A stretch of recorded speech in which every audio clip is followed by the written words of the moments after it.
All right, everybody. We're here again with another familiar scene. Another black woman has been gunned down, and the black hand of white supremacy is the cause of it. Now, some people are going to say, well, what are you talking about? That was a white hand that pulled that trigger. Well, I'm not looking at the white hand that pulled the trigger. I'm looking at the black hand that allowed that white man to kill this black woman in front of everybody. I'm going to tell you what I'm talking about. Gangster talk. Up next. Dame, hit it.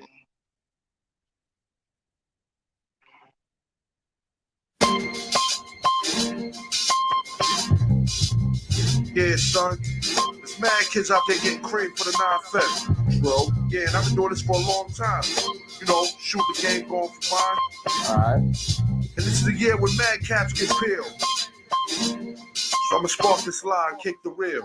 Bang them out. With all this chaos in the realms of the street, your local street dog got to make ends meet. The average Joe's far too slow for the ghetto pro. You better know, when I hit the streets, I like to glow, I like to glisten. And at the same time, stay low, listen, motherfuck the fame. I'm pursuing the dope. My stilo is symbolic to a kilo. Cash is popping, cookies cooking, beans copping. Ain't that some shit? A player that's used to living rich is now a sticky kid, caught up in a ditch. In 94, Giuliani kicked down the door. In 95, niggas flip to stay alive. Peeling caps while I laugh. In the stats, the 4.5. Remy in the glass, spark the boom, then I blast. They wanna confine me, sneak up from behind me. Bust a cap in my back and put me where they can't find me. They hate to see a young player pay. I don't wanna see that, son. They rather see him spray. But I'm like Nitty, a Terminator, squeeze the lead off. Using verbs and nouns like rounds to blow your head off. Hitting up spots, heating up blocks. Investing in stocks like Colombian blow crops. I'm out to get cream and ain't no doubt in my mind. Fuck this broke shit, I'm hit, I get down for mine. Yeah, get you a I get down for mine. I get down for this. Get it on, put your hands in the air. I get down for mine. I get down for hands on the regular. Shit, nigga, put it over there. I get down for mine. I get down for this. Get it on, put your hands in the air. I get down for mine. I get down for this. On the regular. Shit, nigga. I hear you wanna be a player. I ain't someplace you bet. Let's play a game of real nigga roulette. Witness a DOA as I spray the melee. Contact and punctuation is compared to AKs. You in a daze, overdose for pure funk. I'm fucking off like Tommy Gibb. My karma's a booty smoke. Decapitated rappers in my trunk. I'm sick, pumping skunk, bouncing with my click, popping mega jump. I'm getting back while these clowns be zigzagging. Once it's talk about flipping keys, come on, you're nickel bagging. I'm blasting off wings and making doubters believe it. You see, I was packing heaters when jokers was banging cheerleaders. Ain't nothing changed, it's still the same in the rap game. I'm known for banging rookies out the frame. Y'all done forgot who was the pimp from the start. Sipping vintage wine, eating a la carte. I'm phenomenal from the abdominal. Far from comical lyrics and sticking the brains like barnacles. Never sleep. I'm bringing the drama to the streets with techniques and rolling in fleets. Ain't nothing sweet about the streets, so I'm poetically ill. I'm pure like cook up and lyrics shine like fish scale. I got the banger at your throat and you ain't showing no signs. K-Dep, let them know I get down for mine. I get down for mine. I get down for mine. I get down for mine. I get down for hands on the regular. Shake it, baby, no fear. I get down for mine. I get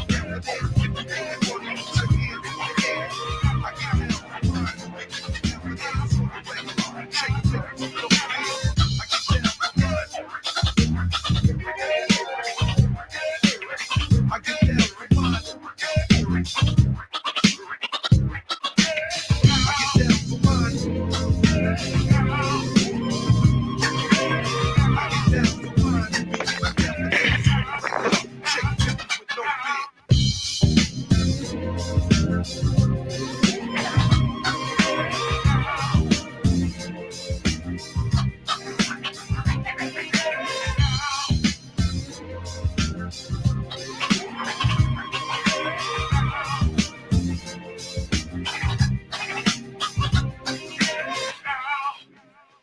All right. What's going on, everybody? Welcome to this early edition of Gangsta Talk. I am the Black Knight, aka Maximum Black. Shout out to everybody in the chat. Shout out to the E Nation representing. We getting ready to talk about Bryant and the cowardly efforts of black men. You see, I blame her death on black men. Yeah, I know it was a white man that shot her, but I blame her death on black men because she should be alive right now. She should be alive right now. She shouldn't have been a target for a white cop to just roll up and blow away. She should have been alive right now. You see, this cowardice that black men are displaying is getting so bad that it's costing us lives. It's costing us the lives of our children. It's costing us the lives of our women because black men today are just too freaking cowardly. And so people say, well, Max, what are you talking about, man? A black man didn't kill this woman. A black man allowed this woman to be killed. You see, when you don't protect your women, this is what happens. I've said to you before, we are their first, their last, and their only line of defense. Without us, the world has already shown us how they feel about our women and our children. They don't give a damn. They don't value their lives. We are supposed to value the lives of our own. We are the leaders in our society as black men. We are the leaders in our community as black men. We, above all, should value the lives of our women and children and should value the lives of each other. We don't look to other people to value our lives because people who are not black do not value our lives. They don't give a damn about Ma'Khia Bryant. They could care less. As far as many of them concerned, that's another nigga gone. Because that's what many of them are saying right now. That's another savage gone, another nigga gone. And I blame this on black men. And let me tell you how. Let's go back in time when I was growing up. I came up in a time where we loved black women and we didn't let black women fight. Nobody wanted to see a black woman in a fight because we were in love with our women back then. I told you, we all had girlfriends. See, we come from a time where men loved women, which is a complete opposite of what you got today, where you got men, black men loving black men and hating women. See, we didn't have that when I was growing up. We all had girls, we all had girlfriends, we all had lady friends, right? Nobody wanted to see their lady get hurt. Nobody wanted to see their sister get hurt or their mother get hurt. So we didn't let women fight. When women started to fight in the street, we got out there and we broke it up. We got in between them. And if they had a weapon, we would disarm them. And there would be no situation when the police showed up. We wouldn't be in the street. We would have already took the women in the homes where they're safe to calm down. And the only people that would have been out there to address the officer are black men. You see, in this situation, that didn't happen. You had some fool who was coming home from work, saw the sisters over there fighting. He didn't give a shit. He just went in the house. You got some other fool who got in the middle of it. When she pushed one girl down, he jumped on the other girl. Instead of fighting it, what he should have been doing is breaking up the situation, pulling them apart and disarming her. We understand very clearly now that the police are going to use deadly force on us. If you don't understand that now, you're just a goddamn dumbass and you've been living under a fucking rock for the last fucking what, 2-3 years, maybe 5 years. I don't know what planet you've been living on, but understand, police are going to use deadly force on us first and ask questions later. They see a knife, they're going to shoot. When the police officer rolled up, he saw a black woman in the midst of a fight that was armed with a knife that was getting ready to look like she was stabbing another person. Well, the police officer is going to protect that person that doesn't have a weapon. He's going to try to put down the person with the weapon. That's why he shot her. He didn't shoot her because she was black, although we can probably have a debate that he's a race soldier. But that's not even what's going on right now. The fact that the matter is, I hate to say this, but he was actually doing his job. This is what pisses me off so much because we just had a situation with Derek Chauvin, and we just had another 13-year-old a boy get smoked and all kinds of stuff like that. Now you have an officer who's showing up and doing his job, and you got people protesting. What we should be protesting is against black men. The protest should be against cowardly black men. Because the men in that vicinity should have broke that fight up. These were just women. These were women fighting. You're going to tell me that you're such a goddamn punk today that you can't break up two women fighting? You can't stop two women from fighting? We would have, my people, we would have broke this fight up and we would have disarmed that woman. And we would have pulled them apart and those women would have been in the house by the time the police got there. That's what the men in the community should have done. You're supposed to protect your women. You don't let them fight like that. You don't let them get out in the street and scuffle like that and try to kill each other like that. Now the sad part about it is Ma'Khia Bryant was protecting herself from two women who were trying to jump her. She was already in a foster home. There was a fight that broke out and spilled out into the street. Something that could have easily been dealt with by the black men in that area. And there were black men in that area. As a matter of fact, one punk ass motherfucker tried to get in the cheap shot on a black woman. You see, you got so much hatred for your own kind. You'd rather hurt them than save them and then watch one of them get killed and then sit up here and try to blame somebody else for something that you should have prevented and had every opportunity to prevent this. This fight was going on for a while. This fight should have been stopped a long time ago. It should have been stopped long before the police officers got there. But again, the men in that fucking community are so goddamn cowardly, they allow these goddamn things to happen. You allow people to come in to your community and shoot your people. The men should have broke this fight up, and that girl should have been disarmed. Now, we're going to take a look at the footage. Then come in here with your FBI and get the video queued up. And I'm going to point some things out to you as we watch this video. Then come online. Do your FBI thing. All right. This channel may contain content not authorized for use by its owner. However, according to Section 107 of the Copyright Act of the United States, the fair use, emphasize the fair use of copyrighted work for purposes such as criticism, we're definitely going to be doing that.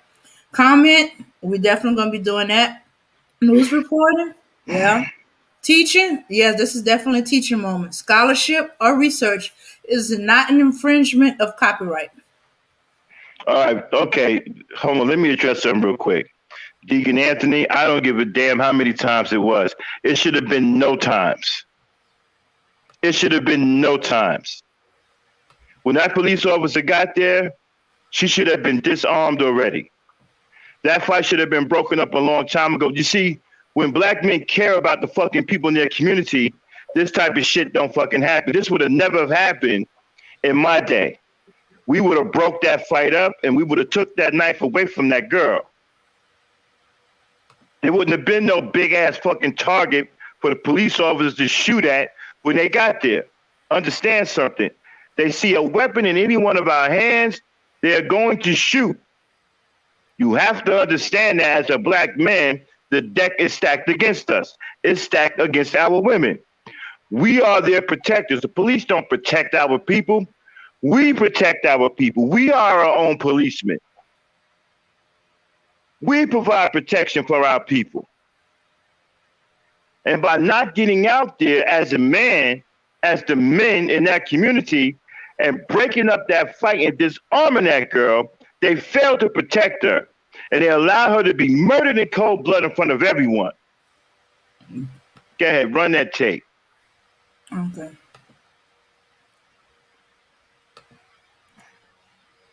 body camera footage today showing the scene from different perspectives as an officer approached a driveway with a girl in black swinging a knife. Stop. Okay, do it again. Run it back. I want you to stop yeah. Stop it when the girl gets when the first girl gets knocked down. As an officer approached a driveway with a girl in black. Stop. Okay, roll it just a little bit more. Swinging a knife. Okay, now stop. You see that black dude right there? Who getting ready to kick this black woman that just fell? What the fuck is he doing? What is he doing? What is he kicking her for? See what I'm talking about, the hatred that we have for our own women. He'd rather go kick this girl while she's down than do the most important thing and go get in front of the sister with the knife and disarm her. He should have shielded her from the police officers. No, officer, I got her. See, that's what we would have done. Officer, we got this. We got her.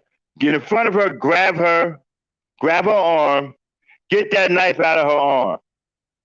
This is what he should have been doing, not kicking some girl on the ground. The immediate threat was the girl with the damn knife, right? That's where he should have been focusing his attention on. Getting the knife out of her hand. There are cops on the scene. You have got to get in front of this woman, shield her from the police, and get that knife out of her hand. And then other brothers should have been telling the police officers, no, we got this. It's just a dispute. We get the knife out of our hand, officer. We got this. Protect your women. Go ahead, roll it again. Roll it. The officer, identified today as Nicholas Reardon and who's been on the force since 2019. Stop. Now you see, he kicking this woman. And what is he doing?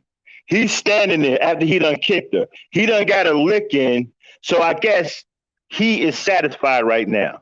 Now look at where he's standing at. He got his back to the woman with the knife. He should have been shielding her. He should have been shielding her and not giving the police officer a clear shot at her. Should have been shielding her, getting that knife out of her hand. He's not going to shoot both of you. Then again, he might, because, both of you are black, but he should have been shielding her, getting that knife out of her hand. And telling the police officer, I got this, I got her calm down. It's okay, I got it, she's fine. Trying to de-escalate the situation. This all should have happened before the cop got there. Right now, it's too late. The cop is already there. The knife is clearly visual. He sees a threat. She's swinging a knife at the other woman. What happened, Dane?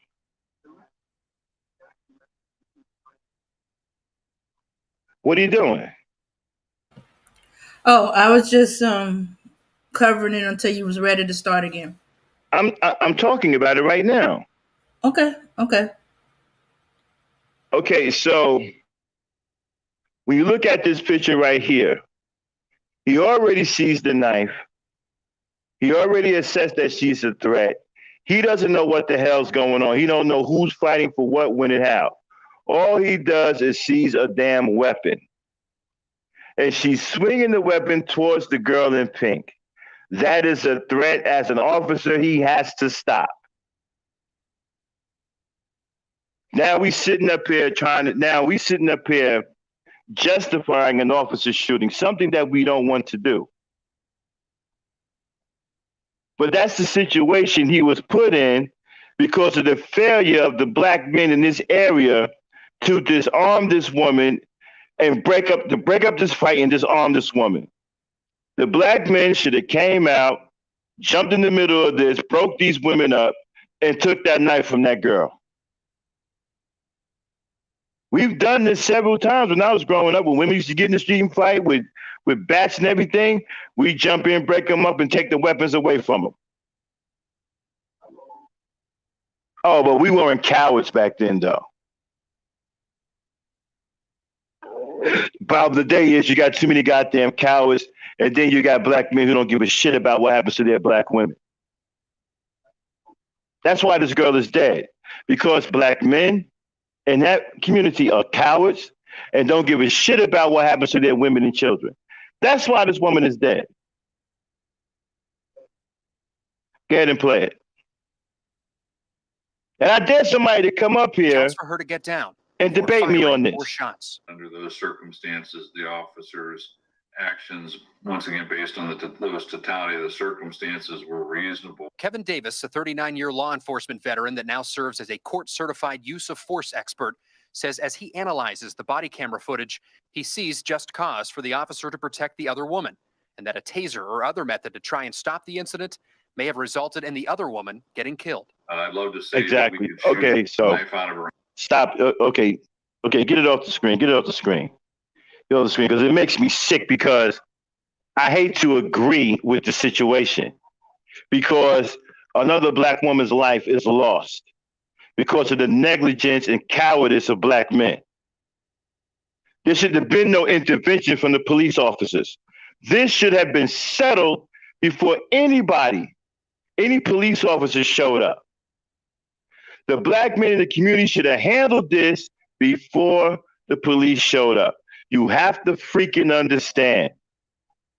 They're going to use deadly force on us when they see weapons. He had no freaking choice.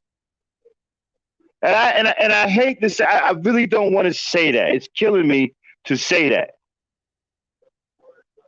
Because this was a white man who shot a black woman. But he shot her because of the black men in the community failed to protect her.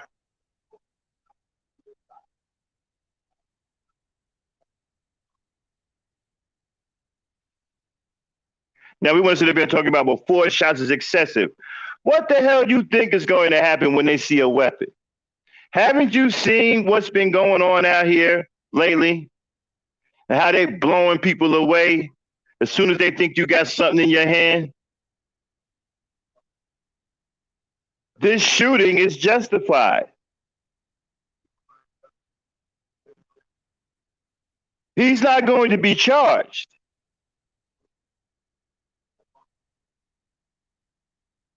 He showed up, he assessed the threat.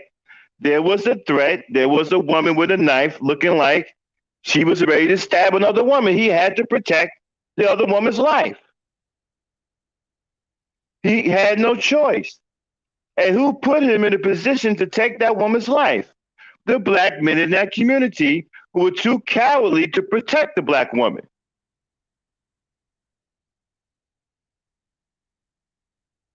That's who put him in. And I don't give a damn if you niggas don't like what I got to say. You got a problem with it, I'll be dropping a link in a few minutes. She's dead because of you. Because you failed to protect her. You should have got your punk asses out there in that street, broke that fight up, and disarmed that girl. It's not hard to disarm women, especially when they're in the middle of a fighting because they don't know what the hell's going on any other way. They're so emotional. It's easy to subdue them when they're in that state.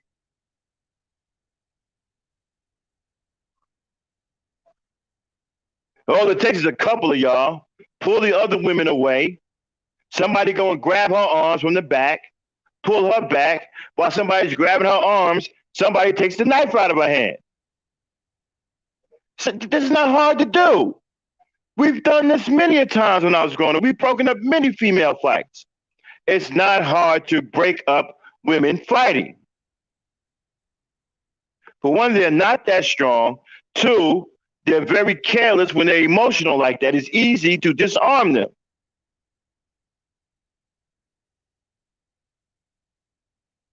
All y'all had to do, somebody go grab the two other women, and send somebody go grab two guys go grab her. One grabbed the woman with the one grabbed Micaiah from behind to secure both of her arms, while the other one takes the knife out of her hand and then pull her away from the scene. Push the other two ladies back. Now the fight's over. The knife is out of her hand. She's still alive today. She's still alive today. Then the police officer shows up. The weapon is on the ground. Nobody's near it. And now it becomes a conversation.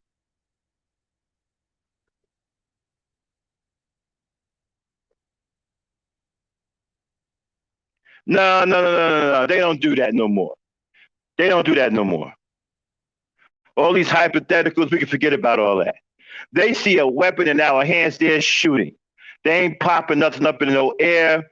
They're not shooting no warning shots. They ain't trying to shoot nobody in the leg. They ain't doing none of that. Because you gave them the opportunity to justify lethal force. You had a weapon in your hand and you're black. They see a weapon and then you're taking the weapon and you're about to stab her. Now, here's the thing. She didn't even know the police officer was behind her because she was in the middle of trying to protect herself. She's in the middle of fighting another female. So she never knew that the police officer was behind her. So she got shot from behind. Because she's in the middle of a fight. This is why you break the fight up.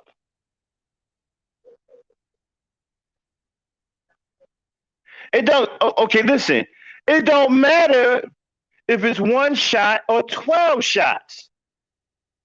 What's the issue here is this. He was justified in using deadly force. She had a weapon, swinging that weapon towards another human being. Understand, this is a white police officer. They're not going to think about, well, you know what, let me just do one shot. Let me just do a shot of it. They're not trying to do none of that. They gave him a justifiable reason to take this black woman's life.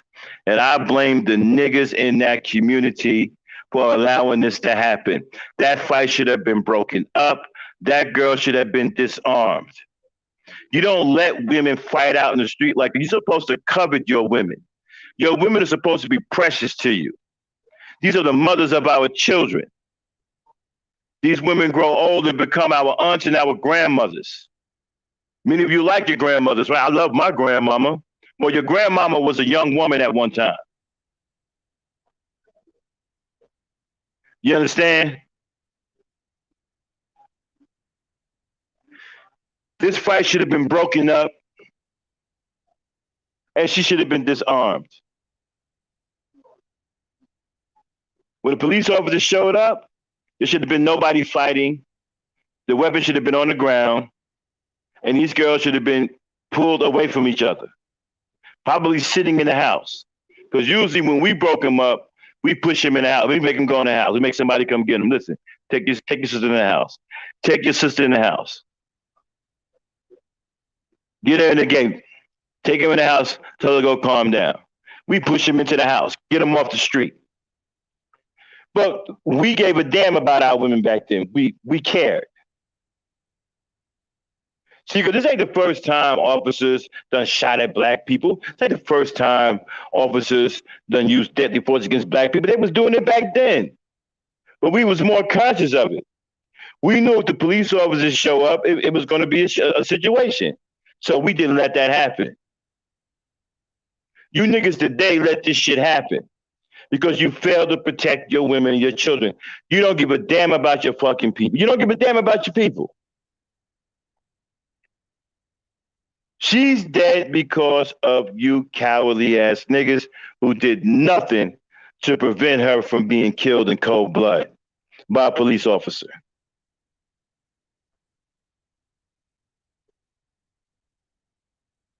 And I want to show you something. I want to show you something else. Name, throw that video back up and stop it when you get to the guy who tried to kick the black girl while she was down. All right.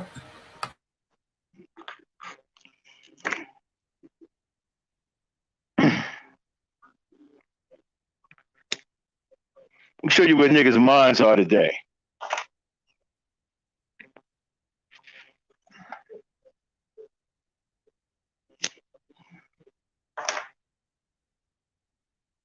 Shout out to everybody in the chat, Auntie, Shatira. Then you got that video.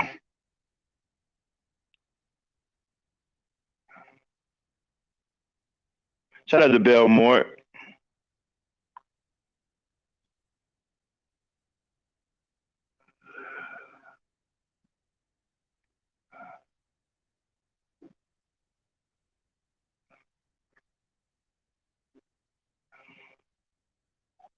Yeah, B1 for life. She would have been alive today had the niggas in her community protected her. All they had to do was break that fight up and disarm her. Okay, play it and stop it at the point where the guy kicked the black girl while she was down. Girl in black swinging a knife. Play it again. Let it go a little bit more. The officer identified. Keep playing it. It'll come up again. Nicholas Reardon, and who's been on the force since 2019, shouts right there, stop. Okay, now this nigga so interested in hitting a black woman that he let one get killed. So basically, he killing. This is your boy. This is your manosphere at its best. This is your sissy bim at its best. He's killing two birds with one stone. He don't give a shit about the woman he needs to be over there trying to protect. Right? He more interested in hitting or hurting a black woman. So he's kicking this one while she's down and has his back turned to the one he should be protecting, and then let her get killed in cold blood. So he pretty much killed two birds with one stone. He got a chance to put hatred out on black women by kicking this woman and then letting the other one get killed.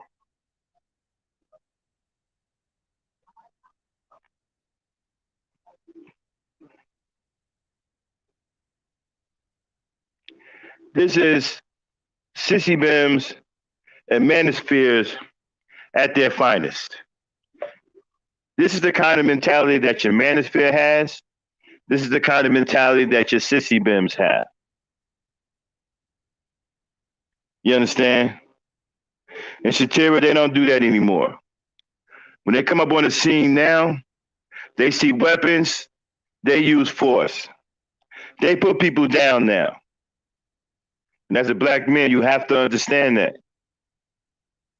We have to protect our women. This woman has a knife. These two women are fighting. You break this fight up and you take this knife away from this woman, and she's alive today. Then you've done your duty as black men. You've protected your community, and you protected the life in your community. Like I said, back in my day, we wouldn't have let this happen. That woman would still be alive.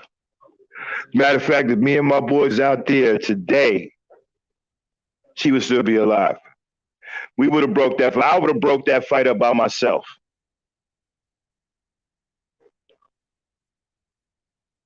I would have broke that fight up by myself.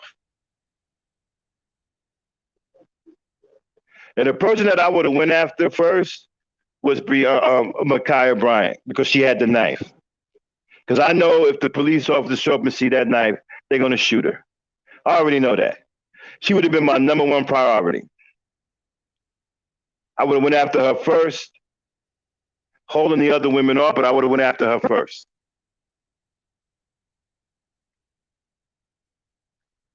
We could have broke this fight up today. There's no fucking excuse for the black men in this area to allow this fight to happen. This fight should have been broken up, and that little punk ass nigga right there was more interested in putting his hands on a black woman than saving a black woman's life. That's the problem right there. That's why you niggas don't get no fucking respect. That's why everybody and their mother railing on you motherfuckers. That's why your goddamn fucking reputation is in the fucking goddamn toilet. Yeah, you can get that punk shit off the screen, Dane.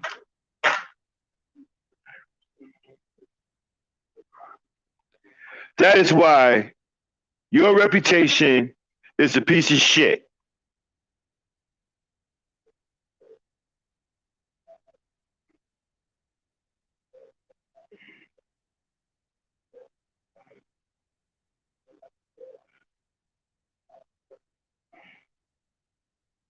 Listen, we can sit up here and say white men were taken without incident.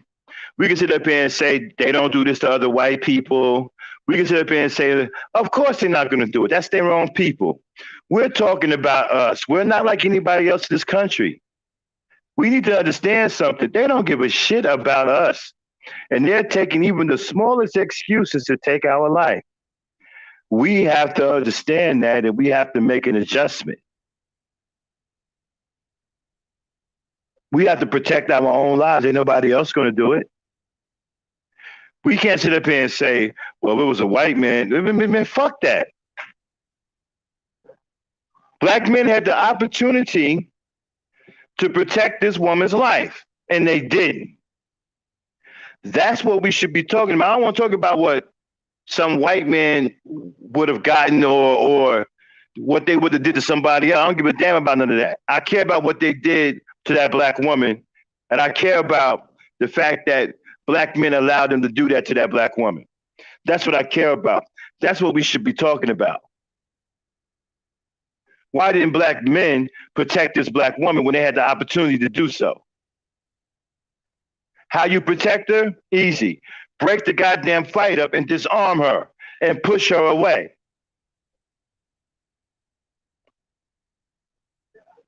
She would be alive right now.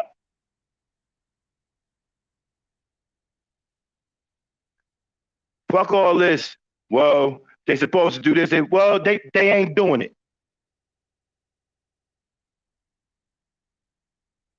How about we supposed to protect our women? How about that? They supposed to do this, they supposed to do that. Well, we supposed to do this and we supposed to do that too as black men. We supposed to protect the people in our community. We supposed to protect life in our community. We supposed to protect our black women and our black women and black children. How come we ain't talking about that? I want to hear about what they wouldn't have done to somebody white. That's not our concern. We have to protect our own people.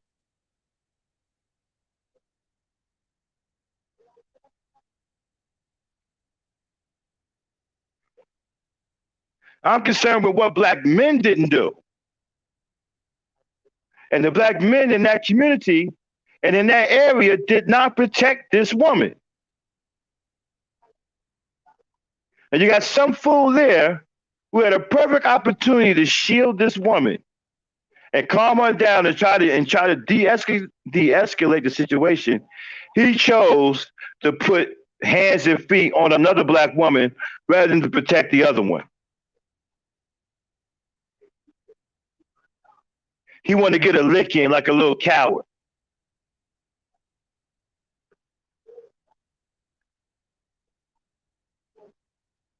Fuck Candace Owens.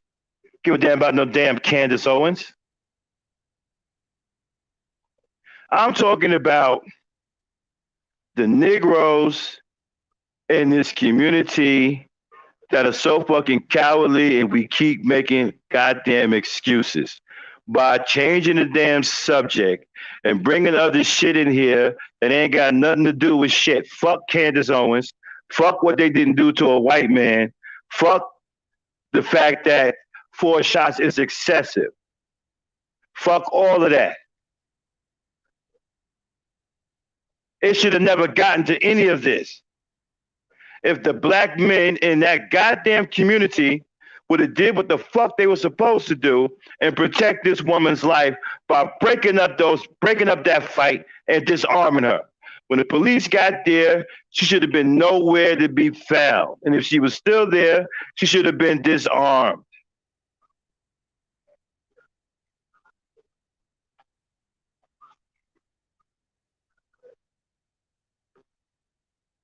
So I don't hear nothing about what nobody else didn't do. That didn't save this girl's life. The black men in that community had a perfect opportunity to save and preserve this girl's life, and they didn't do it. That's what I'm concerned with. I already know what Mr. Charlie gonna do. Mr. Charlie's showing up. Mr. Charlie don't give a fuck about who started what, when, how. Mr. Charlie show up, he see a damn weapon, he's shooting.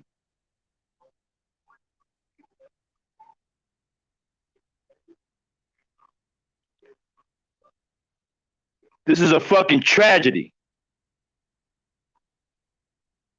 Allowed to happen by cowardly black men.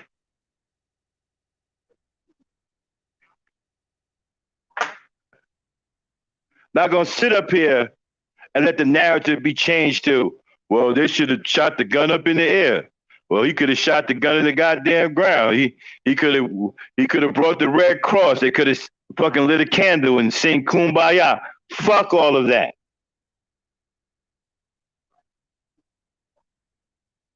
The black men had the opportunity to protect this black woman's life. And they didn't do it. That's what this comes down to.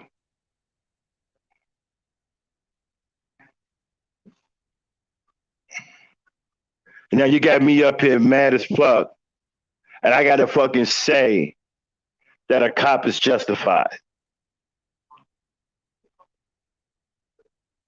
You're not getting no charges. Y'all can forget about all that. You can protest till the cows come home. They ain't charging them with shit.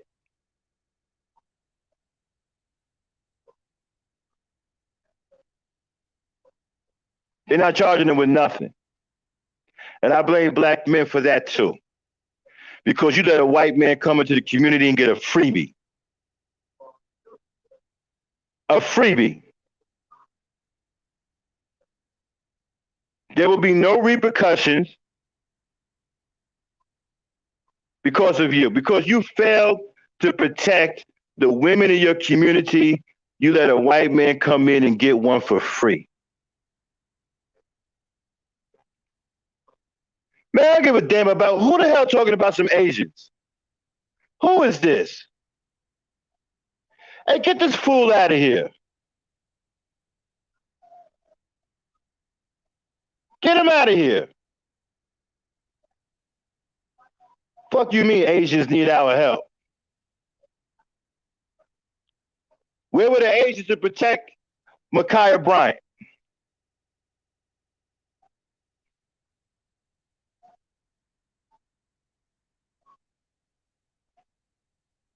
Asians need our help. These fucking people are crazy.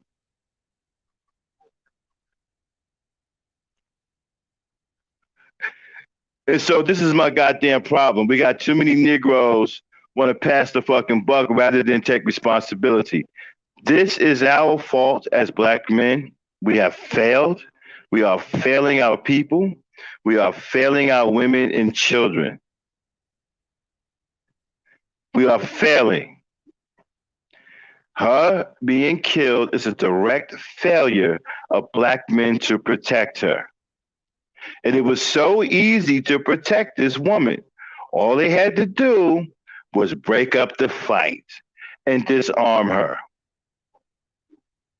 That's it. And she would be alive right now.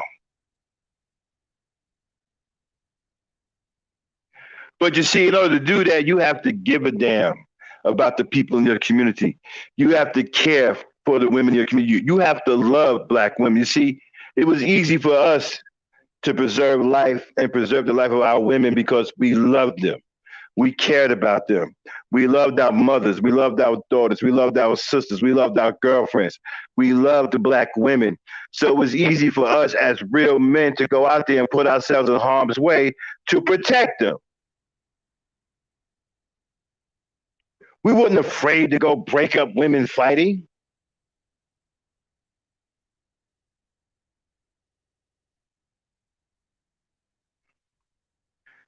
And look what it cost us. It cost us the life of another beautiful black woman. Another one. I don't give a fuck about you punk ass niggas talking about she's heavy set. You see, all that goddamn evil right there don't mean shit to me. I don't give a fuck if she heavy set or not. It's a beautiful black woman and her life is gone because you punk ass cowardly niggas didn't protect her. Now you got a white man who's going to be justified. There ain't no fucking charges going to be filed on him. He got one for free, and you let him come in there and take this woman's life right in front of your fucking face.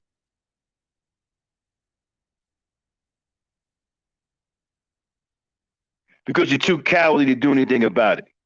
And you're wondering why my sister Cynthia G is railing on you motherfuckers like it's no tomorrow. You deserve to be railed on because you niggas are bitches. We would have never let this happen back in my day. We wouldn't let this happen. This wouldn't happen in my community right now. The men that I rode with on my motherfucking block wouldn't let this shit happen.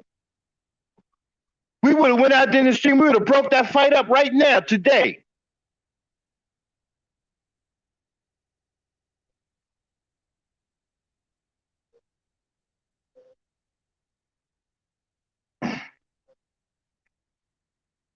All this tough Tony shit you niggas talk on, and y'all can't break up two women fighting. All this tough shit I be hearing. You niggas talking about y'all getting on planes and shit to go see niggas. You can't get your punk ass out here in the street and break up women fighting.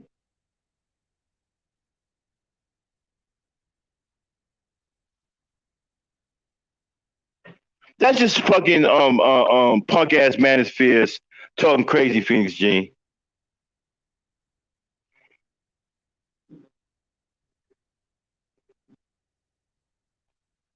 You wondering why a lot of women are starting to hate black men. You wondering why sisters like Cynthia G are just fucking taxing you motherfuckers. Left and right. Because you deserve it. You guys are cowards, you're punks, and you are responsible for this woman's death. We are the protectors of our people. The police aren't our protectors. What the fuck do you think? Man, do you think the cops are our protectors? If you think the police are our protectors, you have lost your goddamn mind.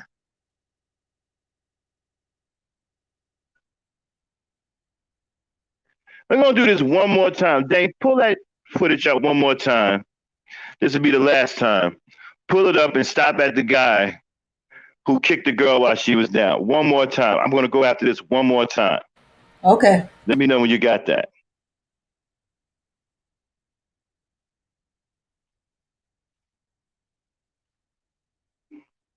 Exactly. He kicked her in the head when he should have been protecting the woman within. He should have shielded himself. He should have been between her. Now, I'm sorry, Belle. I got to do this because these niggas done pissed me off pretty bad. You know, because I'm sick of this shit. I'm sick of this fucking mentality, this hate black woman mentality. You understand what I'm saying? You got an asshole out there who had a perfect opportunity to save this girl's life by getting over there, getting that knife out of her hand, breaking that fight up. And rather than he do that, he saw an opportunity to put his hands and feet on a black woman. He was more interested in that than saving a black woman's life. This is the type of shit that's in the goddamn communities nowadays. These are the kind of shit dirtbag niggas that are in the goddamn community. Play it. From different perspectives as an officer approached a driveway with a girl in black swinging a knife.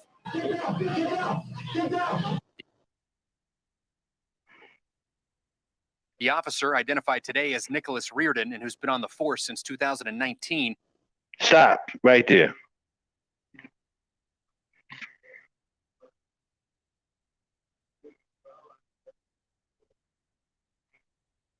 right there.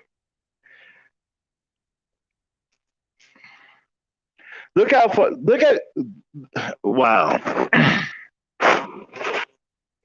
No fucking interest in protecting the woman that is fighting. He want to be. He want to jump in and get licks. He's more interested in putting his hands on women in a harmful way rather than saving the life of one. And this is the kind of shit dirtbag niggas that's in your community today. Dirtbag, shitty ass niggas like this is in your community today. This is the kind of shitbag nigga that's in your community today. Plenty of opportunity to save this woman's life. What did he do? He chose to put his hands on a woman. Rather than use those hands to take that knife out of her hand.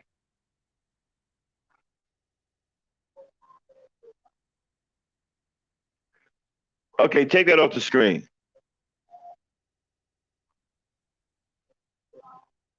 Support the police. What do you mean support the police? Elaborate on that. We're not here supporting no damn police. Now don't hide him yet. Don't hide him yet. I want him to elaborate on that. Don't kick him out yet. They drop the gangster link. Any fire or smoke you niggas want today, here come the link.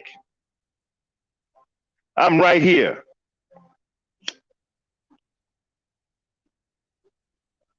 Come with it. So I got something for your ass.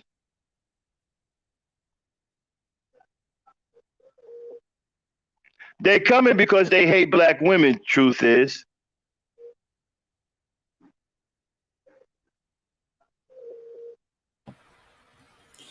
Okay. It's going to be 30 seconds. It's going to be 30 seconds because I had already timed them out by the time you said anything. What message was deleted by the Google moderation team? What? Yeah, one of your messages got deleted by the Google moderation team. What did you say? Let's see. That was the defend Asians and trans. You made a comment? No, me? Yeah, it says message deleted by Google moderator team. I'm looking at it on the screen right now. Might have said but not a message that I wrote. They deleted the link? What? Is the link still in the chat? Yeah, the link is still in the chat. Oh, my link. The link I put out is gone, but yours is still up there. What link you put out? The link to go on to come up on the panel. Well, then what link is in the chat now? The one from you. I didn't put no link out. I did. What link is that though? Okay, hold on. Let me see. The hell are they doing? Let me try it again. Okay. I think I know what it is. All right. That one they let go through. Okay. Yeah, drop the link again. Fuck they doing? Fucking deleting my links. I guess they thought I was putting my own personal links in there. Oh, they did it again. Get the fuck out of it. Why are they doing that?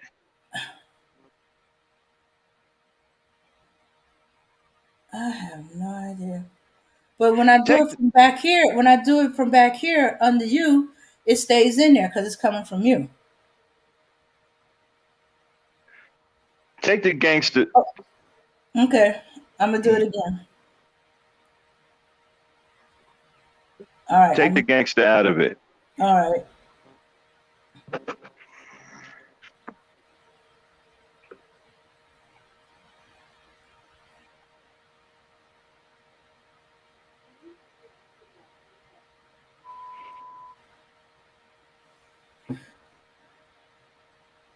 Are they trying to censor us? I don't know. Let's see if they take this one out.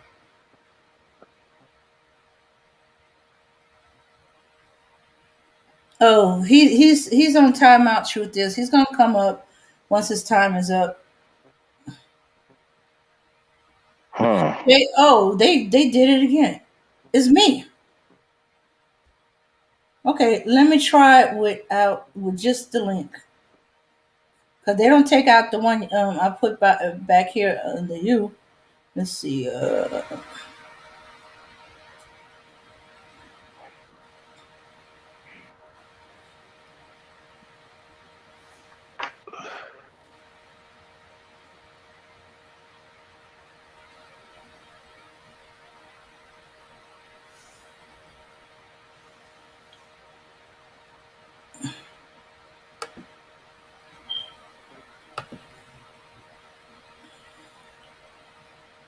It's been happening for a couple of days. What's up? Give up only the channel. No, it only you can do the links, Max. You gotta be kidding me. Yeah. Yours is the only one that doesn't get delete. The Ebony Star Network is the only ones that don't get delete. Oh, okay. Uh-huh. All right, it's down there under the Ebony Star Network. That link is down there if you want to come up. Any other moderator try to put a link in, Google's gonna delete it. When did they start doing that? According to some of the people in the chat, they've been doing it for a couple of days. Yeah, I did see something where they had some new policy.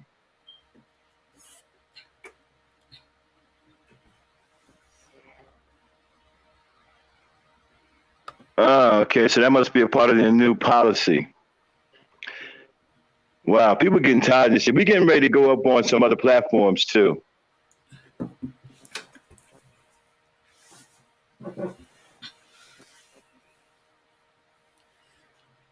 So unless you're the owner of the channel, everybody else's link is gonna be removed.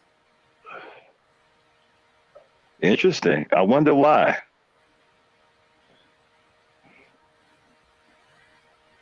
I guess in some way that can be protection because people be trying to put crazy links in the chat.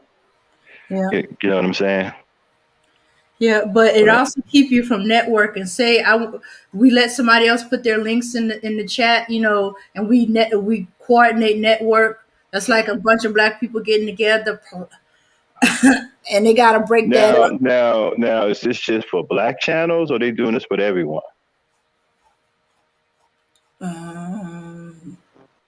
So mods can't drop links anymore. Yeah. Let that VO, whatever his name is, okay, let him live. I would like for him to come up here and explain all of this, support the police, and why should we even be interested in supporting the police? I'm very interested in that conversation. All right, y'all, the link is in the chat. It's under the Ebony Star Network. The mic is open. All right, ladies, come on in here. Let's discuss this. What do y'all think about what I was saying? Abby, jump in here. You see, I said that this situation could have been prevented. This woman should still be alive if the black men in the community had broke up this fight and disarmed this woman, which is something that black men are very capable of doing. I don't want to hear nothing about, well, she had a knife. We've disarmed plenty of women with knives. Don't spam the link thing, okay? Mm-hmm. We've broken up many fights. Black men with knives, bats, We've even taken guns out of women's hands. But again, you can't be a coward to do this, though. You got to love your women, in order to be able to go out and do something like this. You can't be a coward. Coward ain't going to do nothing. As you can see, too many cowardly people in the vicinity, too many cowardly brothers in the vicinity. You understand? Yeah. So my whole thing is, if the brothers in this community cared about the women in this community, that woman would still be alive. They could have easily broke this fight up and disarmed that woman. She had a knife. Two brothers could have easily disarmed this woman. All one had to do is come up from behind her, grab her arms, right, from front and behind, while the other one takes the knife. In the story.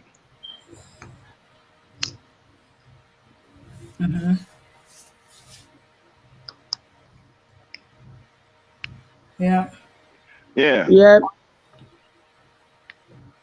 Go ahead, ladies. Comment on this. Yeah, it's true.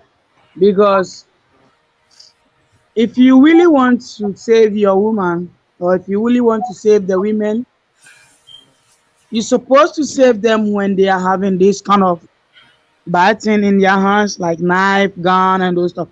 And it's easy for a man to collect it from a woman's hand. Exactly. And you see this? Yeah, it's easy because you are a man. And a woman is strong, but a man is very stronger than a woman. Exactly. So if this woman is having his gun or knife on his hand, you could have saved the woman, because the women, we are weak, and sometimes our mind also are very weak. We do things by what we feel. Because when we feel bad way, we relax on it. Before we finish, we know that, oh, we have done a mistake. So this is the time that you, the men, have to save the women who have been doing these things. And let me hold on one second. Let me interrupt. And for the record, for any of you coward Negroes come up here talking about, well, she had a knife, he had a knife. Let me tell you something. Very easily, she could have been disarmed, especially when she had her back turned. I could have disarmed her by myself. But two brothers could have easily disarmed this woman. Easily. All you had to do, one, come up to her from behind, hook both of her arms from behind, hook your arms into. I'm gonna take you step by step on how you could have easily disarmed this girl.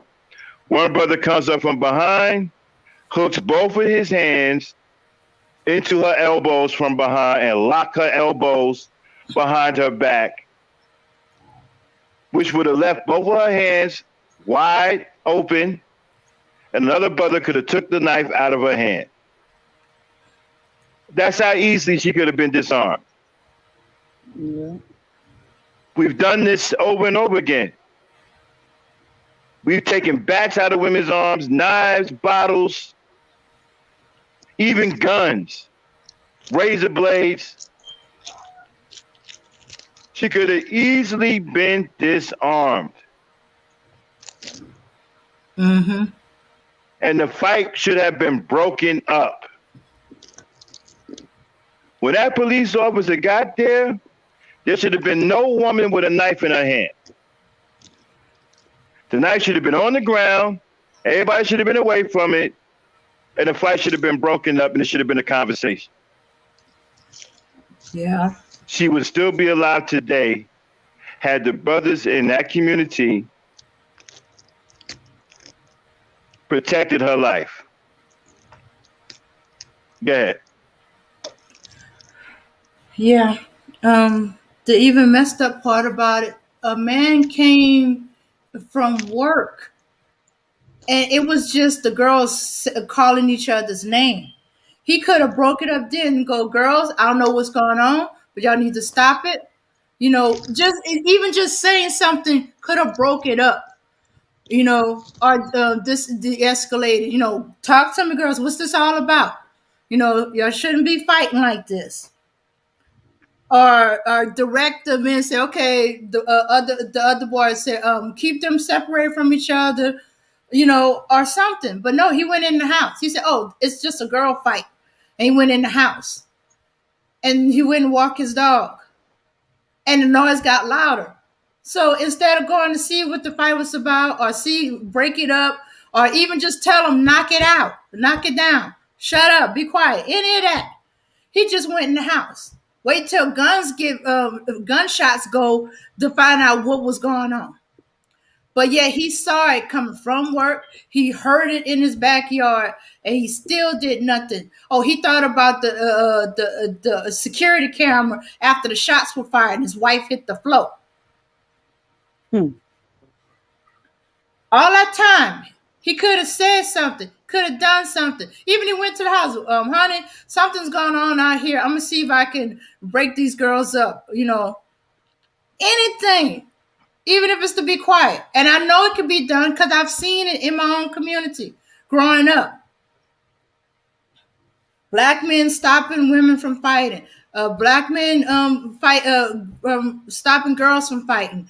Black men directing boys to help stop the girls from fighting. You see, this is, and you see another thing too.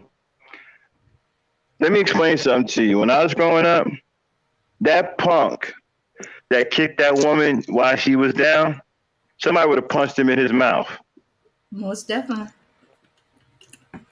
Because that's not something we do. We don't do that. You don't kick a woman. What you do is you separate these women, you push them away from each other, and you disarm the one with the knife. Mm-hmm.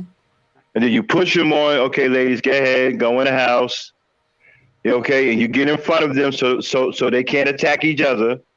Okay, you get in front of them, you block them from trying to get at each other. Mm-hmm. Okay, and then you call for their families to come out. Hey, get her. We got the other one. Get this one. Get that one. And you break this shit up, and it's over with. Mm-hmm. Or if the family was away from home, like the foster mother was at work, they talked to the girls, find out what it was about. Break it up. No, you don't want to do this. Put that knife down. The cops. No. You don't even you don't even get into that. You just take the knife from her. Mm-hmm. Because when women are fighting, they're not listening to reason at that point. Forget all of that. Listen, you don't want to do this. You don't want to do that. Just take the knife from her. Yeah. Yeah, I seen men take guns from women while she's hot. Yes. We've done that too. Baseball bats, razors, bottles, guns, pipes. They're not hard to take it. Listen, it's not hard to disarm a woman when they're in these fights. All you got to do is grab both of them, pull them away. And while you pull them away, you disarm the one with the weapon, and you keep them separated. And you push them further and further away from each other. Mm-hmm. Okay, and you de-escalate the situation. When that cop showed up, there shouldn't have been a woman there with a knife in her hand. She would have still been alive today, had the brothers in that community did what they were supposed to do. And this is a goddamn problem. As black men, we're letting anybody come in our community and do what the fuck they want to do. I tell you what, the white man ain't gonna let you go in his community and do a damn thing to his women. The Spanish man ain't gonna let you come into the community and do anything to his women. You're not gonna get no freebies in their community. This was a freebie. You let a white cop, possibly a race soldier, we don't know yet, possibly a race soldier, we just ain't alleged race soldier, get away with murder. Get away with a cold-blooded killing. We can't even say it's murder because it looks, for all intents and purposes, like he was doing his job. And I hate to say that, but that's what it looks like. So you allowed a white cop, possibly a race soldier, allegedly a race soldier, come in and get one off for free. Simply because you was too cowardly to do what you were supposed to do. and protect the women and children in your environment. It is the men who are the protectors of the environment. It is the men who get out there and keep the peace in the environment. Yes, that's what you're supposed to do. I don't want to hear shit about, well, she had an attitude. Why is she? I don't give a fuck about none of that. I don't want to hear none of this soft shit. You're either a man or you're not. See, that's my answer to all of this sissy bim shit. That's my answer to all of this manosphere shit. I don't want to hear nothing about nobody's attitude. I don't want to hear nothing about she masculine. I don't want to hear nothing about none of that. You're either a man or you're not. And a man, a black man, a real black man, real black men, had they been in that community, this woman would be alive now.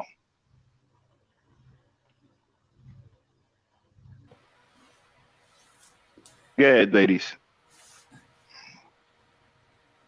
Yeah, they're not in tune to their community. As soon as he pulled up and he heard them calling each other B words, he should have did something, say something, got there then, because then it wasn't intensified and stuff like that. Could have stopped it then. Ladies, young ladies, y'all are not the B words. Y'all need to cut out. What is going on? Why y'all calling each other that? The men are not even aware of their environment anymore. That just that alone should have said there was a fight that was about to happen. But no, he even said, "Oh, it's just girls fighting." When did that become normal to say it's just girls fighting? Let it go. When did men started doing that, letting it go? Oh, it's just girls fighting. Let it go. And went in the house. Well, you know, that's what this new weak ass effeminate culture. You know, these sellouts. You know, guys like Kevin Samuels, the Manosphere, these sissy bims, you know, who preach all this hatred towards women, who sit up here and say that women's lives don't matter. That's where all of this shit started. Mhm. See, they're trying to create what they're trying to create is a culture of men that don't value the lives of the women in their communities.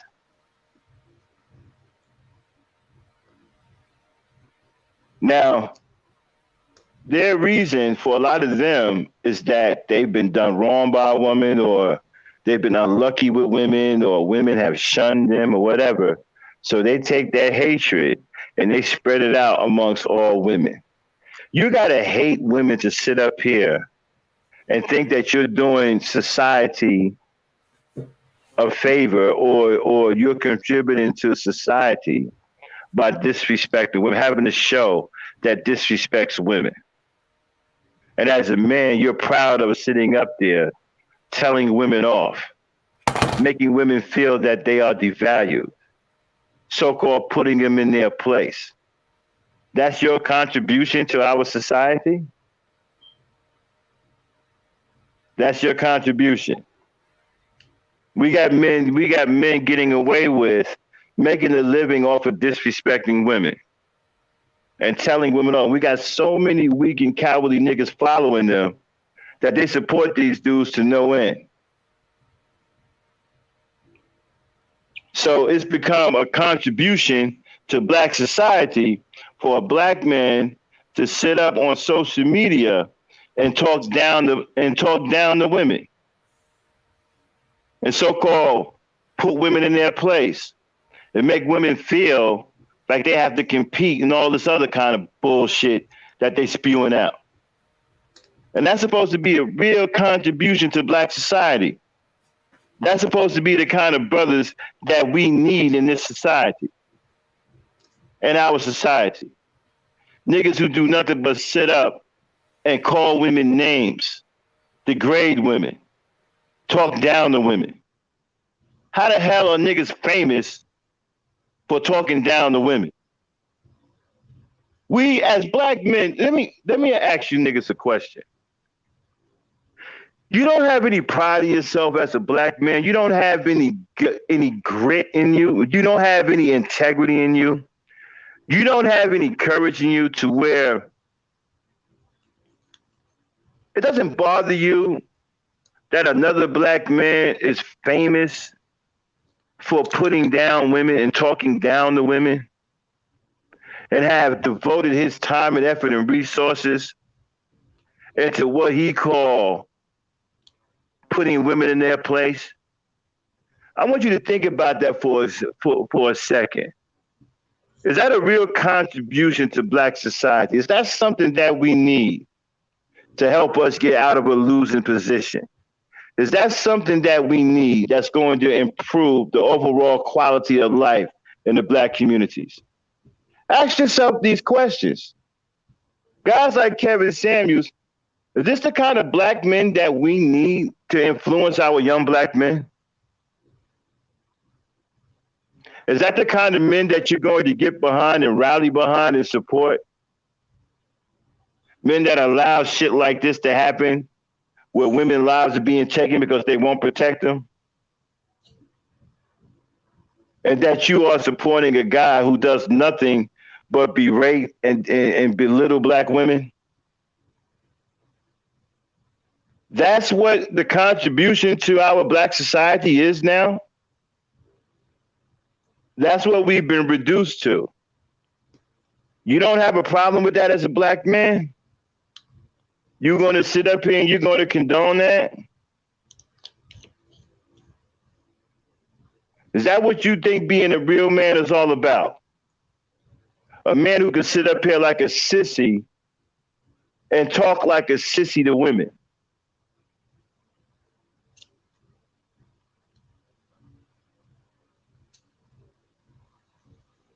You're supposed to be out here competing with other men, not competing with women. And you're sitting up here and condoning and supporting a man who's competing with women. And who's basically behaving like a pimp in a cheap suit.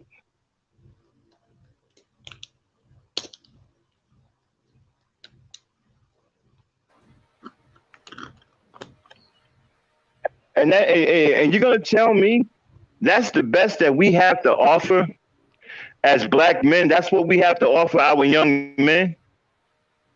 That we have men like this that we put on a pedestal and that we make famous because they sit up here and they talk bad about women, they downgrade women, they devalue the lives of our women, they won't protect our women, they tell you not to protect our women.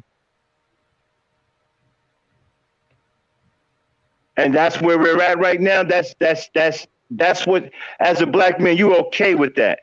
If you're okay with that, then there's something that's wrong with you.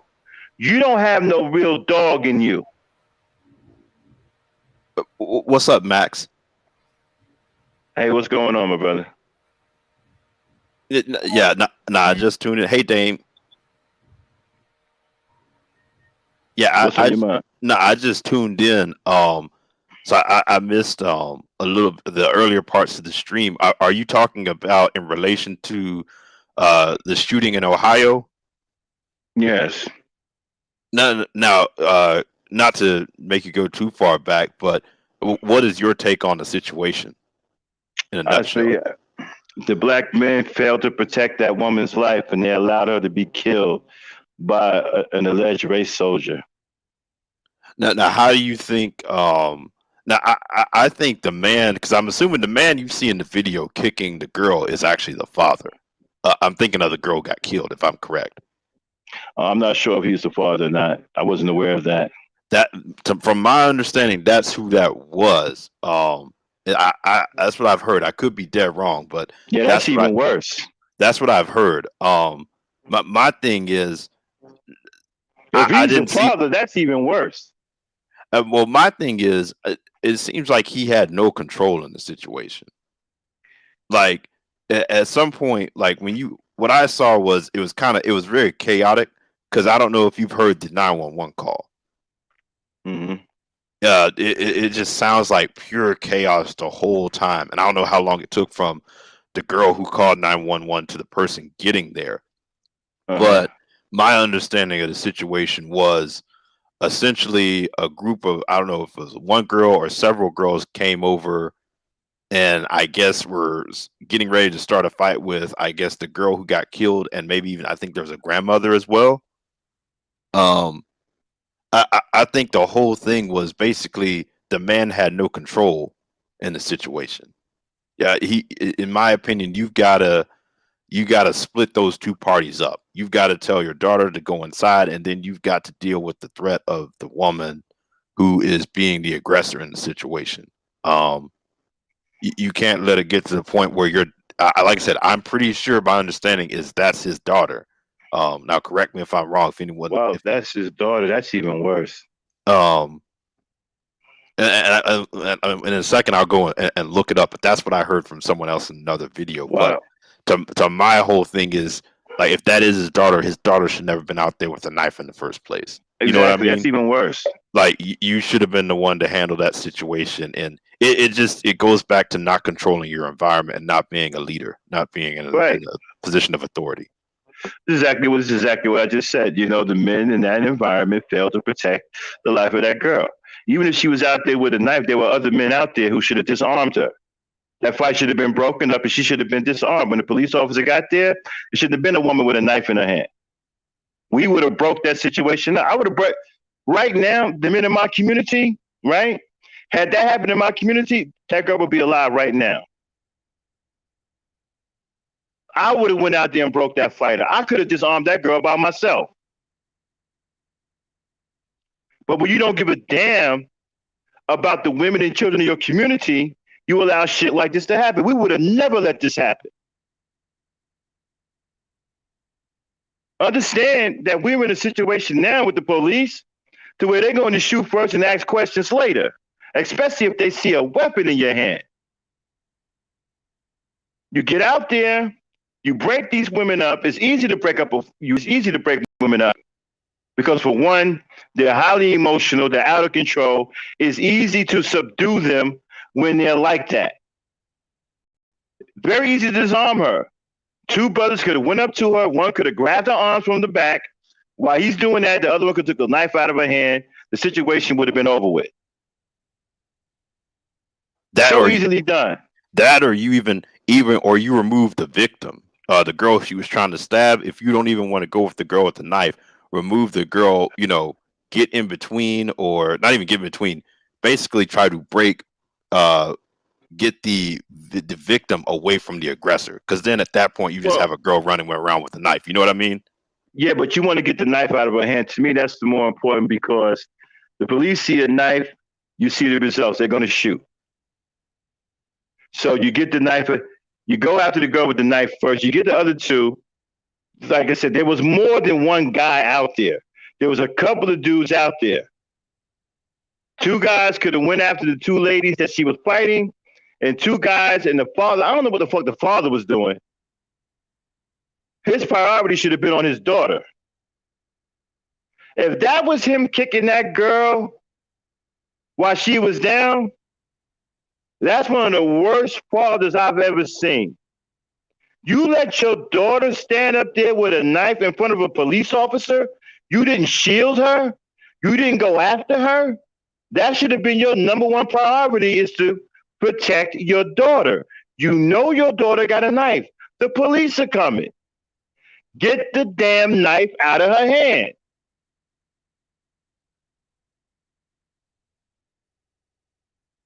This is, again, another colossal failure of Black men to protect their environment and the people in their environment.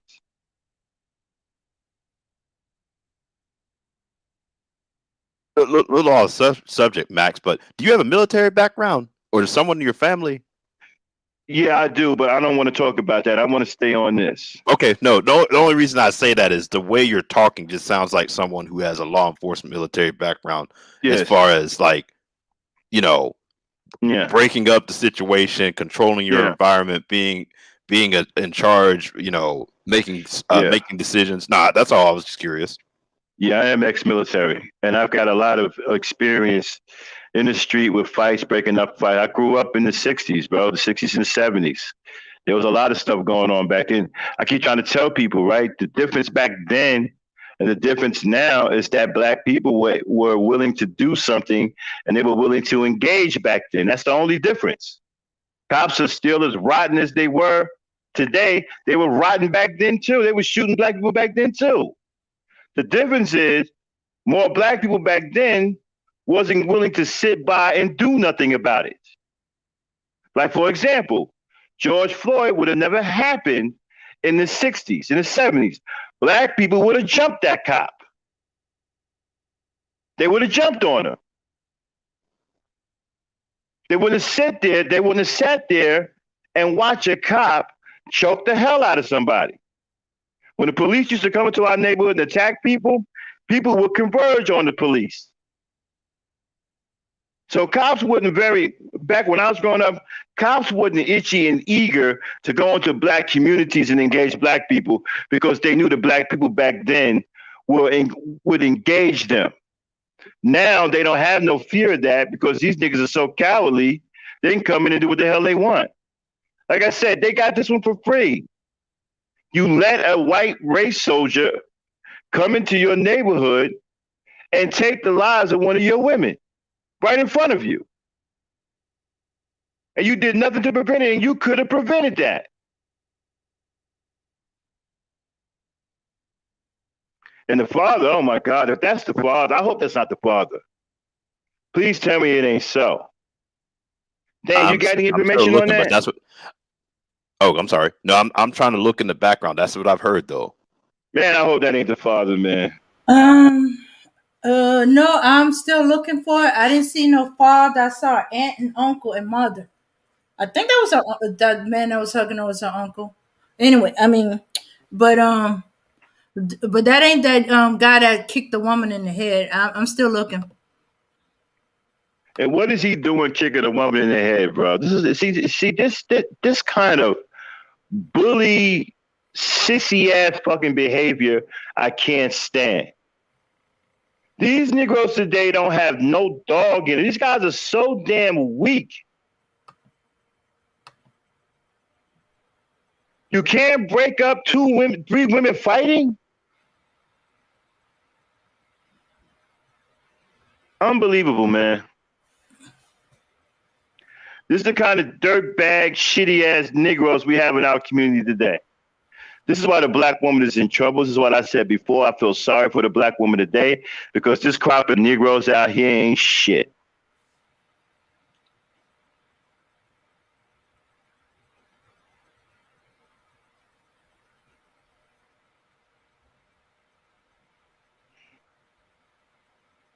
Okay, Trinity Tron Travel said, I feel really bad for that girl now. People come to your house to attack you. You pick up arms to defend your home and get kicked in the head and shot for defending yourself. Exactly. Exactly. Exactly.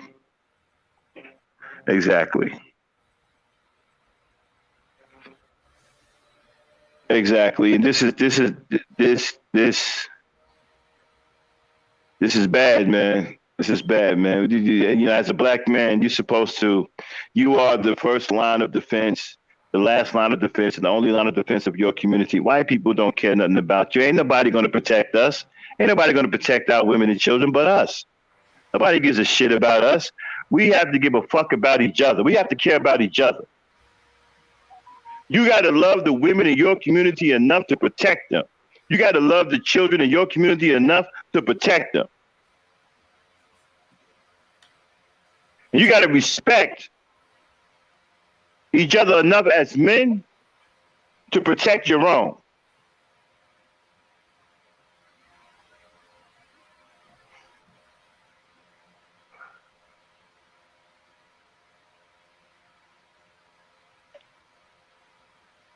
Shit makes me, man, this shit is starting to get to me, man. I'm tired of seeing shit like this. I'm tired of seeing how weak Negroes have become. and don't seem to have no shame about it. Don't seem to this would bother me as a man. Well, see, I'm not a coward, so I don't die 1,000 deaths every day I wake up in the morning. I don't have no cowardly nature. But these guys seem to be embracing cowardice. They embrace it. They wear it like a badge of honor, and then they come and they talk about it, and they blame people. They point fingers. And you don't take the responsibility of being a protector of your people. We are supposed to be the leaders in our society. Our women are supposed to look to us for protection. Go ahead. Now, I was going to ask you, now, what is your opinion on more black people becoming police? Because my thing has always been, this is sort of a byproduct of people have let the stigma of the negative stigma of police have driven so many people away, versus it should be the opposite. That if we feel the police department is using force against us or is not treating us correctly, that should be a sign for more black people to put in their application immediately and take over the department, not be a part of it. Yeah, but it still doesn't change the fact that the men in the community are supposed to protect the community. You can get more and more black cops, right? As a matter of fact, the more black cops you get, the more you subject to them becoming sellouts. You got black cops out there just as bad as white cops. I don't think that's the answer. You can do that, but this comes down to black men protecting their own. It's not a police issue. This is a black man issue. Well, we can have these cute conversations about, well, you know what? We should infiltrate the police department. We should put more people in the military. We should put more people in emergency services, because we don't like the fact that the ambulance are making choices of who they take care of now, right? We can have all of these kinds of conversations, but it still comes down to this. It still comes down to what black men are going to do in their communities in the real world in real time. But you don't. Huh? So you. No, I was gonna. So you don't consider that them try to take over the community, essentially saying, "Hey, I'm gonna take over the institution that is policing my community. I'm not going to allow outsiders to police it." Well, let's look at DC for an example, right? DC, right? I believe most of the police enforcement in DC is nearly black, almost all of it. Same thing in Baltimore. Yeah, right? yeah. And look at what's going on. And when I say outsiders, and when I say outsiders, I mean literally. I'm not just saying taking any random black person. I'm saying, okay, if you live in this county and you see that the majority of the police officers are not people from this county, you're going to make sure it's people from your community, your neighborhood that's doing the policing. Yeah, well, you can do all of that. Just like I said, right? That doesn't change the mentality of the black men. You have to change the mentality of the black men in the community. A lot of the police officers in my community were white. They were ineffective because of the mentality of the black men in the community. The black men protected the community. We didn't need police officers to protect our community. The black men did it. So the white police officers were ineffective.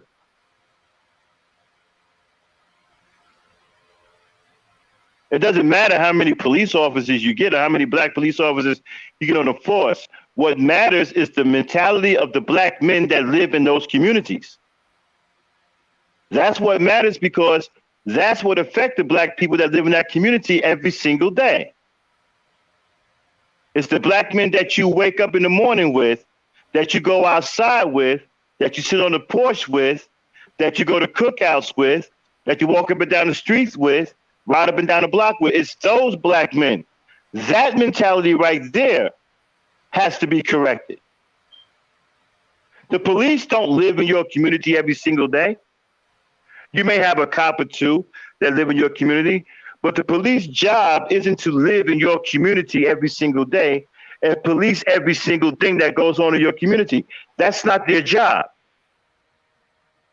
It is the job of the black men in that community to keep the peace and to keep law and order and to protect life in that community. Why? Because they are the leaders of that community. And they are who the people in that community look up to for leadership. That's what you got to get. That's what you have to deal with.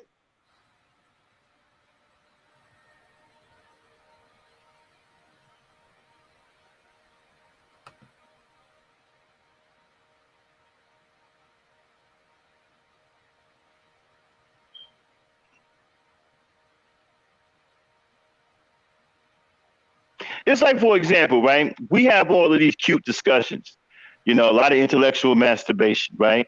People say, well, you know what? Let's pump a bunch of books into the community. What good is, pumping a bunch of books into a community if the people can't read or you're not going to teach them how to read? Then how effective are your books? It's just a pile of books because people can't read and no one bothers teaching them how to read. No one gives a damn about teaching them how to read. Hey, man, we're going to send a whole 50 tons of books into the black community. Hey, the people in the community can't read. Somebody going to teach them how to read? Oh, no, I ain't got no time for that, man. I'm just here to throw the books in the community. What are you throwing the books in the community for if the people can't fucking read the books and if there's no one bothering to teach them how to read? That's the way I look at all of these intellectual masturbation conversations. What good is it to get a whole bunch of black men in the police department when it's not the police department's job to police your community, to police the quality of life in your community every single day and every single thing in your community. That is up to the leaders in that community. When I was growing up, the fathers made sure the neighborhood was safe. They watched the neighborhood. They protected each other's children. I like to say that I had a whole bunch of parents. I had my own biological parents, and every parent on my block was my parents. That's the way black people did it back then. When I woke up in the morning, I saw Mr. Johnson, Mr. Stevenson, Mr. McAllister watching over the neighborhood. I didn't see police officers. I respected Mr. McAllister, Mr. Johnson, Mr. Stevenson, Mr. Meadows, Mr. Woodson. These were the leaders in my community, along with my father. Those are the men that I grew up respecting. Those are the men who had the authority in the community, not the police officers.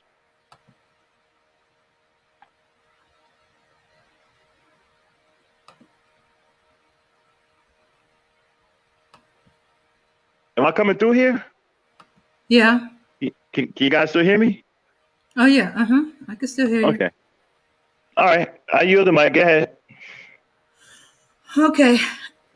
I was trying to find, I don't think that guy is Micaiah's father. I hope not. But I did find out that Micaiah's little sister was in that foster home before her. And Micaiah and her little sister, it could be just as easily be the little sister who had called as Micaiah. The 911 call. And it looked like from the woman that fell, that got kicked in the head by the dude, Micaiah was fighting with her, and it moved from there. It looked like Micaiah thought she was protecting someone.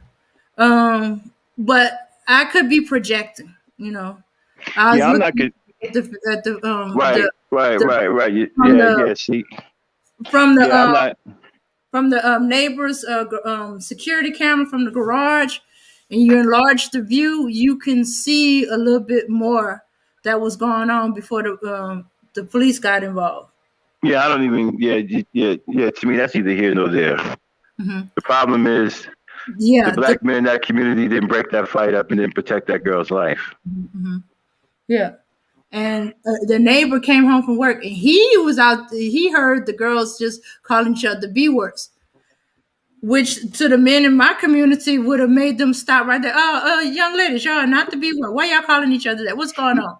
What's Yeah. it all about? What do you think about? What do you think about this police issue that Renaissance man brought up? Do you think it's the answer of more black people being in law enforcement? You think that would correct the situation? That would only work if the police officer lived in the community that he's policing. Because then he'll be familiar with the community. He'll know the community. He knows when something requires a force of a gun or it just means physically interfering. But if the police officer don't live in the community, black or white, he don't know that community. He don't know which ones are kids, which ones are adults. He don't know. So yeah, we can have more black police officers, but if they don't live in that community that they policing, it ain't gonna do any good. It'd be the same thing, just different color. You look at Baltimore, where the police force is a large percentage of it is black, and the communities are still effed up. Mm-hmm. DC, I think the whole DC metro, I think all of them are black. But do they live in communities that they police? Yeah, I think so. I think so. But I think they do. They don't have no choice but to live in those areas because they're all black, and the communities over there are still screwed up. Mm. Okay, so I guess it don't do any good because there are some. Oh no. I think we're having two arguments. I'm saying in general when you're talking about police misconduct as a whole, it sounds like Max is saying that he's extending this to a mentality of men in the community. Now, if you're talking about like if when I say the policing piece, I'm literally talking about the police firing a shot. He sounds like what he's saying, other things that go on in the community as well. There's some other problems that you definitely see besides police just shooting and killing black people, if I'm correct. Like it sounds like you're talking about a much broader issue of what's not going on in the community. Because you were saying like the communities are still messed up. To me, that says more of it's not just a fight didn't get broken up by men. It's men are fixing things in the community. Men are upkeeping the communities. Men aren't. That's right. Men are building businesses in the community. That's what it sounds like you're getting at. And not only that, but they're not allowing, like for example, growing up, we had recreation. We had recreation centers. We had youth centers, recreation centers. There was things to occupy the minds of the children back then, where we didn't just stay on the street. It was hard. You'd be hard pressed to see a kid on the street back in the days when I was growing up because we had so many things to get into. We had recreational centers where we can learn how to build things and fix things, right? The government sanctioned all of these recreational centers, and then when they decided to shut them down, they shut them all down. Well, the black men should have grabbed that ball and ran with it, right?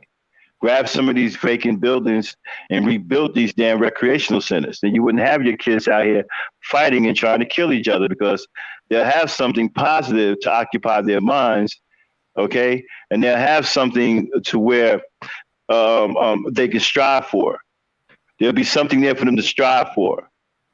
Recreation centers are very, very important, okay? You go into these white places, whatever, they got plenty of things to occupy the minds of their children. You don't see their kids in the street acting a goddamn fool because they got too many places to go to where they can hang out. They got internet centers where they can go and get on the internet, learn things. They got all kinds of stuff going on. In the black community, you don't have this anymore. You used to have something like this back in the day, but you don't have it anymore because the black men ain't doing what they're supposed to do because they don't give a damn about the people in their community. And now you done turned your community, you've allowed your community to become a goddamn war zone. And so when you have police officers who are geared for war come into your war zone, well, guess what? They're going to go to war. It's going to be and there's going to be casualties. He showed up, that white cop showed up and saw a black person with a weapon that was in the midst of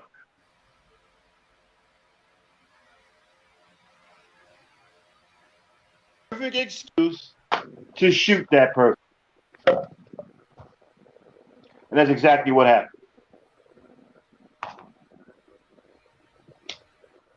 And what should have happened was when that white cop showed up, it should have been nothing. It should have been nothing but a conversation. Mm-hmm.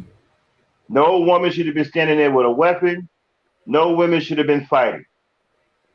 It should have been black men waiting to greet that officer. Okay, we took care of it. We disarmed it. Here's the weapon on the ground. We got control of it. It should have been a conversation. And that should have been the end of it. And she would still be alive right now. Mm-hmm. Yeah. Mm-hmm. Mm-hmm.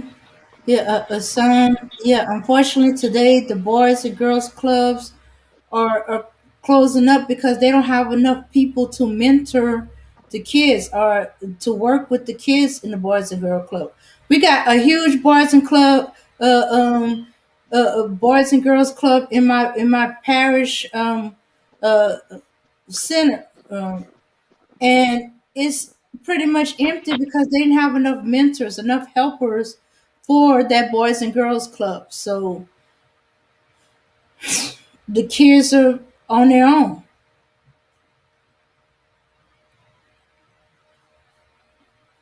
Yeah, but yeah, I think it does make a difference when the police officer live in the community. The police, I've seen it. I've seen it.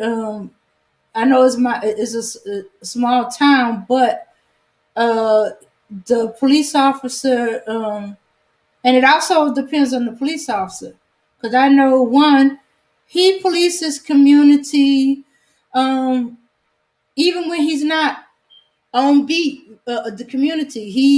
He travels in his car. He see what the kids are doing, seeing what's going on in the neighborhood. Um, he intercedes. When things are going on, I've seen him break up fights, showing up there. Hey, what's going on here? What's this is all about?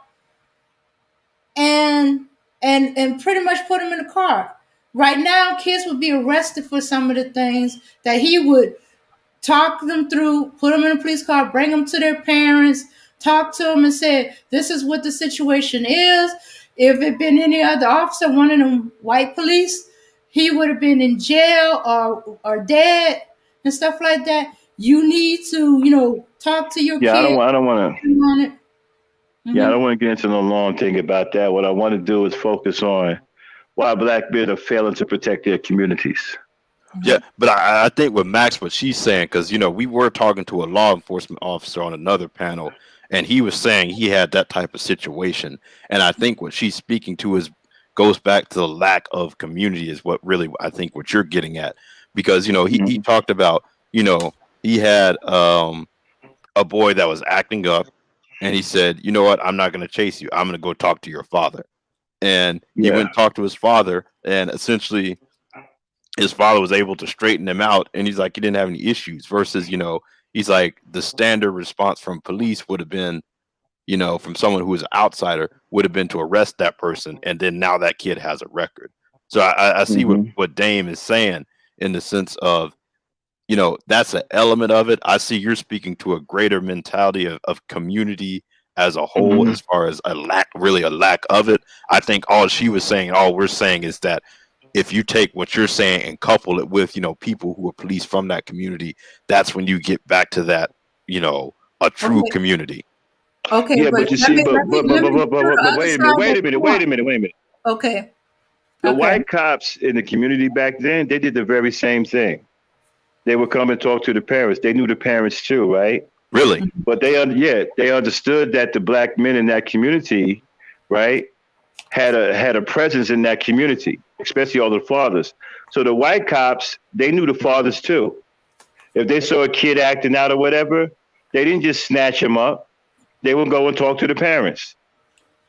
I remember one time my brother was acting up. A white cop came to the house. He knew my father. Told my father that my brother Buster was out there acting up, but he didn't want to arrest her. My father dealt with that. White cops did the same thing. They did that because of what was established in the community. You see, if you establish a presence in your community, it don't matter what nationality the cop is. Your presence is going to be recognized, no matter who is the police officer. Because one thing that men can understand about other men, right?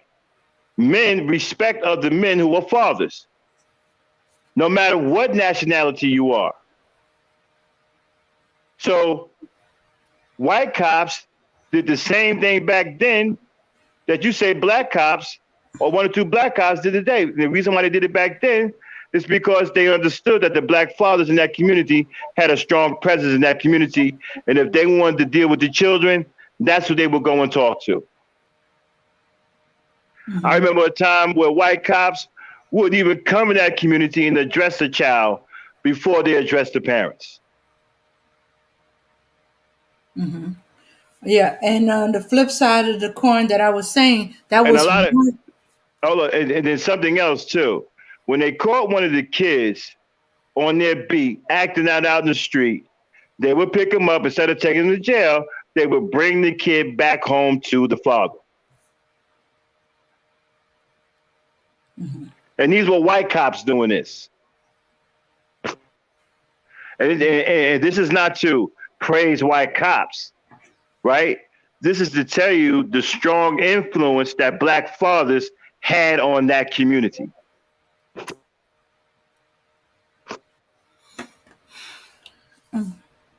Okay. Oh, as I was saying, it also depends on the black cop. Also had another black cop. He did not care about the children or the community and stuff like that, and he lived in it. And he was just as quick to arrest the child, send him to jail, when he could have just went just a couple of steps down the block and give the child over to the parents, stay with the parents. In fact, I remember. But see, no. I'm not going to get off into that. See, because here's a simple answer to that. If you got a cop like that in the community, right? Then there's something wrong with the community. We had black cops in our community too, right? But they didn't have that mentality because, again, they were fathers. They were fathers in the community. We didn't have no rogue cop in our community because the fathers wouldn't stand for that. We had one cop on the upper part of the White that had some kind of problem, and they put so much pressure on him, he moved out of the community. So you can't let that. If you got a rogue sellout cop like that in your community, then it's up to the community to flush that cop out.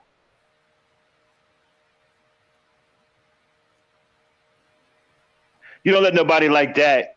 That's a poison pill. You don't let nobody like that exist in your community.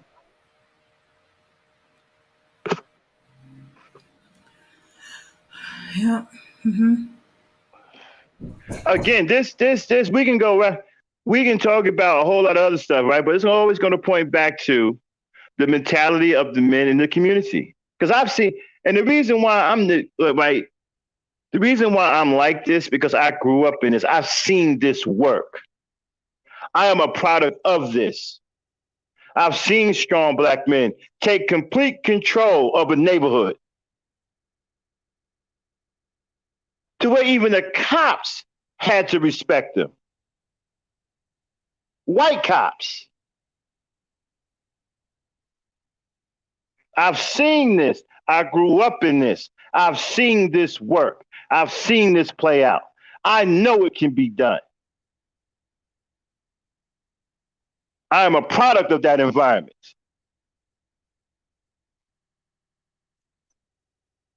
So let me ask you this then, Max. What would you do to recreate? What do you think is missing? I know you say the men are not being men, but like, say are you of the thought process that, hey, you have to group this is essentially a lost generation. You have to groom up another one.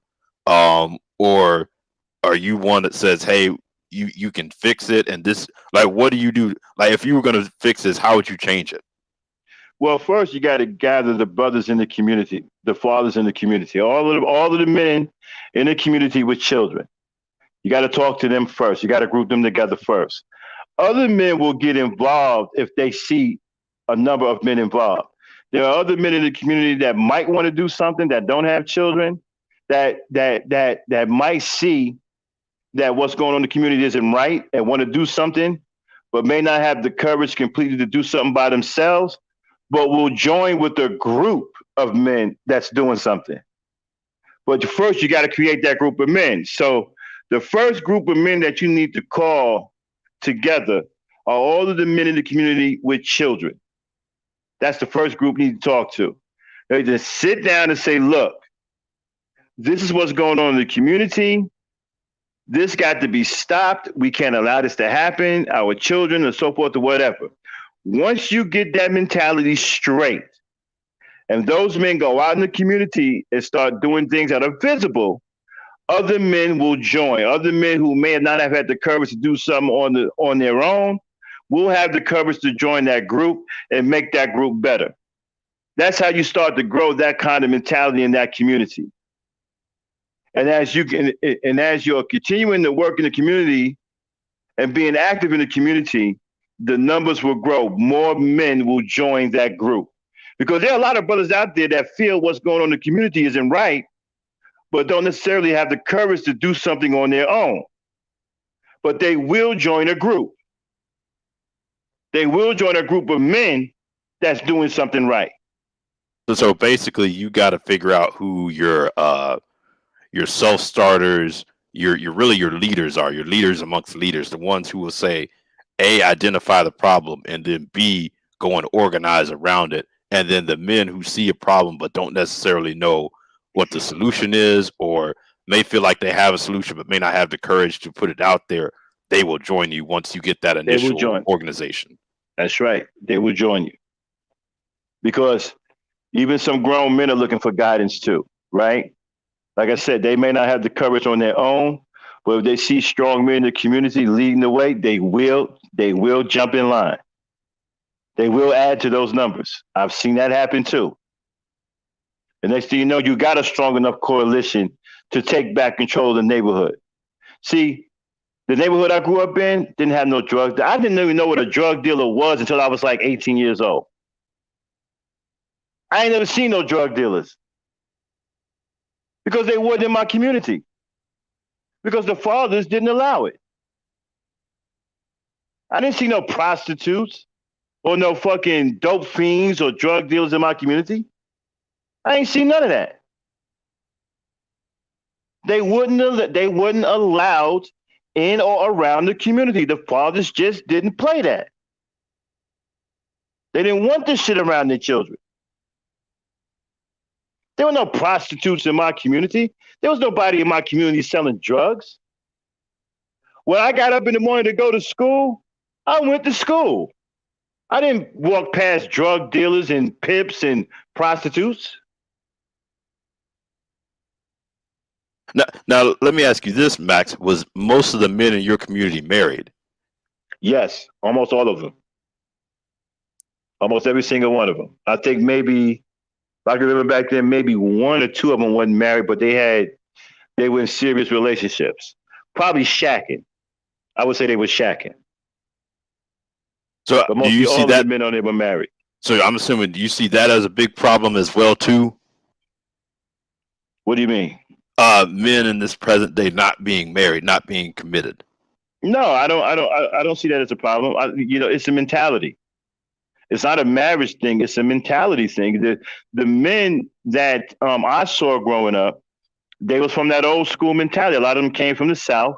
They migrated up here from the South, and they had that old hardcore family mentality. Well, no, the reason I ask if you don't find it problematic is, to me, I guess I found, correct me if I'm wrong, do you not find it sort of difficult to maintain that stability of organization if men aren't in stable relationships, in the sense of, if this brother's moving here or this woman's changing, versus if it's your core group and it's established? Because I'm assuming, like, growing up for you, it sounds like you saw the same men and same families for for what, 18 years consecutively? Yes, just 18, 20 years. Yeah. I was just curious. To me, that dynamic is more ingrained in a community where men are married, people own the Yes, homes, all of yes, that. yes. They fathers, they owned their homes. They worked on their homes. They worked on each other's homes. They watched each other's children. It was a community. It was like one large family. It's like everybody was family. That's the best way I can explain it. It was like if I went next door to my neighbor's house, that was my family. I can go inside their house and sit there and eat food and go to sleep on the couch. I can go across the street and do the same thing. I can go down the block and do the same thing. They can come to my house, sit down, watch TV. Everybody just cared about each other. It was a strong family oriented mentality. They Now, were you know how you say be one like black first? Well, they were family first. yeah. Now, how big was your community? Just out of curiosity, would Oh, it you was say? pretty big, man. My community stretched several blocks. Probably about. I was in a large community. My community was about, I would say, before you got away from our mentality, in one direction you would say about a good 8 blocks. In another direction, about 16 blocks Oh wow. altogether. So you'd say probably about what, 5, 10,000 people? Yeah. In that one area from one avenue to the next, right? And then once you got in that 16 block radius, that's when you started seeing different things happen.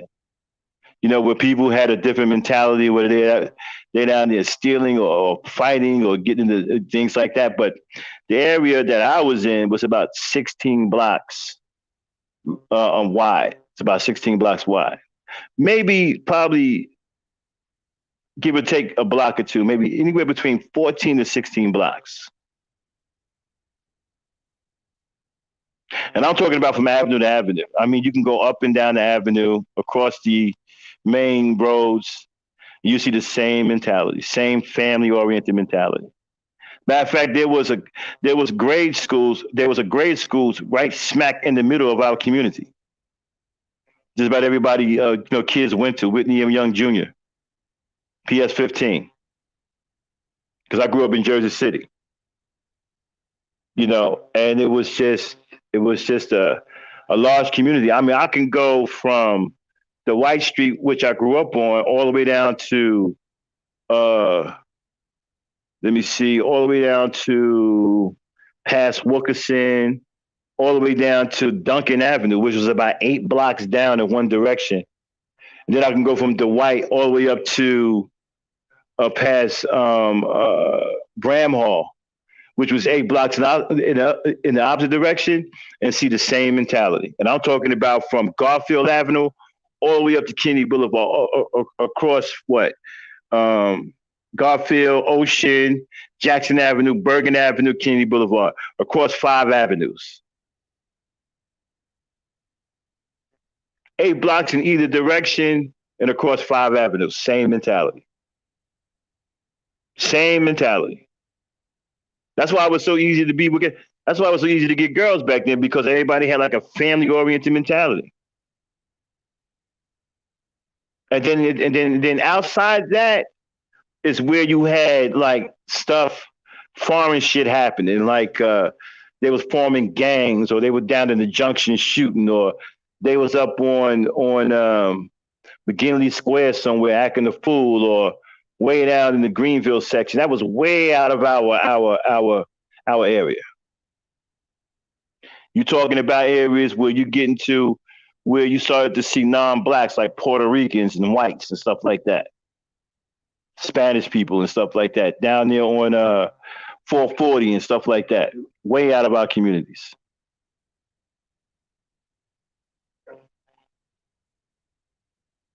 Now, what do you think was the downfall of that mentality? Drugs. Drugs blew that shit up. Drugs came in like an atom bomb, bro. Crack came in and tore everything up like fucking overnight. Back in 85, 84, 85, 86, when crack hit, it just, man, crack, I ain't never seen nothing like that, man. I still dream about certain nights. What I see went on in the middle of the night overnight. I've seen people turn into crazy people overnight when crack hit. I mean, just families just disintegrated. They started turning against each other. Brother against brother, brother against mother, mother against father. I mean, it just went haywire. Before you know it, there was groups of people walking around in the street so jacked up on crack. They were looking for specks of white things on the ground. It was the craziest thing I ever seen. Dead bodies started piling up on in dumpsters. I mean, it was bad, man. It was bad. Now, how old were you at this time? 85. See, I'm 54 years old. How old was I back then in 85? Somebody do the math for me. 54, 85. I can't think of the math right now. You were 30? What year? 31? Max? 54 to 85, you said? No, I'm 54 now. This was back in 85? 80, 84, 85. I think I was somewhere close to 20. 84, 34, 54 to 84 would have been 30 years old. So 31 if it was 85. So you were definitely out of your teens then. Yeah, definitely. Okay, so it wasn't something you grew up with. It was something more of when you started becoming a working adult. You saw that change. Yeah. Gotcha. Yeah. Yeah.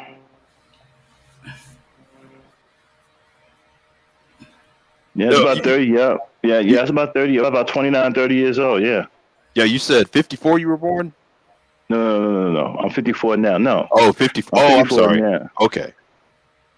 No, I would have been younger than that. I thought you were saying you were born in 54. I'm sorry. No. I was born in 67. 67. Okay. 67. So you would have been about 27 then. 27. No. Yeah, 67 to 87 would have been 20. Oh, you would have been younger. Okay. So you would have been like 18. Gotcha. 18. Okay. Mm-hmm. Yeah. Somewhere around 17, 18. Yeah. Because I went into the military in 89.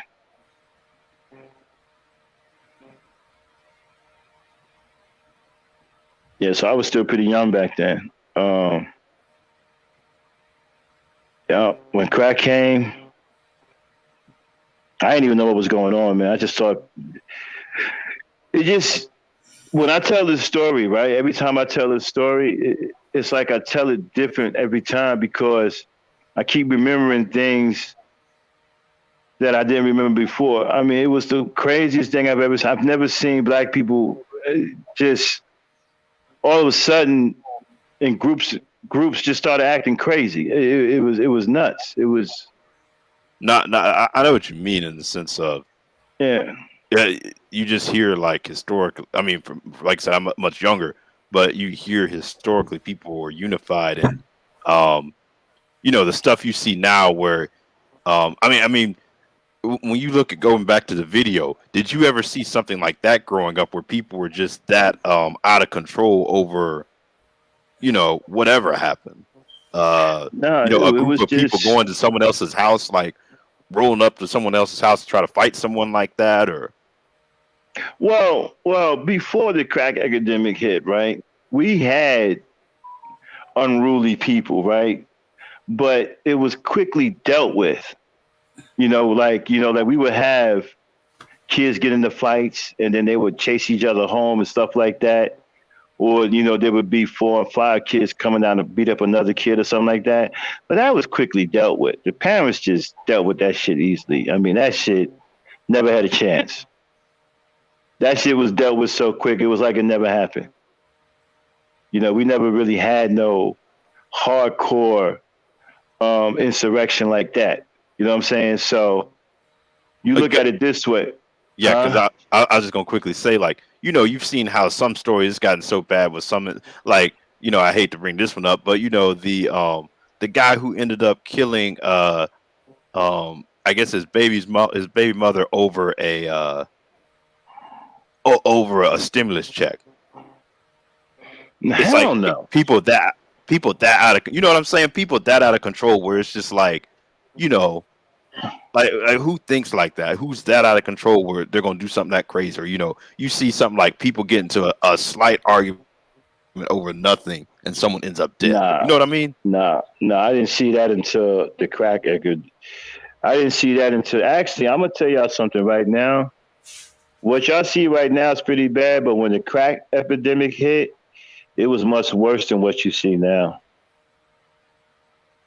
I mean, it was bad, bro. I'm talking about overnight stuff just blew up. Like families just disintegrated into nothing, man. Like all of a sudden, the homes became boarded up in a matter of a week or two. They just homes where they were thriving families, where they had 8, 9, 10 heads in the house.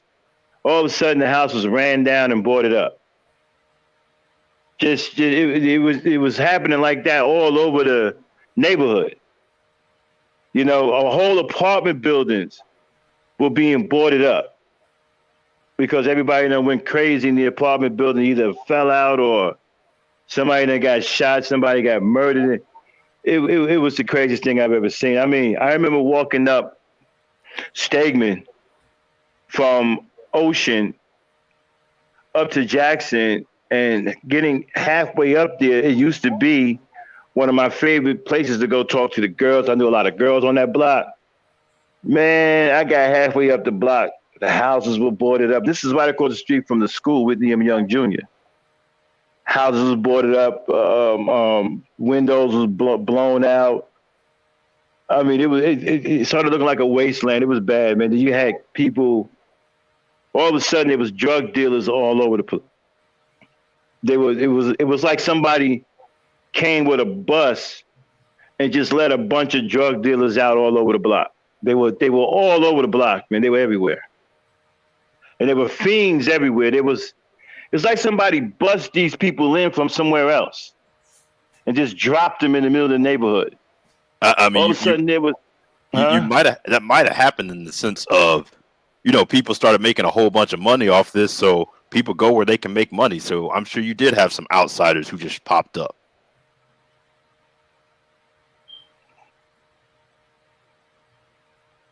I'm sorry, what happened? Say that again. Oh, I'm sorry. No, I was saying, you know, people just started making so much money behind it that, you know, people go where they can make money. So you probably did have some people who just popped up out of nowhere who weren't even from the community, who just felt like, hey, I can make money here. Yeah, and they were everywhere. All of a sudden, they were on the corners. There were businesses shutting down. We had shoemakers, record stores. Remember record? Well, now you too young to remember a record store. We had record stores where we would go in and buy records. They were shutting down. Shoemakers were shutting down. We had a lot of stuff in the neighborhood, right? Because a lot of black men knew how to do stuff back then. We had shoemakers, record stores. We had seamstresses. You can go and get your clothes taken in, and we had a tailors. We had a whole bunch of working black people that had skills in the neighborhood, right? There was almost nothing you couldn't get done in the neighborhood because you had so many black people that had these skills. Then all of them businesses started just shutting down, and they were getting robbed, and it was bad, man. The whole place just turned into like a big vacant, lot, a big fucking waste zone. The whole community just disintegrated, man. Crack just ran through our community like a damn tornado, man.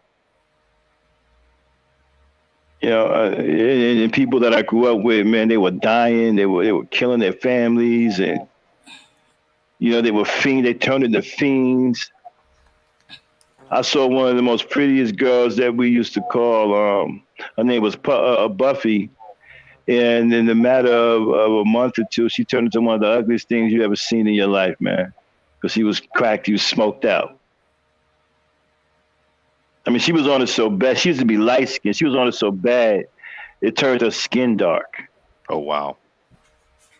I mean, it was bad, man. Crack They put a hurting on us with crack, man. Yeah. No, I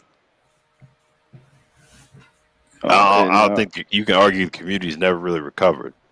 Nope. They just started blowing up one by one. Sometimes two at a time. They just started blowing up, and then you have more and more drug dealers coming in, not giving a shit. Next thing you know, you have fiends everywhere. There were fiends everywhere, man. I mean, you couldn't. I ended up trying to get away from. I went into the military, and it was bad, man. It was really bad. The once beautiful neighborhood that I grew up in just turned into a wasteland, bro. Crack just destroyed it. Now, have you in your, I guess in your current life, have you been able to find a community that even comes close to what you grew up in? Well, the community I live right now is a military town. You know, they're kind of quiet. You know, it's a military community, somewhat like that, but not kind of like that, because most of the people in this community stay to themselves. You know, the neighborhoods I grew up in, you know, black people interacted with each other. You know, the quality was high back then. Yeah. You know, of black people, they interacted with each other. It was a lot of good social stuff going on. Like I said, you can go to people's houses and just lounge and hang out with nobody fighting, with nobody tearing up anybody's furniture. You know, you can sleep over somebody's house. It wasn't no big deal to go down the street and be down there for a while and then call home to your mom and say, hey, I'm down at someone's house. Can I sleep over? And they say, yeah, you just go ahead and sleep over. You know, I mean, it was fun, man. And all that went away. And I haven't seen anything like that since, man. Most people are standoffish today. They stay to themselves. They're quiet. They don't get involved in none of that. Yeah, that could be part of you know, they say in American society in general, there's a big epidemic of loneliness. You know, that could be definitely part of it. Is people don't engage with their neighbors or anything like that, or you know, build community essentially. You know, it's one thing to be just, you know, present and in a place and even live in a neighborhood. It's another thing to really build community, which it sounds like you all truly had community.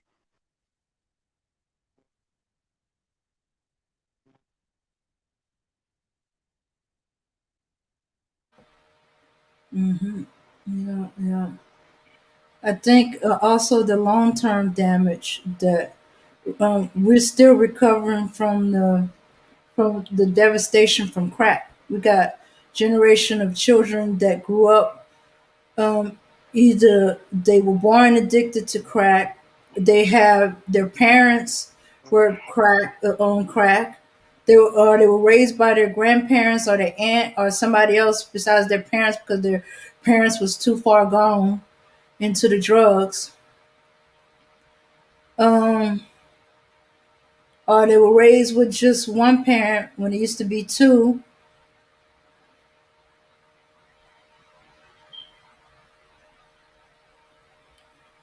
And so we're feeling the effects of that. Yeah, when you got kids raising kids. Mm-hmm, mm-hmm.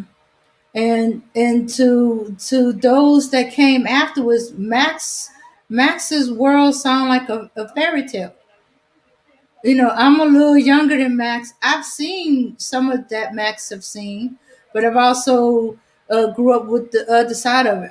I grew up with one parent, but I had an extended family. I had grandparents, uncles, great aunts. I had cousins, older and younger.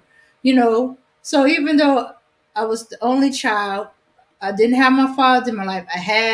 I seen the men in the community. Oh my goodness, some of the men in the community, they because they knew I didn't have a father, they stepped in fatherly role. You know, they chastised me. They said, "What are you doing out here?" They told on me to my mother and stuff like that. That's why, you know, when Max says it's black men fault that Micaiah died, you know, that the police was able to shoot her. I understand it because I've seen black men in the community stop fight. I've seen black men chastise boys for letting girls fight, you know, and stuff like that. Y'all are young men. Y'all should not be letting girls fight. Y'all shouldn't be encouraging them to fight. Y'all supposed to be there to prevent it. How you gonna call yourself men? They actually said that. How you gonna call yourself men if you letting the women fight? If you letting the Absolutely. girls fight? Well, like I said, it's just too much. Intervening. Hmm. There's just too much. Just too many men today, too many black men today that are okay with this group of men who are attacking black women, who are saying that black women have no value, and we have guys who are famous for telling off black women, which I think is really a sad for us as black men. Listen, you would never catch me siding with a guy who was doing nothing but sitting on social media or some other stupid ass platform talking bad about women. I mean, as a man, you should have some kind of pride about yourself. I mean, that's who you're supporting. Guys like that, you know. Back in the day, we had real heroes. We had Garvey, we had X, we had King. You look today, well, we got who are famous today, right? We have black men who are dating coaches, who write Mac books. We got guys who are famous for being pimps. That's what we have today. That's what we have to look up to as black men.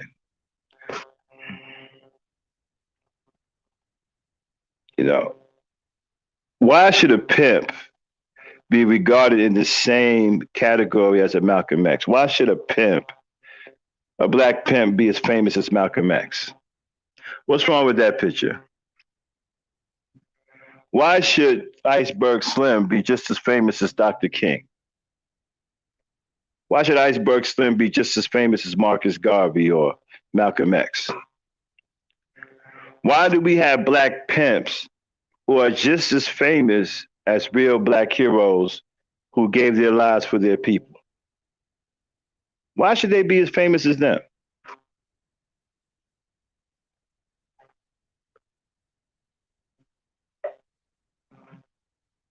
I mean, these guys got names. These guys got names that ring out with black men. You go and you say Iceberg Slim's name.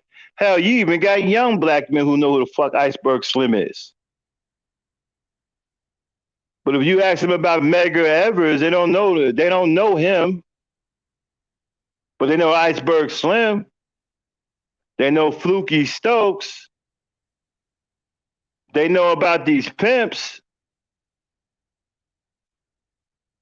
Why is it that pimps have the same kind of celebrity as real heroes, black men who gave their lives for their people? You had a lot of media, from my understanding, in that, once again, going back to lack of parents and lack of people there, you had a lot of media that celebrated people like that. Black exploitation films, things like that. That literally became, like you said, the role model, unfortunately. Yeah. They just redid a movie called Superfly, right? And you should have heard these Negroes talking about that movie. They talked about him like he was some kind of god. That's who they wanted to be like. They wanted to be like Superfly. They wanted to walk around with their hair looking crazy like that, looking feminine like that, and be all about the game. The game, the game, the game. You see, to the black men, they've been taught that life is a game. You don't see any other men, races of men, walking around here with that kind of mentality. But black men, they think life is a fucking game. Chalk it up to the game. It's the game. It's the game. It's the game. It's the game. It's the game. So while you running around here with this childish mentality, thinking that life is a game, real men are out here running circles around you. They're building infrastructure. They're digging their heels in their own enclaves. They got power. They got money. They have influence. While you running around here talking about chalking it up to the game. And you don't have any power. You don't have shit. You don't have any wealth or any influence. You don't have any real wealth. You don't have any influence. You don't have any power. You look at what our young boys talk about, right? You take our teenage boys, anywhere from the age of 14, let's say to 19, and you listen to the conversation. They're talking about pimps. They're talking about the game. They're talking about hoes. They're talking about strags. They're talking about this bullshit ass rap music. They're not talking about anything else. But if you take Jewish boys of the same age, they're not talking like that. They're talking about taking over their father's businesses. They're talking about running companies. They're talking about owning companies. They're talking about farming people, putting people to work for them. Their conversation is completely different. The sad part is too, Mm-hmm. you could even argue amongst even older men, the conversation is the same.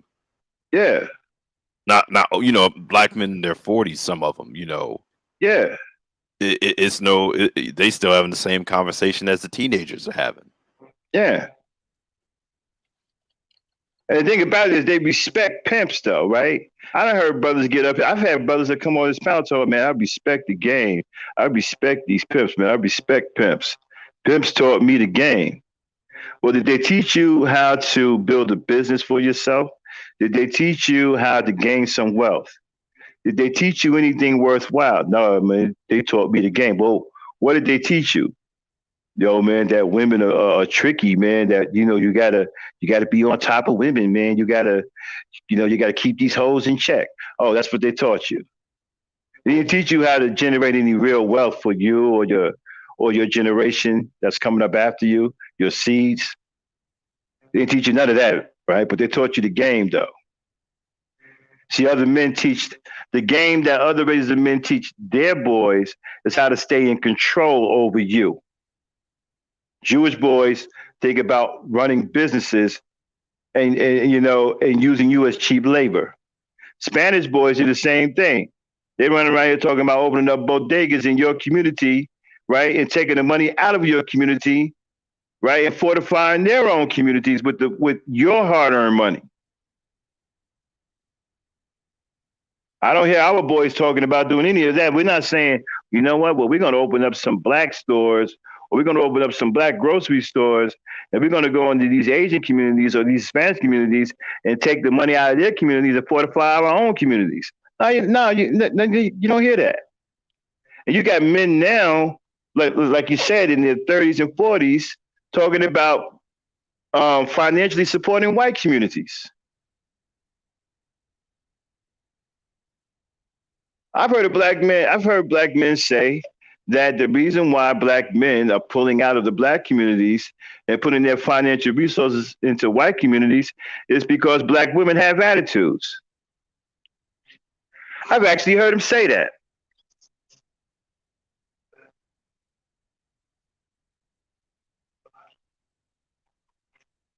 Am I still coming through here?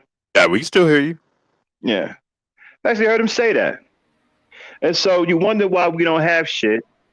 We don't have any power. And then you got the nerve to talk about black politics. There is no black politics without power. I keep telling people that. You can listen to all of the tone talks all you want. You can listen to the bald eagle all you want, as far as my man who talks about black politics. We don't have any black politics because we don't have any power. You want your own politics, you need power. We don't have any of that. There is no black politics. What you have is black politicians going along to get along. They're not creating any legislation. They're not getting anything written. They're not even trying to change the Constitution, which is a historical racist document that was created with black people not in mind. They didn't have us in mind when they created the Constitution. Black people don't have shit to do with the Constitution. You see these race soldiers out here that's doing all these killings, what's the first thing they uphold? It's the Constitution. When you had that racist Donald Trump get in office, what was the first thing he said he wanted to do? Defend the Constitution. Because that's a historical, racist set of documents that keep them in power. That don't have shit to do with black people. And the black politicians aren't doing anything to change the Constitution. They aren't doing anything to make black people a part of the Constitution. They leave that Constitution alone.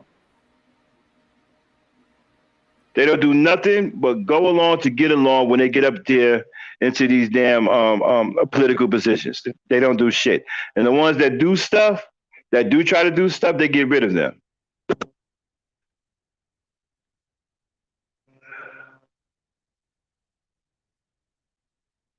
Don't have any black politics. When we get some damn power, when we make some legislation, then we can talk about some black politics. Until then, there is no such thing as black politics. We just got black people going along to get along in white politics.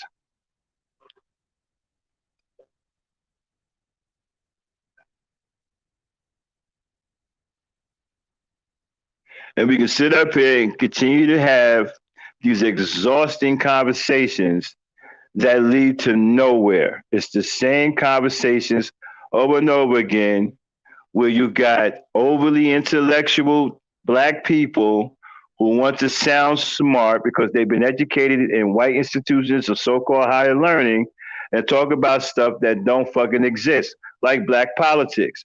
The black politics don't exist, people. You cannot have your own politics without power.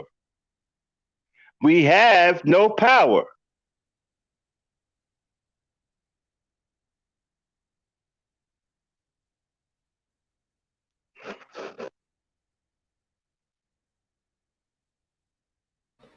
So we should work on ourselves and our community. You got to get some power. You got to get some buzz. You got to get some real estate. You got to create an economy. You got to get some products that you can sell. We got to start becoming a people with their own economy. Chinese people in this country, they have their own economy. They control almost all of the manufacturing in this country. Manufacturing that black people used to control. Go figure that. Black people used to work at almost all of the manufacturing plants. Remember a company called Rubbermaid? They used to be employed by a whole bunch of black people used to be employed at Rubbermaid, which was a manufacturing plant, all their manufacturing plants. Mm-hmm. They operated all of the machines, all the mold machines.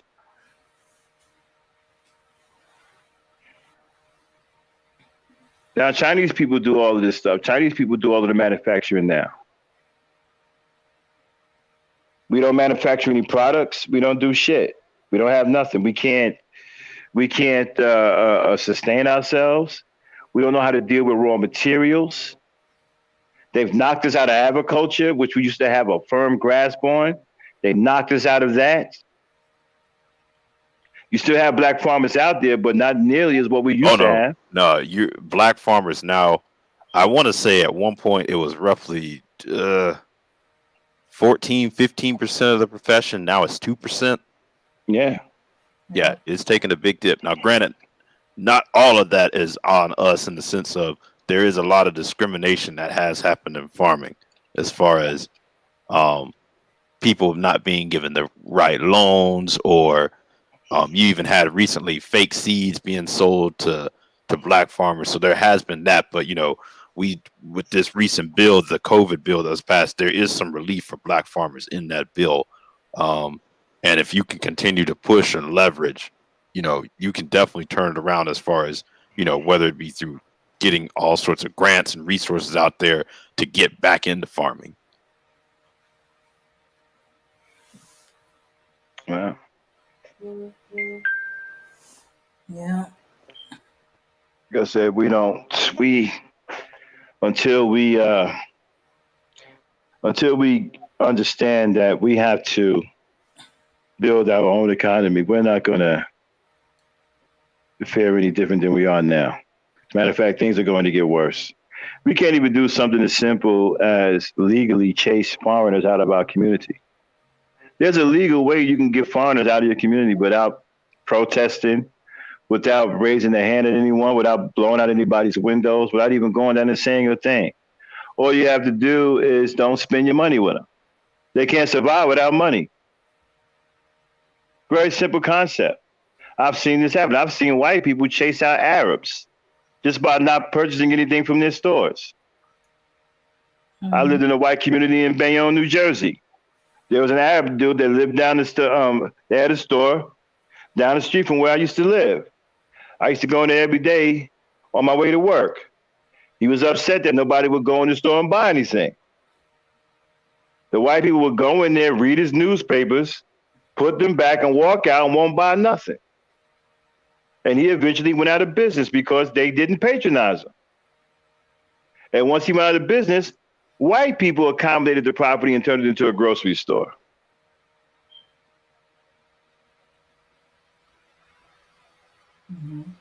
I mean, not accommodated. They commandeered the property and turned it into a grocery store. They became a moneymaker because they supported their own. Got him out of the community quick, fast, in a hurry. He didn't last what? He was down there for a year.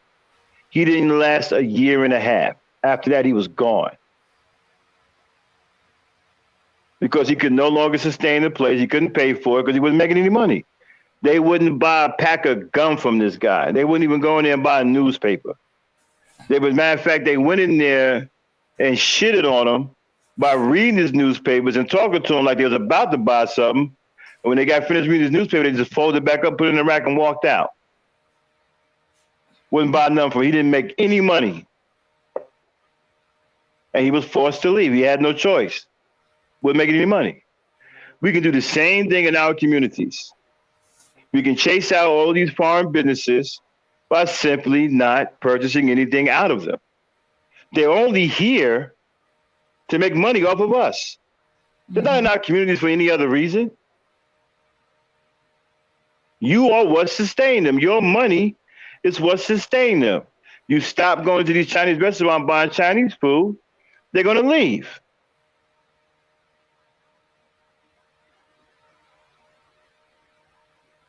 After so many days of opening up and there's nobody buying anything out of their stores, they're going to leave. Mm-hmm.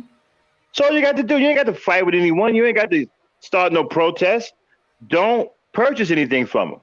They can't survive without money.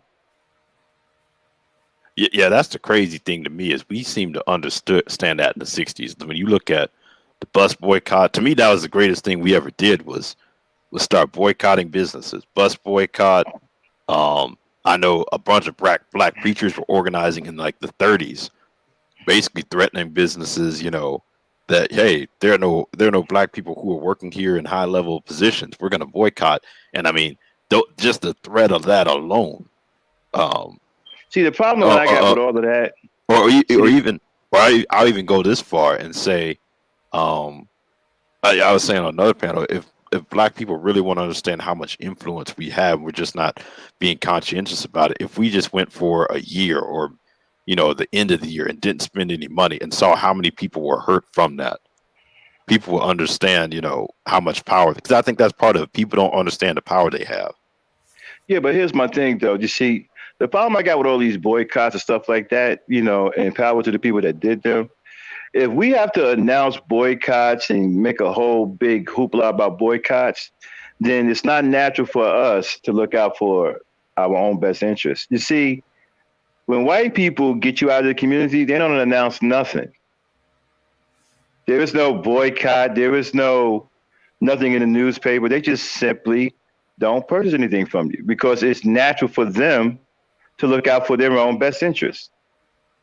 They know that you and their community ciphering money from their community is not in their best interest. So they simply do not purchase anything from you.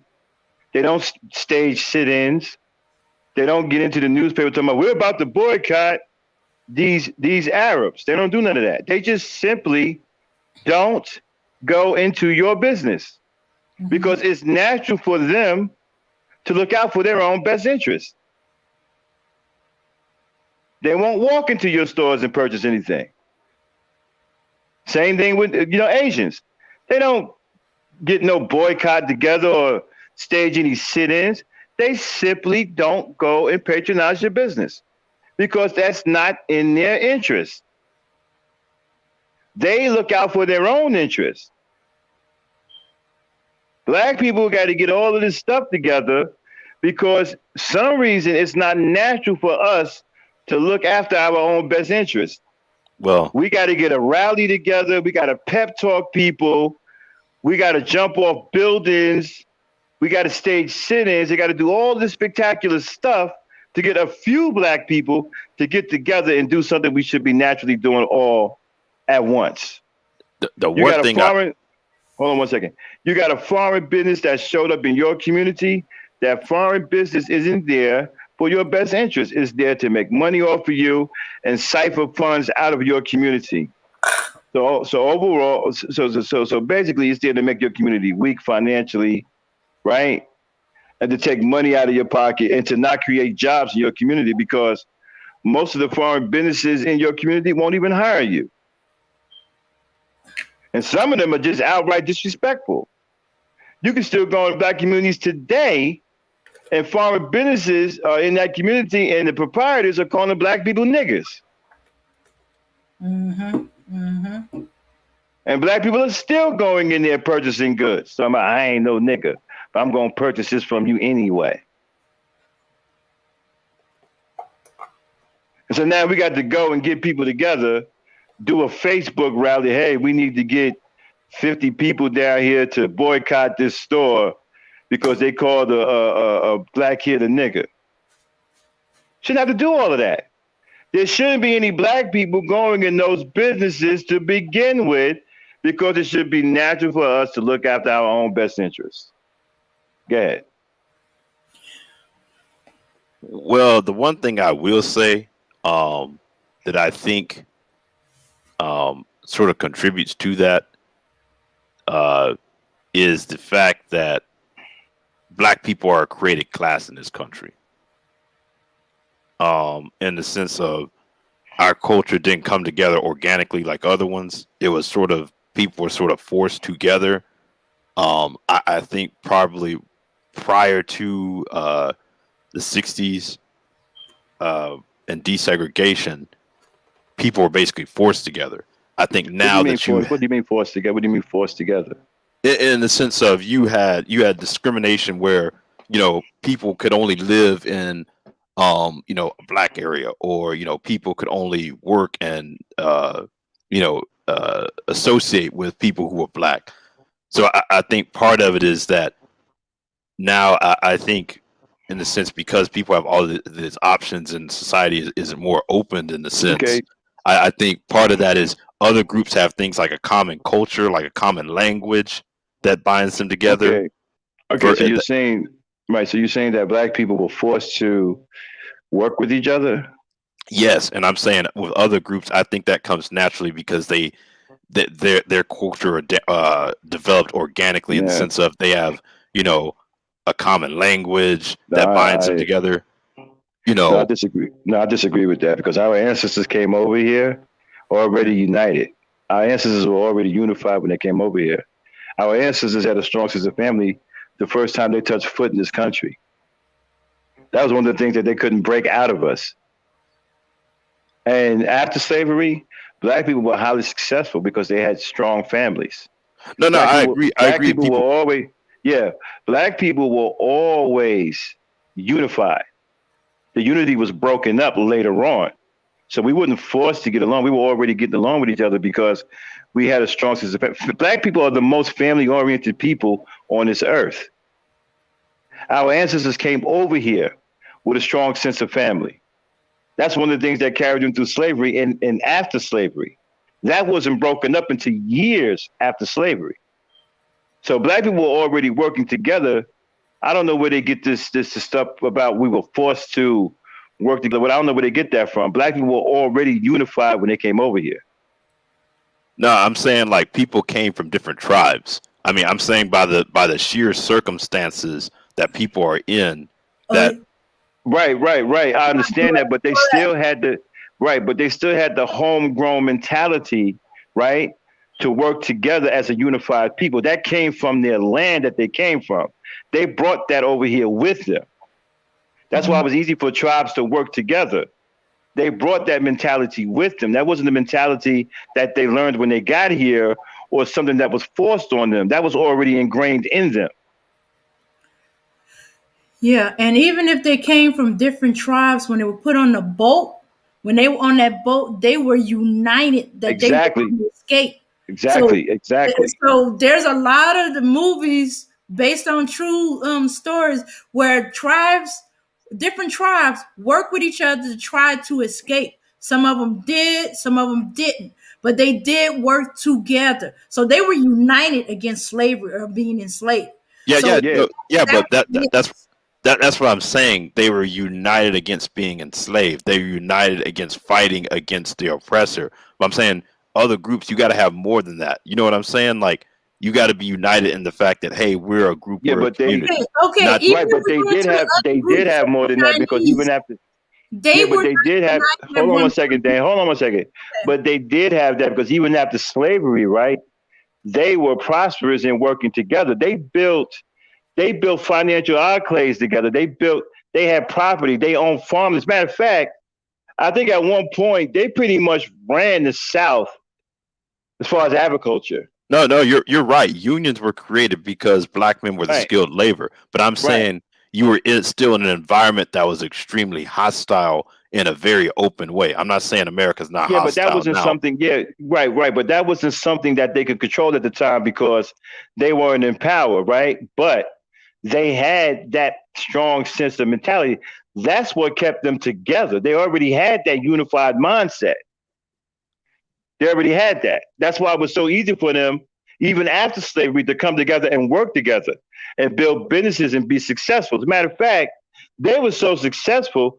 This is what caused white men who were empowered to create laws to break up their prosperity, such as Jim Crow and other things, which allow white people to blatantly go in and destroy what black people built. But I'm saying you don't think the fact that they were facing such a harsh racist environment pushed them together versus that's not there. I'll put it like this. Look at they were already together. Let me ask you this. When you look at the Trump administration, do you think black people were more together under Trump than they were under Obama? Man, Trump, this generation is effed up, bro. I'm not gonna sit here and talk about this generation and compare them to any generation. No, I'm saying when you look at just the presidency, to me, I saw more black people together under Trump because they were dealing with someone who was essentially outwardly hostile to their community. You had some who were basically saying they thought Trump was a good thing, but I think when you look at the data and the policies, that's what I'm saying is that when you have that hostile force, that seems to push people together. I didn't see any. Well, people say that. I've heard some black people say, Trump is good for black people. Trump kept it real. I don't know about all of that. I didn't really see a difference in black people. I've heard some black people say that they did some things differently. I'm not sure why they did something differently because of Trump. Well, look at they're saying enrollments at HBCUs are now going up because basically the racism that's being put on display in America that you can argue that Trump is helping cite. But it was more but it was more racism under Obama. I'm saying not blatant racism, not someone like the president out there having a bullhorn, encouraging white supremacy. I mean, you had someone whose mentor was literally Richard Spencer, who was a chief of staff for Donald Trump, Stephen Miller. So that's what I mean is that you had literally people who were outright just encouraging people, alt-right, the people at Charlottesville. Right, and I'm saying now what you're seeing this movement where people are now saying, oh, you got for the longest time in generations, you got tops, athletes who they're encouraging to go look at a HBCU to go to school versus a predominantly white school. Like I said, you have the enrollment numbers at HBCUs going up. That's what I'm saying is in response to that. Even though those are owned controlled by white people too. My thing is this here, right? Okay, maybe this generation is so screwed up. Maybe they needed something like that Maybe what you're talking about is I didn't really pay attention to that. I didn't really see a difference in the racism because under Obama, I thought, matter of fact, I thought the racism was worse under Obama than it was under Trump. Really? The only difference is, the only difference is you had Trump. Trump didn't give a shit. Now, when Okay? you say the racism, were you talking about racism from like policy or just individual people you Man, dealt it was with? it was all of the above. Policy. There were more mass shootings and shit going on when Obama cops were killing Negroes left and right when Obama was in office. Even more than what you see now. And nobody was saying anything about it.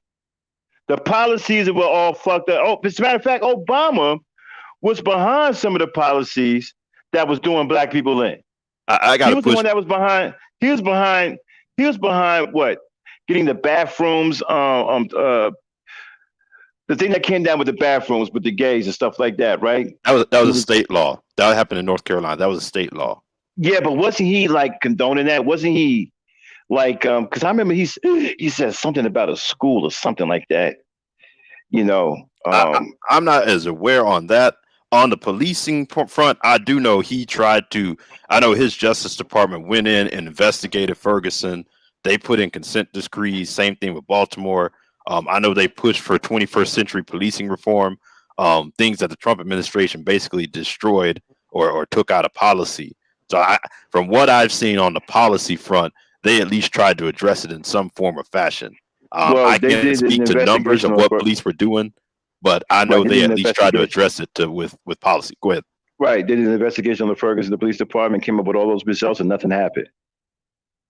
Nothing happened. Nothing changed. No, they put a consent decree in place. They investigated and the patterns. I believe the police chief got fired and a new one of the people in the community actually ran for public office, I believe. Same thing with Baltimore when you talk about prosecution of police in the Freddie Gray situation. Well, that's all I can speak to. How many cops got convicted or murderous cops under Obama? I didn't hardly see any cop get convicted for murdering black people. Like the cop that got away with murdering Fernando Castillo, that was on Obama's watch, right? That cop was clearly. The reason I say that that's state law. I mean, that's state government who's prosecuting that. Yeah, but still, right? He's the president. He could have pushed to get something done. That cop clearly was unfit to be a police officer.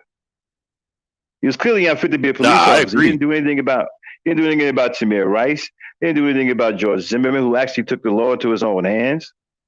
Okay? Nobody got prosecuted. At least now, somebody got prosecuted. But my this thing is the first in a while that somebody's actually gotten prosecuted. Yeah, but once again, you had the state attorney general who had to come in and do that. That wasn't the president. The state attorney general about what though? About what? Who prosecuted Chauvin? First of all, it was in the local jurisdiction's hand, and then Keith Ellison, who's the attorney general, he stepped in and he tried the case. Right, but the president, the president voiced his opinion about it and supported it and urged it to happen. Obama never did. Obama never urged anything to happen to any of these police officers. Biden got out. Biden got out on listen. Biden got out on a bullhorn and denounced what happened and urged justice be done. When did he do that? He talked about it.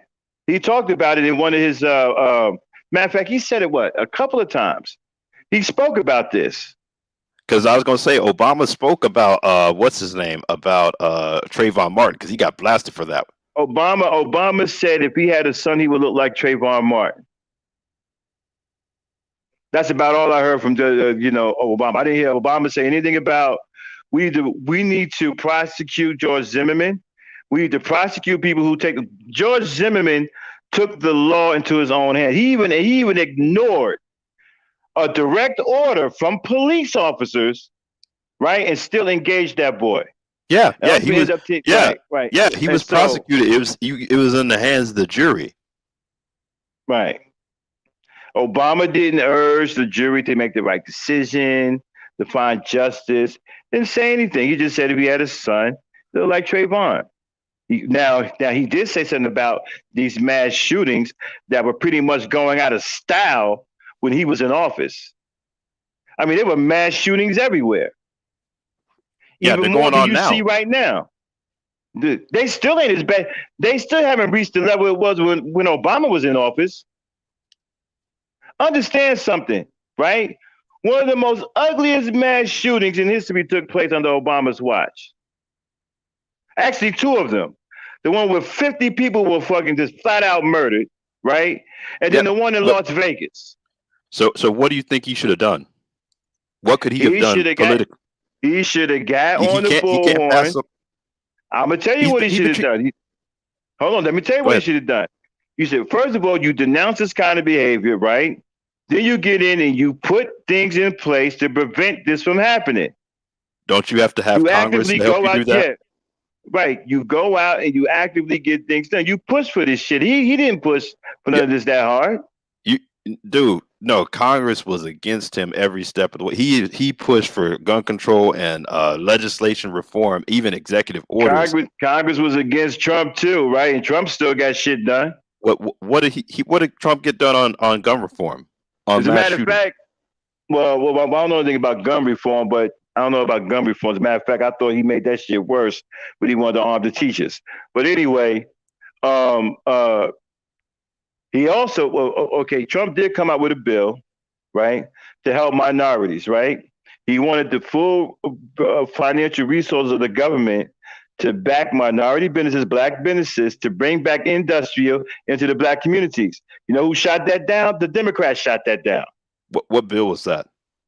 He was trying to get a bill passed to where the resources of the government will be put behind revitalizing the industry in the black communities, the the uh, No, the the, the what bill? industrial areas.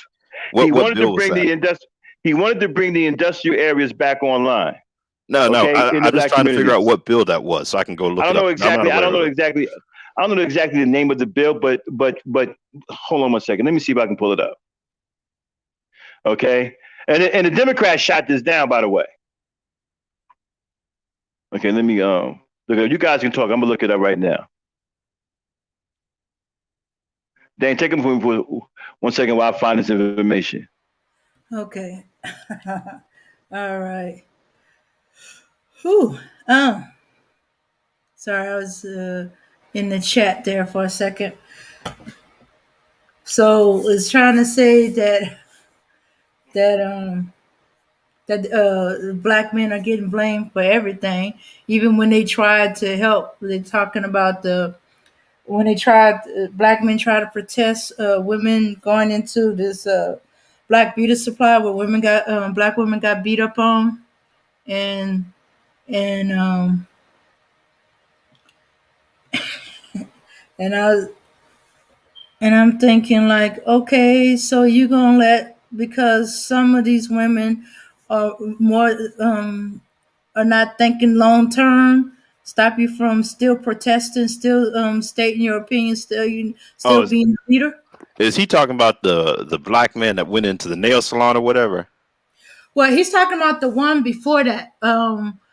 This woman, black woman, got beat up at a black beauty supply, and these black men were protesting, and so the Chinese Asian owner dropped the prices on Oh, hair, and all these women were in line to get, black women were in line to get hair. I think I know what you're talking about, because Mm-hmm. I think didn't the guy go in there and like basically confront the Asian store owner? Yeah, and he talked to the women like, "Why are you going to a place that beat y'all up? Why y'all going back to that? We're trying to protect Okay, y'all." I got it. Okay, I got it. It's called a platinum plan. Oh, Oh, you mean that? Yeah. No, the flat. I can't take the platinum plan seriously. I thought Trump did that just for a political ploy. Well, actually, it was a part of what he tried to get done earlier when he Because wanted to revitalize the industry in the black communities. He because saw that at one time, right? The industry was thriving. Industry was thriving in the urban communities back in the day, right? He wanted to bring that back online, and he tried to introduce that to the house, and they shot it down. So he revamped it and put it in the platinum plan, along with some other things, and they shot it down again. Now the platinum plan came out like a couple weeks before Trump was getting reelected. I understand that, but he had other things that he was trying to do that got shot down, and they're being shot down by Democrats. I don't want to take it too far because I don't want to take it too far in the political discussion, but I would encourage you to go and have you read Joe Biden's Lift Every Voice and Sing plan? No. I haven't read it. I'm not. I don't care about Joe Biden. But go ahead. No, I just encourage you. It's basically his document for what he ran on as an agenda for Black America. I just recommend you read it, even if you don't care for Biden, just so you know what his what at least you should be pushing from him, or what the campaign promises he made to the Black community. Yeah, it's a big document. Interesting. No, it's a big document. It's about 50 pages. I don't remember off the top of my head. I know there's some things in there for like home ownership, like revitalizing and encouraging home ownership. I think there was something there about student loan forgiveness, just because Black people, the burden we bear with student loans. It's been a while since I looked at it, but I actually put the link in the back chat to it. I just encourage people to be aware of it, just so, like I said, even if you don't care for Biden, you at least have something to say. This is essentially what you made on the promises you made on the campaign trail, and these are things we want to push for. So, like I said, I'll drop it in the back chat. Okay. Okay. All right. I'm beginning to think Delco is a troll. I've heard that argument. Who is Delco? What does he say? He's saying we celebrate more when our men get out of prison than we do when they graduate. And I agree. Heard this argument one before, huh? That's there's some truth to that. No. I've been to many. I agree too. I've seen it in my family. Yeah, there's some truth to that. We celebrate God. Like, remember I was talking about how niggas used to, when they go to jail, they be sending pictures home to where they in jail doing all of these cool poses and post up on a wall like they proud to be locked up. And then when they do come home, because I've been on the streets too, a lot of street gangsters. Yo, my boy coming home, man. I'm gonna put him on his feet. Yeah, they do that. I've seen that. They do that. And then if a kid is graduating, like for example, the one kid I showed the other day, right, who almost had a perfect SAT scores, right? You don't hear shit about that. You don't hear them celebrating that. A Black kid almost got a perfect SAT score, people. Hardly nobody know about him. A young Black boy. Almost scored perfect on the SAT. I think he missed it by a few points. And nobody said anything about it. Nobody's even talking about it. Yeah, but I know many guys that gone and come out of prison. They ain't celebrated. Most people are avoiding them. And no. You see, that's not what he's talking about. We do celebrate a lot of people that I've seen it. There's truth to what he's saying. That's not trolling. There's truth to what he's saying. I've seen it. I've seen more graduation celebrations than I haven't seen that.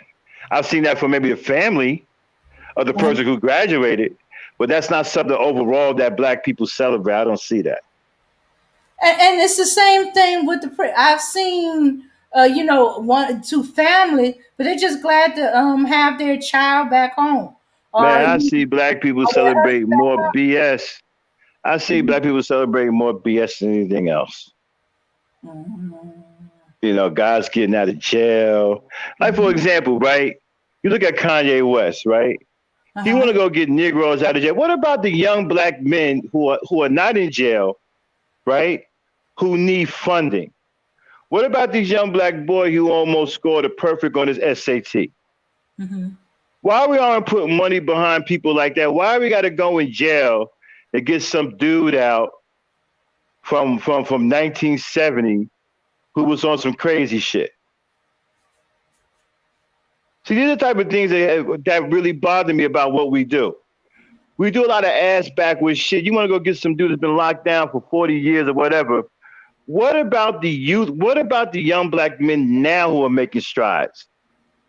Who can use these fundings? I know what you're saying. Basically, people go and they put all the resources into people who are making the bad decisions versus making opportunities for people who made the good decisions. Exactly. This kid just got a damn. I'm putting him in the chat. You see what I'm talking about? The boy, put him up on screen when you get a chance.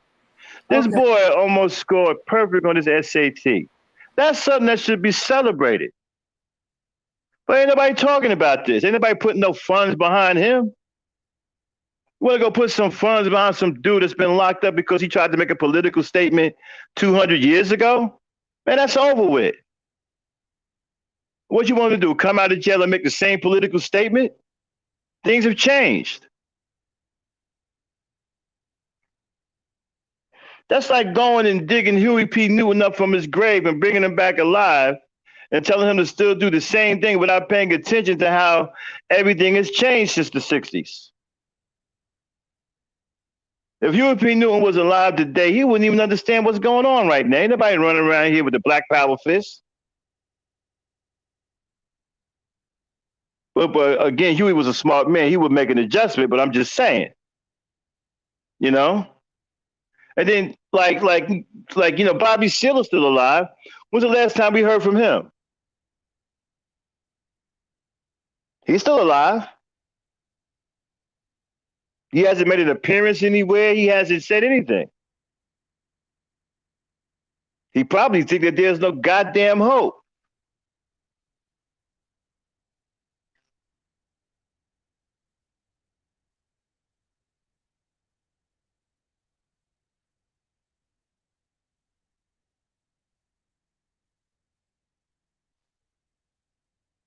What statistics you're talking about, Truth is? What statistics are you talking about? Not all of them, Delco. Not all of our young boys on the fourth grade reading level. A lot of our boys are very smart, but they're gobbled up by a lot of white. You see, white people come into our communities and they cherry pick our people. And they steal them out from under our noses without us even knowing anything about it. Like, a lot of people didn't know that there's a lot of engineers at the Ford plant that are black. You know, a lot of people don't know that black people built Twitter. You know, they come and they cherry pick our people and they get them working in their businesses. They get them out of sight so that you don't never hear about them. You know, we got a lot of kids that are very smart.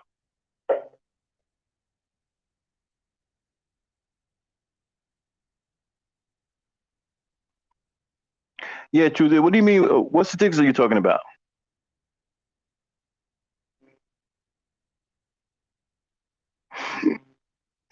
I want to know what statistics you're talking about. What do you mean when you say statistics? Yeah, we have a lot of smart young people, but what you don't know about it is our people get cherry picked. They get taken out from under our noses. See, they're very quick at recognizing our genius. They see our kids coming.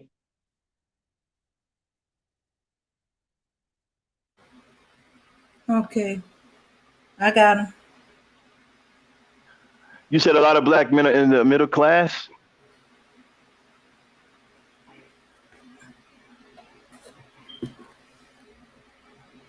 Yeah, Deco, because they take our brilliant people and they put them in their businesses, and our brilliant people, they get our brilliant people when they recognize our kids at an early age. This is why you don't want your kids in white institutions. All they do is study your kids. They probe your kids. They learn very quickly that your kids are capable and already on genius level, and they snatch these kids up, and you don't ever hear from them again because they put them somewhere in Silicon Valley working for one of these big corporations, and you think that black people are stupid and that they can't do anything. And then you find out that black people built Twitter, black people built YouTube, right? When you start finding these things out, you find out that a lot of the engineers that's behind Ford are black.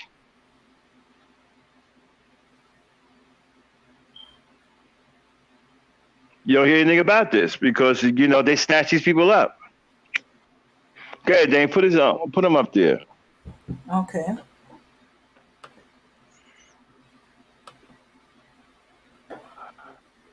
All right, here he is.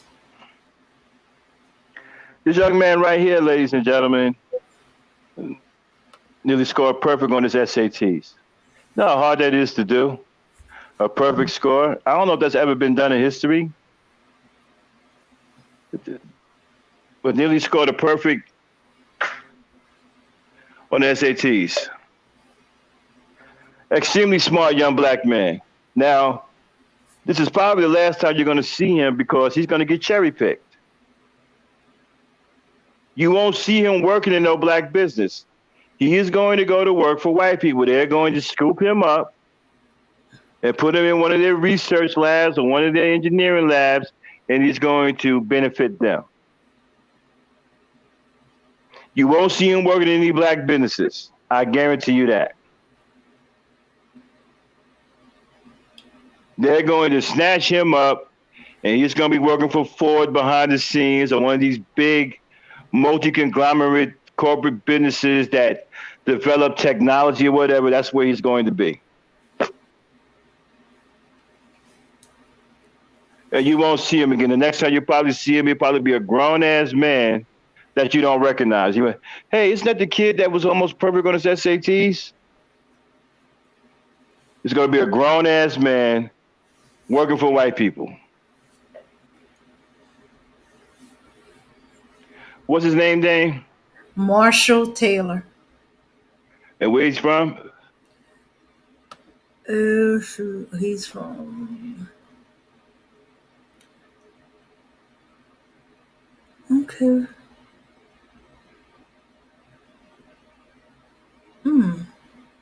They're not saying where he's from. Yeah, that's another, you know what, Delco, that's another point. You may not see him with no black woman either. Because when they get these, you see, they get our kids young. You don't never hear about it. They snatch out, they go into the parents' home, hey, your boy got potential, your daughter got potential. We want to put them in this program. And they take them away, and you don't hear about them no more until you see them with somebody white or did they doing something for white folks. Okay. Oh, he's from Portsmouth, Virginia. Portsmouth. Oh, so he's from my town. He's from Portsmouth. Okay. Portsmouth. Okay. Portsmouth. It's pronounced Portsmouth. Mm-hmm. That's where they pronounce it, not Portsmouth. Oh, okay.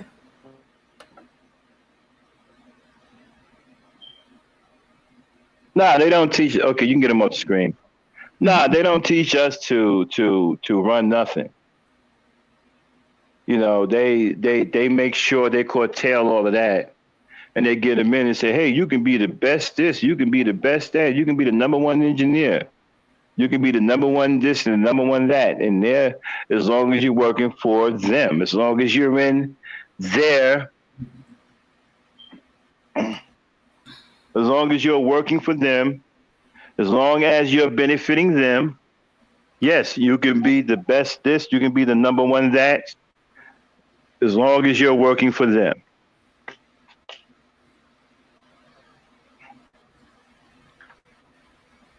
And that's what unfortunately, that's what's going to happen to this young man. He's going to get snatched up by one of these big corporate giants. And they're going to put him in a lab somewhere, working with some engineers. And you ain't gonna never hear from him again. Or if you do hear from him, he'll be with a white woman, and he'll be working for them, benefiting them.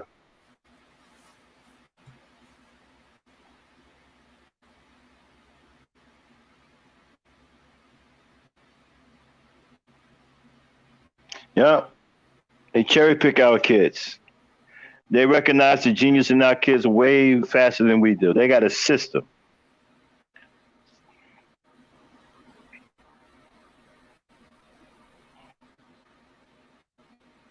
Nah, we don't celebrate other blacks. We don't celebrate shit. All we do is celebrate pagan holidays, and we do what white people want us to do.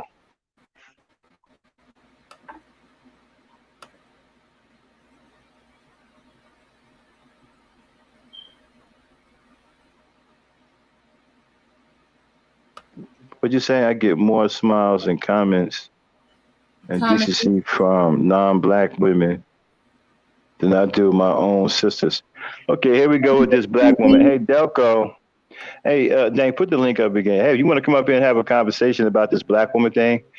We can do that because I'm sick and tired of that too, man. You know, why do we have to blame black women because we are having issues with some black women? Hello? Do you understand? Huh?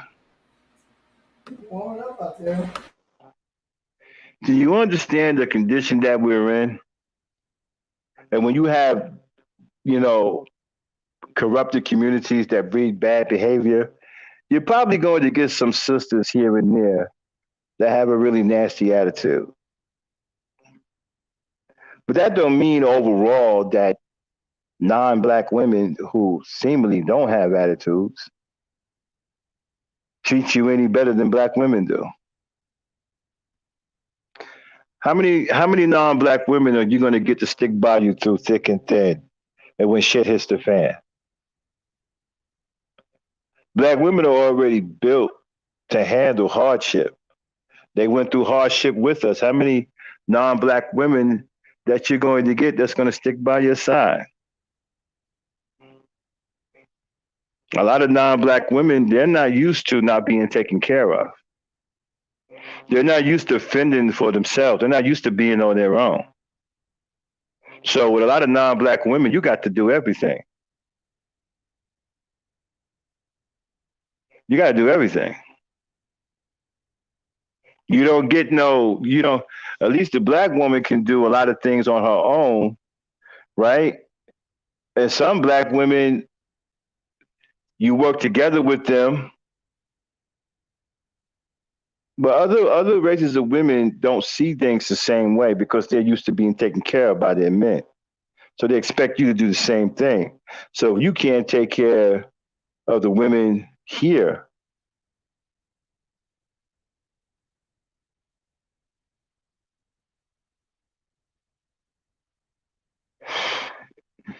I know they will.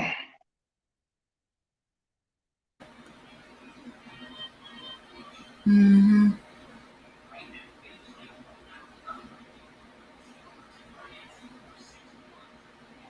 Okay. Yeah, I make black men responsible because it's black men's fault for failing the community. Because you've allowed your community to become corrupted, and corruption breeds bad behavior. See, it all stems from your leadership. That's how I can blame black men, because you're the head and not the tail.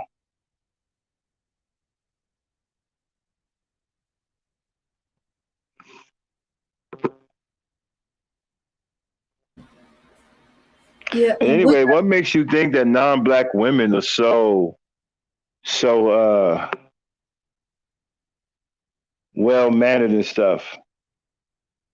Because the moment you gotta understand something, you're a black man. So if you're not rich and you don't have some real serious income coming in to where your income is working for you and you don't have to worry about it, if you ain't got it like that, and say you fall on hard times or you struggling with whatever, man, you got problems on your hand. Then you'll see their attitude come out. Because again, a lot of non-black women aren't used to not being taken care of.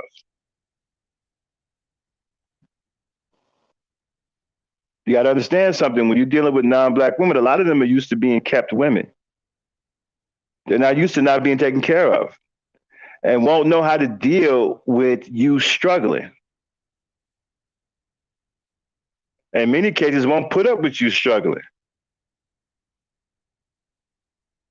Some of these non-black women, you can't go and tell them, yo, babe, I'm in between jobs, and they don't want to hear that. A black woman will struggle with you. She'll build with you. She believes in you, man. She'll get down in the dirt with you. A lot of these non-black women ain't gonna do that. And what kills me is you guys keep seeing this shit over and over again. You get with these white women, and at the first sign of trouble, they hightail it out of there and take all your money. Ask your boy, Tiger Woods. Ask your boy Shannon Sharp.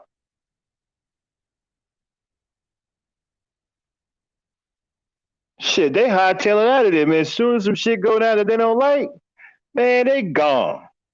And they're taking your money with them.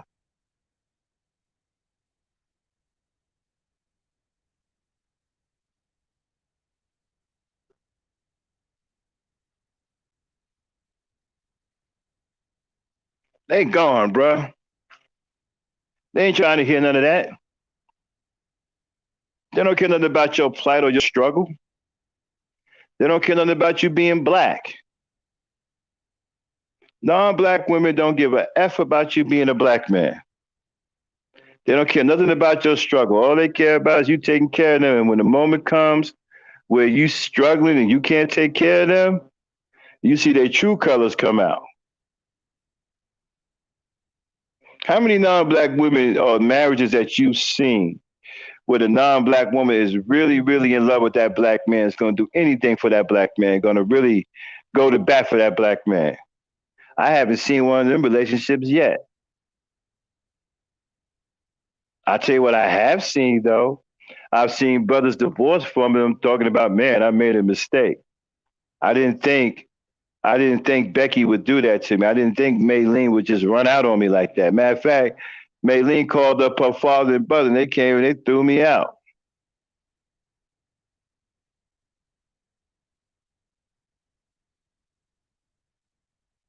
I hear stories like that.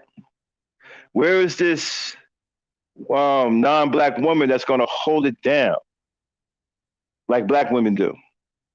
That's going to let you stay in her house when you ain't got a job until you get on your feet. What non-black woman is that?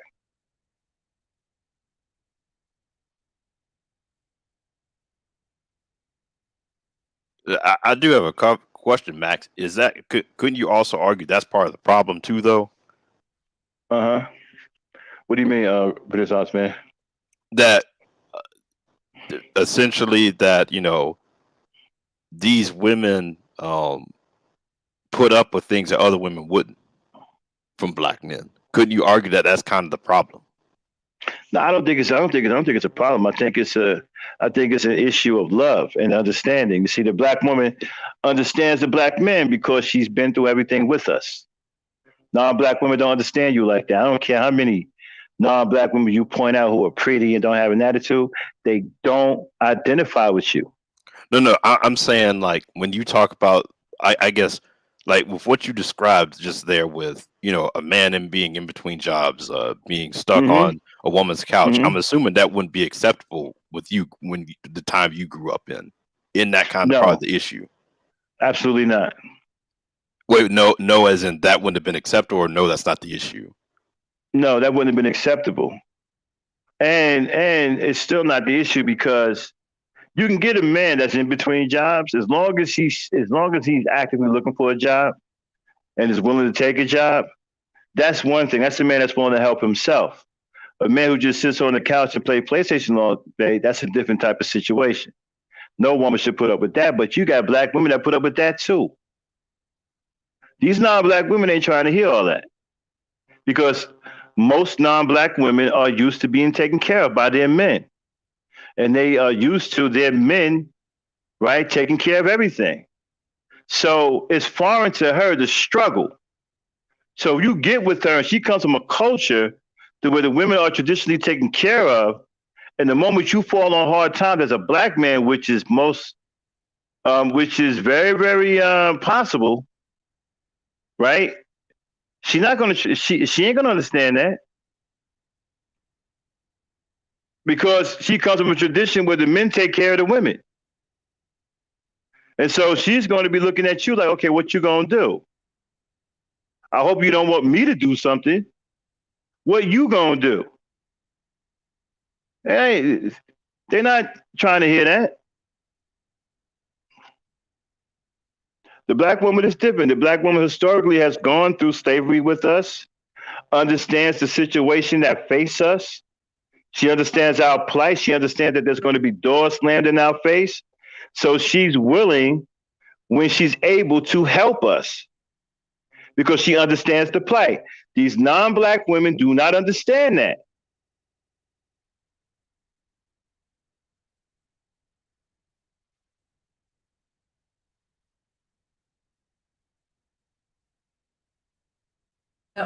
Not to mention, you can't complain about white people or talk about white people with her there because she's gonna take the white side because all she see is the white side.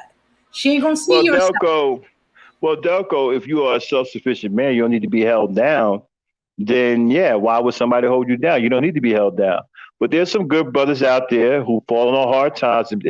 Maybe they've been hurt on the job or something like that, and they need a little time to get on their feet to get back into the job market. Ain't nothing wrong with a woman holding a man like that down because that man is going to produce.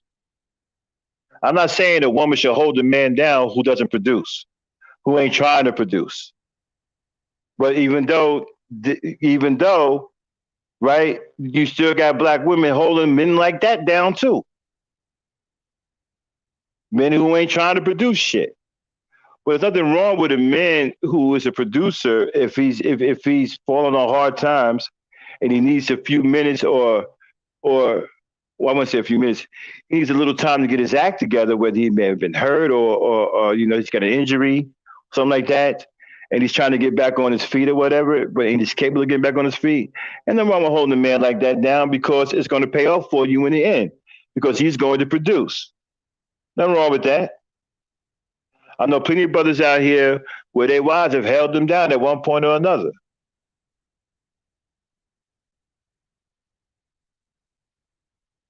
Exactly, Auntie. As long as he's a producer, and you know that he can produce. Like right now, if something was to happen to me, if I was to get hurt or whatever, my wife got my back because she knows I'm a producer, and I could comfortably sit here and relax and get myself together, knowing my wife got my back. Because once I get myself together, I'm going to handle my business, and she knows that.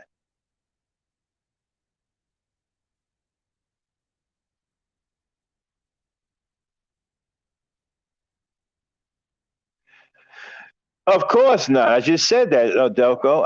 I just said the difference between a man who is a producer that has fallen on hard times versus a man who is a nobody.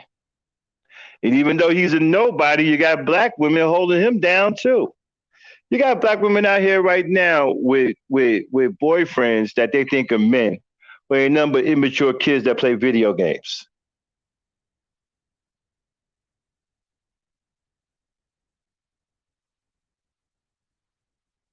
And you got black women holding them down. But when you go outside of the black woman and you go to these non-black women, it's a whole different animal, brother. It's a whole different animal, especially many of them come out of traditions where the man traditionally takes care of the woman, and that man takes care of everything. He provides, he protects, he does it, all. And that's what they're used to. And you come in here with all this struggle shit, they don't know nothing about that. And you start talking to her about some slavery shit, they don't know what the fuck you're talking about. They say that was a long time ago. That wasn't me. In fact, exactly. They don't want to hear nothing about that. Expect you to protect them from other black women. And they be instigating stuff. Nothing about that. They may look cute enough. I'm telling you something, it's a whole different mentality with them. And white women are the worst, man. You start some smoke with them, they gone, bro. You can hang it up. Then did you just put the link in the chat? Yeah, I put the link in the chat. I see the Ebony Star. I see the Ebony Star Network, but I don't see the link. What? Hold on, let me do this again. I know I put the link in there. I don't see it. Yeah. Yeah, you see right underneath the Ebony stuff. 80% of our children aren't born out of wedlock. Let me tell you something about all that, okay? One thing that y'all don't understand about that, a lot of those kids that are born out of wedlock, a lot of the mothers are white. Not all those mothers are black. The next time you look up that statistic, right, look at the nationality of the mother. Hey Max. Huh? I'm sorry. Hey Max. Hey Dame. I'm gonna jump down. I'm listening. Okay, Renaissance, man. But thanks for letting me come up and enjoy the discussion. Okay, no problem, man. Anytime. All right. Yeah, Delco. Yeah, Delco. A lot of those mothers aren't black mothers. A lot of the mothers are non-black who abandon those children. Who the child still gets classified as black though, and the child still gets classified as being born out of wedlock. A lot of those mothers aren't even black. A lot of the mothers are non-black. Yeah, and that applies to the abortion statistics too. Mm-hmm.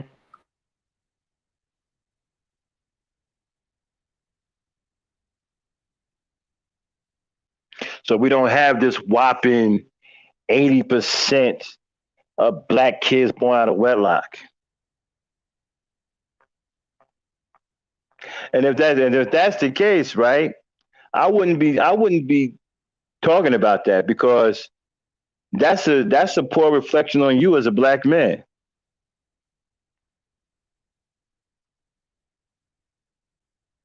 Where are the fathers of these 80% of these kids born out of wedlock? Where are the fathers? So if you're saying we got 80% of kids born out of wedlock, do we have 80% of absentee fathers as well? Is the percentage of absentee fathers, is that's 80% too? And how do you listen? You're talking about 44 billion, which I believe is a lot too. I believe there's more than 40. I believe we're somewhere in 100 million. Okay, but just somehow they keep messing with the numbers. We can't still be 40-some million. You know how long that they've been saying that we're 13% of the population? You're gonna tell me we haven't grown 1% in decades with all the kids that black people have? Or they're trying to keep us at 13% with all these abortions? Let's just say 44, 42 million. Dang, what's 80% of 42 million? Mm-hmm.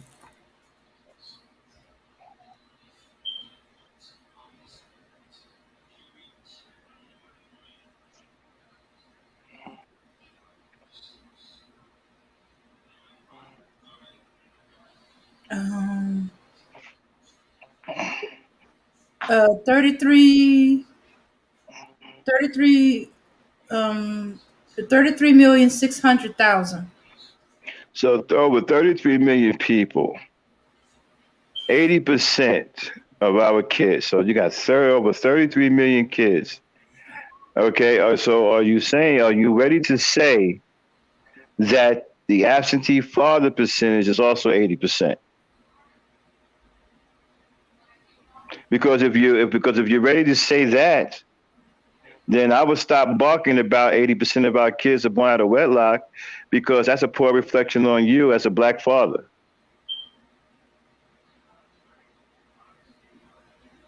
Because if 80% of these kids are born out of wedlock, who's creating these kids? The mother isn't doing it by herself.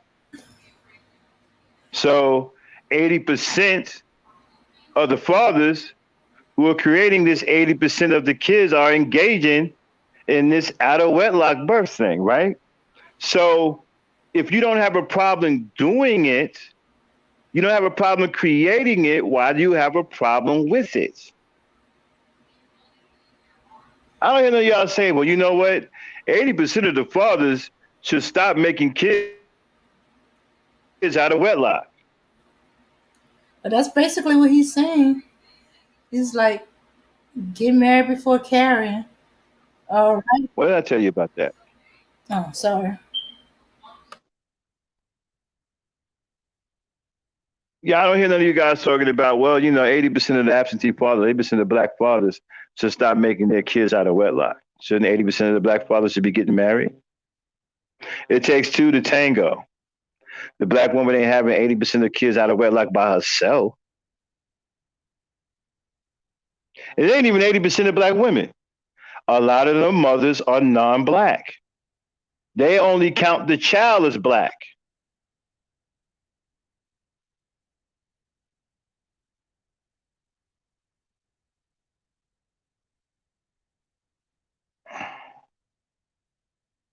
The link is in the chat. You're more than welcome to come up here and discuss it. I don't have a problem with it.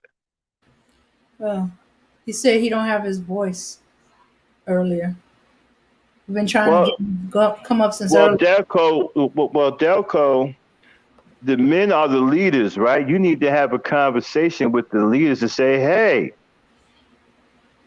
we need to start marrying our women so we can stop with this 80% out of wedlock thing. And if we got a problem with the 80% of out of wedlock, then we need to stop getting black women pregnant because they're not getting pregnant by themselves.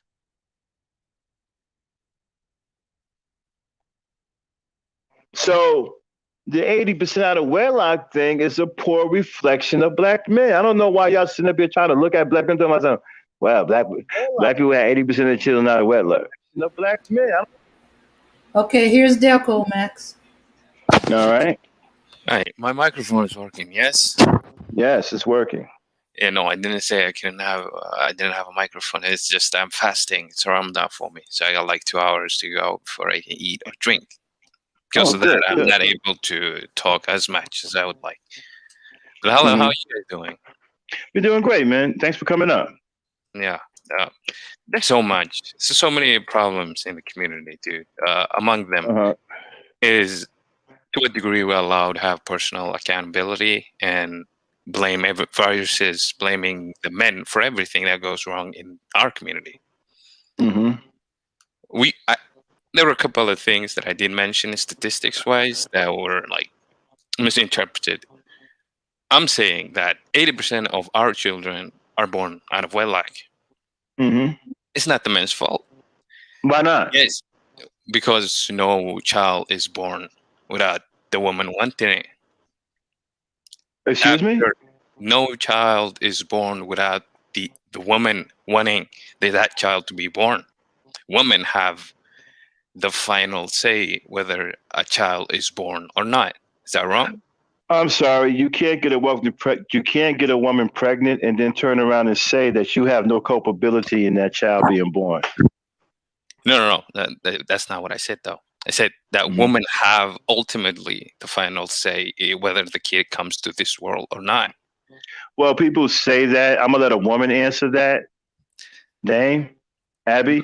That's not the main point. Is just to say that as much as we say it is 50-50. I'm gonna let a woman answer that. Yeah. Okay. Abby. Okay. Here's the thing. Okay, you know that you don't want to have children. There's only a few things you can do. Not have sex until you find a woman you want to marry and have children with. 2, protect yourselves at all times. Wrap it up. Do whatever you got to do. Do a combination. Wrap it up. Pull it out. All that. Yeah. Okay, so let me say this. Hold on, Dave. Well, so you're saying that Dave, hold on one second. Mm-hmm. Hold on one second. So you're saying that the woman has final say. So okay, yes, she does. So what is your point?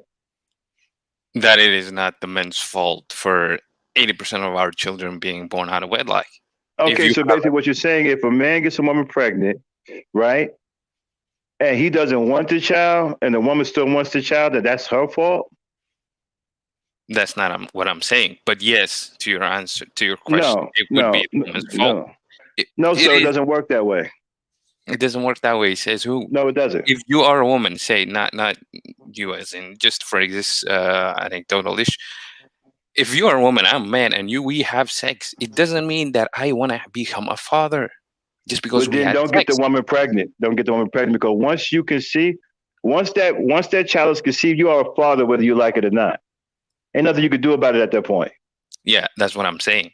But the woman, even if she gets an abortion, check this out, right? Yeah. Even if she gets an abortion, you will still the father of that child. Still. So once you get the woman pregnant, you are a father. There's no way around that. How many different types of abortion bills are there?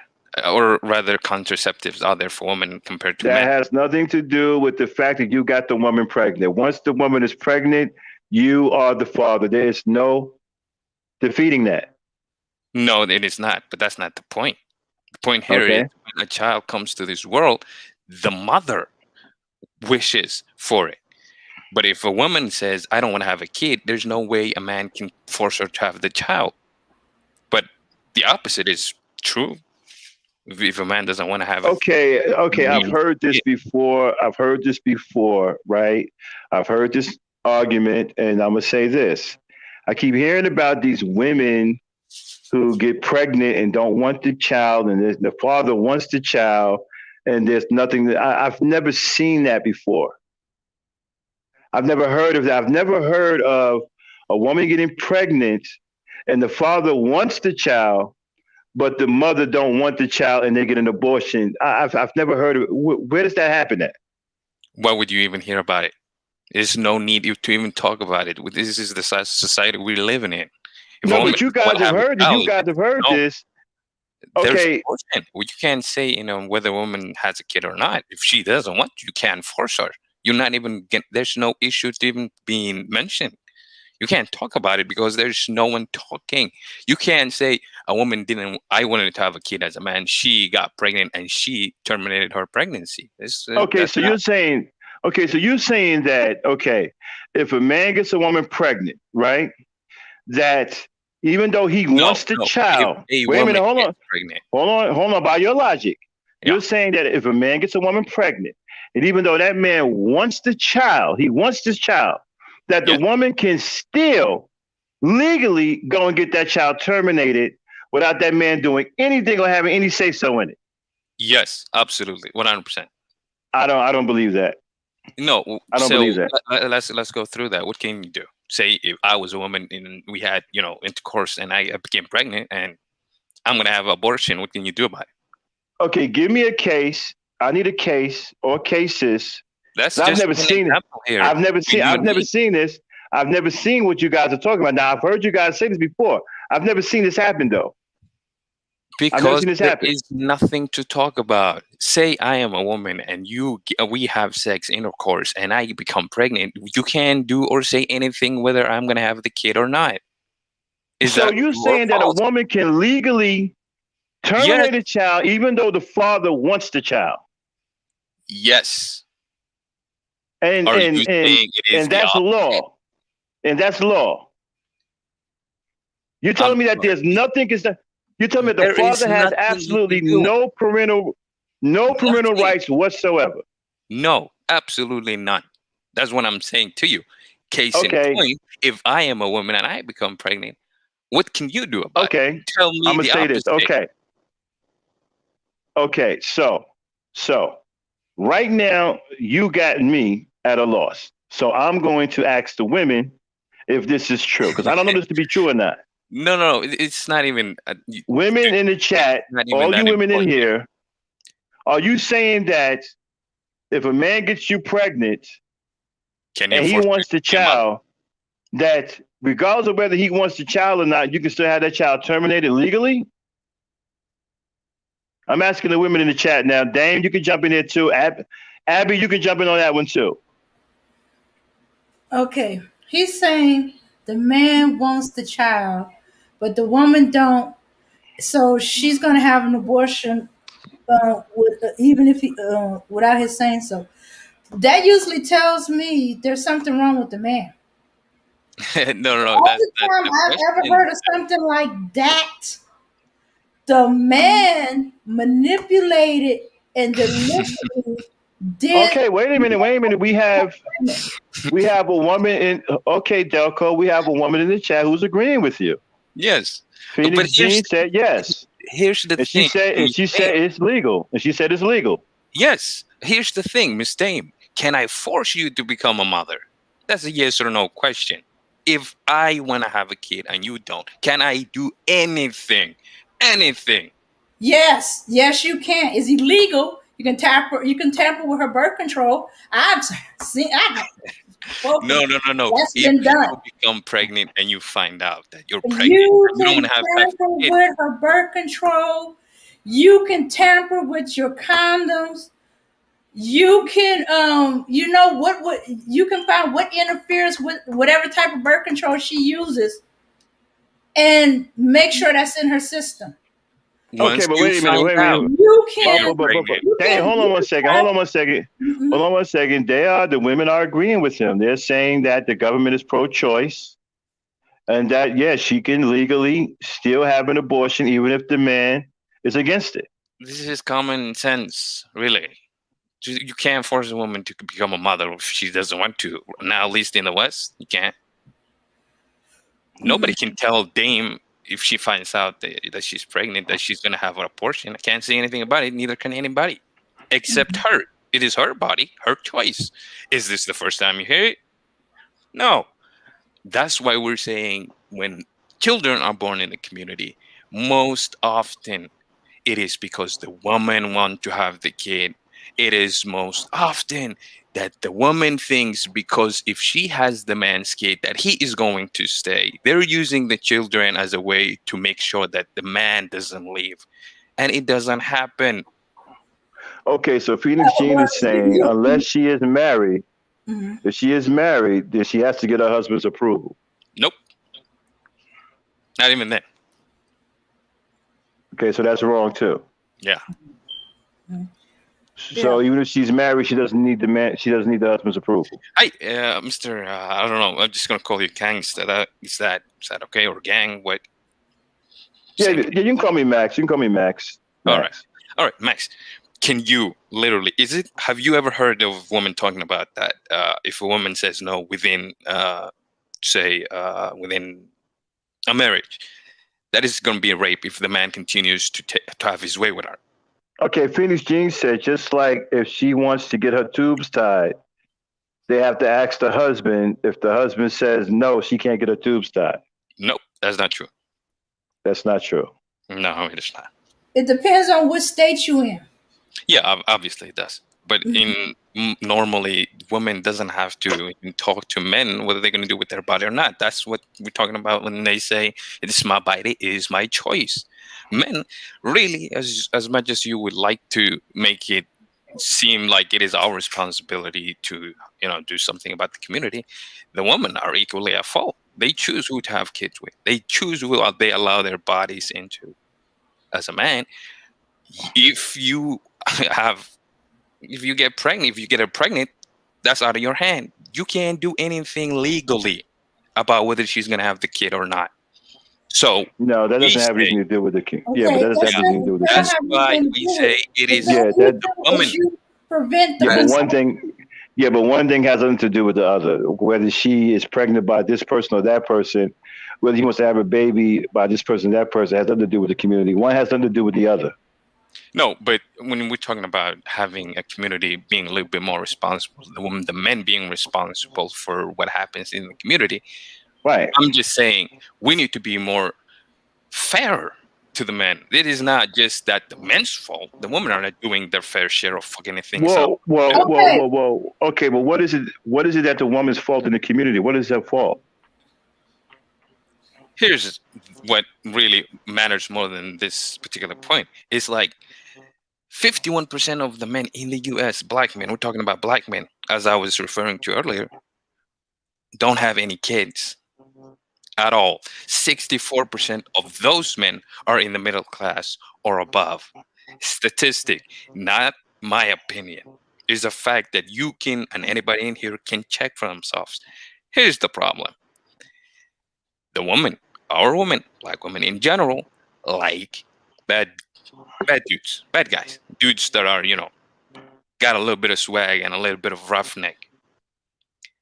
Is it fair to say that it is those men's fault, the ones that are productive, the ones that take care of business, the ones that are for family units, they're saying, I would love to get married, I'd love to have children within marriage, but I can't find a black woman to do it this way? Case in point, I was saying earlier that the kid who managed to get perfect SAT score, that he was probably getting messed with in school. The girls are calling him names. They're not looking out for him. They're looking for the guys who are hanging out in the streets, the ones with the neck tattoos. Okay, let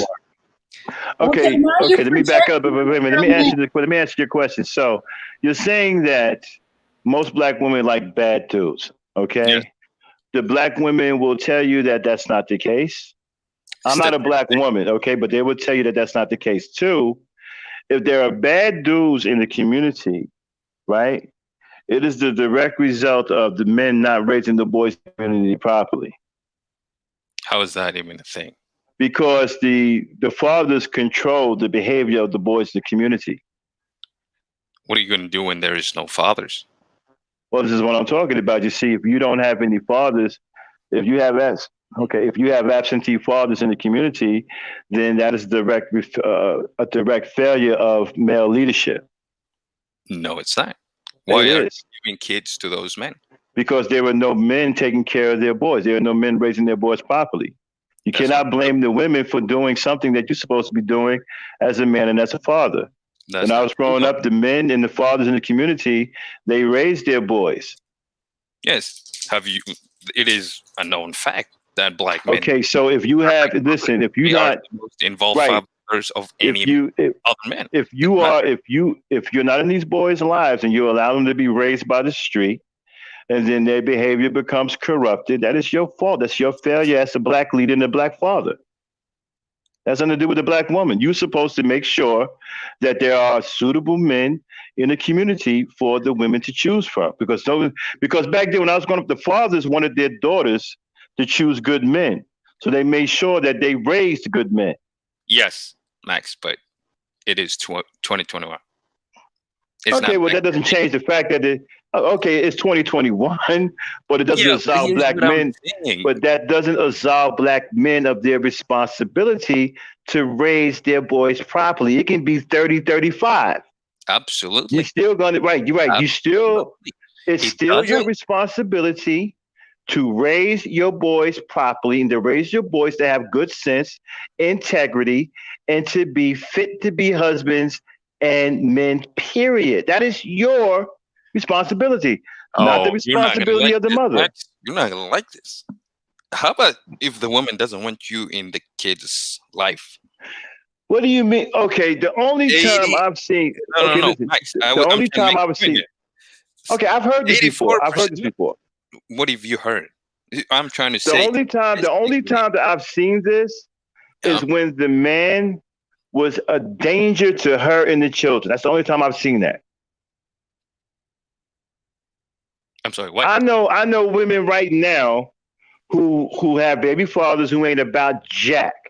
And they still want those men, and they still want those men to do something about the children. Yes. They're still asking those men. They're still reaching out to those men. They're still reaching out to those men and asking those men to do something about their boys. 85%. What do you mean 85%? 85% of what?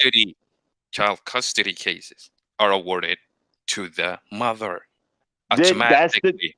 You have white men to, but check this out. You have white men to blame for that.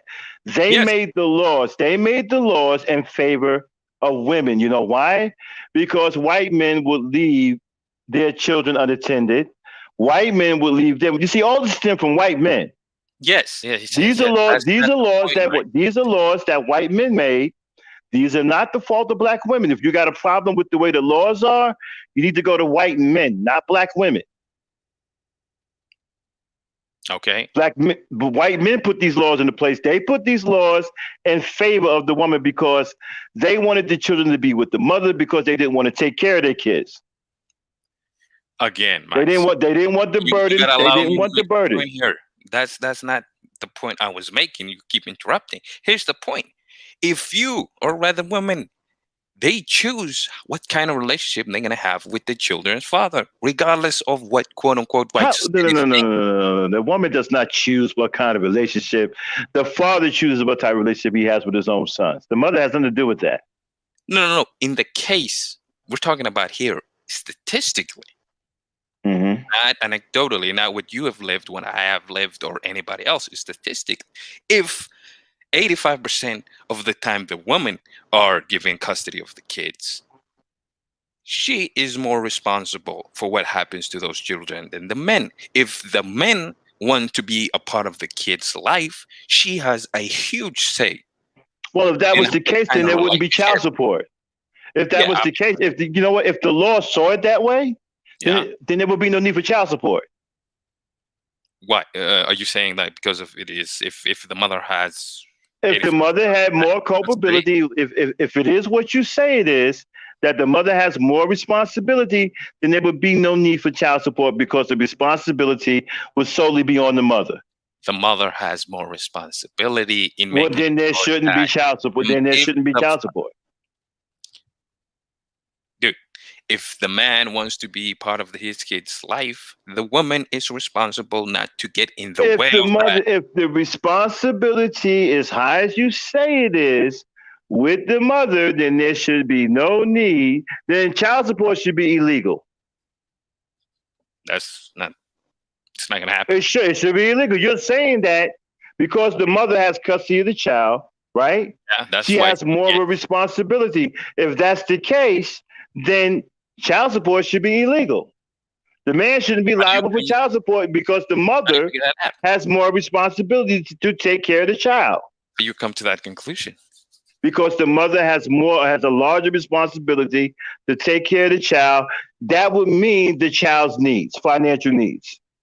No, that's probably, it doesn't matter whether the woman has like 50-50 custody or majority, or it doesn't matter what type of custody she has. More often than not, she's going to be getting child support from the father.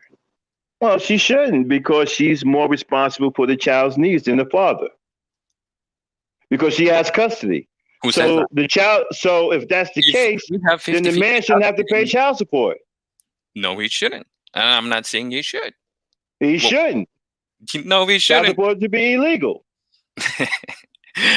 What does that have to do with what I'm talking about here? Because you're telling me because the woman has custody of the child, that she bears a greater responsibility. So that will include the child's financial needs. If that's the case, then child support should be illegal.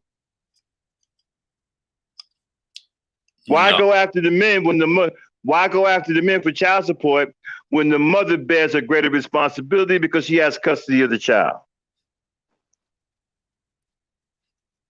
Let her fend for herself. She has a greater responsibility. She has custody for the child.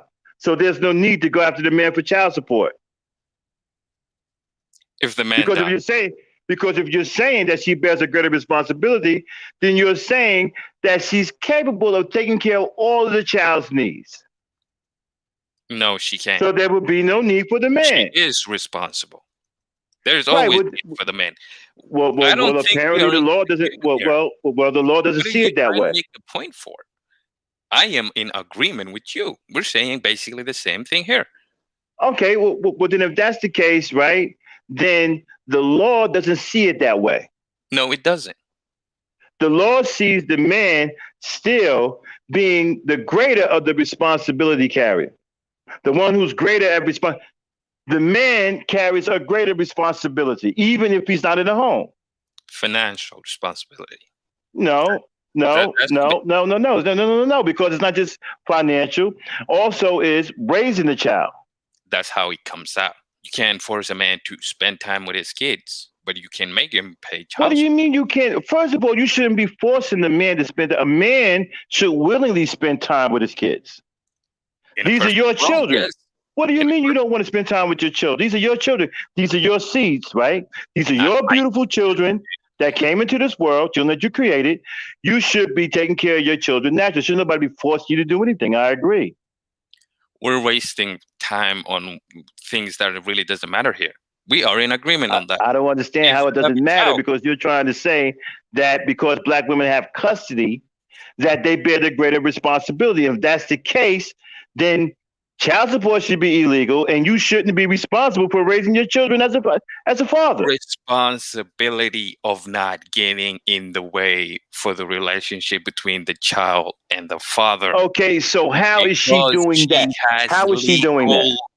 Custody of the children. Okay, so let's say you in a relationship.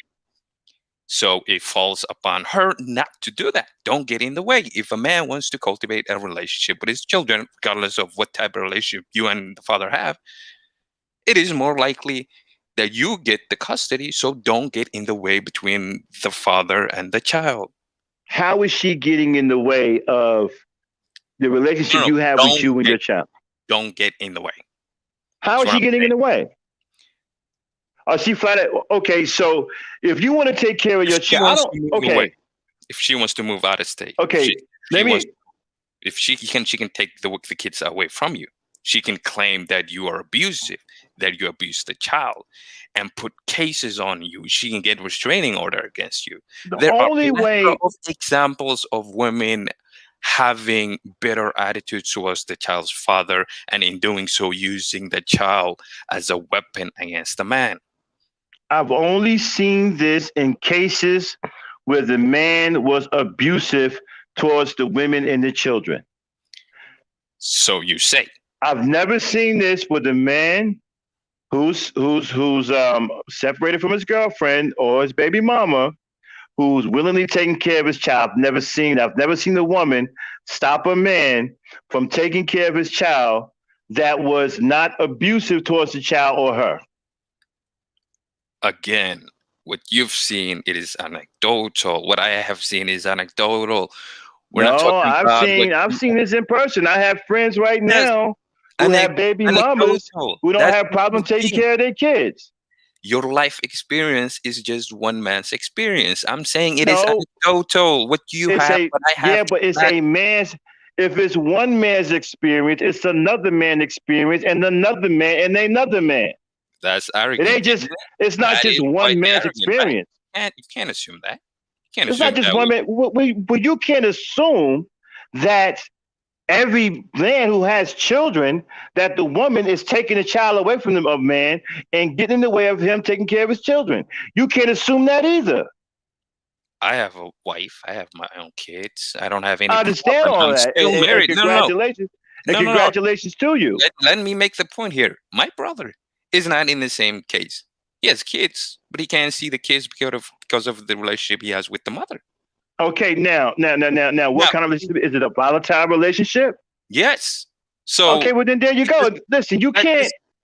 It does disapprove your point in saying that if it happens, it happens for another man and another man and another man. What it proves is that you don't understand the nature of women, right? You can't be abusive to a woman, especially a woman that has children. You can't be abusive to her without her feeling that you're going to be abusive to her children, because she's looking at it this way.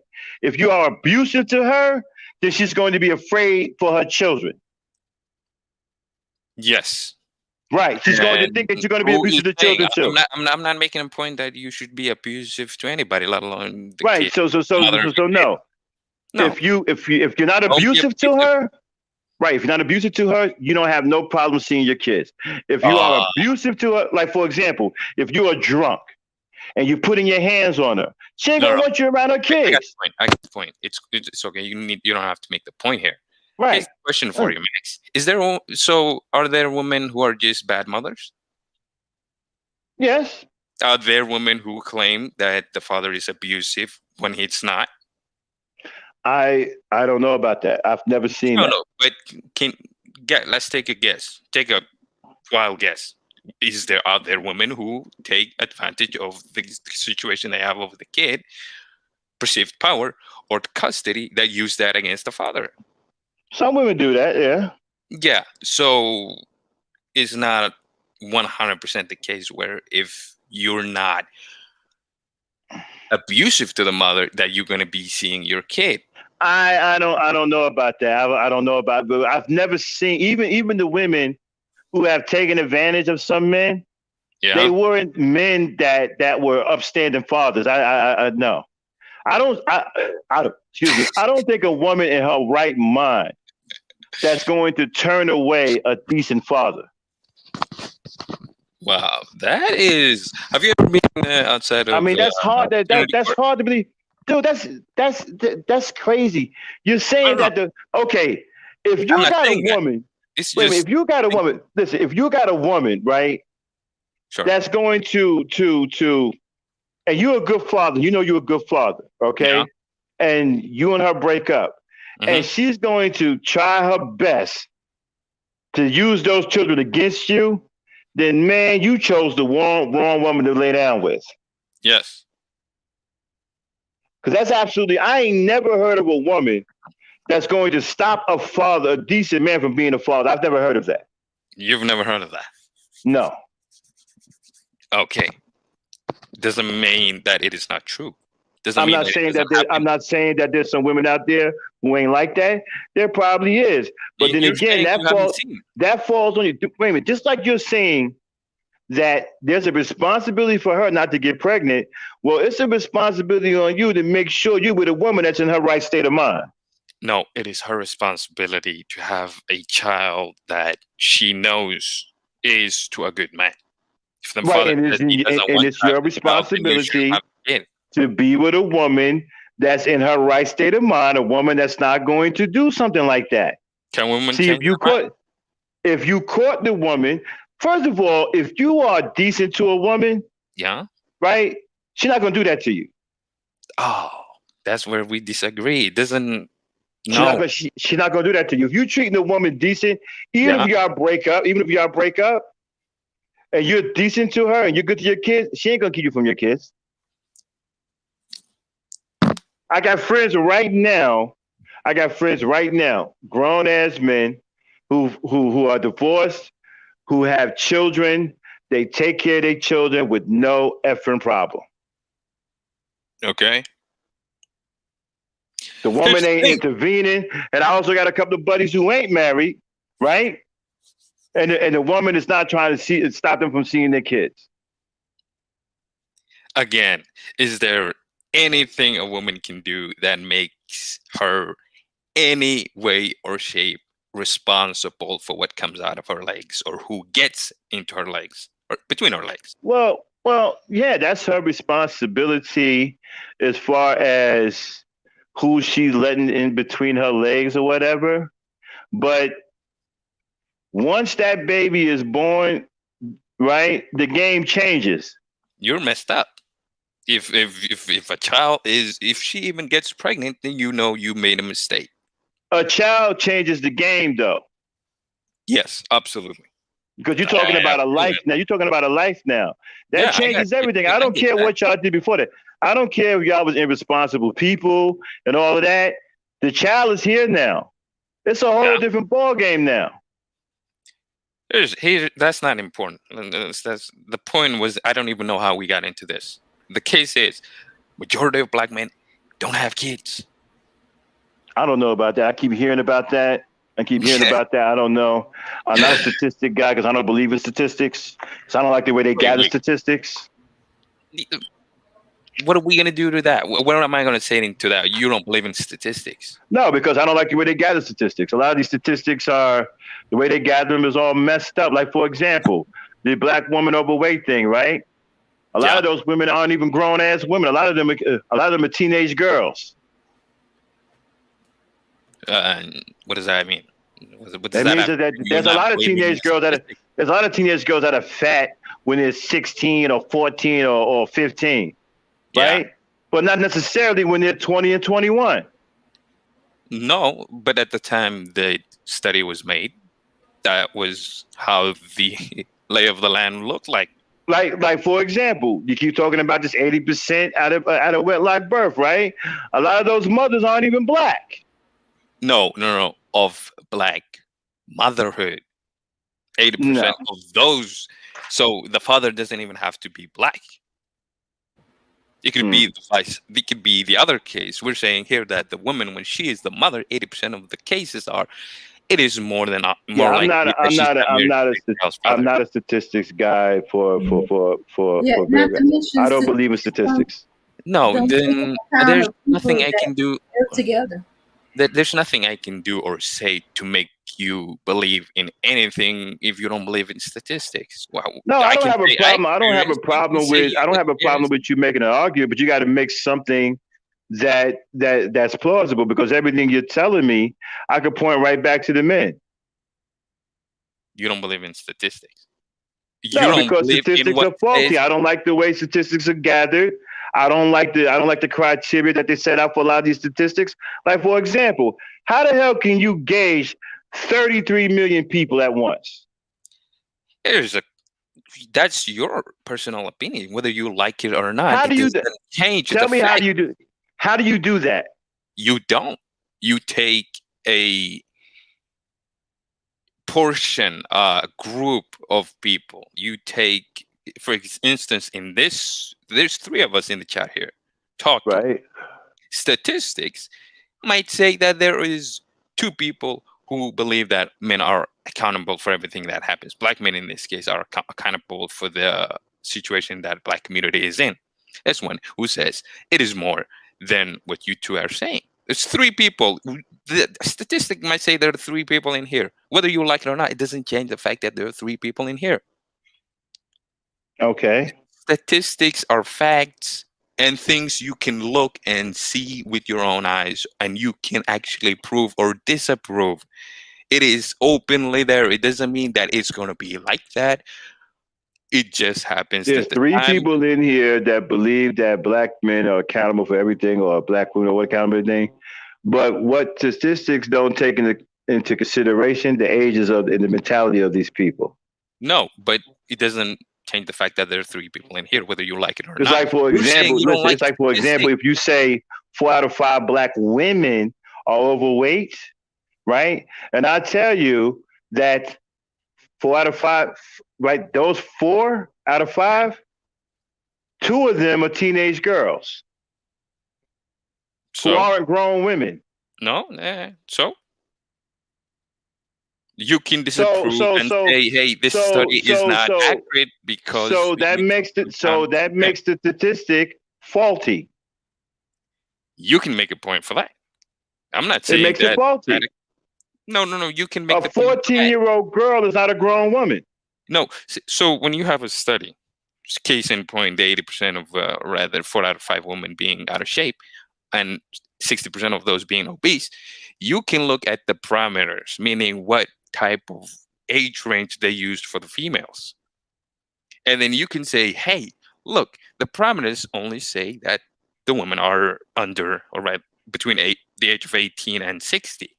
Then you can make a point that there are a lot of Black women that are above 80 or rather 60 and under the age of 16 or 15. So if we took in account to those particular women group or age groups, then the statistic would be different.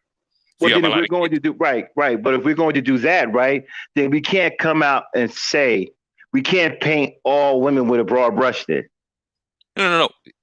We can look at the statistics. We can't. Right. If we go by that logic, wait a minute. Listen, I'm using your logic. If we go by that logic, then we can't say that 4 out of 5 Black women are overweight. No, can't say that. The study shows that we can't say that. Yes, we because the study is showing us. No. Study. Okay, what is it? Okay, what age range? What type of women are you talking about? You're talking about grown women, adult women. What are you talking about? Then you look at the statistics. You look at the study. You look at the parameters, the age group for those particular women that it is referring to. But are we talking about adult women? Because when these guys, when they regurgitate this, right, they say 4 out of 5 Black women, as in adult Black women. They're not saying 4 out of 5 female women are overweight. See, if they would say female, right, then that would include the young girls too. They said 4 out of 5 Black women. That would be female. I understand the point you're making here, but it doesn't change the fact that if you have a study, you can show, look, this particular study with the age group between 14 and 60, black girls, black women, in this particular age group, in this particular time, this year, it is shown that following, according to this study, that black women, 4 out of 5 are overweight. And then you have another one says 3 out of 4 will be likely to get married in their lifetime. 3 out of 4 are likely to get married. Here we go with it. See, that's another reason why I can't get statistics, man. 1 out of 4, 3 will not be. Right. And then you can say that's not true. There's a lot of black women that are married. I know, but you see, but then we got to say, wait a minute. But then we got to say, me, sir, it is with the study and how. Hold on one second, though. First of all, if you're going to say 1 out of 4 black women won't get married or 1 out of 4 will get married, right? Is that because that nobody wants to marry them, or is that because there's not enough men, or it's just too many women? So what's bring you to that conclusion? One, I'm not saying that's the case. I'm saying studies show that 1 out of 4 will be married. Studies showing you raw numbers, but to your question, there are a plethora of reasons. Not enough men in jail, men that are practicing and so if you're saying where they're not interested in women. But here's the thing: it's not just black women and black men. Okay, but here's why I got a problem at though. Everybody. Yeah, but here's why I got a problem with though. When you start out and you say, because I've heard guys say this, that black women are the least desired, and you follow it up with only 1 out of 4 of them will get married. That makes the statistics faulty. No, that's not. Because you don't know why. You don't know why 1 out of 4 black women are being married. You just know that there's a hard number out there that's telling you that 1 out of 4 black women will be married or likely to be married. It's just 1 out of 4. But you start that out with saying that black women are the least desired, and you follow it up by saying, well, only 1 out of 4 of them will get married. I did not say black women. I didn't say you said that, but I've heard this argument. No, you heard it, but you're interchanging. Yeah, okay. 1, I'm married to black woman. 2, a black woman. Right now, I find them to be the most appealing, the most attractive woman in the planet. Right, but 3, let's get back to the right. I got that, but let's get back to. I'm glad you're up here. Whether I like it or not, it doesn't change the fact that there is a study here. Whether I agree or disagree with the study, that says. But it doesn't mean that the study amounts up to a hill of beans because there are too many factors involved. So. This is why I don't like statistics because there's too many factors. We can't sit up here and say, okay, if you got one, look. You can't sit up here and paint women with a broad brush like that. And I am not. I am saying the study shows this particular fucking study that 1 in 4 will be married in their lifetime. And that's not only to black men, it is to Asian, it is to white, it is for Hispanics, it is for Arabs. It doesn't matter, to all men. That black woman in their lifetime, 1 out of 4 will be married. I don't know how the hell do you come up. How the hell do you sit up here and say? Yeah, I don't understand. How the hell do you sit up here and say, well, 1 in 4 out of women will get will likely to be married or likely to not be married? How? I don't know. You don't know. The study. If we look at this study, you don't know, but you think they know. No. I don't even agree with the statistics. Well, I just understand. I'm not a statistic guy. Yeah, no, but it doesn't change whether you like it or whether I like it. This is what I'm trying to say. But you getting so emotional about it is this. I don't like it because it's faulty data. Yes. Okay. Let's say you don't like it because whatever. It's faulty data. I don't like it because whatever. But it says that, and. What can we extrapolate out of it? What can we learn from it? No, what can we learn from it? It's faulty data. We've learned nothing from it. It's a bunch of theories. Bunch of numbers. It's just theories. We don't know. We don't know for sure why only 1 out of 4. And I don't believe that anyway. No, but all these women on this planet, you're gonna tell me only 1 out of 4 of them get married? Come on, bro.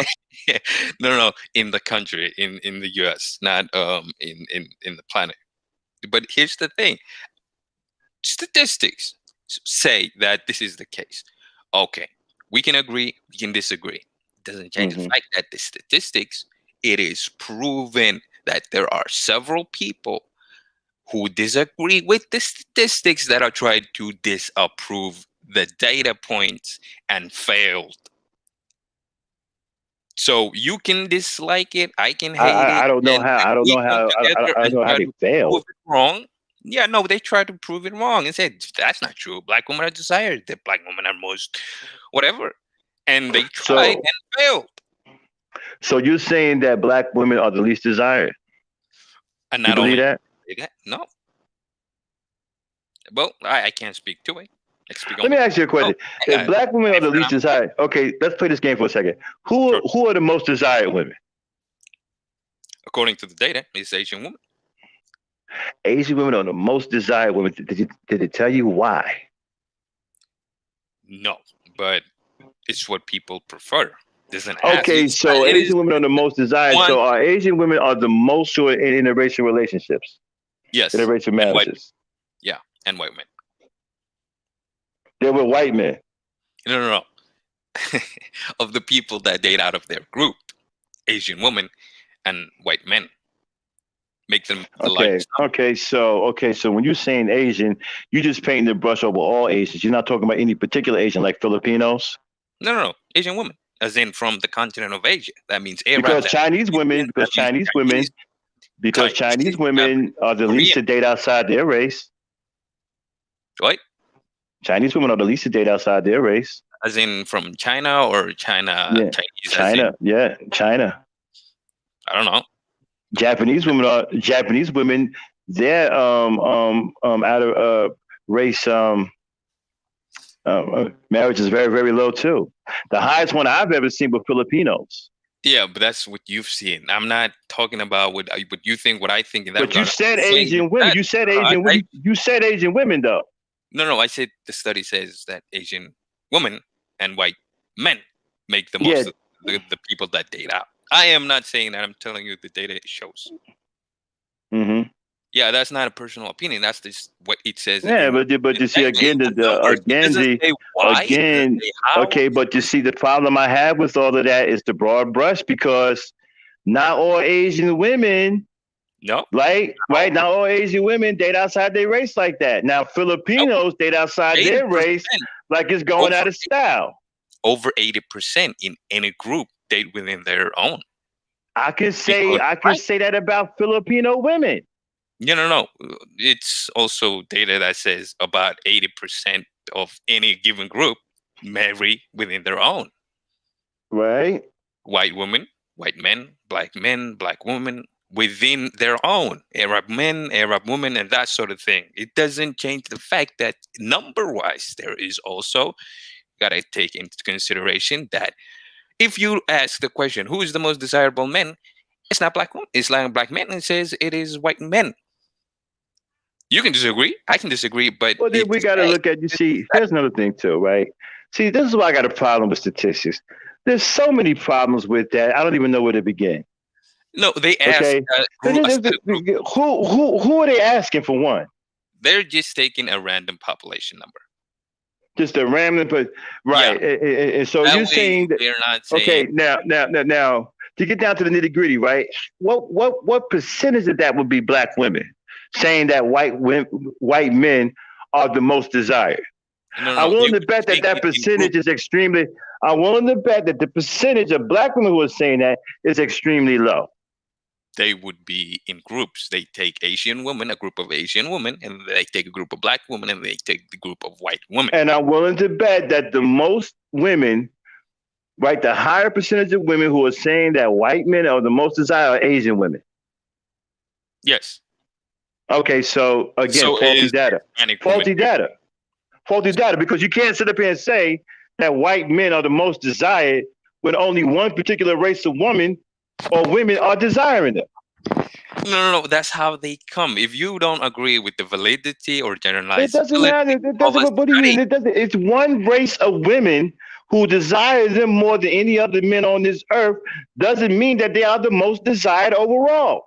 Yes, you have group. Have you ever played any sort of sport? You have groups. This group think this is the best pizza. This group think this is the best pizza. We're gonna give them 2 points for where they fare. And at the end of the day, we take overalls. We have weight classes, and then we have overalls.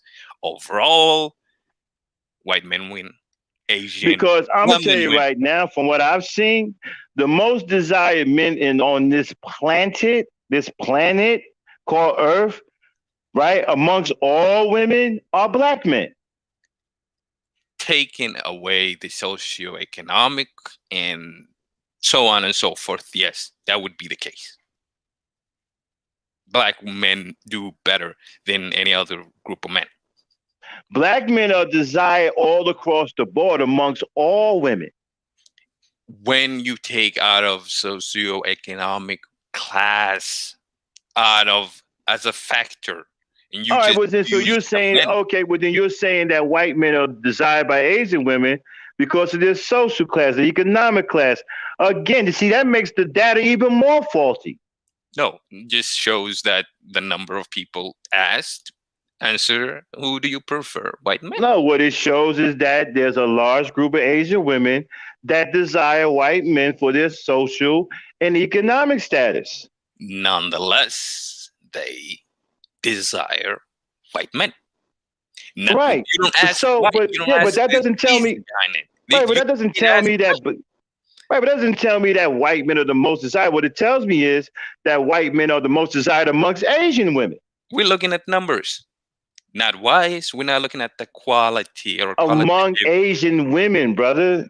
Yes, they say white men. Why? I don't care. I don't know. All right, let's get. All right, we done got way out into the. No, but this is the point of you not agreeing, and I'm saying, okay. No, I don't. No, I'm not a statistics guy. No. Yeah, no. Okay, no, but I'm not disagreeing with anything you have to say. You're entitled. You're a man.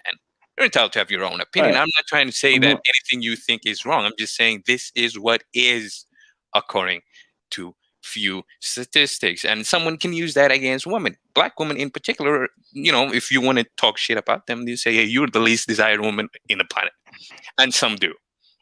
All right, so let's talk about it. Let's talk about that. I'm game. Okay, so why are black women the least desired women? I don't know. I don't either. According to the study, some can use that against black women. I don't like it. How are they the least desired? You ask, say you okay, ask. Listen. Right? You say just had listen. Yeah, no. You just had Goldman Sachs put $10 billion behind black women. Yeah. They didn't put $10 billion behind Asian women or white women. No. Or Spanish women. No, among the other reasons for it, when they gave the reasoning behind why they did that, it's because what do you say?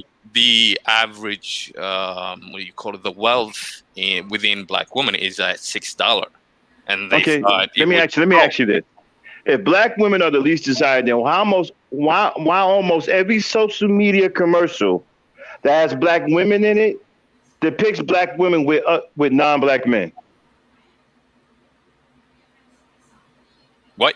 Why do commercials? Why almost every social media, corporate social media commercial that they want to get out to the public, right? I'll call them social media commercials.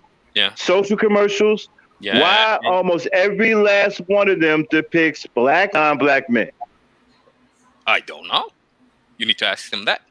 Why would they be doing that if they're the least desired? Why would corporate be backing them? I don't know. Well, then they can't be the least desired if you got people. They can't be the least desired. Why? Listen. Why would Goldman Sachs? Why would corporate people make commercials, right, with women who are the least desired with non-black men? Buying power. If I had to give you an answer, it would be that. Buying power, but they're the least desired. Yeah. So you lie to them and you sell them products. If they buy, who cares whether it's true or not? Who would buy a product that's represented by a black woman? She's the least desired. Black That don't woman. make any sense to me. Black woman would buy that. I wouldn't. Wait a minute. I wouldn't campaign a product behind a woman who's the least desired in the whole world. That don't make financial sense, bro. No. But say if you wanted to sell to black women, what's better than telling black women that they are most desired group of women on the planet? But they are the most desired group of women on the planet. No. If you're selling product to black women, then it would, be in your best interest to say that black women. But they're not the most desired because people want to buy products. They're the most desired because they're beautiful. Why are there in commercials? I don't know. I just gave you an answer. Because they are beautiful women. That's why. Yes. They are very attractive. They have a unique attractiveness. Some of them do. No, all of them do. Wait, you find every woman that is black attractive? Every black woman that's attractive? No. Every black woman equals attractive in your book? Yes. Okay. I can't disagree just because but I don't but let me explain. Just because I'm not attracted to a particular black woman doesn't mean another man isn't. Every black woman is attractive to a black man. That's not what I say. I asked in your book, you find every woman that is black to be attractive.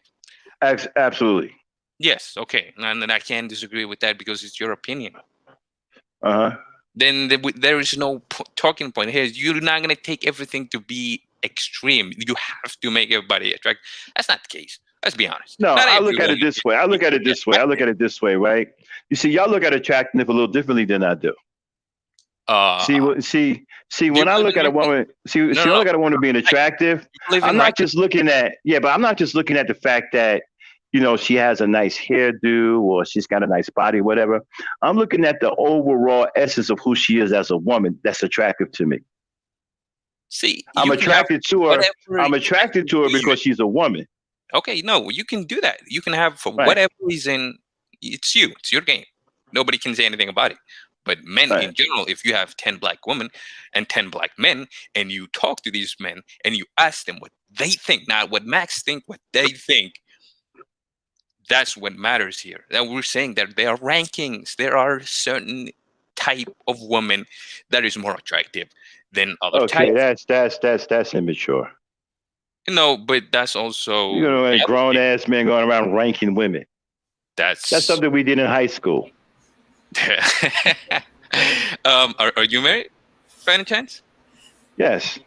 Okay, so when you found your wife, your particular wife, what attracted you to her before you even started talking to her? Was it just because she was a black woman and you were like, hey, random black woman, 60 years old, I'm attracted to her automatically? No, what attracted me to my wife was the fact that she was a very caring person. She helped me out. I used to actually work with her before matter of fact, I was interested in her friend. I wasn't even attracted to her at first. Why not? Why were you attracted to her friend? I was more attracted to her friend. Why? Why was that? Why were you attracted to her friend, not her particularly? Because you found her to be more or less attractive. Yeah, her friend was more outgoing and more loose and more willing to be affectionate than she was. She was more quiet.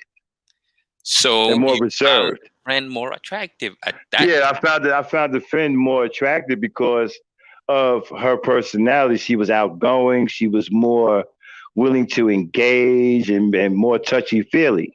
And then it wasn't the fact that she looked better, because she didn't look better. It was her behavior. Right. It was the way she carried herself, right? She was more touchy-feely. And I was young and dumb and full of comeback then, right? So she was more touchy. Right. She was more touchy-feely. She was more willing to put the body on you. That's not right. Is what I'm trying to get to you to understand is you did say, like, you made the discernment. You said this woman is more attractive than this woman. Later, but the attraction is not what you're talking about. It wasn't that she looked better. I'm trying to make the point. The point is... Yeah, but what I'm trying to explain to you, right, it's not that she looked better. No. You said attractive. I didn't say who looked better. I said who you attracted to, and because you wanted, whatever reason, you found the friend to be more attractive. You made qualifications, and you said this one is more, this one is less. What I'm saying is every man does that. It is not childish. It's who we are. It's reality. No. Okay, but understand something, right? She was more appealing to me, more attractive to me because of the way she behaved. She was more touchy-feely. You understand something? I was young. I was like, what, 19, 20 years old. A girl come up and touch a boy and rubbing up on a boy at that age, she's attractive. You're ready to go. We get that. Right. But she's attractive. Ultimately, you did make the decision that this one was more attractive than the other. No. That's what I'm saying.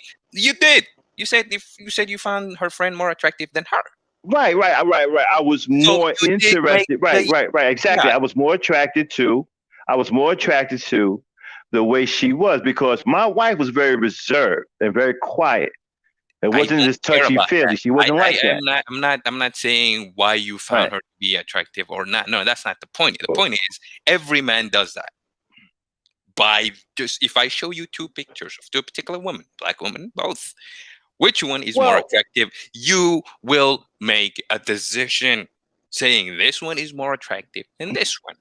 You're not going to say, hey, they're both attractive, okay? Now, when I was younger, that's the way my mentality was. I was into that. Well, she's a 6, she's a 7, and she's an 8 or 9.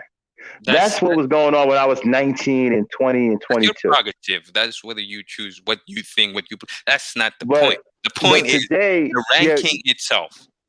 Yeah, you but are that was when a woman. Are you not? But that was when, right now, yes, but that's when I'm trying to explain to you. That's when I was young and didn't know any better.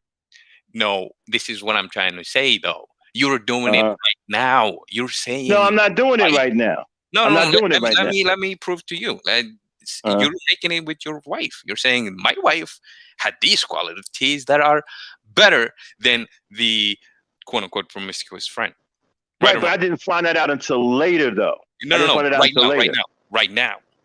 Oh yeah, right now. I love my wife qualities. Yeah. No. If you were to make the decision and you were looking for a new wife and you didn't have the experience you have with your current wife, one was the friend and one was your wife. Who did you choose, or who would you choose? If I was looking for a woman now, if I got if I got divorced like one other woman, I'm looking for a certain kind of qualities and personality. Yes. That is what we're saying. We men have the right to do that. If a guy but I'm not but I'm not ranking. Yeah, but I'm not ranking. I'm not saying, okay, well, you know what? Because she talks too much, she's a 5. No. Or because her lips are bigger than it. Wait a minute. Because her lips are bigger than this girl's lips, she's a 3. I'm not doing that. Well, you're not. But I'm not doing it. Does that? I'm not saying because her hips swing a little harder than old girl's hips. Okay, so she's a 4 and she's edging out old girl who's a 5 because her hips are a little bit big. I'm not doing that. You're not doing that. I did that when I was in my teens. You're capping. Right. As a grown man now, as a mature man, I don't do women like that. I don't see women like that anymore. I look for the qualities in the woman, the personality, the quality, because that's what you're going to live with. But before we get to quality and personality, what do you look at?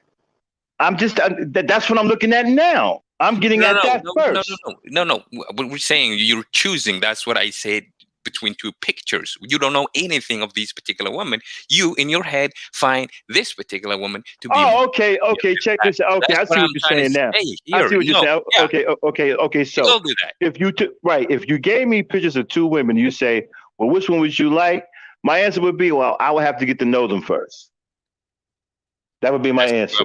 Yeah, but I wouldn't say to you. No. I'm not going to say to you, hey, listen, I like this one because she looks better than that one. Or she said, what I'm going to say to you is, I need to get to know them first in order to make a decision. The question is, which one of them is more attractive? Which one is the pretty? Which one is prettier than the other? I don't engage in that anymore because they're both beautiful to me. Then this whole conversation. I don't look at women like that anymore. Yeah, well, that's cool. It doesn't matter. But I'm mature. I'm mature now. Yeah, well, that's your, it's your life. I don't try to get a man to change. If I was 17 or 18 or 19, oh, this one looks better than that one. I don't see women like that anymore. I've matured past that. There's a total essence of a woman that we're missing as men. No, that's what you're looking for. I am saying that other men should be allowed to look at whatever. Right, because I've grown and matured, and I've learned to look at women properly. I don't just look at women anymore because one has a cuter smile than the other one. I don't do that anymore. Regardless of what you do. That's how you get yourself in trouble. Regardless of what you do, other men don't. They have their own opinions, their own way of going. Okay, well, you're right. Yeah, well, they do, but I don't do that anymore. I don't do that anymore. Nobody's saying you do. I'm just saying we should allow understanding to those particular men that are not having the same maturity as you. Right. That was before I learned that there was a lot more to women than just their looks. Their looks is actually their looks is kind of basic. What you really should be concerned with is the quality of the woman's personality. Again, that's what you should be concerned with. No, we are not talking about what you should be concerned with. I'm just saying that there are men out there who doesn't think about a girl's personality. Well, then that's why they end up. That's why a lot of them don't have women now. Don't know how to talk to women because they don't understand it. They don't understand the nature of women because they're looking for the wrong thing. Yeah, well, that's not. But I'm mad. That's why they're walking around here mad now. Yeah, that's mad at women right now. Yeah, well, that's not yeah. But there are. Gentlemen, bro, speakers on the panel. Yeah. You might want to say something too. Oh, what's going on, bro? Speak. Hey, Max, how you doing? I ain't even see about people. My man here, Delco. Yeah. And I enjoy this kind of conversation. I invite differences of opinion. I enjoy this kind of conversation. Yeah, I'm trying to understand this because I'm always confused about these stats about black women least desired, black men desired, and all that. I'm like, where is these stats coming from? And like, because when I try to look it up, I can't find nothing that is saying any of this. So I'm kind of confused. Where do you get these stats? Where are they coming from? I mean, are we looking at dating sites? Are we looking at CDC? Are we looking at the census? What are we looking at to make the determination that black and women are the least desired, black men are the least desired, and all these kind of things? That particular study is based on Cupid. Okay, Cupid, the dating site. They made a poll, and they published it. They said, all right, this is the members we have, and this is what they prefer. And looked about their options and their choices and their preference. Black women fell on the bottom. That is particular study that was shown by OkCupid that you can easily Google. Say OkCupid, black woman or whatever, like dating preferences among men. Okay, well, no. Okay, that's site. And then there are other studies. Case in point, if you want to look at what type of fathers black men make, they're saying they make the best fathers, most involved fathers among men. That's CDC. Okay, I get all that part. So but I'm talking about from different people, different groups that publish. But if you want to have an overall good website to look at, statistics, then you should look at blackdemographics.com. That studies statistics for black people by black people. Okay, so and they're the one. Are they the ones saying that black women are the least desired? No. They don't say anything. They just collect the different data, and then if you're looking for certain or whatever type of study you might looking for, you can go look at the data what they have offered.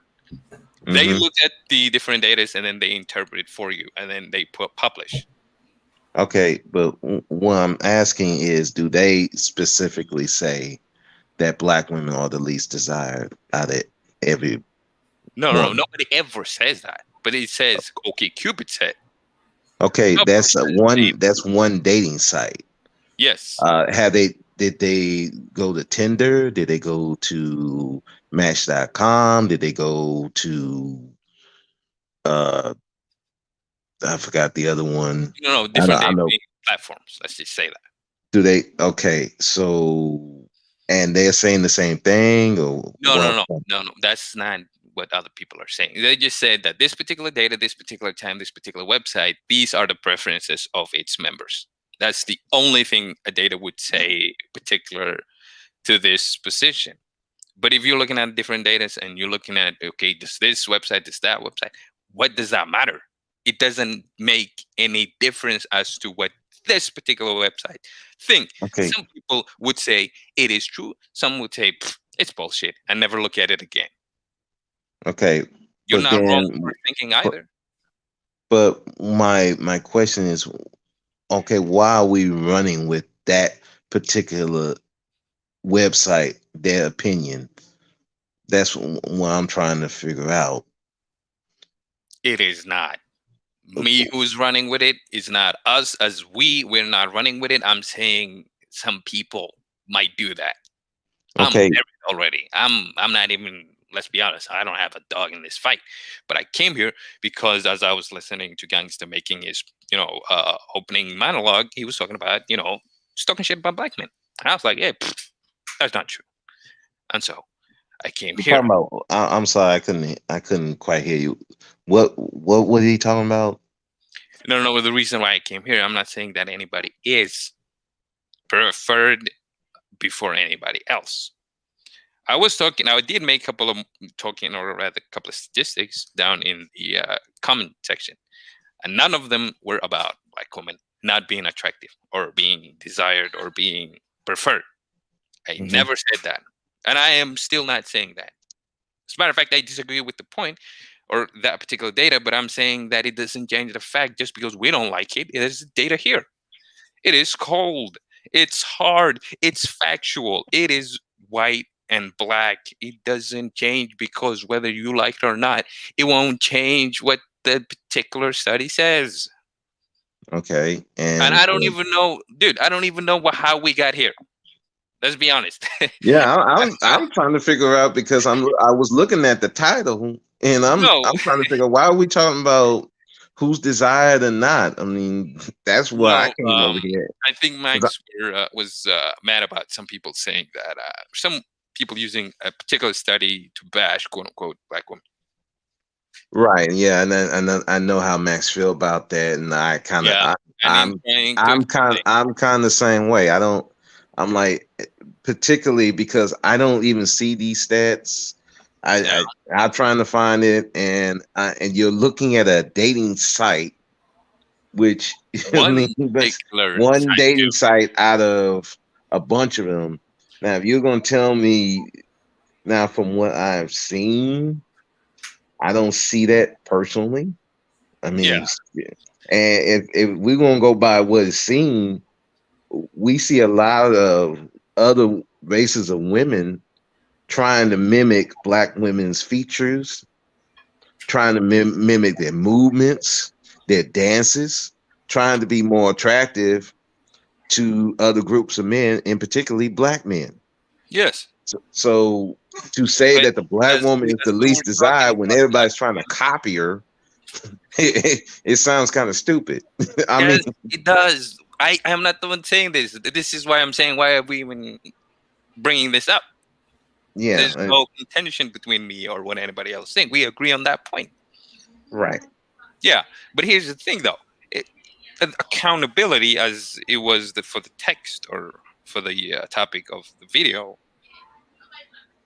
it does women have a role they play in the community and the situation we do find ourselves in.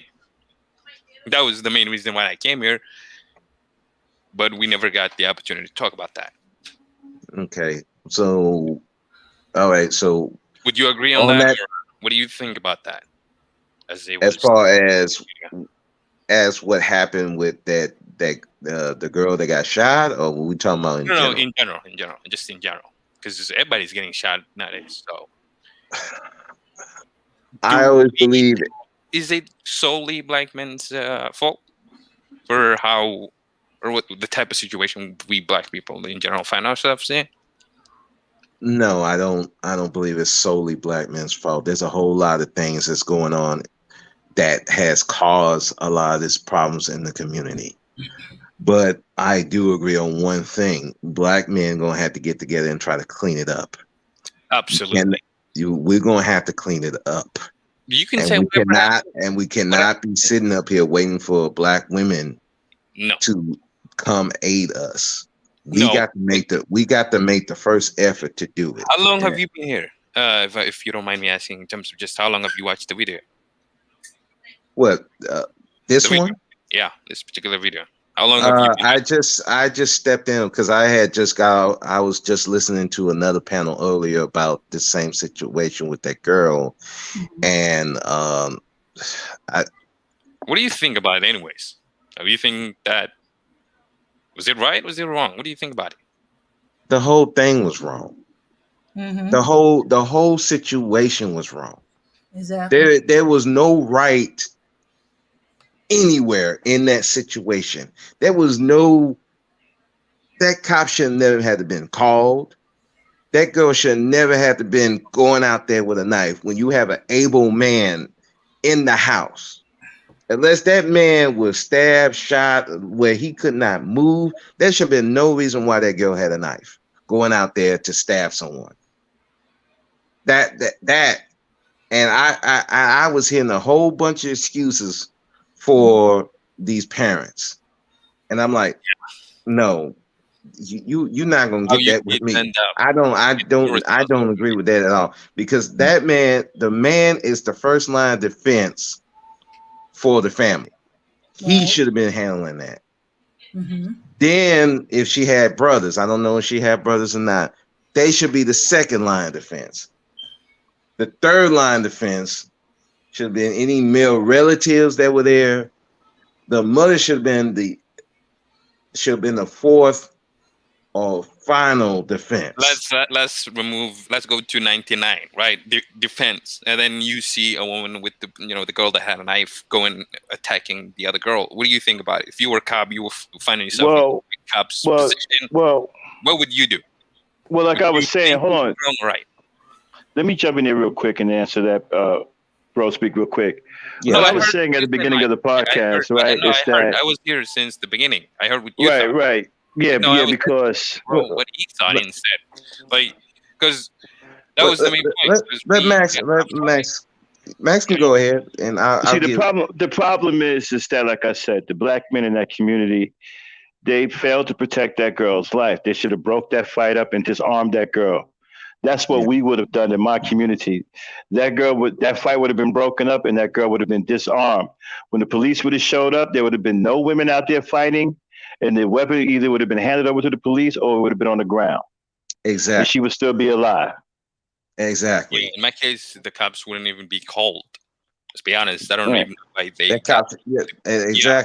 Yeah. Now we get that. We're agreeing on that. But there was also people protesting, saying that the cop was at fault. No. What do you guys thought about that? Like the incident itself, the shooting itself. Look, I'm not here to support the police. No. Was it a justified shooting? It looked like it was a justified shooting because of the circumstances. Right. That's what I was saying. And there were people on the last panel saying it wasn't justified. And I'm looking at it like, given the situation that the cop was in, it was justified. No, I don't justify. The question would be, what would you do? You just asked them, what would you do? Yeah, that's why I did. And nobody had an answer. Yeah, I told them what I would have done, and could work on the other girl, and you'd be standing there and just watching. Like, what would you do? And then you talk about the training, and your entire job as a police officer is to protect life. Well, it's hard. It's hard to say that he shouldn't have shot or whatever, because she had a knife and she was swinging the knife towards another person who was unarmed. Right. So it's a situation, as much as I hate to say this, but in a situation like that, I can't really find any fault with him. Some people can say, well, he shot too many times. Well, it doesn't work that way.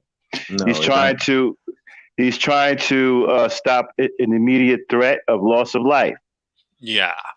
But then That's what again, he's trying to do. But you see, I'm mad. But you see, I'm mad at the niggas. I'm mad at the Negroes who were sitting around watch this going on when they should have broke that fight up and disarmed that woman. It's not hard to disarm her. Two men could. I could disarm her by myself. Whoa! Right. You, seriously? That girl with a knife? Swinging? She's 16, dude. I don't care how old she was. You telling me with that girl with the knife swinging at it? Apparently you don't come from the hood. Oh, that girl could have been stopped. let's not. Especially if you get behind her. She could have easily been exactly. She could have easily been disarmed. Right. All you do is go up behind her, right? Grab her elbows from behind, trap her arms, and then her hands falls open. Somebody could take the knife from her. Mm-hmm. We could have disarmed that girl in seconds. Easy. We don't know the guy that was there wasn't so busy trying to kick the other girl in the head. He could have turned his attention to her before she got to the girl. Right. So that was the father that kicked the other girl in the head. I hope it was. I hope it was. I hope it was. Because listen, we dealt. See, Dad, I don't know where you're from, but you know, when we grew up, we dealt with this all the time. We used to break fights up all the time. Okay, we done disarmed women with bats, knives, guns. You understand what I'm saying? It's not hard to disarm a woman in a fight. It's not hard. And she was she could have been disarmed I could have disarmed her myself. You could have talked to her and still managed to disarm her. I guarantee you I could have walked up to that girl and took that knife from her. Okay. Doesn't change the fact that what's your age and start here. I would have took that knife. I would have snatched that little girl around and took that knife out of her hand. Yeah, okay. No, I agree with that. But you know. Yeah, the talking thing only works if you're a man of authority that you respect and you talk to her in that clip. You better listen to me, girl. If you are stranger, you cannot talk her down. And then, first of all, it was easy because she had a back turn. All I had to do was walk up to her and grab her knife hand. Right. That'd have been all she wrote. What she would have done? You would have ran up behind her, grabbed that knife. She was focused on the other girl. Right. I would have grabbed her knife hand and turned her wrist as I pulled her arm behind her back, and that would have opened up her hand. She would have dropped the knife. Yeah. I could have easily disarmed her. Oh, I wish. And that ain't because I got military training. Yeah, I got military training too, but still, I still would have disarmed her. It would have been no problem for me to disarm. I could have disarmed her by myself. We have a lot of problems in the community, dude. And we got cowards. We got too many cowardly men. That's the problem. We have too many masculine women. That's also a problem. No, ain't never. What is a masculine woman? What is a masculine woman? It's a woman that takes on the attributes and characteristics of a man. Okay, she wasn't fighting another man. She was fighting another woman. That's two women getting into it. Yeah. So okay, there's no masculine trait in this. So she took on a masculine man. Okay, so let me. I'm sorry. Can I say something? Did what I just say? Like, she wasn't masculine. She just was very angry, young girl, and she went after the person. She was defending herself from two other women. She was in a fight. I don't know about being masculine. That was not a fight. At that point, you going out of your way to get a knife and go after the other girl. Okay, she's by two people that's stronger than you. Well, you reach for anything to hold them back. Yes. Well, in a street fight, someone is running, you're not gonna run after them. Okay, but in a street fight, right? Yes. Once the odds are stacked against one person and they pick up a weapon to defend themselves, they don't just drop that weapon. They're going to continue to defend themselves because to them, the threat still exists. You understand? But my problem is this fight should have been broken up and she should have been disarmed. It was very easy to disarm her. That woman should be alive today. Yes, should not have been taking place to begin with. Okay, and women when they getting like that, all you do is you grab them. You just start. You grab. It's easy to break up women. It's hard to break up two men fighting. Okay, it's very easy to break up two women fighting. All you gotta do is grab them from behind. But because for one, they're so engaged. Because for one, they're so emotionally engaged in trying to tear each other apart. They ain't paying nobody no mind. You just walk right up behind them, grab them from behind, and pull them apart. The fight's over. Yes, but why is very easy to stop human fight? Responsible of black men in general that they should have stopped whatever women can come up with. We constantly read about men being hit with a brunt. Okay, so are you saying that it's not the black man's responsibility to look after the people in his community? No. Why not? No. That's not what I'm saying. Who's responsible? Okay, all right. No. I'm saying it is not your responsibility. But yes, to your question too, it wouldn't be your responsibility to look out for everyone. You're only responsible for those that fall under your... I disagree. I believe that it's the black man's responsibility, period, to look after his community and everybody in it because he's the leader in those communities. That's if These are the people. He's the people. He's the person or persons. Is it just one black man? It's all the black men, the adult black men in that community, right? They are who the people in that community look to. To be the leader, you have to have authority. People would have to listen to you. They do have to. Well, the black men in my community had authority. Yeah, well, that's your community, Max, but that's not the case for everybody. And just because someone says, "Hey, you should not," but that's the problem. That's the problem. Sure. Okay. Yeah, that is the problem. The point is a lot. Put down their responsibility I'll be right to back, the y'all. community. They just thinking of me and mine. There was a neighbor who pulled up when the girls were just arguing and calling each other the B word. He could have came over and said, "Girls, y'all young ladies, stop calling each other B word. What is this argument about?" That could have stopped something right there. That could have redirected their anger as they explained what's going on, what happened. Sure. It wouldn't escalate to that part. But he went in the house saying, "Oh, it's girls fighting." And then when the noise got louder, which means it got worse, he went in his house because he didn't want to hear it. It wasn't until gunfire was done and his wife dropped to the floor, he peeping out there, then he remembered his security camera, went to see what happened. Not once did he think to say, "Girls, y'all need to cut it out. I don't know why y'all calling each other these words, but y'all are young ladies. Y'all not the B word." That motion alone could have stopped it. It could have redirected as they explained what happened. That's as not they tell their side. Responsibility. What I'm saying to you, when if you live in the community, your responsibility there is no community. For things from escalating. If you see what is possible of fight, even if it's among children, you are to say something. You're to tell them, "Hey, cut that out." Even if it's just to say, "Hey, cut that out." It's something. But just to flip it off and say, "Oh, it's just girls fighting," go in the house and don't think nothing about it until gunfire it happens. Oh, they want to holler about the gunfire. But hey, the police ain't the only one that needs to de-escalate. The men in the community needs to help de-escalate things. Where were the mothers, I wonder, of those particular girls? Okay, she was in the foster care. She was at her foster house, wherever, and stuff like that. I guess her mother was on her way because she was supposed to be going home, I guess, that in the next few days. Well, we're sorry for what happened to the child, but what are we going to do about it? We can say this person should have. Okay, then we need to learn from this.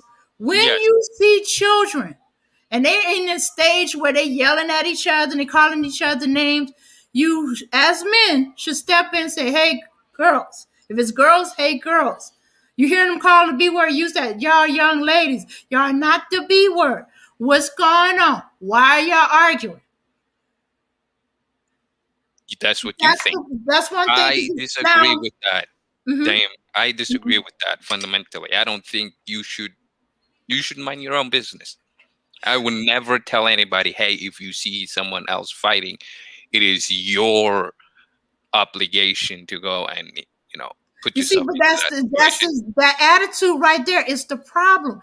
You stop becoming a community. You stop caring. It's not your problem. It's not your responsibility. If it ain't yours, then who is it? If the parents aren't there, if the guardians are not there, and you live next door, down the block, around the corner, and you see something's about to happen, you see they arguing, you should at least say, hey, what are y'all arguing about? Or, as I said, use that they were calling each other B words. Say, young ladies, y'all are not the B words. What's going on? Why y'all arguing? Now, they may tell you mind your own business, but it will redirect their anger. It would have either cooled them down. It might have made them start saying, this is what happened. And it could change things. Even if you do the least amount of, hey, girls, I don't know what's going on, but y'all need to cut it out. Tell me what's going on. That could change things. That shows that there's somebody that cares. There's somebody that's going to try to do something about it. But as long as you get into your, this is not my problem. These are not my people. But y'all live in the same neighborhood. We're not my people. When stuff happens, then you want to cry, hey, the police shouldn't have done it. That's a child. No. You didn't think about that when you came upon it. It is funny, though. We're talking about this only when it is girls. There were 2 boys that killed each other last week. Nobody was making a case for this. Nobody was talking about what we need to do and what we need to do. Nobody was going out there to protest. But it is funny, though. It is interesting how emotional and how passionate we get when it is girls, as opposed to our boys, as if they're lower class, as if they're not having the same value as the girls have. It's just interesting, Dame. I'm not saying it is wrong. Okay. Usually because if you're not going to do it for the girls, what makes you think they're going to do it for the boys? That don't just mean I'm saying the girl because I'm aware of the girl. I wasn't aware of the boy. But hey, I've had the conversation where it's the boys involved. If you see boys are starting to fight, they are making noise. Are you saying that because it's boys this time that men should speak now and not then? Because hey, I could say that same argument. The problem is the men in the community are getting into that selfish mode of saying, oh, that's not my problem. That has nothing to do with me. That's not my people. That's self-defense mechanism. It is not safe for men to go and put their mouth where it doesn't belong. It's not your business. Watch out for yourself as a black man, especially in that particular in the country. You're expendable. If anything, you are just that, expendable. Nobody's gonna cry over the fact. You can't have it both ways. You cannot say, hey, you saying that I'm talking about the girl and I'm telling what you could do to the girl. That same could apply to the boy. You could even say, hey, boys, what's going on? Why y'all arguing like this? We can agree on that. We should have a code. It would be a code, not as a like picking when to be caring and when not. Now, when it comes to boys, because they're stronger than girls, you will need more than one man. You would need, because a boy trying to get a knife from a boy is going to be a lot harder than getting a knife from a girl. Yes.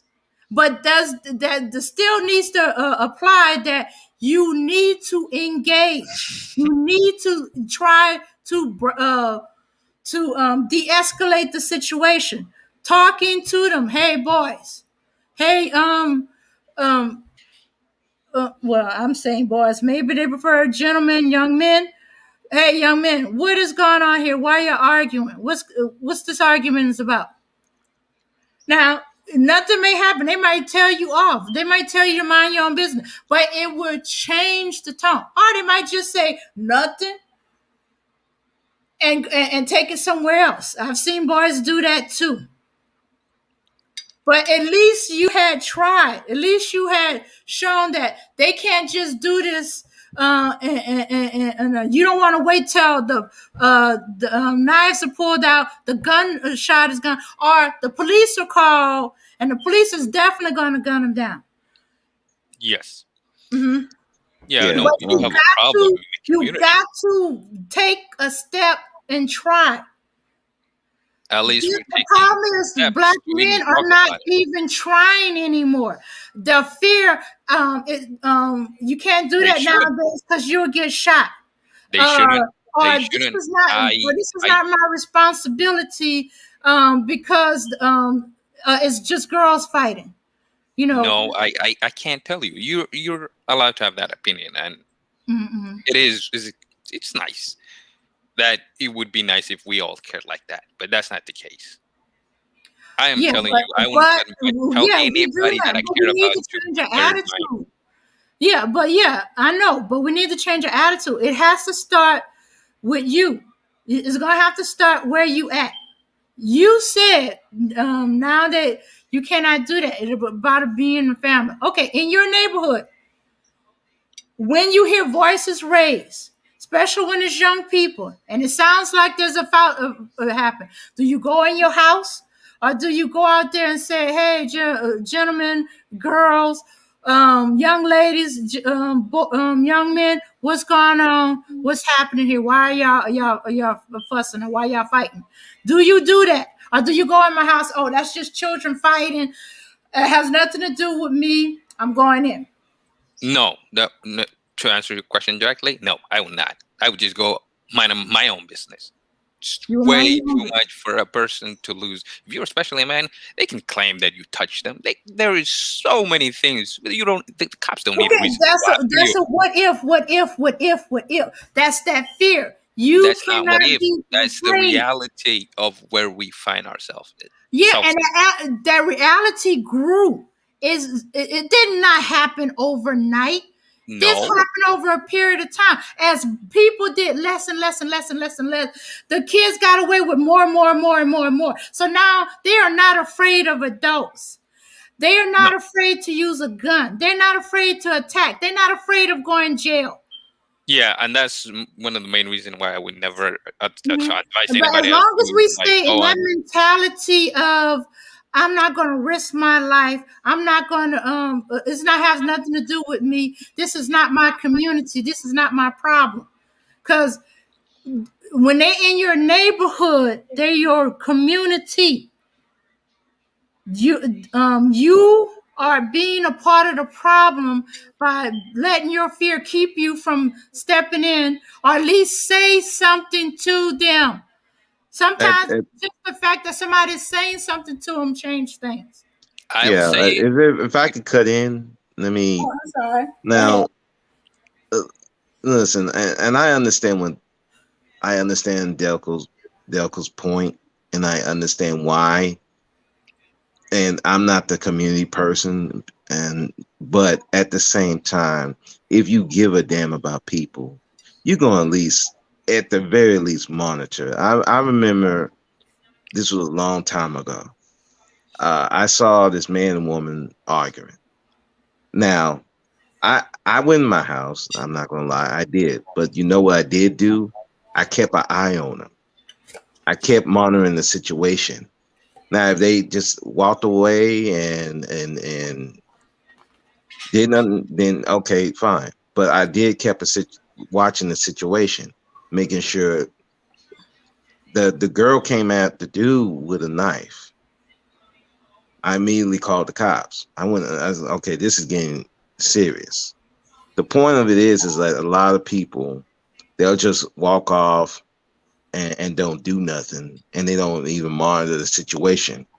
That can get you killed, because if they pull out guns, they start shooting.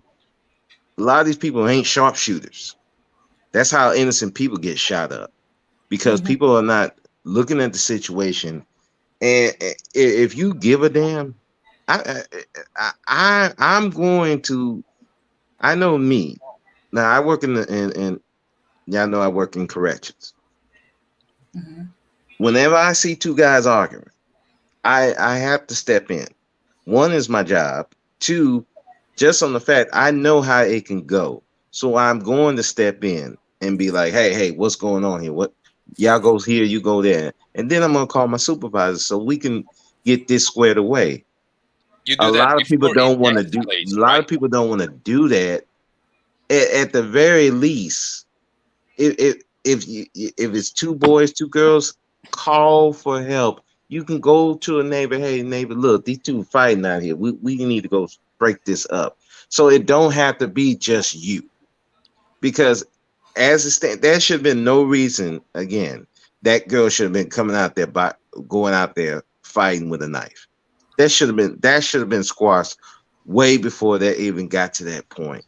But people don't want to do anything and then want to complain about the community. Hey, if you don't care about the community, hey, I'm not telling you have to or not. But if you're going to be in this community and complain about what the community ain't doing, but you ain't doing nothing about it, you have no room to talk. That's why, like I said, I'm not the community person. So I don't rail against the community because I know if I'm not doing anything about it, I have no dog in the fight. That's why I don't get on the community.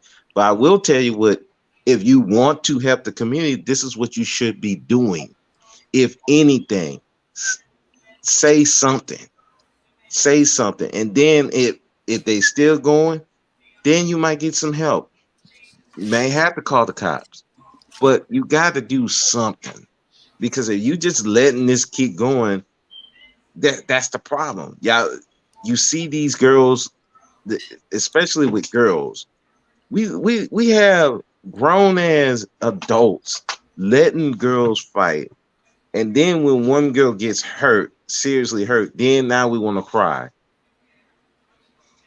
You should have been stopping this from the get go. Or two women, I've seen they're letting two women fight. I'm looking around like, why is nobody stopping this? Mm-hmm. It's two women. I don't want to see no women fight. But this is what we got to this point now. Nobody gives a damn. Everybody's worried about this. And again, I'm not the anti-community person. So I get why it's done because nobody else wants to do it. But if you give a damn, you got to do something. If anything, monitor the situation. If you need help, go find somebody to help. But sitting around just doing nothing and then complaining about what the community is fucked up, you in there? I'm sorry, me personally, I think that's fucked up. And you know, and you can't do that. You can't if you don't like the community the way it's acting and you ain't gonna do nothing about it, get the fuck out. That's all I can tell you. Get the fuck out. Go build your own community to Go your somewhere where you give a specifications. damn, right? Hmm? Go somewhere where you care, where you give a damn, where you would intervene and help and do something. Right. Right. You can't be in a situation where you seeing it go to shit, then complain about it's going to shit, but you're not doing anything about it. What is that? And I see that a lot on these YouTube spaces that we complain about a situation, but you don't want to do nothing about the situation. You just want to just sit back and complain. Well, I'm not me. I'm not going to be up here like these guys talking about women all the time. I don't come up here complaining about women 24/7 because if I'm not going to do nothing about it, well, why are we having this conversation for? If you're not going to do anything that will benefit and change the dynamic, what are we talking about? I'm more or less focused on men. Hey, if you want authority, the reason why a lot of men don't have authority in their neighborhoods is because they're not even seeking it. They're not seeking power. They're not seeking leadership. They ain't seeking shit. All they're seeking is pussy and money.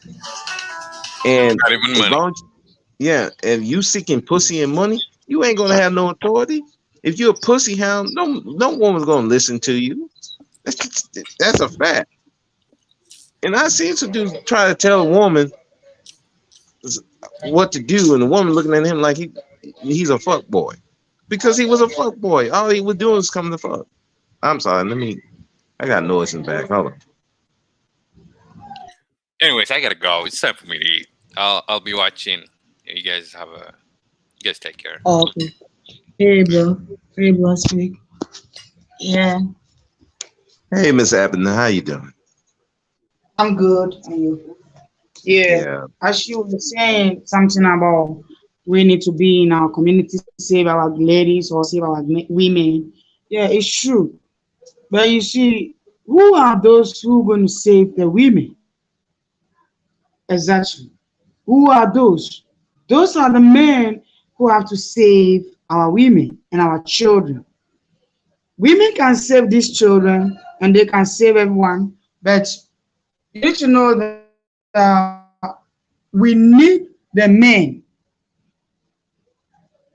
You understand? We need a man to be there all the time for us. We cannot be leaving our children for them to die.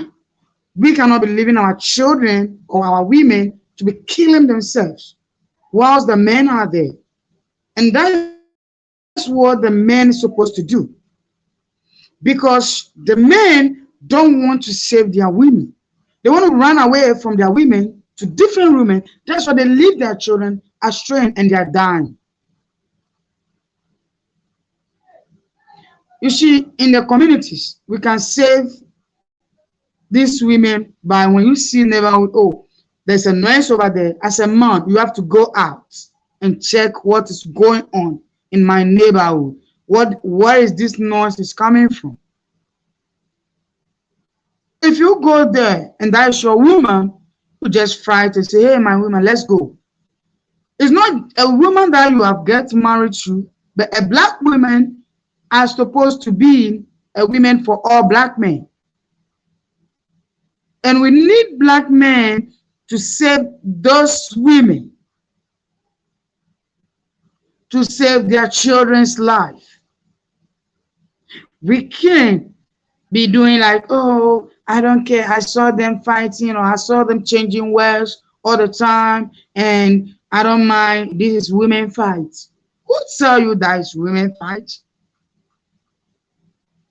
Why don't you go there and separate them? Why don't you go there and talk to one? Because when they're angry, women doesn't know when you call them to tell them maybe, oh, this is what is happening, forget it and do this. No. But you have a big man in the hood. We have a big man in the communities. What are they doing? And they leave this guy, this young girl, to die. Didn't them see the young girl standing there? That they will tell you, don't go, hey, come on, go inside. Can't you they collect the knife from the women's hand? If a woman is having knife and a man cannot collect it, then we shouldn't call you as a man. Then you are like a woman.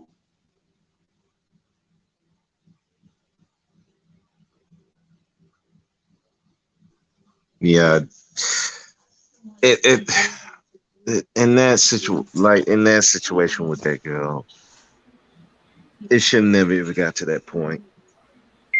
The men should have been handling that. The men that were there should have been handling that. They should have handled that, but they didn't.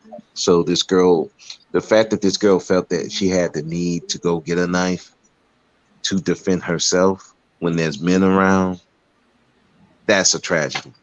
I don't, in this situation, I don't want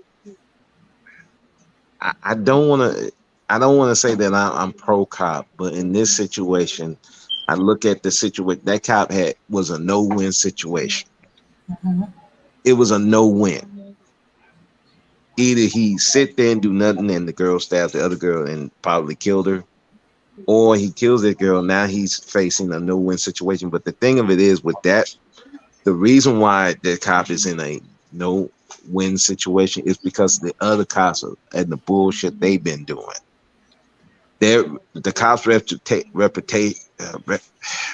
the cop image is so bad right now because of other ain't shit cops that every situation where a black person is shot, they're going to seem as racist. They're going to seem like it's unjustified. But clearly, in this situation, it was justified given the situation. Yeah. It should never got to that point, and that's why I'm mad. I'm mad at all the adults that were over there. I'm mad at them. You got people saying that's giving the adults a pass. Well, you can't control children. Bullshit. You a fucking adult. You supposed to control children. That's your job. Even if it's not your child, if they under your house, you supposed to control them. Period. End of discussion. Because, bro, you don't need children. If you can't, you feel that you can't control a child, you don't need children. Get a vasectomy, whatever you do with a woman, get yourself on birth control and don't have children. Because if you don't want to control children, if you don't want to protect children, I don't need you to have children. I don't want you to have children because I know your children are going to be fucked up. And then I'm going to have to deal with it or somebody else going to have to deal with it. I'm sorry. I'm sick and tired of people giving parents a pass when clearly people who's supposed to be in control of children a pass. You can't control children. Fuck that. You're an adult. You're supposed to control children. If the children are getting out of hand, you're supposed to handle it. There should be no reason why that girl had to pull a knife out. That's the men's job. If the men can't do it, they incapacitated, then the brothers or whatever younger men are supposed to do it. The mother or girls in there should be the last resort. But that the first line of defense should supposed to be the men. And if they are failing, and that's a problem. This girl shouldn't have to pull a knife. And anybody who's going to sit up there and get on this cop behind, that cop should have never been called. So if you want to blame somebody, blame those adults in that goddamn house. That's who my anger's for. I'm not mad at the cop. I'm mad at the goddamn parents. And if this is how the community going to act, man, we're out of there. We're out of there. I'm sorry. I can't. Let me tell you something. We can't let our anger towards cops cloud our judgment in every situation. We got to stop doing that. Okay, Ebony, you was trying to say something? I'm sorry, Ebony. My bad. I was trying to tell Bro Speak that. You see, you were saying like the men the cops are not supposed to be there at that moment. Yes, it's true. But look at this man just come out from work and he saw these women like exchange words. Instead of him to go there and say, okay, stop what you're doing, or take one over there and send him to somewhere you want to send and call his parents or call his family to come over and talk to her. You did not do that. But go inside and say, this is women fight.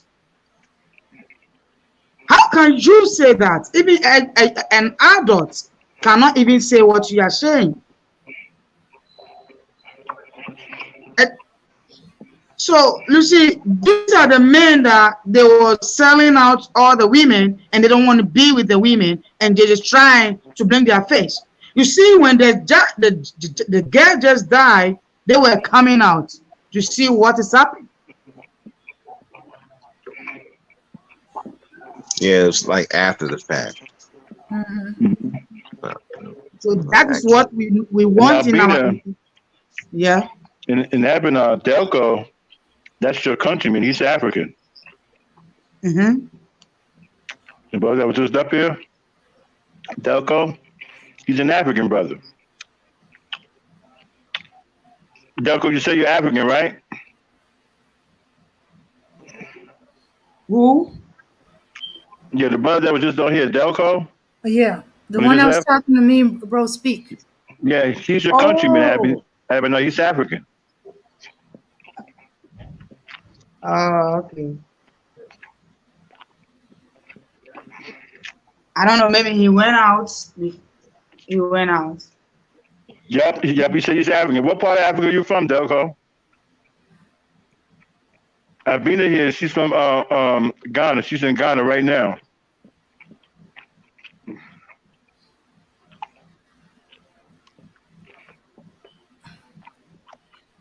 Oh, he's going through Ramadan. Wait a minute, he's going through Ramadan. He's not supposed to be eating. Yes, yes. He's a Muslim. So Muslims people are doing their Ramadan fasting and they are not eating from morning to evening. So they will be fasting from morning to evening. Then they break their fasting on the 6 o'clock p.m. before they eat. Oh, he's from Somalia. Oh, okay. Living in Norway. Okay. Yeah. Yeah. Okay. Oh, okay. Yeah. So right. Muslims are in their Ramadan. That is, they're having 41 days fasting and prayers. So they will not be eating from morning to evening before they will eat. No drinking water. Whether she was in foster care or not has nothing to do with the fact that her life should have been saved. Mm-hmm. Yeah. Okay. Yeah. And when the foster mother was away at work, the community was supposed to be there to watch them kids. The neighbors knew enough to know that she usually be at work about that time. They should have said something when they heard the girls arguing. Say, hey, girls, when they were calling each other the B word, that was a way in. Young ladies, you are not the B words. What is this argument about? We have to understand something too. People keep calling her a black woman. This is a teenage black girl. She's not a grown woman. Right. It's just like people were saying that the woman that she was trying to stab was a girl. That girl was a woman. That was but it's like this was a teenage girl fighting two grown women. Right. Which shouldn't even be happening. I don't, man. Now, we can get into the dysfunction of the family later, but right now we save her life first, and then we get after what we need to get after for the dysfunction. Because clearly, the household she came out of had no men in it.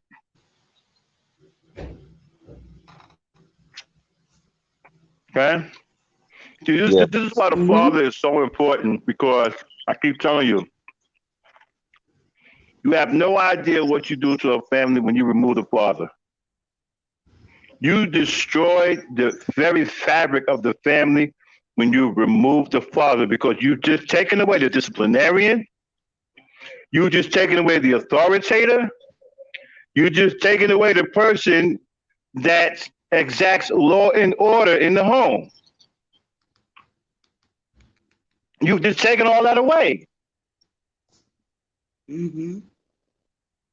So now the house is going to plummet into chaos, because now you have nothing but estrogen running the house now. Women aren't authoritators. They are mothers, they are caretakers, they are nurturers, they are wives. They are not authoritators like men. They don't set the ground like men do. When you take the father out of the home, you are absolutely destroying the family, because you have just taken away the very foundation in which the family has to live off of and survive off of. You've taken that away. So now you have a home full of women who can't do anything but be women. And I'm not going to blame women for being women. I'm going to blame the men for not being in these homes.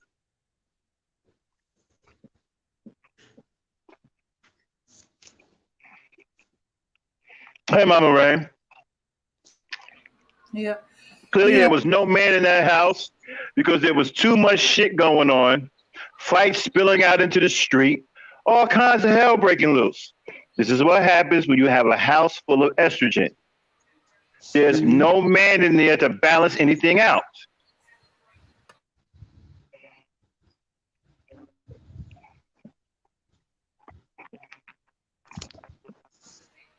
Yeah.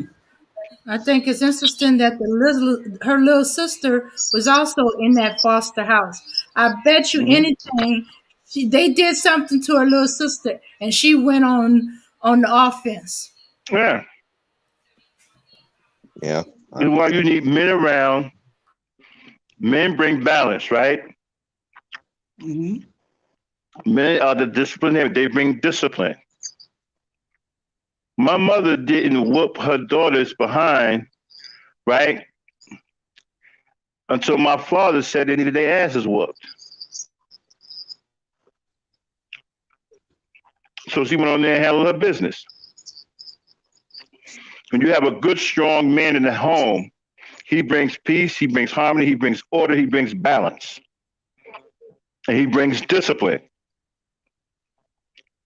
When you don't have that, you have a bunch of women, it can get out of control because of the estrogen and because of the emotion. And this is not to blame women. I can't blame women for being themselves. But if you don't have that counterbalance in the house, this is what can happen. It can spill out into, it can turn into chaos very, very quickly because there's nobody there to calm the situation down. There's nobody there that the women look up to for discipline. There's nobody there to say, hey, stop this. That's it. You stay here, it's over with. But there's no authority in the home, which is what the man represents. Like Bro Speaks said, right? If her father was there, there should have been no reason she's out in the street with a knife. My daughter wouldn't be out in the street acting a fool with a knife.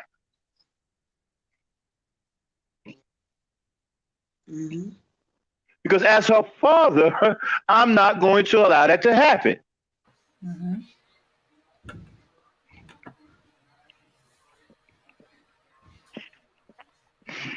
This is why I'm on men real, real hard, man. You have no idea how big our responsibility is to our people, to our women and our children. You have no idea.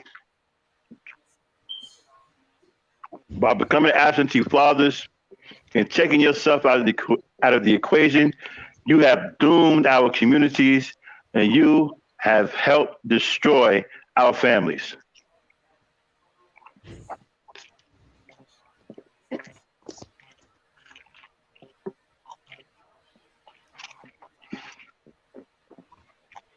There are men in that community. There should be no reason why that girl isn't alive right now.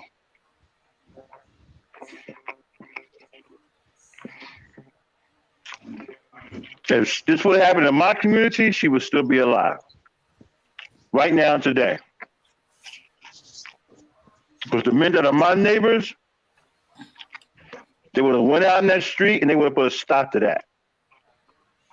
They'd have beat me to it. We would have put a stop to that.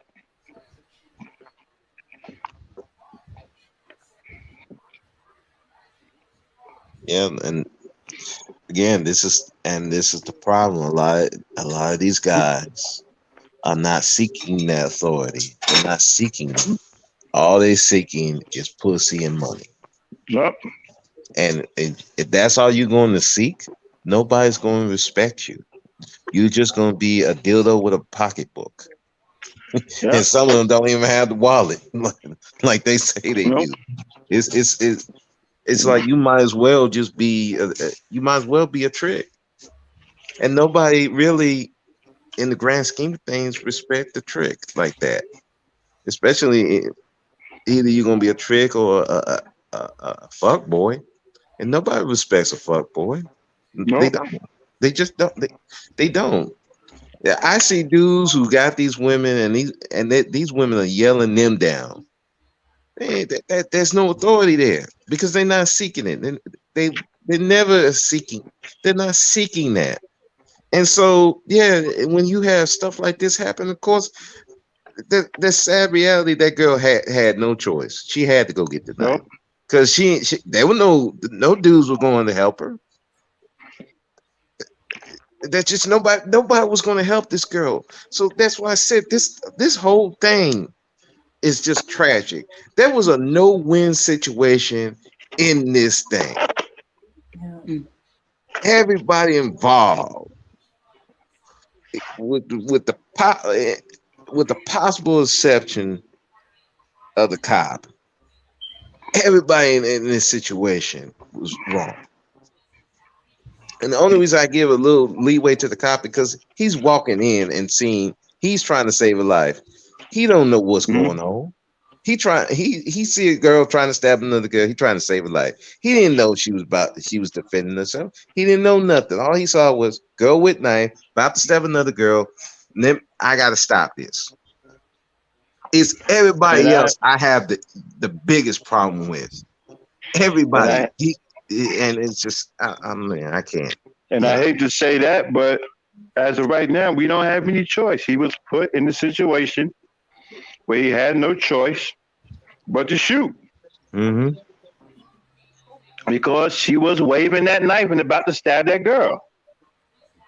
And I blame the black men in that community for letting it get to that point. They should have broke that fight up and disarmed that girl. That's a little girl. She's 16 years old. Like I said, I could have disarmed her myself. With one guy, all you had to do was just grab her wrist hand with the knife in it and pull her arm behind her back and twist her wrist, and the knife would have dropped. Mm-hmm. That's all you had to do. She'd have been easily disarmed. Right. They said what they focus on. They focus on. Hey, Mama Rain. Yeah. And then the one fool, he just wanted to hit a black woman. You're gonna kick one by kick her when you should be when you should be over there disarming the girl with the knife because here comes the police. Mm-hmm. Right. Yeah. They can see the time trying to kick that woman instead of going to that girl, grab her arm and say the police are here. Or at the very least keep her from getting because if she would stab that girl, she'd be charged with murder.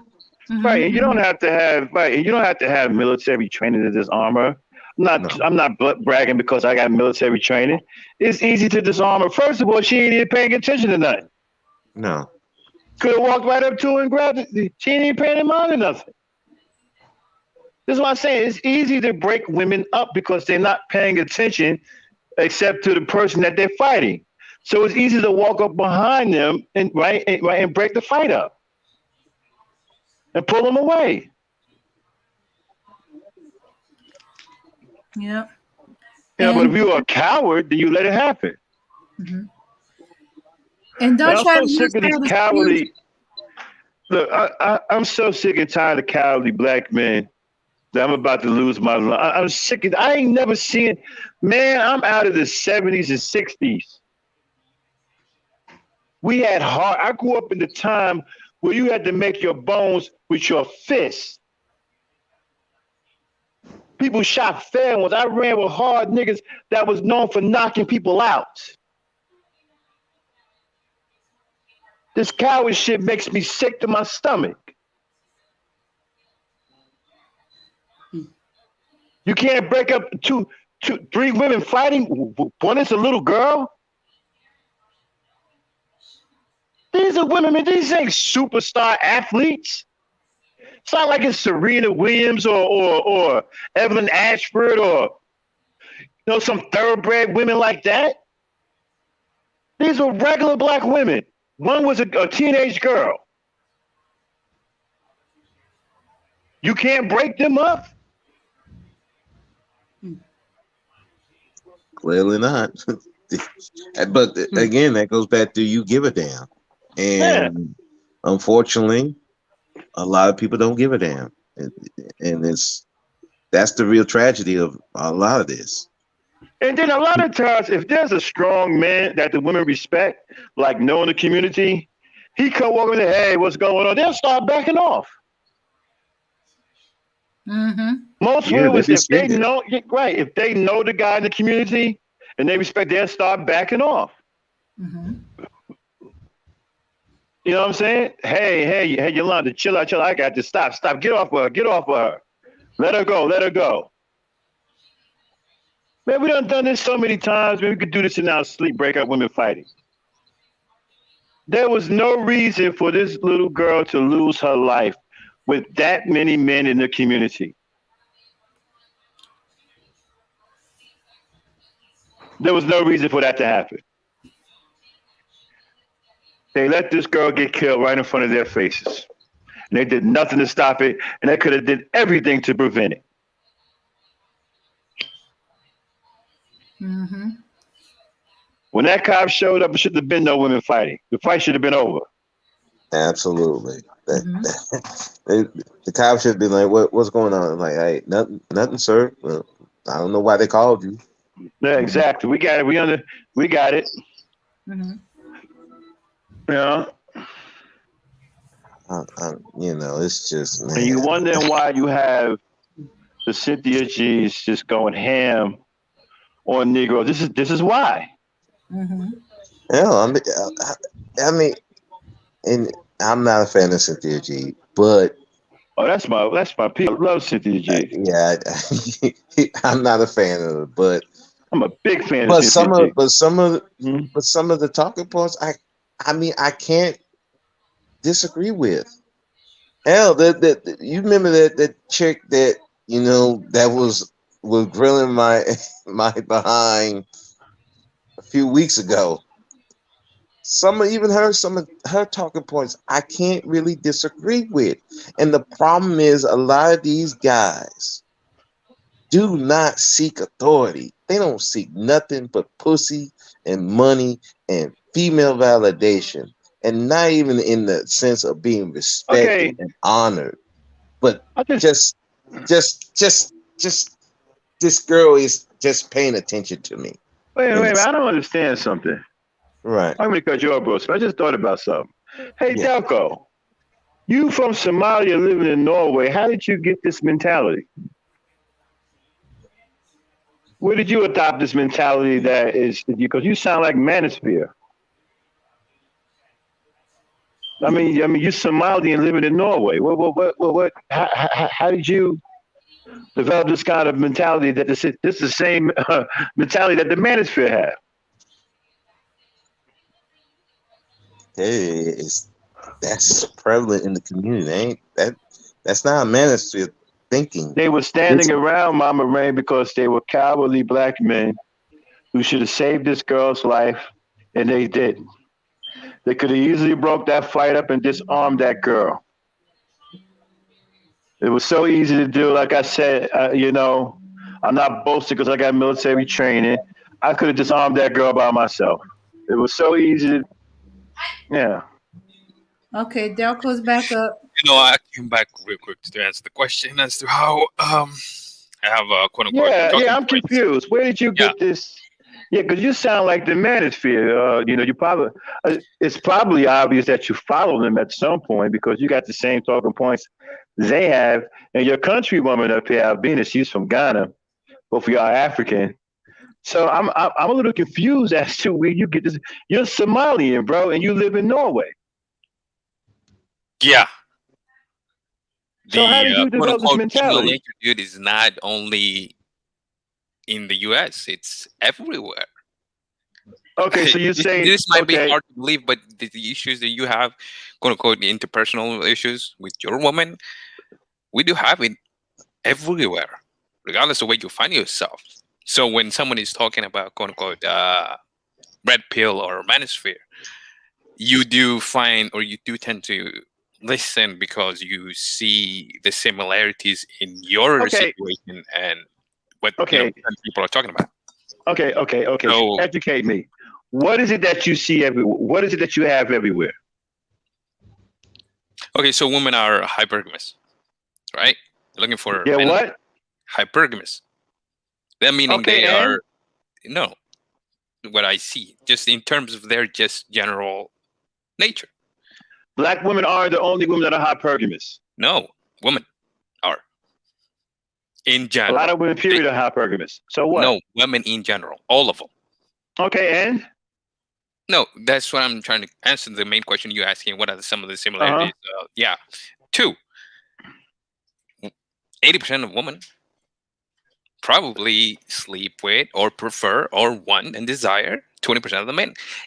In this, it's more likely 10 or 5%. Let's be honest. Wait a minute. 80% of the women sleep with and prefer 20% of the men? Yes. 80% of the women? Yo, can I would like to come back here and talk to you about these things. I'm eating right now. I just wanted to give you a real quick, reply as to the question you asked. Yeah, I'm still eating. But yeah, that's among other things is the nature of women, or their makeup is similar, regardless of where they find themselves. So whether in West, East, or third world countries, it doesn't matter. It's the same makeup. As you would see women like safety and security as they grow older, but when they're younger, they like to have fun. They like the more quote unquote good looking dude, the guy who is quote unquote preferred by other women, have social proof and already spoken for. That's why you see them liking dudes that are in a relationship more than the guy who is single. The guy who is fit is preferred by the guy tall. Fat. Okay, are you eating right now? Yeah, so I was trying to just give you. Listen, if you finish eating, do you have more time to come up after you finish eating? Absolutely. Yeah, can you? Yeah, because I want to get into that. Yeah. All right, and I'm gonna let you get and eat. You get and do your Ramadan thing. Yeah. I'll be here when you're done. Yeah, I do also want to give the people in the chat seem to be mad about something I said or whatnot. But I'm not here to troll. I was just here to exchange thoughts. No, you're good. You're good. No, not to you. I'm just saying to them. Mm-hmm. I'm not here because I want to, troll or, contribute to derail the conversation.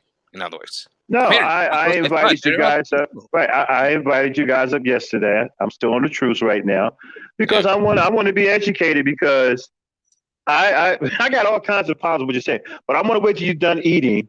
Yeah. Then we can come up here and have a conversation about that.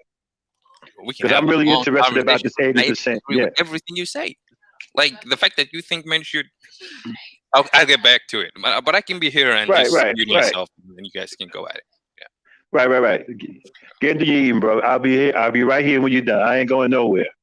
Yeah. All right. I'll stay here if you guys don't mind. Fine. That's fine because I'm very interested in this 80%, 20%, and all this other stuff. All right. And first of all, when women are young,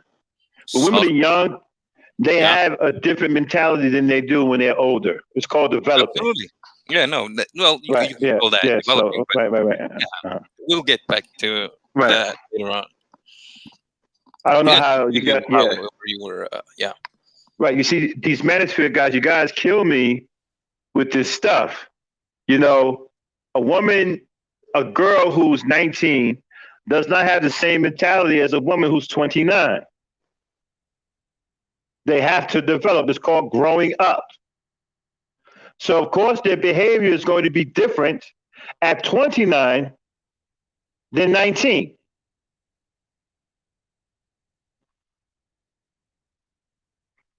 Definitely manosphere. Hypergamous is a dead ringer for a manosphere guy. Yeah. He's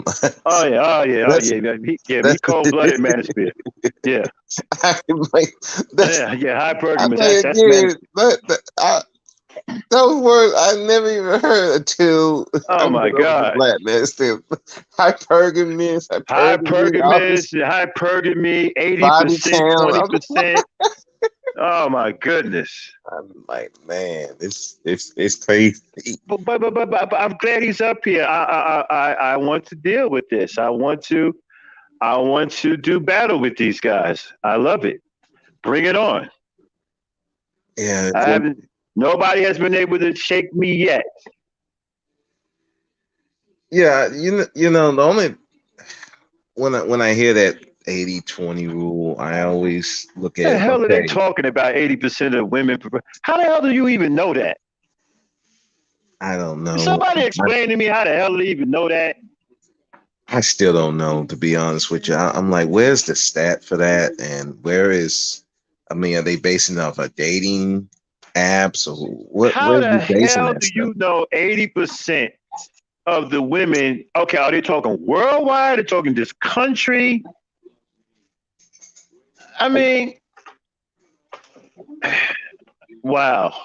From what I tend to gather, they're talking about specifically American women. I don't think they So talk about other. so you're including white women, you're Right. including other races of women who are here. They're all Yes. included in that too. That's apparently, from what I gather, that's what it is. It's Okay, so all he said Americanized everywhere. women. Okay, so he's talking worldwide. So He's talking worldwide. he just said everywhere. Oh, well, Okay. okay. I'm, All right. I stand corrected in that. Um, well, and my only thing I with mean, it, does that okay, include the countries that don't have internet capabilities? I mean, I'm just asking. apparently it's everywhere. Every internet, no internet, running water, no running water. But You guys anyway, can hear me, right? yeah, we can hear you. Yeah, no, it is everywhere. I was just saying as a point, it doesn't matter. The makeup of the female is the same regardless of where you find yourself in terms of country or continent. Here's the thing. Do you guys know that, or have you heard of chicks saying that I would rather be the side chick to a rich dude than the wife of a poor dude? I haven't heard that, but what does that got to do with it? I've heard something similar. I've heard it. Okay, but what does that got to do with the price of tea in China? No, it has to do with the 80-20%. Like, so you're saying, okay, so men are preferred by all women in general. Okay, so you're saying 80% of the women would rather be a side chick to a rich dude than a wife to a poor dude. And only chick. But I'm saying they would prefer to be the side. Okay. Like plan B, than be the main guy of a poor dude. Okay, but what if I told you that that's right? No, that's what I'm saying. The 80-20%. You said actually, that's half. Things. Actually, that's half right. I don't know about the rich dude, but a woman shouldn't want. But wait a minute, a woman shouldn't want to be married to a poor man. I'm not saying a man. By all intents and purposes, a man shouldn't be poor. No, we shouldn't. A man is supposed to be able to create some kind of resources for himself. At least. How about average dude? Yes, a man should be able to create some sort of resources. How about average dude? It don't matter if he's average, above average, under average. Year. Excuse me? A guy who makes $50,000 a year. She would rather be side bitch. Well, a guy that's making $50,000 a year isn't poor.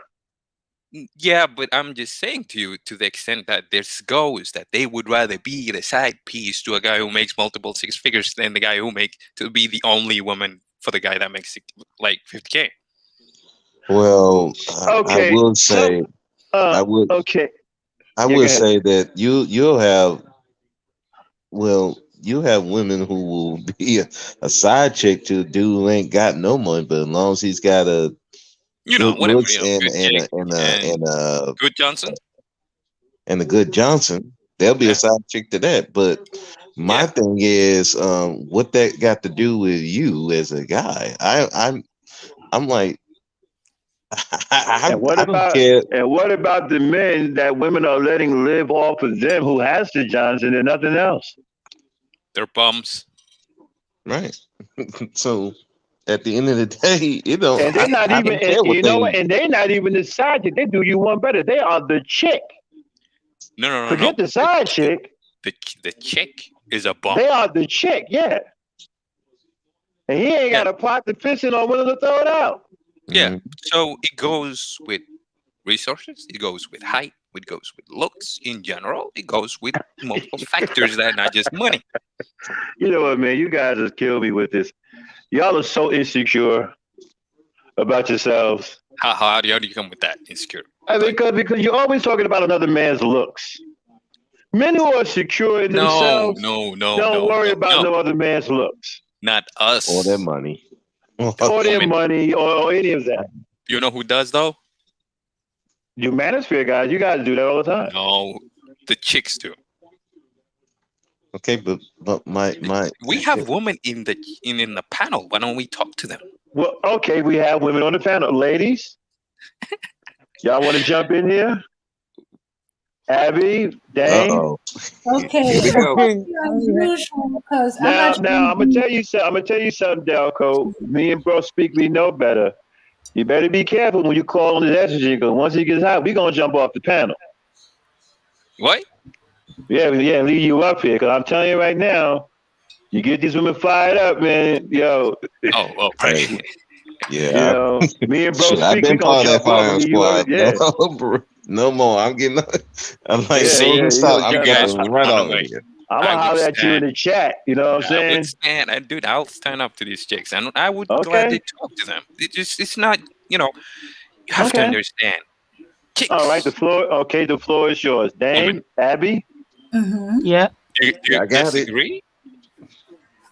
All right, I'm gonna go on mute. all right. It sounds like you doing a specific saying on a general population of women. I must be unusual. I am not being a side chick to any man, rich or poor. I'm gonna be the wife, the main girl, the only girl or woman, female, whichever one you want to call it, to my man, my husband, my significant other. If I am not the only one, I will bounce. Dame. Right, I'll just call you Dame. Say you would be between if you got a choice between being the king's side piece, whatever country, say he's the king of England, whatever, right? You get to be the Mm. side piece of that king, or be the wife of a janitor, a bum, regular, just average, even below average dude. What would most women choose? Would you think? Um, Women who's thinking not far Most enough women, down just the not line. what they're thinking, just in terms of numbers. Do you think most women would choose to be the side piece to the king, or be the main chick and only chick to the janitor? Okay. I don't think that is. Go ahead, Abena. Yeah, I don't think that is true because you see, most of the women always want to be with their own only one. They don't want to be with any side chick or with any other man aside their own, whether the That's what you situation think, being Abena. hard or not. Hi, by the way. That's what you think. But I said, what do you think most women would choose? You think most of them?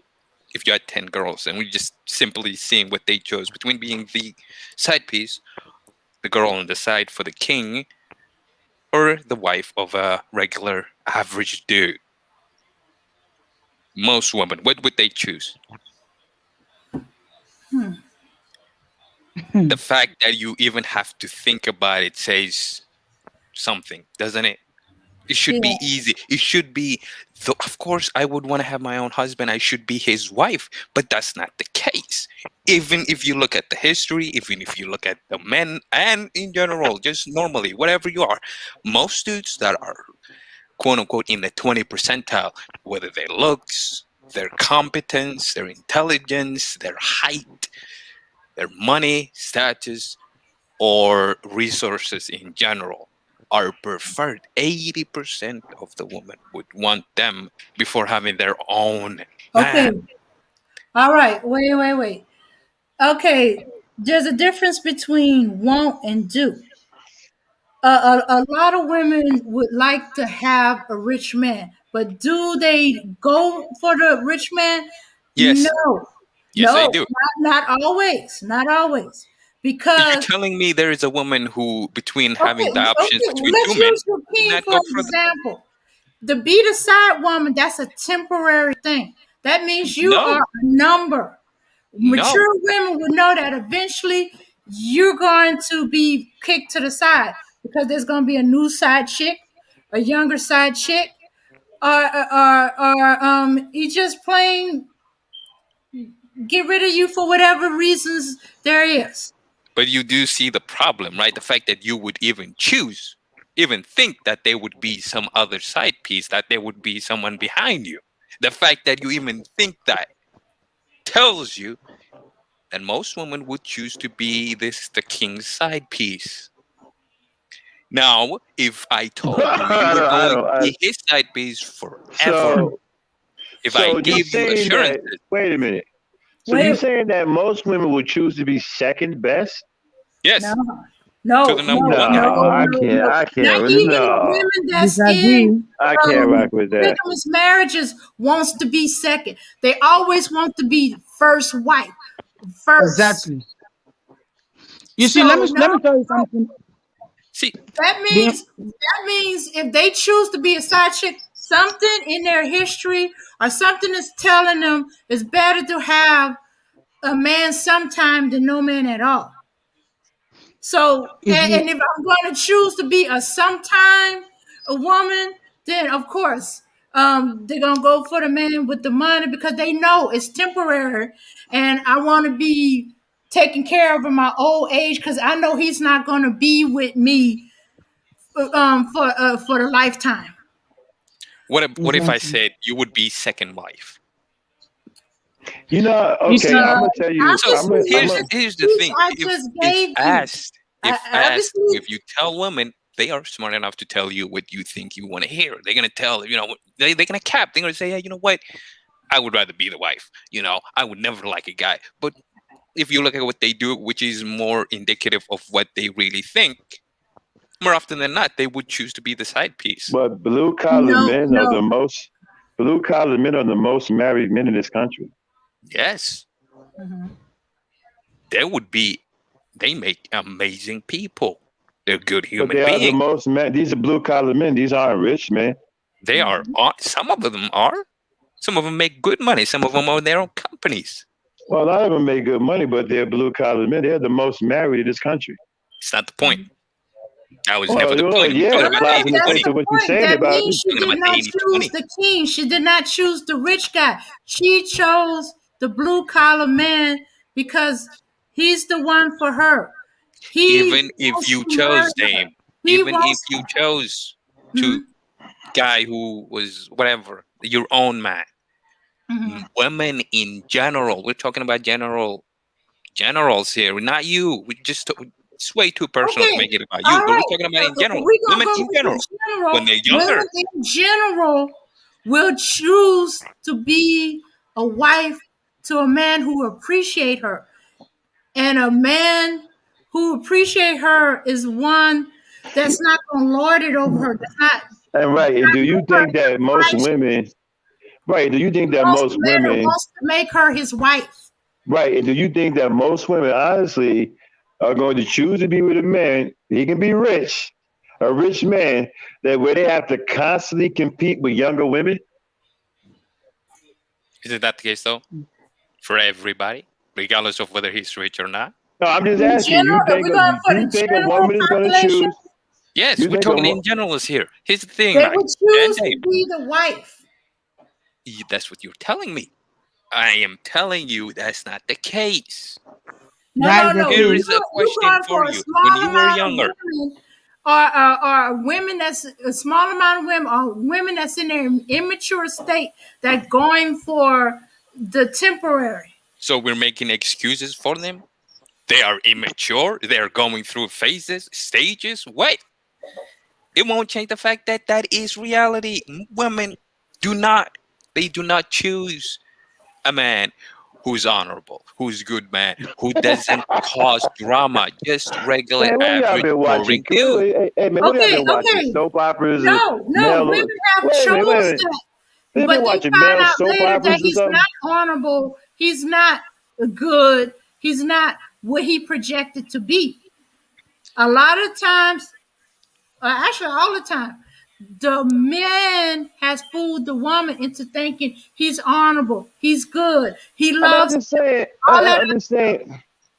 Where y'all get this from? These male soap operas, like, they all ain't my children, or As the World Don't Turn or something. Where y'all getting this shit from? Reality. Have you ever watched Dude, more show? Is a question. You're so far over reality. I don't even know what it is. Women go after men. Women go after men. Period. Who can provide and sustain. Exactly. Whether he's rich or not. No, but they prefer the one who makes the most. Before Every the guy who woman makes prefers decent. a man that can create resources. Here's the thing, though. You can say whatever you want, dude. Proof is what women choose. All right, now, where's the proof? Say what you think. You're a man. Now, all right, where's the proof?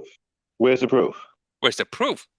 Yeah. Have you ever seen? I mean, if you have YouTube. Yes, I do. You can go and just. I'm on it right now. No. Just for this particular reason, you can even make it public so the other people who are watching it can see. You can go to YouTube and search social experiments. Dude who comes with a car, gold digger pranks. Just as simple. And then you'd see women who are with their boyfriends leave them in favor of the guy who's. Yes. Let me also. Come on, man. Wait a minute. So, okay, so you're basing this off of a skit that you see done on YouTube with some girls? No. Gold digger There's pranks? also studies, statistics, but we know how you don't like it. See, if you look into statistics, you'll see that women in general, when asked. Okay, so tell me about this gold digger prank. Tell me about gold digger pranks. Huh? What's going on? Okay, tell me about this gold digger pranks. What's going on? No. In general, it would just give you an indication of social, it's social commentary. It's just general principle, just in general, that women would prefer a guy who got it made instead of a guy who's working for it. What's the prank? What is he doing? Like asking women what? No, he'd come. You'll see a couple, holding hands, and then the guy comes with a Ferrari or one of these fast cars, and he says, jump on. And then she, in front of her boyfriend, leaves him and says, we haven't gotten it together. We can't understand. There's always problems. There's this, that, and the other. And then she leaves him, and then joins the car with the guy who drives it. Okay. Now, are these white women? Are these black women? What kind of women? All of them. Okay, and so all age groups, even old as 80, 90-year-old females. So a 90-year-old woman's going after a hot dude with a okay. Isn't that amazing? I You're like, what? We've been together for 6 years. I can't. Come on, man. I can't take this. But here's the thing: for most people, or for generals, like for average dudes, they're like, "No, women are beautiful. They're such perfect creatures. They're, angels. They are made of everything. They're made of sugar and spice and everything nice." But that's not the case. All right. Well, let's turn. Okay. Let's turn to the channel real quick. We got Mama Rain, big time in the house. We got Phoenix Jean. We got Auntie. We got Yvette. We got Truth. All right. Listen, ladies. Is there any truth to what he's saying? Okay, he's going off of one of his sources is gold digger pranks. I'm assuming that's some kind of. That's what you wanted to hear because you think you can easily say, "Oh, it's just bullshit. It's just gold." No, you just said. You just asked me if I have. Wait a minute. You just asked me if I had YouTube. I said yeah, and you said check out gold digger pranks. Is that what you said? It was an easy example that you could show everyone, and then we could decide for our own, with our own eyes. Okay, but that's one of your sources. Okay, but that's one of your sources, though, right? Yeah, it is one of. Okay. So, I was correct. Okay, yes. Ladies. So this is one of his sources, gold digger pranks, to where just search for it. A woman is with a guy is supposed to be inadequate or poor or whatever, and a guy shows up with a Ferrari. She goes with that guy. Doesn't even have to be poor or inadequate. Just regular, good ass. Doesn't matter. Okay, so would they do that with a guy who's making a steady income? Yes. A guy that can provide for them with a steady income? Yes. Oh, I don't believe that. Come on. The guy who's been with them for 40 years too. I don't believe that. That's insulting. That's what you said. I don't believe that. Right? Yeah, so you don't believe that a woman is going that it so is you the tell case. me that a woman is going to leave a man that's already providing with a steady income, okay? Not every and woman, she's just going, but and then she's just going to drop him from a dude driving a Ferrari? Yes, I know, right? It sounds crazy. Come on, that's ridiculous. Ladies, come on, y'all, come on, help me out here. This is I don't. I'm sorry to be the one to have to tell you this. Max, bro, speak. Well, Talk to him. you What do you think? I usually Oh my see that God. those women will probably marry the guy with the Ferrari, but they still keep that other guy on the side for for entertainment purposes only. So Thank I see, you. I see both sides that could be happening, but I think here's the thing: if that man is making, if it really just depends on the woman. I my theory on it is that most women are always going to seek most are going Thank to seek you. to be the top girl in any situation. Now they settle for being the side chick because they doing what guys tend to do when they try to be a woman's friend. They In the waiting friend to zone. see. Right. They tend waiting on to see if if she gonna change her mind and make him the top guy. That's the same with a Okay, lot of these so chicks trying to They be want to side be on chicks the in all that. right, side so and try to okay, so dirty what you're Mac the saying guy is who's the main guy. okay, so what you're saying is a woman. Okay, now are these women in committed relationships or they're just like Doesn't boyfriend and matter, girlfriend? committed relationship, regular relationship, or No, marriage. no, All of no, them, no, no, no, no. It does matter. regardless of the status between the man and the woman, So you they can be say married. okay, It doesn't so make any difference. a woman in a committed relationship with a man Marriage, that's taking care of business. Okay, so a woman in a marriage with a man taking care of business is yes, going to drop him for a rich dude. yes. I don't believe that. Most of them would, not every woman. There Most of are them good would. ladies. I don't believe most of them would. No. Yeah. So the thing is, I, you don't believe it. Here's another question. Have you ever seen girls go out on a date where they eat on a guy's money or a dime and then go home, sleep with another guy who hasn't taken her out? well, that would Wait a mean minute. that he Wait a wasn't the minute. top. What? That wasn't the one she was seeking anyway. She No, was no, no, just no, no. This is what I'm trying to tell him. Like there is like the opposite. This is what you were talking about, bro. Because there are men who will be taking the second place, who would be in the friend You zone must be. trying to win over the The girl. only way I can see this happening is with women who are in committed relationships who don't love the guy that they're with. Because if a woman loves a man, she's not dropping him, dude. no, So you're that telling I me would. like so that this is just another qualification. It's like, If oh a well, if woman she is in did a that, if she didn't mama's in a love him. relationship, Clearly, because she did right? that, she didn't love him. If she's in a relationship with a guy that she loves, she ain't dropping him. That's the qualification, because you can fall back to saying, well, she didn't love him, that's Like why I she said, this is left. why I'm saying this must be with women who are in committed relationships or with men that they don't love. That's the only way Because I you can see that can't happening. fathom, Max. You can't. It's like what you just said earlier. You said a woman can never use a child against her man or like former boyfriend or her husband.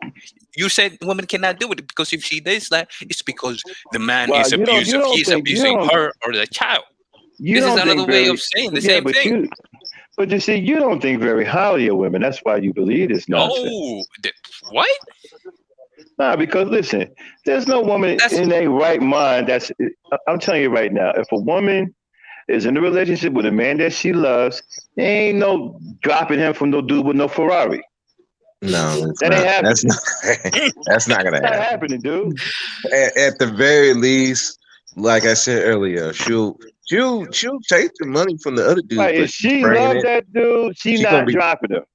she gonna be bringing it home to so they can enjoy the money while the dude up Matter of there fact, getting matter of taken. fact, you better hope that that dude ain't poor that she's in love with, because if you short with some money and she loved this other dude and he broke, she gonna take your money from you and give it to him. dude. Right. There are cases where women take money from hardworking a guy who's taking care of business, who would provide for her, and giving it to a bum. Yes, because she never loved him or respected him in the first Never place. loved it. This is what we trying to explain to you, bro. Yes, He where never the let woman takes advantage of the good guy in favor of the quote-unquote bad boy. First of all, you shouldn't be in a relationship with a woman It that is doesn't not love in you. a relationship, in the dating process. No matter how far Well, you've why are gotten, you letting a woman in the dating process take you to the cleanest? it is not the point. Why are you taking women? Well, The how's that fact not the that point? Wait a minute. we're Y'all talking in the about the dating 80-20 here. process. She Not, already we're not talking. We don't have she time for already the scalping whys. you like a ticket scalper. You understand what I'm saying? In a dating process? We're not talking about the whys, dude. Why do you let women do this? It's the fact that they do. That's the problem. It's Wait the a fact minute. that they choose to How is be it the that we side could? piece than being How the do we main get piece. it? How do we get past all of the whys? I don't get that. No, because it takes too many variables. Like, we're talking about the 80-20, right? We're talking about the fact that women would choose to be the side piece for a king than being the main man for a good guy who doesn't make as much as the king. All right, so I'll humor you for. All right, so I'll humor this. Okay, so and the prank, as we were talking about that, let's stick to that point. Yes, women do choose to leave a good guy who doesn't have I want to go back guy. to but I want to go back to you said the dating process. So that means that there's no commitment on either side. Y'all both feeling each other out to see if there's a possibility that you may end up in a serious relationship, right? Any phase of the dating process. Okay, so any phase of dating, but okay, so you're not committed anyway. So it's dating. So neither one of you Even if you're committed, you're not listening, bro. Even if you're committed. Oh see, no. That commitment changes the game. No, it doesn't. Yes, it does. So okay, so yes, no, it doesn't get us anywhere. That's commitment. A woman ain't gonna commit to you unless she loves you. That's what you think. Okay, right? well, let's ask the women here. No, we got plenty of women in here. 80-20 would say that a woman would not allow herself Any to love women in a the guy chat, if you're going to commit to a guy that you don't love, of a guy who's got it like that. All right, well, let me take a poll in the chat. Women in the chat, if 1-4 you will commit to a guy that you don't love. If you're going to commit to a guy that you don't love, put a 1 in the chat. Wait, that's not That's not what we're saying here. You just said it don't matter. Wait a minute. You're double talking now. You just said the question is, would you choose a guy who's got money over a guy who loves you? A guy who doesn't like you who is I know. Wow, I know you don't. Oh boy, you really don't. You don't have a clue about women, do you? I'm married to one, so like doesn't make how the hell is that? How do you figure that out? Okay, do you understand what love? Do you understand what? Do you understand what love means to women? No, I don't. Do you understand that women value love over money? No, they don't. But yes, they do. Again. Yes, they do. Yes, they do. No, they don't. I'm not gonna we're not going anywhere with it. If a woman really loves you, there ain't a damn thing she won't do for you. You can be broke as a motherfucker. If she really, really loves you, she gonna roll with you. You can be broke as hell. Yep, that's facts. Yeah. Why do you think the manosphere be so mad because black women are choosing these broke men who ain't doing anything because they love the man so much they putting up with his bull? That's right. Women value love over money. That's not the point. They're coming back with babies from the bum and saying, now now that I have this bum's kids, I want a good man. I want a man who's got it, who's taking care of his business. Go further back. Now they're saying, no, they're trash. They're choosing Pookie and Ray Ray over good and well-to-do black men. Why are they choosing a Pookie and Ray Ray that's poor, or criminal, than a good black man who makes some money? If what you're saying is true. It's because they love the Pookie or the Ray Ray, and they putting up with his crap. Yes. Yeah. Again, what's your point? It's not the money piece was just one thing. If everything is equal and you have a guy who's rich and a guy who doesn't, she would choose the guy who's rich.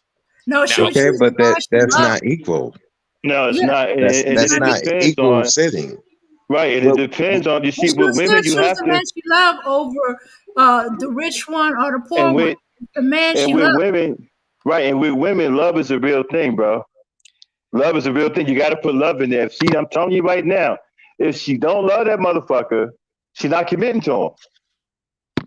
Of course. If she doesn't love, she's not doing this. Yes, yes, yes, I'm hearing, but you guys are not hearing what I'm trying to say here. If a man who has money and a guy who doesn't have money, the one who doesn't have as much loves her, and the one who does have money could not care less about her. Okay, She let would me ask you a choose to question. be the side piece to that man than Okay, being let me ask you a the guy question. who loves her. You Let me see? ask you a question. What about a woman that's with a man that has Yeah. money that falls in love with a man that don't have any money? Because that happens too. What if what? What about a woman that's Yes. with a man with money and leaves him for a man that has no money? Yes. What about it? Yeah, what about that?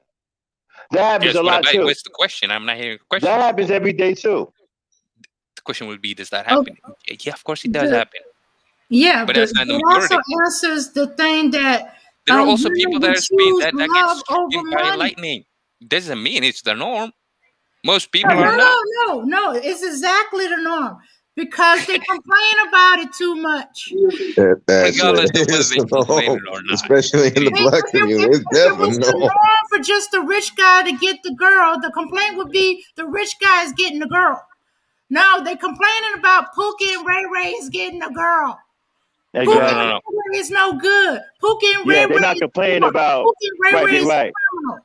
right. They're not running right here complaining about the high value guy can't get the girl.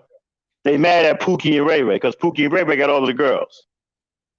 And That's the Pookie and case Ray for Ray's supposed, the moment. yeah. And according to them, Pookie and Ray Ray is uneducated and broke. Yeah. He's not competitive. He's easy to Right, and you control. guys are It is said and you that guys black are women and you prefer guys to are control the educated men. lames. Wait a minute, No. you guys are educated lames. That's and y'all can't get any a women. different point. Let's not get ahead of us here. That's a different point. Let me rebuttal to the point you just made.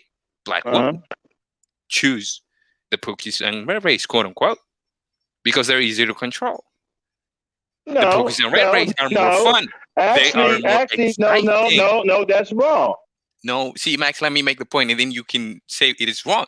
They choose because they are more exciting. They are more susceptible to committing crime and doing some things that are more fun. They can protect too. Quote unquote, protect in the sense that they would pick a gun and say, "Yeah, you see me? They I will protect. They will protect. They feel actually a lot of black women feel more protected with a Pookie or Ray Ray. Yes, because they're than not they smart do with enough an to think educated otherwise. lane. They're not smart to think beyond what they see right in front of them. They see the guy who picks a gun to be the more protective than the guy who takes her out of the hood in his entirety. Well, the hood is a mentality. The hood is a mentality. Whoa. Okay. No. As in general, would take her from a bad community and give what her. What I've learned about women is that women want to be with a man that can protect them and provide for them. Absolutely. He ain't even got to be educated. Listen, he ain't got to be educated. No, he doesn't. I can show you dudes with happy families who've been married.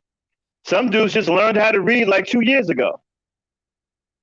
So, but been protecting and providing for his woman for years. Yes. Was that man the best of her options? Did she have a better option? She thought he was a great option. No, that's not the question though. Did she have better option? Did she have someone who, quote unquote, she thought was better? You're asking me to tell her? you. Okay, but you're asking me to tell you that women think like you. No, they don't. Why would you ask me when you said was that the best of our options? Women don't think like we do. Logically, dude, and I'm trying to get you to understand that you say there is a good, the hood dude protects her. She feels safe. I'm trying to get you the guy who doesn't. Right. But I'm trying to also say there are different types, there are levels to this. You think a guy who would rather fight is it's not levels. It's not levels. You guys done made stuff up. This is very simple. No, it ain't. You guys it made is up a whole bunch very of BS. simple. It's just you're not you're choosing not Listen, to listen. women are very, when it comes down to it, they're very simplistic in what they want. They're not complicated. They want a man that can protect, a man that can provide, and a man that will love them. It's very simplistic in nature. They're not into all this complicated shit that you guys keep bringing up. All this hypergamous stuff, all this retroactive love, the Pookie and Ray Ray stuff. They want very simple, a man that can provide, protect, and love and take care of his children. That's what they want. Again, who said they don't? You did. No, I never said that. I'm saying no, you came in here with women are you keep saying no. No, wait a minute. No. You said 80% of the women are hypergamous. 80% of the women will go out 20% of the men. I said all of them are not 80. Oh, now it's all of them? I thought it was 80 at first. No. Okay, so 100% of the women. We're talking about the 80-20 rule. That's a rule. Not 80% are. 100% are. All right. 100% of the women are what? Hypergamous. You hear that, right? Well, I heard you say it. Yeah. 100% hypergamous. And that's your opinion? Is that a fact? Is that something that you know? Do you define as hypergamous? Let's look at it. Hypergamy.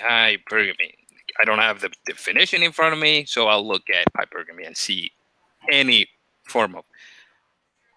All right. It says, quote unquote, it's an example here that you marry a person or, of higher class, higher social status and economic or socioeconomic class than yourself. Okay, but that can be a waitress. Wait a minute. That could be a waitress marrying a diesel mechanic. I don't know what does that have to do. She asked me what a diesel mechanic is a higher class of, well, as far as occupational wise, is a higher class than the waitress. Yes. Well, the thing is, hypergamy, per definition, is that you go for the higher. You reach for what's more than what you have. Okay, whether it be class, whether it be resources, whether it be looks, whether it be height, it doesn't matter. Yeah, but that doesn't give your argument any kind of stellar stance because that can be very minimal. Yeah. The stance is that women go for higher. They want a man who's taller than them, not a man who's shorter than they are. A woman who drives a school bus can marry a man who drives an 18-wheeler cross country. That's a higher occupation right there. That makes more money. So she has to marry a waiter to prove that she's not hypergamous? No, that we don't care what you prove. It's just the idea of a woman is that she would prefer. Most women prefer to be with the best of men. Is that true or not? Yeah, but that's the best of men as far as. Why is he saying but Max? But the best of men has nothing to do with the money. It has to do with his values, his character. Man, whatever you say as best. The best can be across everything. It could be looks, it could be height, it could be, status. I've seen black women struggling with knucklehead niggas. Guys, I thought about knuckleheads. Yeah. And when I asked her, what are you doing with this guy? You know what they tell me? He's a good man. Yeah. Are we taking your anecdotal again? You're going. No, I'm telling you some real shit. Yes, what you've experienced. No, but I'm sitting looking at the dude like, I know the guy. He's a knucklehead, right? I'm like, okay, this nigga ain't about shit. Why are you with this dude? Oh, he's a good man. He's a good father. I've seen that too. I have two brothers who was a living testament to that. Yeah, the fucking knucklehead. You look at me, the fucking knucklehead, like, why are you with this dude? Oh, he's a good father. What? What do you mean he's a good father? He's a good father to the children. Like this dude's a knucklehead, though. Well, no, he's a good father. Again, what does that prove? It doesn't prove the point. It proves that your story don't have a damn leg to stand on. How's that? I'm telling you, everything you say it could be shot full of holes. Men. How about this, Max? You take a break real quick and let Dame answer, so you can hear it from her mouth instead, regardless of whether you agree or not. This is what you think. Let her answer. Dame. Abby, please, you too. Abby, jump in here. Yeah. No. And any other women want to come up and join and have social and join media in stunning, the gender war. Throw the link in the chat. Do men steal their options? What? AA? I wonder if he doing the same thing. Hey Sid, what's going on? Long time no see.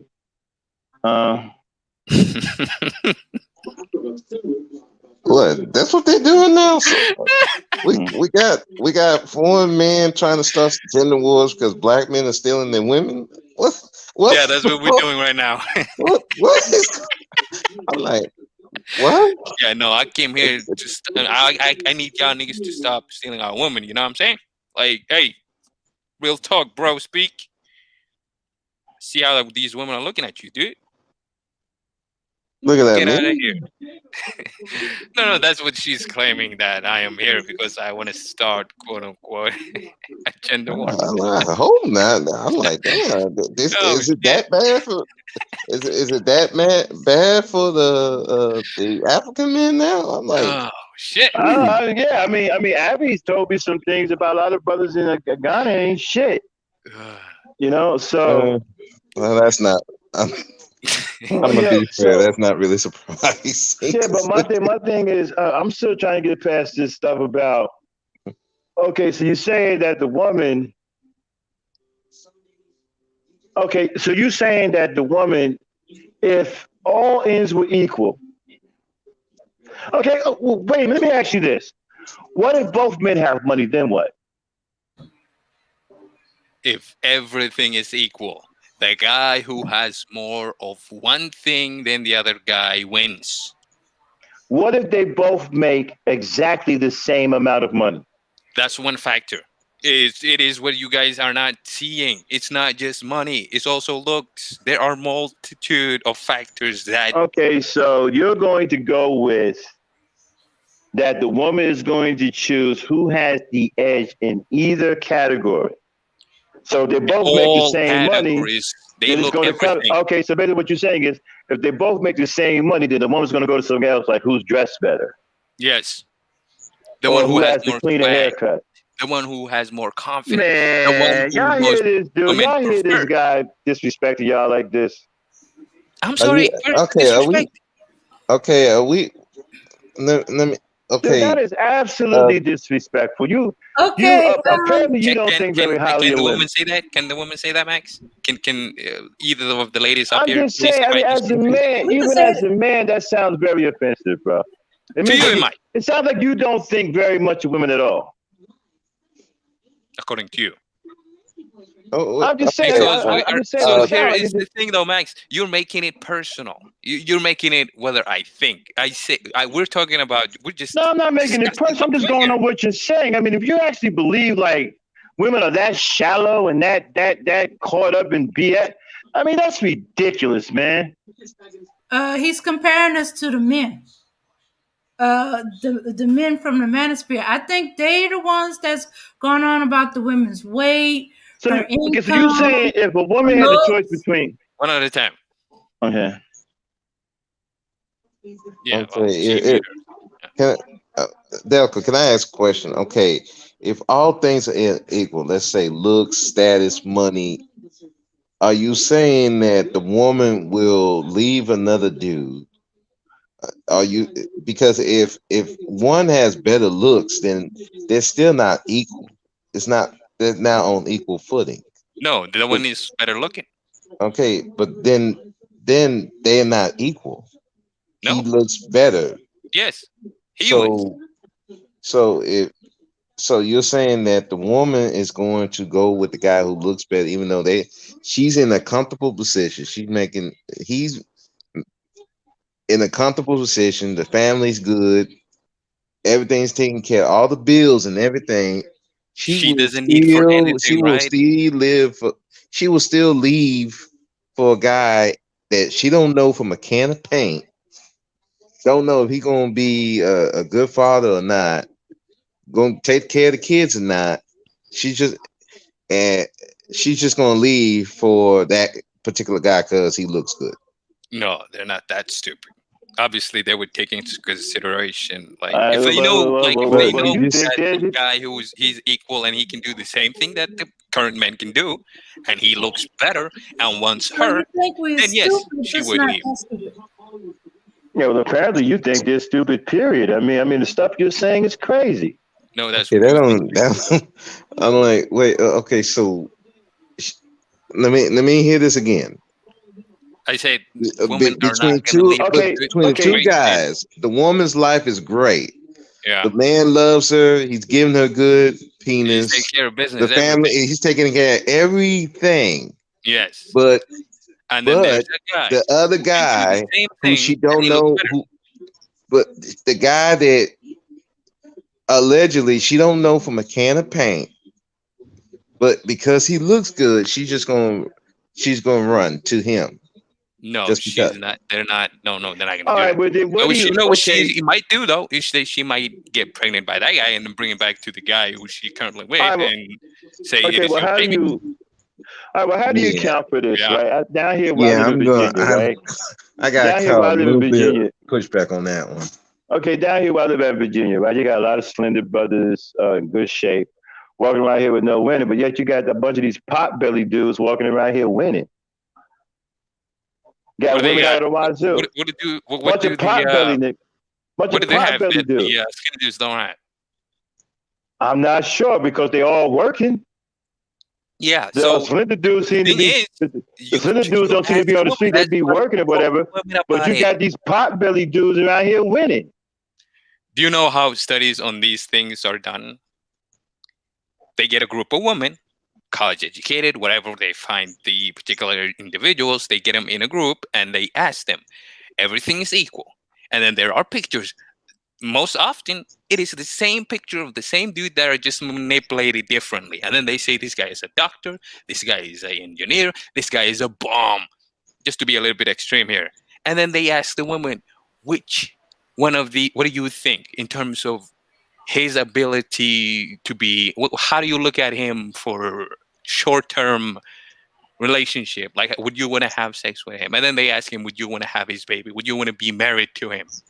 And then so on and so forth.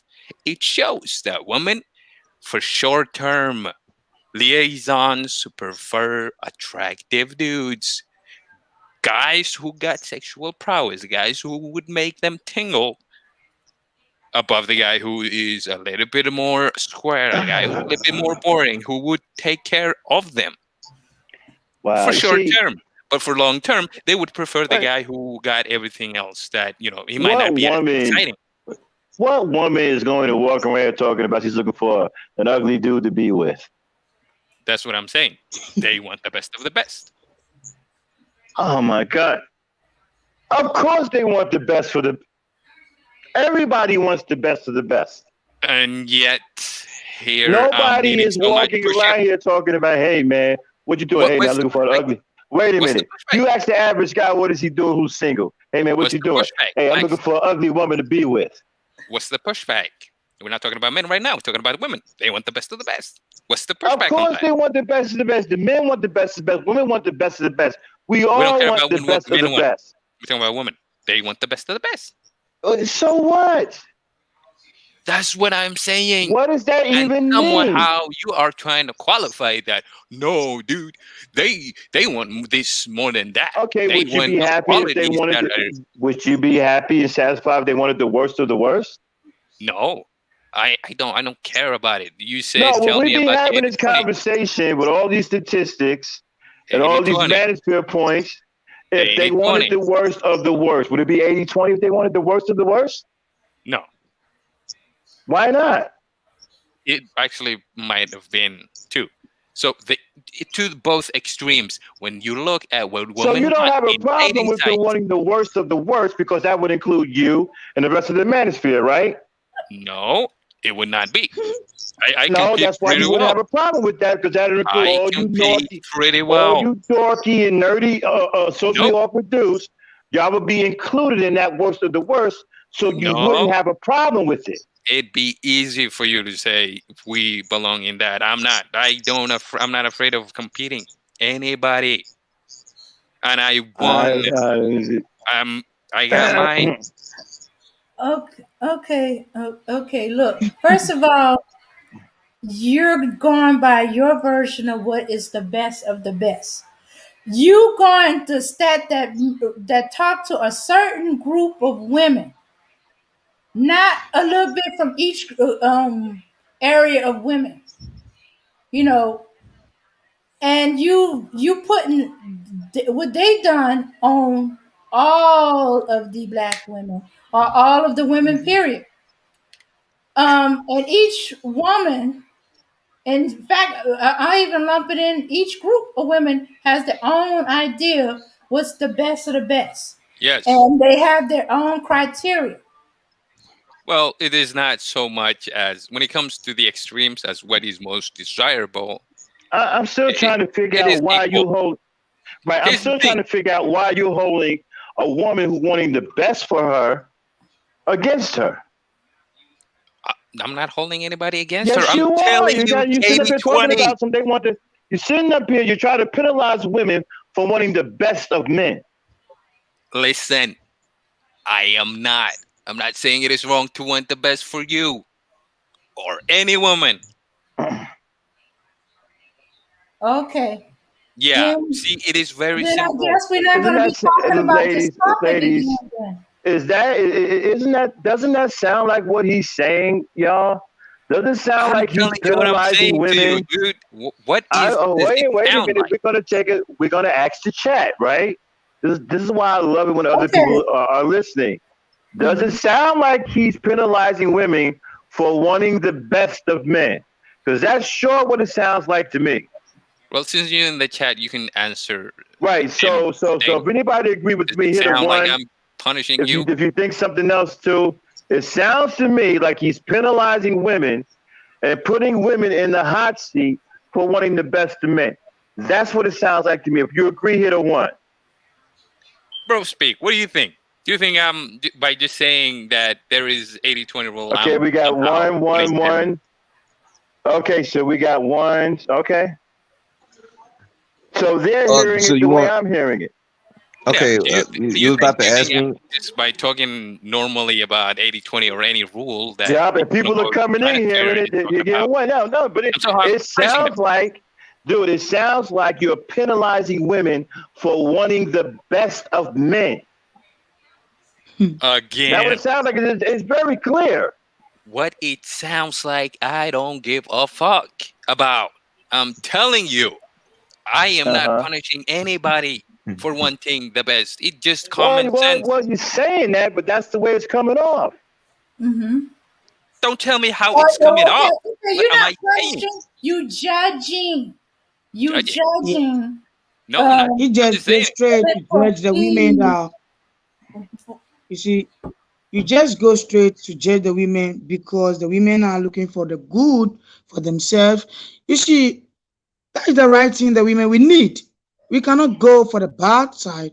We need the good ones. Yes. And the way you are saying, it looks like you are judging the total women. You are judging the black women. Why are we going for the good men? Yeah, that's all you're trying to say. Like, why are you going for the good men, ladies? All these bad men out here. Why aren't you going after them? That was actually what you were trying to make. Kind of the point that a good dude, the rich dude, would be preferred by most women in comparison to the bum dude. And then you came back with saying that, well, I know a couple of bums that are actually, the women are in love with them. And when I ask them, why are you with them? They say, well, it's because he is a good father, and so on and so forth. People should go for the best. That woman, that was more important. Yes. You should go for the best of the best. He's a good man. I said that to show you a point. Other women think he's a bum. Right, I said that to show you that women don't think like us. Swear to God, I still have not gotten a single point. They don't think like us. Well, they don't. That's true. No, they don't. They don't. I know a couple of dudes who happen to be bums and knuckleheads, but the women with them Swearing down the good men. Yes. I'm in agreement with you. I don't think a woman should choose, quote unquote, a guy who's a little bit richer than a good guy. The guy who's richer. Now you're contradicting yourself because you just said rich men. Now you're saying that you don't think that they should choose. Listen, men. I'm saying they choose. I'm not saying they should. I'm not saying you should leave your boyfriend to go with a stranger in a Ferrari. I am saying that's what they do. I don't. Not what they should. That's not. I'm not judging whatsoever. I'm saying this is what happens. Shallow. That's very shallow. It is. On now. But that's not what I'm saying. I'm not judging in anything. I'm just saying, hey, look, she will live with him, and look, she does live with him. I think you guys are getting caught up in these little spooky stories that you see on these little boy meets girl sitcoms or some shit. That's another thing too, right?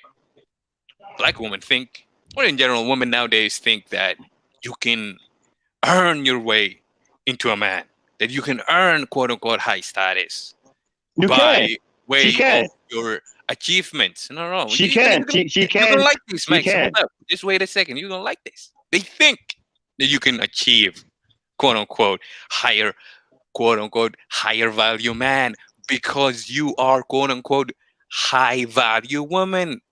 Because you earn education, get a good job, and earn good money, that you are entitled to a guy. What's a high value man? What's a high value man? No. That's not the point. The point is, just because you earn good and you have good education, that you should get a man but of we equal need to know what a high value man is first before we can go into that conversation. What is a high value? How are you defining a high value man? What is a high value man? That's not the point. Here is the point. We can say high value man. How is that not the point? All right, I'll give you a basic definition. Let's say a guy who has quote unquote education, who earns good, who takes care of business, who's competitive. Yeah. Okay, educated. Who is in any matter, who takes leadership, who is winning, a winner. Let's just say that, basically a winner. Okay. Right? Okay. For the thing. But because women, that's not the point I'm making. You're just taking it here. Wait. Okay, wait a minute. Hold on. A woman who's a winner thinks she deserves a winner. Slow down for 1 second. Okay, you said a high value man is a guy who takes charge, he takes care of business. He's a winner. You didn't say what he's winning at. He's a winner.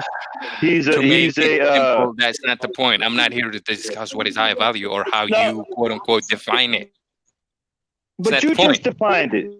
No, that's not the point. The point is women. Uh-oh. What happened? Dame, did you snipe him? Nah, don't kick him off, Dame. What happened?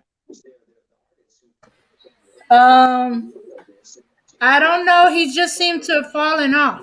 I did not take him off. I didn't even touch my computer. Okay, I hope he comes back because I want to get to. I'm enjoying this. I want to get to the bottom. Okay. Yeah, I'm having fun with this. I'm serious. I'm really enjoying this. So this high value man is a guy who's what do you say? He said that he's a take charge guy. Take charge. What happened? Okay. I think it was on your end, Delco. But yeah, you probably dropped for a minute. Can you say again what you consider a high value man? That's not what I'm trying to make a point. I'm trying to make a point for you guys here that this is something that women do. They think. What do they do though? See, if they go to college, they earn like good degree and they get a job and they earn good money, and they think that they are now qualified to get a man of equal status. A man who's done the same thing. That's not the case. Why not? Why not? Yes. That's what I'm trying to get you guys to understand. That's the real problem here. Just because a woman does the same thing doesn't mean that she deserves the same thing. Why not? Why not? Because men do not care about your education or your status or your money. Well, so that particular man, but there is men that do care about the the Yeah, there's a status, lot of men. There's a lot of men that care about that. and her money. A bum cares about it. What? A man who doesn't have the money, who doesn't have the means as you do, cares about it. But No, the there are men men you with want, means who care about that too. no, I'm saying the women, the men they would want do not care about those particular things. So you A man saying who the men has that the money, woman want don't care about those things? no, a man who has money doesn't care about the woman's money or That's earning not true. power. That's not true. That's not true. That's a lie. So yeah, that's more of a topic that's a little bit more spicy That's than what the hell is a high. that's flat out not true. That's not true. Well, that is the No, case. flat out not true. It is I know not. Can I ask plenty. you a I couple know, questions? dude. I've been making six figures for years. I know plenty of brothers who make big money who care about the status of the woman that they're with, financially, everything. So, what's your point? What's your point? You're the one that's saying that men Most with men money do don't not care care. about women's money. No, most men don't care. That's what I'm saying. Okay, men don't most care. men You with can know money or a just few. most men? Okay, but most men with money or most men? Most men who are in those particular situations, the quote unquote high value men, do not care about women's financial status because they are rich enough to take care of, say. So here's the point. Let's say two different chicks. One is on my level, right? She's a doctor or whatever. She makes good money. She does her thing. And then there's this one who's younger, who's more attractive, and who's an airhead. Let's say that. She is more likely to get my attention than the particular doctor, is what I'm saying. Most men's case. Most high value men's most doctors are not even six figures, believe it or not. A lot of doctors only make $60,000, $70,000 a year. Point. That's not the point. The point is the men would choose the woman who is less educated, but more feminine, more attractive, who weighs less, who is less bossy and a diva than the quote unquote the doctor female. You getting it now? Yeah. You start. Hey, come on, man! You got to be kidding me with this stuff. Hey, what's going on, everyone? If I may, hey, how you doing, man? What up, Aaron? What's going on, man? Hey, you hear this mess? Yeah, I'm listening. I wanted to chime in. Yeah. So you said that most women don't care about what women make. I'm gonna have to push back on you on that because I think no. I did not say that. I said most men who got it don't care about women who also got it. Okay, but we don't deal with a lot of men who, as you say, got it, and now this high value hyperbole that's going on right now. The way I look at it, even though I don't have all these things, I consider myself a high value man because I carry myself in a respectable manner. And sure, dude, I don't care about the high value or anything like that. I'm just saying, in general, men, we don't value the same thing as women think we do value. Well, I mean, I would kind of have to. I would halfway have to agree with you on that because men and women's value systems are different. But that's okay though. But that's okay because because we're wired differently. I mean, men and women are not supposed to always have the same values of everything. But if we could come together and love each other, because women are built for love, and women are built to want to be loved. Men are built to be respected, and respect and love actually go hand in hand. And when the two work together. You can have something beautiful. I mean, it can't just be one way and not the other. You can't just have one and not the other. I mean, so here's what I'm trying to say, like in real point, right? When I was choosing my wife, I had an option of choosing a girl who was my classmate, who was also 33 years old, who had it made, who also was a turning it. I didn't choose her mainly because that's not what I was looking for. I chose a younger woman who was more attractive, who was more feminine, who could give me several children. That's my case. That's what I chose. Case in point, if a woman has quote unquote the same status as I do financially and work wise, and what she has education wise, it didn't make any difference to me because I was a man and didn't care about that. I am in a position where I can support my family regardless of my wife working. She doesn't work. She's a stay-at-home mom. So what I'm trying to say is, it doesn't matter when you got money. Couldn't care less about what the woman's education is. I find it very strange that a married man would have this kind of mentality. Again, I'm just saying, I just find it strange because strange, most married men you talk to whatever. Is it wrong most though? Most married men you talk to don't sound like this. Of course they don't. Most men don't think that they should work 60 plus hours a week either. Most men don't believe that you should take responsibility and finance and be responsible for the finances and the provisioning of the house and not giving it to your wife. They don't. They think it is 50-50 bullshit.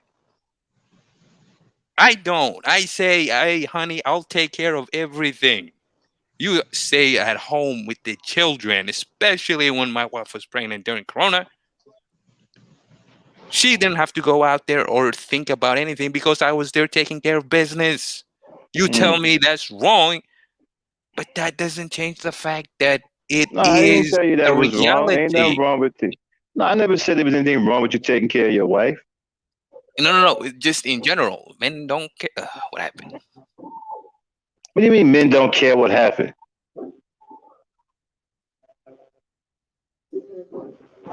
And did you snipe him again?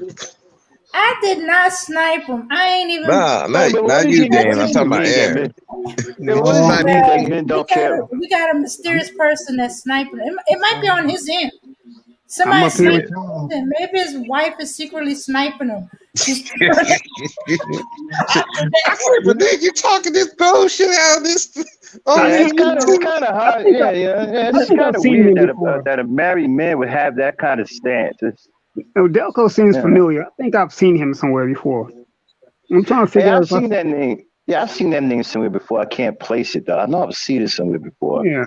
I wonder if he's been on Taz's panel. He might have been, but he's definitely Manosphere.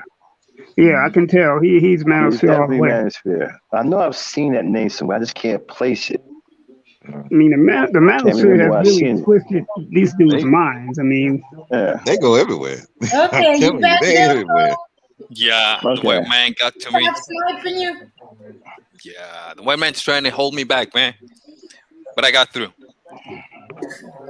Yeah, it's just weird that you would have. It's just weird that you have this kind of mentality as a married man. I'm kind of taken aback, bro. I mean, I wouldn't. Why is it something I would? Yeah, but here's the thing: you don't have to be extreme.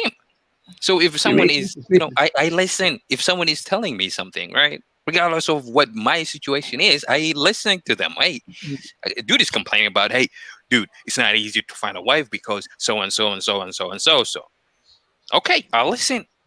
Regardless of whether I got it or not. I allow at least to understand. It doesn't mean that my situation is always right. I don't care about that. Doesn't mean that I'm not going to listen to you. If you have a point to make, then shit. I've never heard a married man say that women were hypergamous. Again, I got my wife because I got it made. Quote unquote. I would compete for my wife. And I still to this day compete for her. See, that's what I mean. You see what I'm talking about? Look at what you're saying versus what you were saying before. It's in contrast. I mean, I don't. We were talking about 80-20. If you're already married to her, why would you have to compete for her if you're already married? I'm just trying to figure that out. Can you repeat that? I didn't get the first part. What? I was asking, if you're already married to her, why do you have to still compete for her? Because that's how you stay married. I am the man who she married, right? So say, well, to give you a little bit more, to elaborate the question, rather the answer I gave is say I'm, I can't be just a bum and say, you know what, I'm married. I'm not gonna take. Well, now I'll stop doing whatever the hell I'm doing. Yeah, but are you one of those guys? I gotta compete. Are you one of those guys that believe love was created in a laboratory somewhere for black people to spend more money during the holidays? Right. Are you one of those guys who believe that love was created in a laboratory somewhere so black people can spend more money during the holidays? I'm sorry, that's behind me. Hold on. No. The question is ridiculous. How about that? Well, no, some men actually believe that. Well, no, I don't. Okay, I know what I'm love just wondering is. because I care. Dude, I feel. Regardless of whether you because I'm think, you don't trying have to to be because I'm trying extreme. to You don't have to be on that end or this end. You can yeah. be What on I'm both. trying to explain to you is that love is a real thing with women. Yes. You seem to be glossing over that fact. No. I'm saying Yes, you women are. You choose with the the best of hypergamous. the You're best. talking about they're going off with a guy in a Ferrari versus the guy who's sustaining them. I don't, dude. It is not everything. That's just one factor, which is the money. You'll I'll be see right back, women y'all. who are with Let me poor go guys. shut this alarm off. I'll be right back, y'all. All right.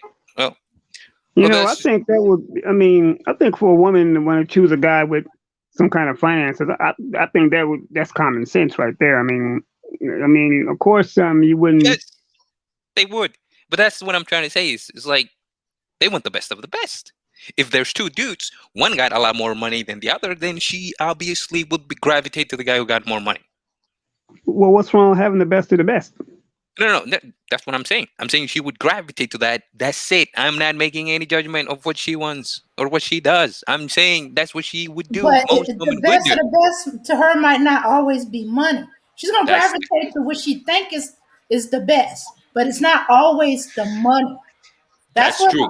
I have an issue with. You keep focusing on it's the money, the money, the money, and No, we're trying to tell that's you the the example money I'm is using. not the deciding factor for every woman. No, Right. that's what I'm trying to use as an example to say the Okay, more well, is what she wants. let's try a different example. How about she'll choose the man that's more faithful, Yes, the one that's least likely to cheat. yes. Exactly. If you Exactly. give a woman the option, hey, look, everything is equal between these two dudes, except their faithfulness. This one is not so faithful. He's promiscuous. He's going to cheat on you, quote unquote, whatever. This one is going to love you forever. Everything else is equal. This one is faithful. This one is not. She chooses the guy who's faithful. It doesn't have to always be extremes. What we trying to understand is yes, you got to compete. If you're a man, clearly you have to compete. This is common sense for all men. We understand this. If there's a guy who looks good, who's tall, who was handsome, he's more likely to catch her eyes before you if you're not, quote unquote, tall and handsome and so on and so forth. We understand that. But the point is, if you talk about it, now that's a problem. How dare you talk about it? That's because you guys focus on the money and you make her sound like whores. No, Jesus Christ! I want to. No. It's just an example I'm using. Okay. The more is the important thing. All I'm asking is when you have these discussions with these groups, choose another example for money and see if those The same emphasis men is on will more. fight you over why not the money. The I emphasis bet is your on minister more. will fight you and say, no, what's wrong with the money? Women are hypergamous. No. Dame, are Choose you another married? example. Dame, are you married? Yeah, I'm here. Are you I'll married? push back less. The manosphere, when they choose money, and sissy bins, when they choose money, I'm sorry, sis bins, when they choose money, red pillars, when they choose money, they are, what they call that? They backhanding, calling women whores. That's why we get Gold upset. diggers, not ours. But yeah, Uh, I get in your their point. vocabulary, gold digger, whore, same thing. No, but yes. No, I get their the point. their tone. When they say gold digger, we hear whore. That's what you Prostitute. choose to hear. I don't hear whore. That's what they projected. Okay, next time regardless of your tone. No. Let me get this out. Next time when you went to the Manosphere guys and they bring up this hypergamous thing or this discussion, change the subject from money. Women would choose money. And choose another topic like faithfulness, and I bet you they will fight you over switching it. If they switch it, no, if they fight you that on money is more important than faithfulness. No, to the woman, faithfulness is more important than the money. Now, if she choose to money, that means that she is choosing second choice because she Wait. knows she Can you cannot repeat get the that? faithfulness, so she's Can gonna you make accept the the point money. on that? Can you Huh? emphasize that? What's more important, the money or faithfulness? The faithfulness. Okay. We have two other gentlemen here. What do you guys think? For women, do they prefer faithfulness above money? I think women would prefer faithfulness because they want to be the only woman. They don't want to be cheated on.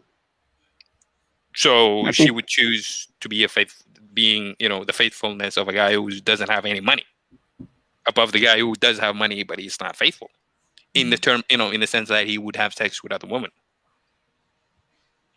So when you say no money, you mean you're talking about dirt poor? Yes. Yeah, no, this is the extremes to make the point. Yeah, so we choose dirt poor, 0 to 100. Let's just go with that. This one is 100, this one is 0. Mm-hmm. What would she choose? Faithfulness with 0, or the 100 that's gonna have sex with other women? If she's a woman of morals, a woman of high character, I believe she would choose faithfulness. That's what you believe, but majority of women, do you think they would agree with you? That they would say, you know what, I'm doing this for quote unquote. I really can't speak for women. I mean, because I'm not a woman. You can't say what you think, like in general here. 95% of the women, 95% of women is going to choose love over money, but there is a 5% women that will try to choose both. That will try to figure a way out to have both, the love and the money. All right, bro, what do you think? Well, it really just going to be dependent on the woman, really. I mean, we can't say every situation, but I think if we know women are more emotional, so whatever their feeling is going to be, that's what they're going to follow more than even money. That's also another point you just brought up. That's a good point. Women being emotional. I don't think women feel safe for the guy who doesn't have money. Let's be honest. Dude, you got women every day leaving guys with tons of money for guys who don't have nowhere near the kind of money that they just left. Because they're stupid. Excuse me? They are stupid. The woman who would leave a guy who has money and he's doing his job because he's not listen to me. Listen to me. Wait a minute, listen to me. Because you're new, okay? I understand it's your first time this channel probably, but we don't disrespect women up here, okay? I don't mind you having a difference of opinion, but let's just keep it respectful. Oh no, right? I'm not disrespecting. I'm saying the woman, if she was choosing. Yeah, right, no, I get that. Right. For everybody. Yeah, I get that. I would just saying that if you have I had a question. Women who would choose that, then I would say those women are stupid. I'm not saying women are stupid or anything like that. No, they're just following their heart. Women love it. Women, to them, love is more valuable. I'm trying to tell you, they don't think like us, bro. That's why I would say that they would be stupid. I'm not saying they don't think like us. I understand that they don't think like us. Women, a woman would rather be happy. Cynthia G would agree with you. Women who would choose men that are faithful with no money she would consider unintelligent. We need to stop that. So there's no disrespect in when I say those women who do that either would be stupid. Why would they be stupid for a woman who's in love feel that she can work with a man who's faithful? We ain't saying that he ain't gonna try to work, and with her supporting him. Yeah, but why is she? And yes, why is the woman stupid for wanting to be with someone that she feels is going to make her happy? Why is she stupid for that? Because happiness is fleeting emotion. She would rather think about. No, happiness is an emotion. Happiness is a real thing. The question. You see, you rather ask the question. I'm giving you the answer. Then I'm saying that because happiness is momentarily. And you're wrong because the situation her children are in will end up in the possibilities they would have. That is not an emotion. Happiness is an emotion. Happiness is a state of living, my brother. Yeah, but nobody's happy all the time. I'm not. And no one is sad all the time either. So what's your point? I'm saying that for you are a woman and you are finding yourself. No one is anything all the time. You're more likely to choose a man who's gonna give you more and give more to your children. Right, but I don't understand why you make it. Yeah, but the more doesn't necessarily have to be money. It could be more. But I don't understand. Children. But I don't understand that argument to begin with. So what? They want more. They're supposed to choose men. The best men. Supposed to do that. Yeah, and another thing too. I mean, if he has money, he could have all the money in the world, but it could be a complete asshole. So is she supposed to put up with the assholery and or abuse or whatever? And what's she supposed to do? That's not extreme, choose good men?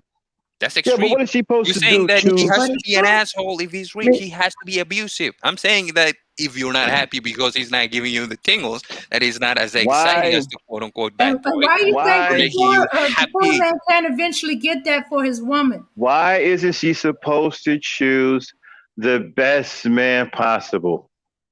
Why isn't she supposed to do that? Why do we get married?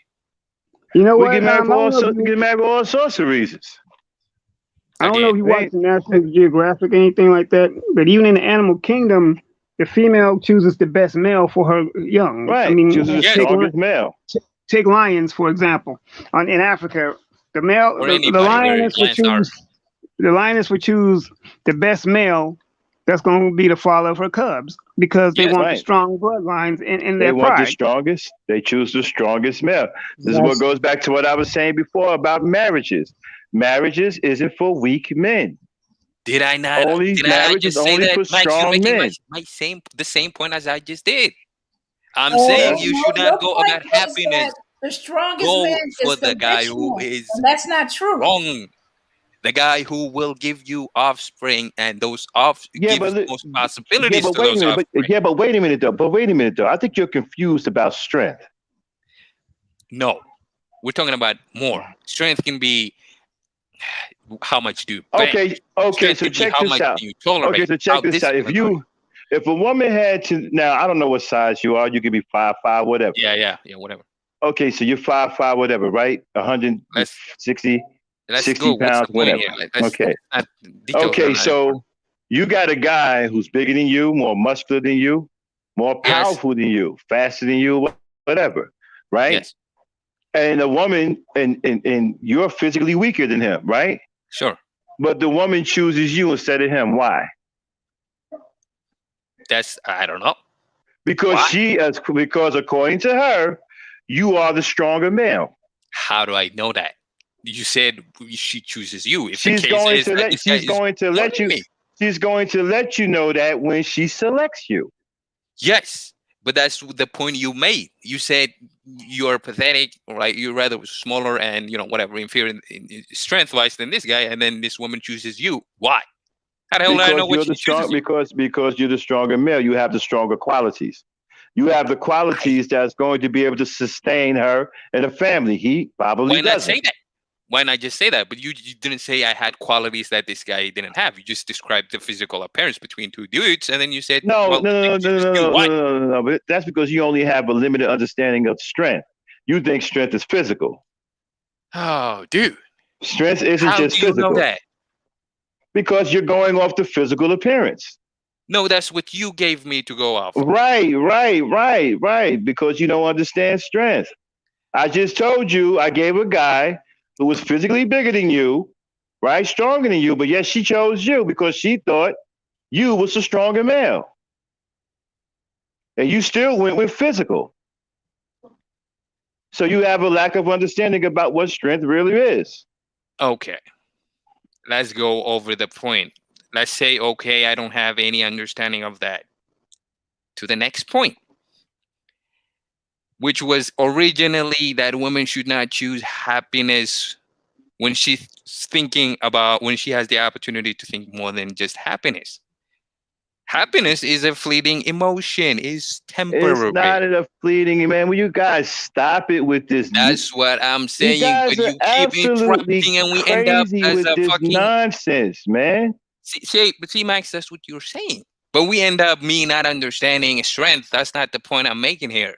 I'm saying women should think more than quote unquote, I'm not happy, so I'm gonna leave my quote unquote marriage. Or you know what? I'm not happy, so I'm Happiness gonna go is and this not. way. If happiness was a fleeting emotion, no woman would be married. Nobody would be married. Yeah. If happiness was a fleeting emotion, like you say it is, nobody would be married because they'll never be happy. I got married based on I'm in a arranged marriage. You could probably be in it. It wasn't because I was happy. You could probably be in it. That's probably you because you probably fancy yourself as an educated. Wait a minute. You probably fancy yourself as an educated lane. You probably fancy yourself as an educated lane, which is uninspiring and boring, dull and feeble. It doesn't work. But other people see things differently than you do. It doesn't work. You can say I don't understand. I am educated, lame, blah blah. Dude, that's just low tactics. It doesn't work. You're saying that emotion. No, it was to disprove your point, which was. But you just no said woman that is happiness, getting married if she's not happy. But you just said that happiness is a fleeting emotion. Who got married based on but you just beauty, but you just said that happiness is a fleeting emotion. Yes. That's what well, if that's the case, nobody would be married. Because nobody will ever be happy. I am saying to you, I am married and so is my wife because of that. And so you're is not my happy. Mother, so is my father. And you're not happy because happy is a fleeting emotion. Are you happily married? Yes. Okay. Yeah. So in the sense of you being happy, it's not are you feeling happy? No, I am happy because I am doing what I'm supposed to do. It's based on beauty. But you just said it's a fleeting emotion, so how could you be happy? Because I'm doing what I am supposed to do. So you're happy all the time? Regardless of how I feel. I am doing what I am supposed to. Emotions come and go. Here, listen, I need to go to work, whether I like it or not. I need to wake up, regardless of how I feel. I need to earn money, regardless of how I feel. Yeah, but that's what it means. Emotions are fleeting. That's self-preservation, though. Real talk, Delco. In a way, I think you're kind of avoiding the question. I was asking, "Are you happily married?" I think Max just asked the question. Also, are you? I answered happy you. being married? Yes, I am. Because how could you be happily? But how can you be happily married when you just said happiness is a fleeting emotion? No, it's the tactic. This dude is trying to make a point. Know what fleet mean. You do know what fleet mean, right? Yes. And fleeting, you do know what that means, right? Yes. So if that's the case, then how could you be happily married? One question at a time. Let me get back to you. I answered your question, Aaron, someone is typing in. I can't see your name. But yes, not because, quote unquote, you're trying to make it a point that I am, quote unquote, happily married and happiness is an emotion. No, I'm doing what I'm supposed to do, regardless of how I feel. Okay, well, then you're not happily married. You're doing what you're supposed to do. I'm married. Okay, but you said you was in an arranged marriage, right? Yes. Okay, well, that's not somebody that you wanted to marry. No, that's somebody that's somebody that was picked for you. No. Where are you from, Delco? You had an arranged marriage. Where are you from? Somalia. From Somalia. Yeah. Oh, okay. Yeah. He's one of our African brothers who seem to be a little mixed up right now. Mixed up, dude. That's not whatever, man. But that's not the point. The thing is, it's all right. Emotions right. come and go. But look, have you ever gone to work when you were not feeling up to it? Of course, I have. Of course, but that's more self-preservation. I have to survive. So it's not because why is it? It's not because I'm happy about it or I like it. No, ain't got nothing to do with it. Let's stick with that. It is to survive. Isn't the same thing about when you're thinking about marriage for your children's survival? Are you not getting married, getting kids, and thinking more about their survival rather than your quote unquote happiness? Of course, I'm thinking about their survival. More than your happiness? Because now I'm not working for myself anymore. I'm working for them. More than your happiness? Yes, because those are my children. I love them more than I love myself. Again, then you made my point for me. Happiness takes number 2. Their survival, to duty. Can I ask a question, Delco? Okay, How you old say are you're you, in man? arranged. You in Not like arranged. 20 years old. You He's was like in 20 an years older than arranged you. marriage. I didn't hear that. What? Ask that again. I said you are in an arranged marriage. Yes. Okay. So who picked the girl? It was your parents, combination of your parents and the your wife's No, parents. So the idea is you pick, and then your family and her family get together, and then you talk about business, talk about how much is what you're worth, what you do, what you're able, and what you're capable. And then they ask which family lineage you come from, and so on. And then within that week or that particular meeting, it is decided, and then y'all marry.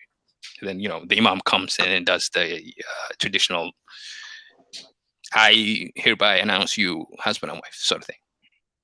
Okay, so so it wasn't based on we're gonna be dating and then we're gonna be feeling some type of way and then we're gonna quote unquote either based on that feeling decide whether we like it or not. Okay, so just decided. I guess you picked her, or yes. Okay, so you picked her, and she came from the correct family. Okay, she came from the correct family, and she looked good. Yeah, so come on, you went to her family and said I wanted to marry her, and no, you make proposal, you request, and then they do the due diligence and see if you're fit. Okay. Yeah, and then if they find it, which they did, and that I was fit, and I had the quote unquote what I needed to have in order to have a family that they would be proud of, alliance was made, and quote unquote the arranged marriage took place. Okay, because when I heard arranged, I'm usually thinking people parents, have their parents picking the children and saying they're gonna get married regardless and something like that. Okay, so it depends. It's just what you think. I get that. It's a lot of it's a misconception. You have to go to the parent, and then the parents have to accept you. Right. And they're not going to do it because they're like, oh well, you're a bum, but since you were a kid and we said, no, it's not that. Right. They choose who's the best for their obviously the daughter, and I so happen to be qualified for it. Okay. So how long you been married? 6 years now. 6 years? Yeah. Okay. Got it when I was 28. As 28. Soon as I was done with my education, I got married. Just like right off. Okay. Yeah. And it wasn't based on emotion in regards to what you would think. She looked good. She came from the right family. She was a right fit. And based on that, it was okay, we get to know, right? After marriage, and then you get to know one another. And then it's based on respect and common ground. Common, things, values, and whatnot that you share. And based on that, respect develops and appreciation would develop as a result of that. And then if love comes, it comes. If it doesn't, still you got duty to perform. Okay. Well, I'm starting to see kind of why you have the way you're thinking, because that's more when you have an arranged marriage. Right? It's not thinking than the romantification of quote unquote. You're like, when I need to be loved, I need to feel this, and then no, my kids, I'm happy. All right, what if I'm dead? Well, I was happy, but I got children with a bum who couldn't afford to have kids. Right now, my kids are not, their survivability, their lineage. It's just more than me. That is in, when you have kids, it's not about you anymore. It's about the kids. And if you find yourself, you're not happy, okay, so what? Still got a job to do. But see, some would go to their work. They go to their job because if they don't, they would be fired. But they're not going to stay in their marriage or quote unquote with their significant other because they're feeling different. They're not feeling as they used to. It's not tingling. Yeah, and also it doesn't help that, especially in the West, that it's easier to break up a marriage with the court system involved. Yes, and, their incentive for the breakup of a marriage. Yeah. and society itself, and at least on this side of the world, it's not really pushing for people to stay together. There's no stigmatization either of people who break up, quote unquote, their marriage. And it is no stigma now, being a mother before being married. And this is what I came here. I came here to talk. It's not that I am right, you're wrong. No, it's just talking, exchanging ideas, values, and whatnot. And if you find you can learn anything about it, cool. But most often than not, when you're, in a position with Black people in general, we get into our emotion real quick. And now it becomes that you feel like you have to defend yourself. And I'm like, why are you defending? I know information that's a little bit different than you. Let's share. You give me what you got, and then I'll give you what I got. And then if it is useful to you, you take it. If it is not, again, you have nothing to worry about. I haven't judged any single one of these people here yet. It is possible to have differing opinion that's not equal to yours and still be able to have a common courtesy and a dialogue that will, enrich us both, or at least to those who are in here. I agree. Can I ask you a question, Delco? Okay, so a lot of people accusing you of being manosphere, but have you even heard of the Black Manosphere? Absolutely. Okay, so I know every single one of them. I knew when I was back, and I was like, wait, 22? It's like shit, but 9 years ago. Wow. Okay, you go that far back. Wow. So you're 31 when I was thinking about picking up chicks and whatnot. And that was so you're 31 years old. So you're 31 years old. Yeah, that's when you were quote unquote getting pickup lines and seeing, you see, if you ask 100 girls, some of them are, will more likely say yes. Wow, you got deep fried in man. You got deep fried in Manosphere oil, man. I see it. I see it. Deep fried. So okay. Well, yeah. I got it. Hey man, you know what? Purposes, man. You sound like a good dude, man. You know them guys are losers. But here's the thing: you would make assumption of me being quote unquote lame or a pencil neck pushing, whatever. Yeah, right? You don't sound like a bad dude. But I don't have to in order to exchange. Like I'm saying, so look, you said, are you a guy who was a member of or have those talking points? And I said yes. And then you said, well, let's talk about it. Shit, we don't get opportunity because if I was as emotional about things as you guys were, then we would fight.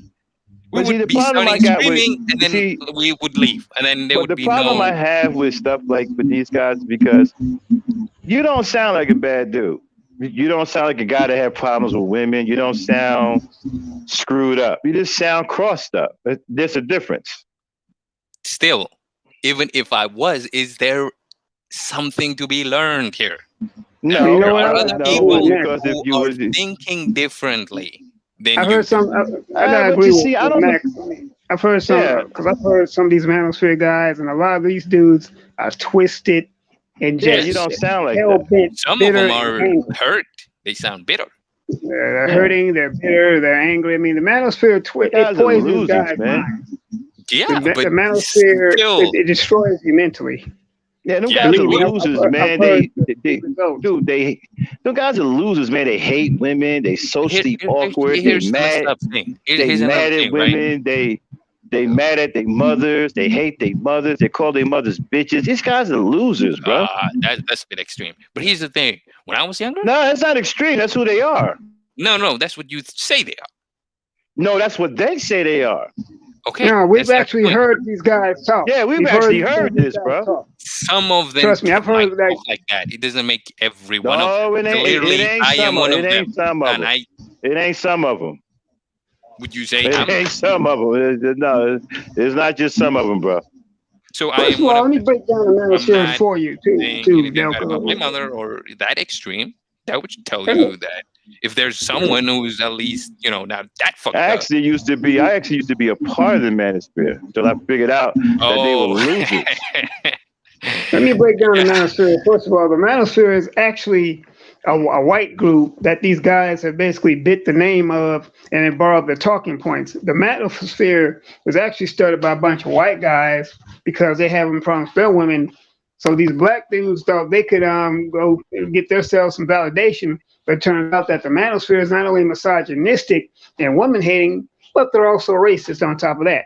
So these black dudes thinking they have allies over there are finding out that they don't even have allies even in the misogyny world. Because a few months ago, they actually had one of the white manosphere dudes on one of their panels, and he disrespected the shit out of them on their own panel, and they didn't say nothing. Them. No, that was a fact. Now they have split it because of that, and now there's something called Black Manosphere and the Mayonnaise Manosphere, quote unquote. Then they have split it because in quote unquote being a MGTOW or being in other side of the broader manosphere, you're going to talk about you're a married man, bro. Problem. You allowing yourself to be polluted with this kind of nonsense? Polluted? That would mean that I'm not, capable of, listening to honestly, something. Like I said, you don't come across as a bad dude, man. You just sound a little crossed up. But that's messed up, right? Even if I do sound that, I never said what I believed. And in most cases, I said that I was agreeing with you guys, but it doesn't change the fact that there were statistics that said this, that, and the other. But then it became, that's what I think. Even when I expressed that that was not what I was thinking, that I disagreed with the statistics, but that won't change what I think. But let me ask you this. I can believe it or not, but it is. Hey, James, next. Can y'all hear me? Yes. Do you believe in the gynocracy? Do I believe in what? The gynocracy. What gynocracy? In the US?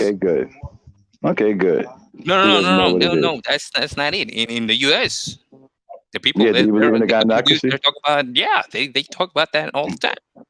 Do you believe that? You believe about the gynocracy? You believe that black women are ruling over black men and they are oppressing black men with the gynocracy? No. But I think they're doing their dams. Like literally. They are not taking accountability. As the case in point, which was with this video, but there are also men. Okay, all right, good. No, look, but there is also people who support the opposite. Yeah, but I'm glad you brought that up. Black women, are not accountable. It's black man's fault. Yeah, great. I'm glad you brought up accountability. Okay, what do black women have to be accountable for? Their body. Because every time I ask one of these manosphere these questions, I never get an answer. Who they decide to be romantic with, who they allow into their body, and who they decide to give babies to. They're accountable for who they choose to surround themselves with. They're accountable for who they allow into their circles. They're accountable for the image that they have as a group. They're accountable to make sure that their kids, their children have the best future as possible. Black women are not just these helpless beings that are, just there as an extra, as a background character. They have feelings. They make decisions. And sometimes those decisions are fucked up. Okay, so let's break it down. You said, let's start with they're accountable with who they sleep with, right? Absolutely. Okay, so if they're sleeping with bad guys, you think that's all on them, right?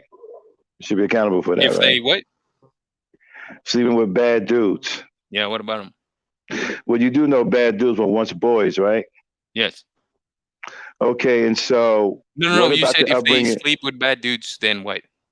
Right, and so if they sleep with bad dudes, right, you hold them accountable for sleeping with the bad dudes, or do you hold the fathers accountable for not raising decent men? No, again, that's besides the point. That's two separate questions. Yes, I do hold. See, every time we get down to this is what kills me about you guys in the manosphere, right?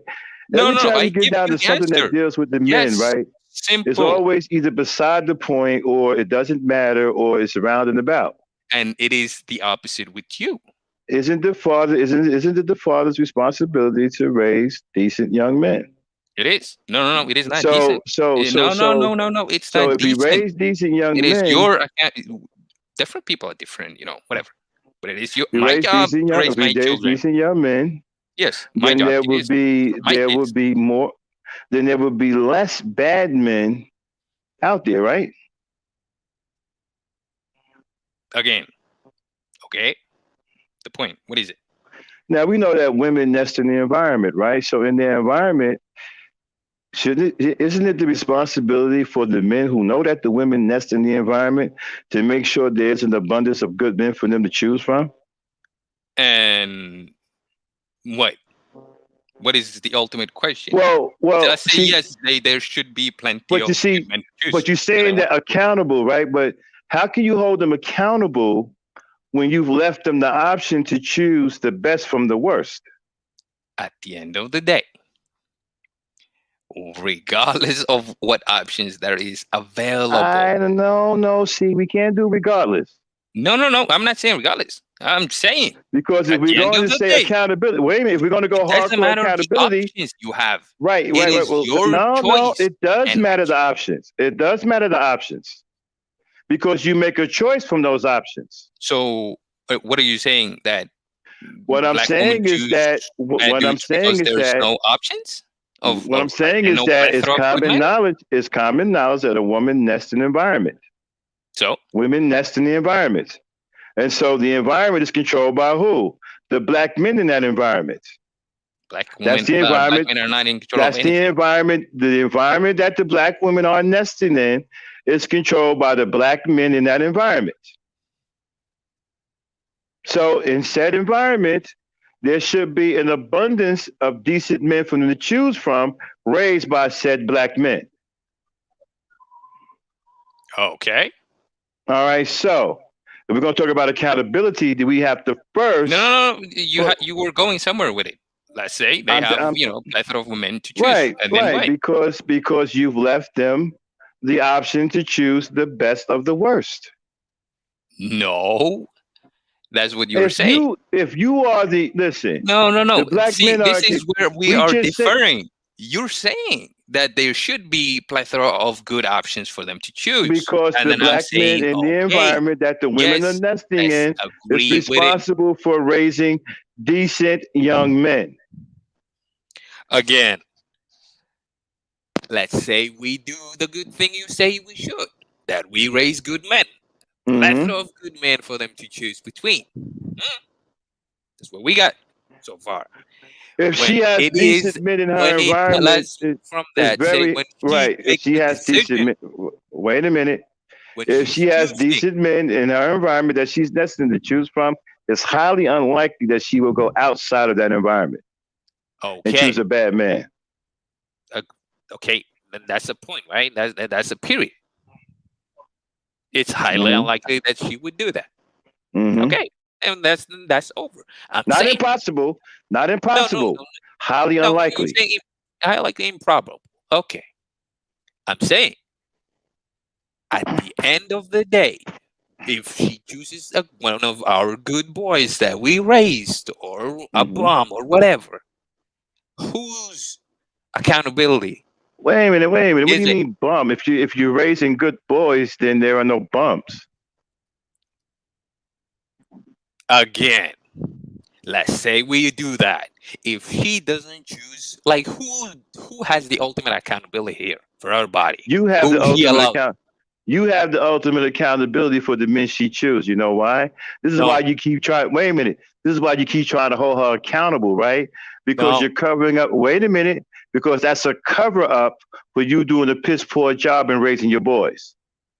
Now that's you know that you're doing a terrible job in raising your boys, and it's out of your control. It's too many bums and derelicts out here. Type, right? So instead of instead of you dealing with that, you're trying to turn it around and say she needs to be held accountable for choosing the bums that you allowed to develop in your environment. Again, okay. Can I ask you a question? Sure. Do you think black women have brains? Of course they have brains. What do you mean think they have brains? No, that's just it's not important. I'm just asking yes, right? Okay, do you think they are capable of choosing who they want or not? Well, the idea here is that ultimately, whether we raise good boys or not, black women do ultimately decide who they allow into their body or not.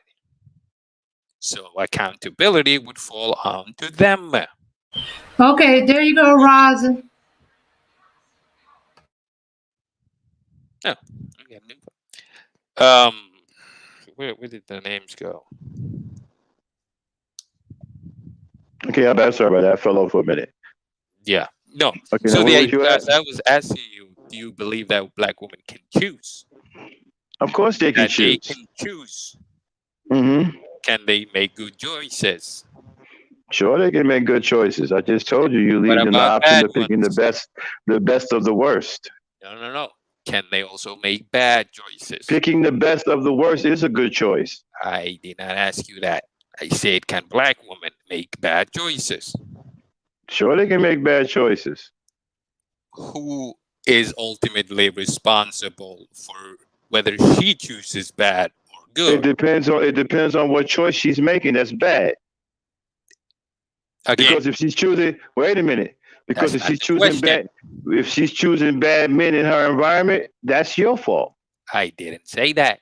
That's not what I asked.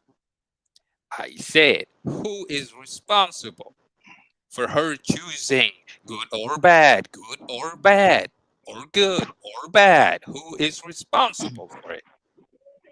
Well, for her choice? Yes. Well, she's ultimately responsible for making the choice that she made. Thank you. Mm-hmm. That's all. I am saying she is capable, competent person that has choices. Well, And you if see, here's one the of the problem with that, choices though. is bad and the other is good, it But you falls see, upon her to choose. yeah, but here's the good problem instead with of the that, bad. though. Yeah, but here's the problem with that. That doesn't hold any weight. You know why?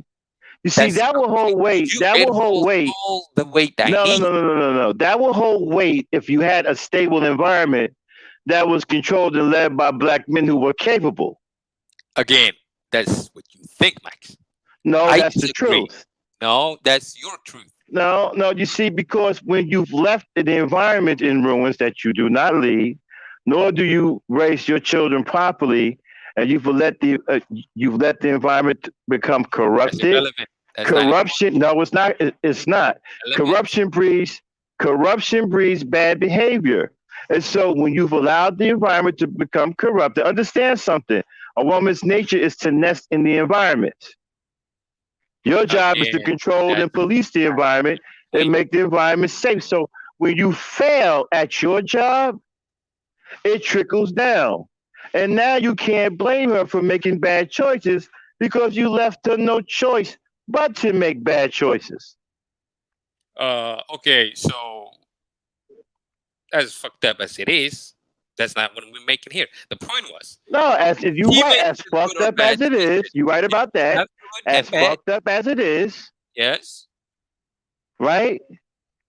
no, as fucked up as it is, you are ultimately responsible and accountable for her bad choices because she is the nester in the environment. Again, okay, we heard that point. She's right. You're supposed to listen. If she is the nester in the environment, it is your job to make sure that that environment that she's nesting in is the best possible environment that she can thrive in. Okay, and she is just a passive individual that have no competence, no. That ain't got nothing to do with her being competent. That has anything to do with her being competent. Saying though, that she can't choose between bad and wrong, like between. No, she is choosing.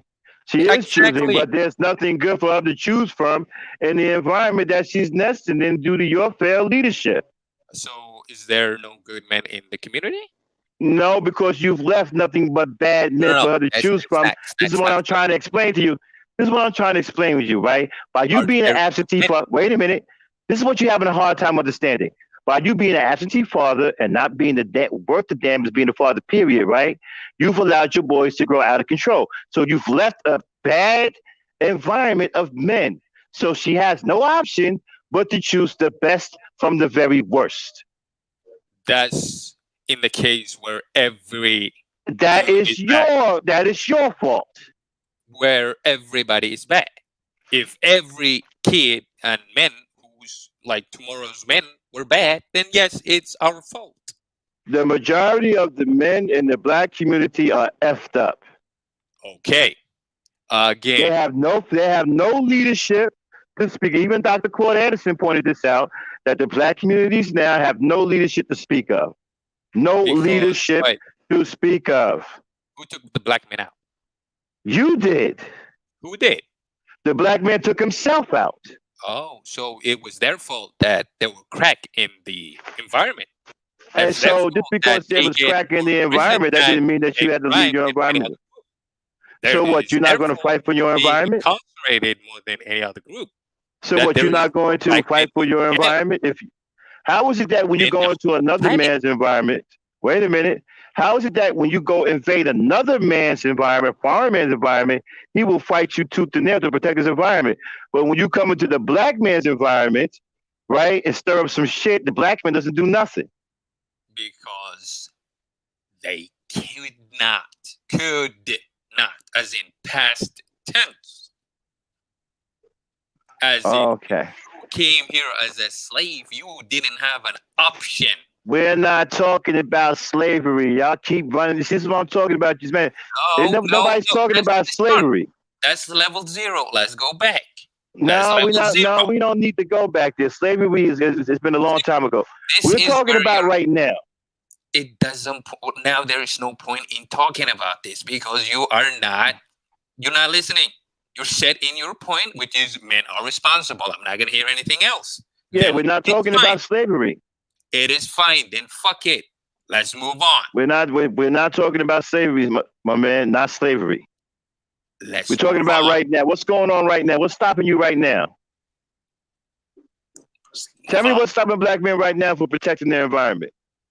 Again, let's move on because you're going to interrupt and then you're going to come up with this bullshit about it is no matter. I'm listening. You just told me black women are not accountable for who they allow into their body. Because because the environment that they nest in, which is supposed to be controlled by you, you have allowed to fall into ruins and become corrupted. And it breeds bad men. So you've left her no choice but to choose the best from the worst. Again, you keep saying that. I made my point. There is no more talking about it. You are not gonna tell me different. You are not allowing black women to make choices or be held accountable. Period. I just told you that they are making choices. That's it. Then there's no more to talk about it in this regard. But they are making choices. They are making choices. But they're not accountable for those choices. Not from the choices that you've allowed them to make choices with. No. Who is this? Not from the options. I'm sorry. Not from the options. Not from the options that you've left behind. No. Can we get someone else's input? I think that we have a new person here. We're going back in circles. It doesn't make any difference. See, I know black Americans came from absolute nothing. Again, who's up here? Who's on the panel? I can't see the chat right now. Yeah. I can't see the phone right now. I can't either. Who's all up here? Dave, you still up here? I think did Rozzy Where'd everybody go? I think Rozzy came up, but I don't Rozzy. I can't see with that banner right there, so I can't see the name, but I think it's Rozzy. But okay. If it's Rozzy, he'll jump in a minute. Yeah. Yeah, so Delco. This is where we ultimately disagree. No, so because you can't. So what would black men do? Let me ask you a question. Let me ask you a question, right? Say you got a big boulder at the top of a hill, and you got people up there, right? You got people, a big boulder, a big giant boulder at the top of a hill, okay? And there are people up there, and you got people, at the bottom, right? Sure. If the people at the top push the boulder down, and that boulder goes down and kill everybody at the bottom, do you blame the people at the bottom for not being able to stop the boulder? No. I don't blame them for not being able to stop the boulder. That's what you've done to black women. How? You pushed the boulder down on them. And you're blaming them for not being able to stop the boulder. Okay, hold up. Bro, you're here too, right? Yeah. Let's say I'm having a hard time understanding from his point of view. Can you explain what he's trying to say? Well, he's saying that because men are the leaders of the community, they're ultimately responsible because they're supposed to make sure that the environment is where you're going to have more good men than bad men. And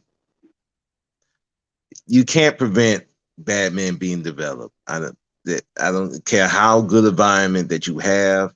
There's always going to be a bad apple in every group. But the point is that if you have more of the good men than the bad men, there's just more likely his perfect world where there's no development of bad men. Let's just say we develop everything perfect and we have control over everything, right? Yeah. And we do the development of, we give good boys and become good men. To what now, if black women chooses the good men, who's responsible? Is it our responsibility? Well, if you have an environment that's a good environment, and ultimately, I would say yes. Whoever, I'm more or less whoever you choose is whoever you choose. Now, what I will say that because a lot of these environments are negative, they're going to choose that they're not getting the guidance to choose the good men, so that when they're out there, they're just choosing whoever they feel is like my thing is they're going by who they desire, then who would probably be good. I'm sorry about putting you in this position. I know what I'm doing is just an asshole move. You're what do you call it? You're an officer, right? Or correctional officer? Yeah, I'm a correctional officer. Yes. Yes, right. So say these women, these particular women, they come from good environment or bad environment. When they're in jail, or they're in court, and they're standing in front of the judge, the judge does take their quote unquote disposition into account, right? Yes. But ultimately, he judges them based on what they did, right or wrong. Yes, yes, they will judge them on what they did, regardless of the situation. Now, what type of punishment they will get would depend on their situation. The defense, and then right, their situation, and whether you find them guilty or not, that would be based on their actions, right? Right, and depending on the judge that you get, leniency and so on and so forth, and punishment might be harsh, but it's just. But ultimately, it is based on what you did. Right. Can you use as a good defense? I'm not saying that you should, put yourself as an attorney or defense or, Can you say, well, this person is not accountable because, they were in a bad, quote unquote, they were born in poverty and they did have no food and they couldn't eat. If they they were going to die. Actually, that has been used in court. So people, you can do that. You can make the defense, but if you do that, again, does the judge say, well, that makes sense. He should have, or he or she should have not stole. She shouldn't have stole the food to survive. But, we're going to let him go. Or we're going to put him in jail. Well, it ultimately is going to depend on that judge. I mean, there's judge who will see a situation, put him on probation. The judge who might. And then let's make it a little bit more, let's go a little bit further. Say I am, trying to stop him from stealing from my store. He kills me. Now, is he accountable for, quote unquote, my death? Or is it because he was born? Well, Narazi. Yeah, well. Is he now responsible for or accountable for killing me? or is it he's ultimately responsible for killing you? Okay, can we take that and change it to woman instead of the man? If she kills me, is she now responsible? Or is it because the environment made her do it? Because the environment was bullshit. The environment didn't give her this, that she now didn't have an option. She had no personal accountability, no agency whatsoever. No, I tend. That's where me and Mass kind of disagree on that one. But I understand from what his point No, I is. understand his point, but it's ultimately the fact that he's not allowing black women to be held accountable, not even for who they allow into their body. Okay, well, let me tell you. It's not so much that he's. Let me explain. Yeah, let me explain that. To see the reason why I can't hold black women accountable, right? It's because the black man is not responsible. Regardless of whether he's responsible or not. Again, that's the point. They're humans. They are smart. They are capable. Yeah, but you can't. Okay, here's the thing. Here's the thing, right? You cannot go and put a hole in somebody's roof, right? And blame them for when it rains that their house get flooded out simply because they don't know how to repair their own roof. You put a hole in their roof. They don't know how to repair their roof. You put a hole in their roof. And now their house gets flooded out and you blame them. You should have never put a hole in their roof. And if you did put a hole, at the very least, you should have went back and fixed it. You cannot have, and like Bro Speak was saying, it's not that every man in the environment has to be good, but there needs to be a higher number of them than there are bad men. I agree. We're not going to be able to weed out. We're not going to be able to weed out every bad apple. Like you said, you're going to get a bad apple regardless. But you can minimize that if you raise more decent men, and there will be better men in the environment for her to choose from. You're not getting any pushback from me on that point.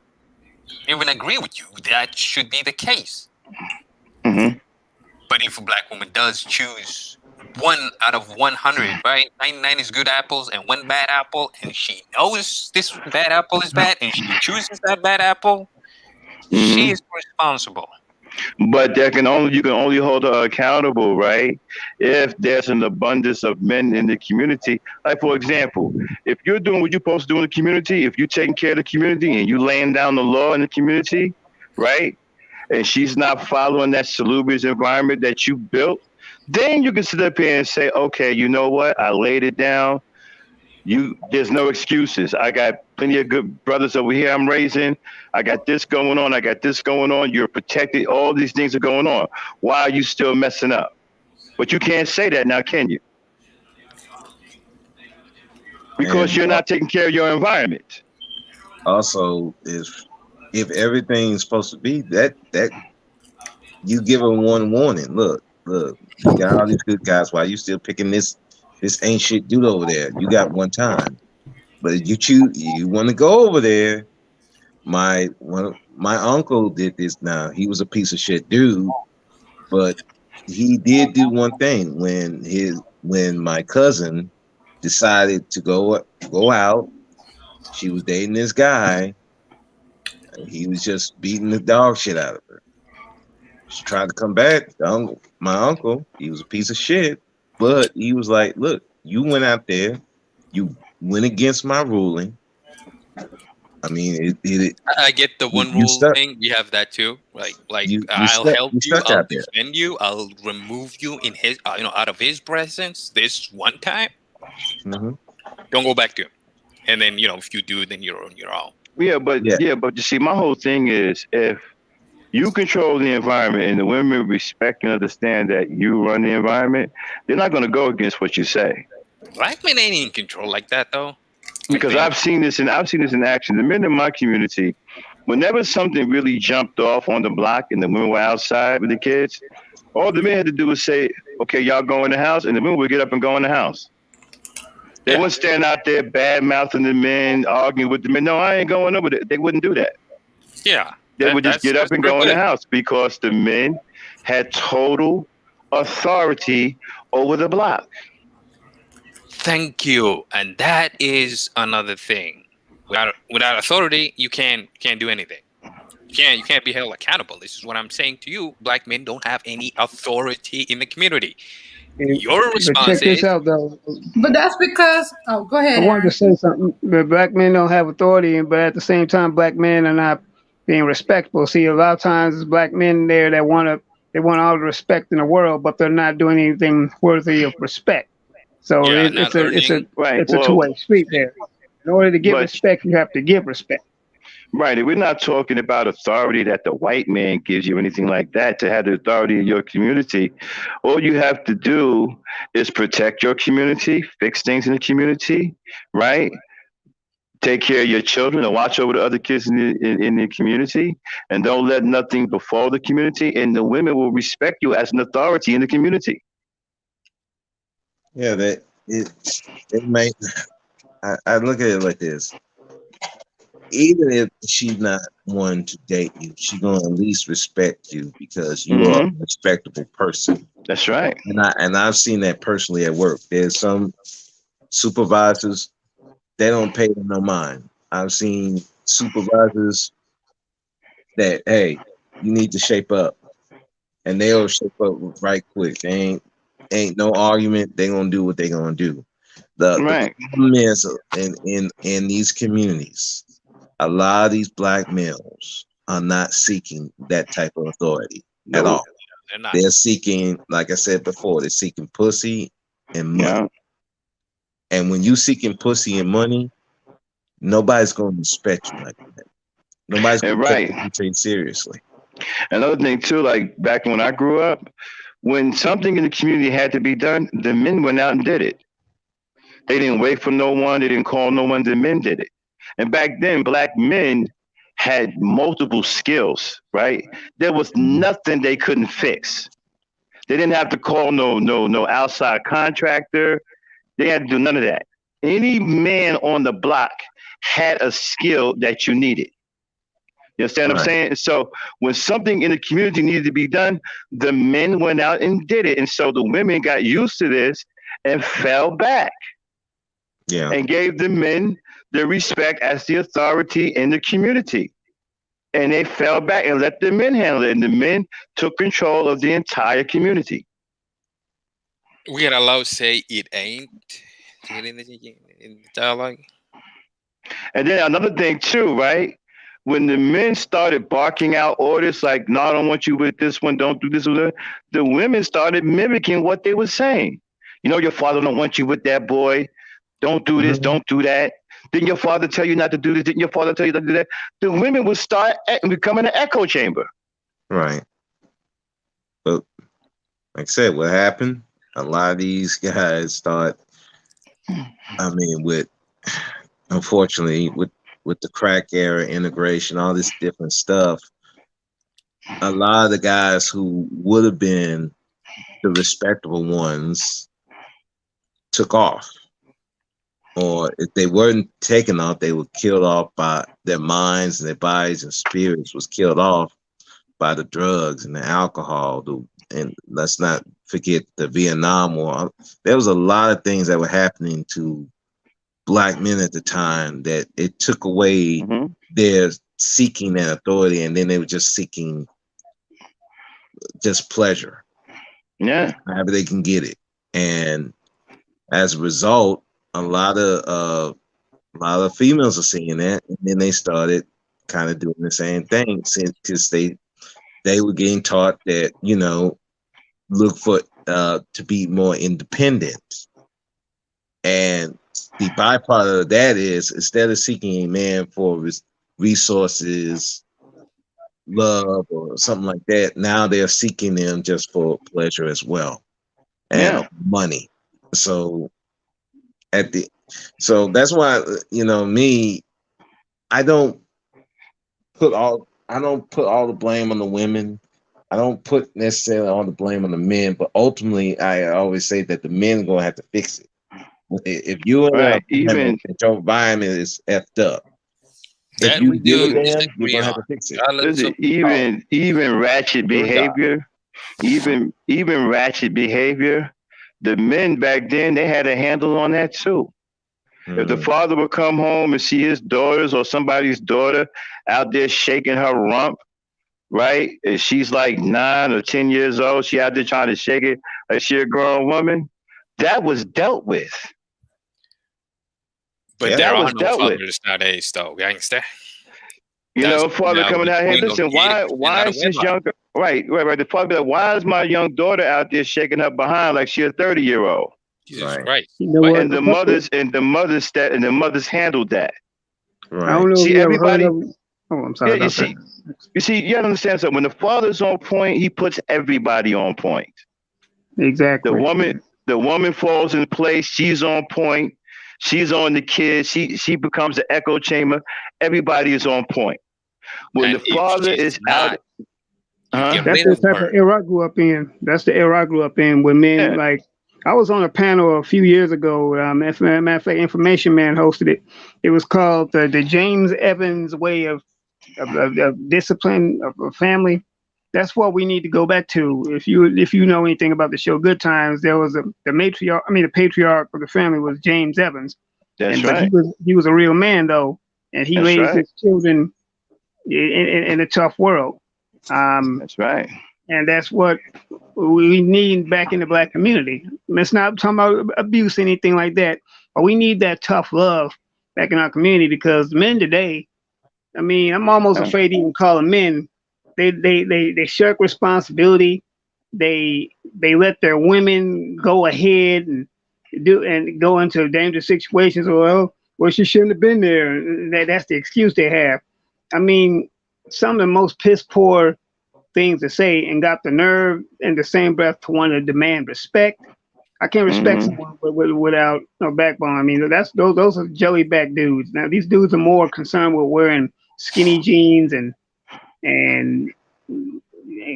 talking about women's weave and stuff. I'm not sure how familiar you are with the black sector, Delco, but it's a hot mess. And like I said, you know, and women, they want men to. A woman wants you to take charge, bro. She don't want to have to do everything herself. She wants her man to take the reign. Exactly. Black women really want black men. They really want us. Yeah. They do. They just want us to grow the hell up. And I can't. And you know what? Can't ask for nothing more than that. I can't blame them. I mean, they want to love us. They really do. Yeah, them brothers back in the day, they were strong men, bro, and the women were behind them, right by their side. You know, I mean, it was. That's the way it was. That's why the community was so strong. The families were strong. Yep. And the fathers led the way. Men back then were lions. Now you got a bunch of and you didn't have. And check this out, you didn't have a lot of punk ass dudes because the fathers didn't play. The fathers would tell their boys, "Look, you better not go out here. And if you do get a woman pregnant, you marry her. And I'm going to make sure you marry her or I'm going to whoop your ass." The fathers was on it, bro. They didn't want especially the ones who had daughters. Yep. They weren't trying to hear that. They weren't trying to hear that. I'm telling you. You're going to take care of that woman, and I'm going to make sure you take care of her. And if she call and tell me, I don't care how grown you are, if she call and tell me you ain't doing right, I'm going to come over there and deal with you. Right, yep. And back then, man, when you wanted to be with a girl, you got serious with her, you had to go meet her father. You had to pass that test. You had to get by the father. If you didn't get by that father, I'm telling you right now, she would drop you, bro. If you couldn't get past her father, that'd be the last time you saw her. She would drop you. She would not go against her father. She would drop you. That's right. If her father said you wasn't no good, you was out of there. Yeah, these dudes today wouldn't last the way we grew up. Nope. Because if I had a daughter, she'd probably be sick because she's 35. Because I'd be like, nah, this nigga, it'd be hard to get past me, bro. Well, actually, no, it's kind of simple to get past me, man. You just got to be a brother that's about it, that's doing it. I don't care if you work at a damn grocery store, as long as you got your head right and you looking to improve. I'm cool with a brother on the upstart trying to get his stuff together as long as he's steady going upward. As long as you're not complacent and want to stay in a no-win situation, or a nowhere situation, have some ambition, Yeah,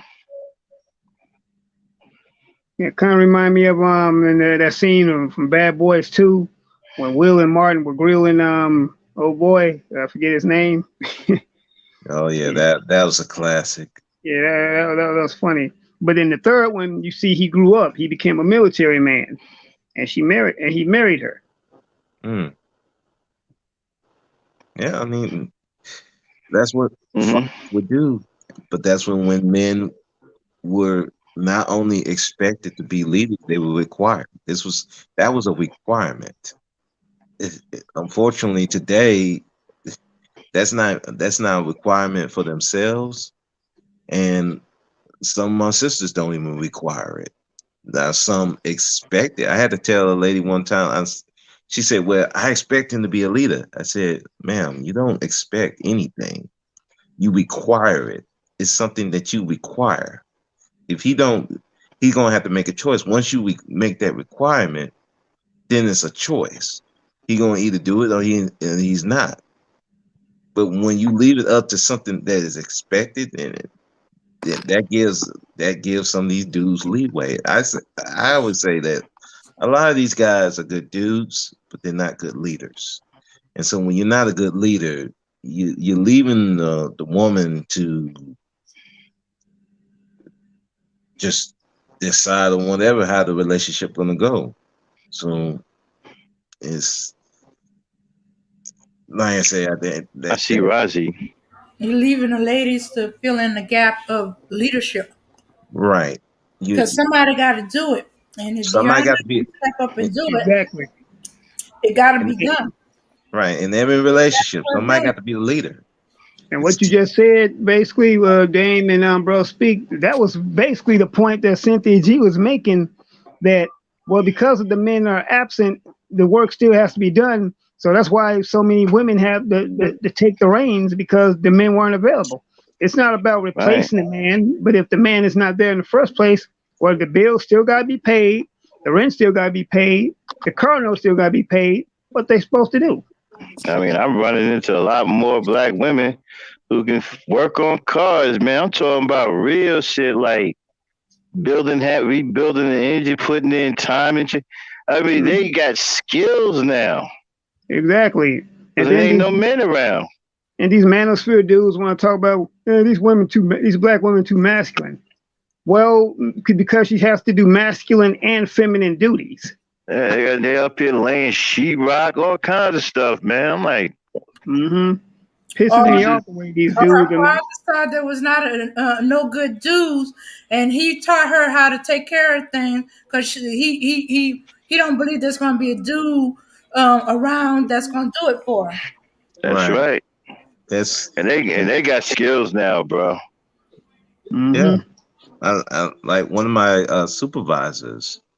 She's a daddy's girl, but her daddy taught her to be independent, not need anybody.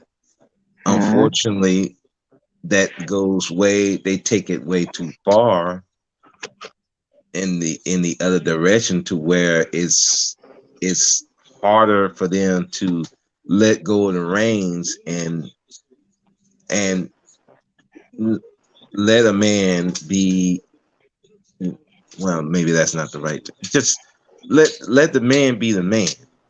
I guess well, she don't even have to even let him be a man. Just be the man. Why somebody gotta let you be a man? Just be a man. Yeah. Well, yeah. I mean, well, what I'm saying is the men are trying to be the men, but the women are trying. When you talk about somebody who's that much independent, they're not trying to follow that man. They still trying to be, because they're so used to being. So they used to dealing with dudes who ain't trying to be leaders. They ain't trying to do anything. They just there with their penis out or their money out. And it's like, no leadership, no direction, no nothing. They ain't trying to guide this woman. They ain't trying to do nothing with this woman. So she gonna try to take control. But then they run into the guy that is the man, and but she's still thinking that she's like this guy, this last goofball. So it's just a lot of problems that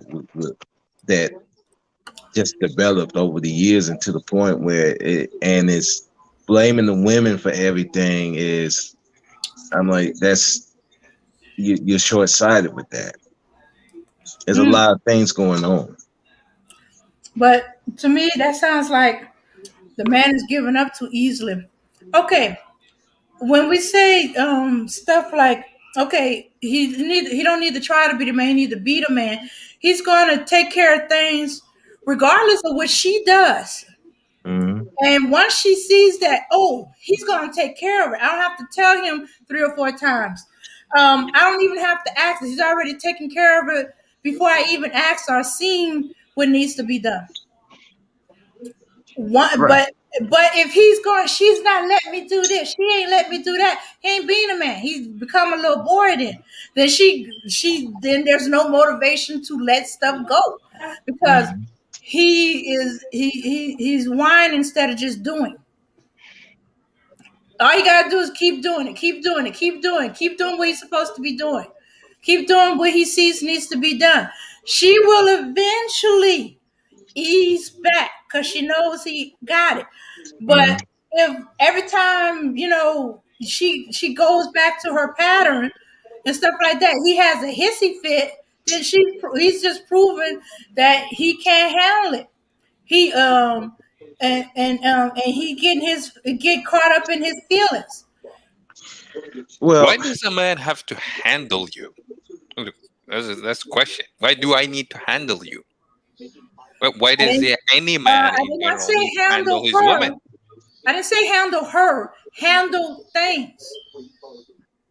Regardless of what you do. If you're not on the program, then out. Someone else takes your place who is on the program. There's no need for doing anything without reciprocal part on your side. If you're not reciprocal with what he's offering, what he's coming to the table, then what the hell are you there for?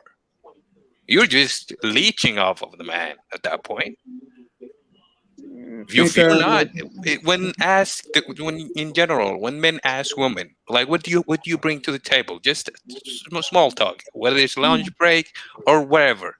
You ask them, what do you bring to the table? More often than not, you hear, I am the table. No, you're not. You lost me, Delco. You're trying to put things that's required, that's asked for the man on the woman. Her stuff is not tangible. You can't put a dollar sign to it. Men, they got to have a job. They have to protect. They have to. Oh, let me see. I'm trying to remember all of it. They say what they bring to the table. Who says that? Woman, who says they? Who's they? Who's they? Black men?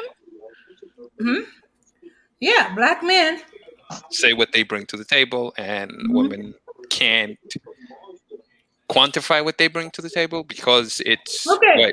You want me to give you what women bring to the table? No. I just said that when asked, most of them reply with, I am the table.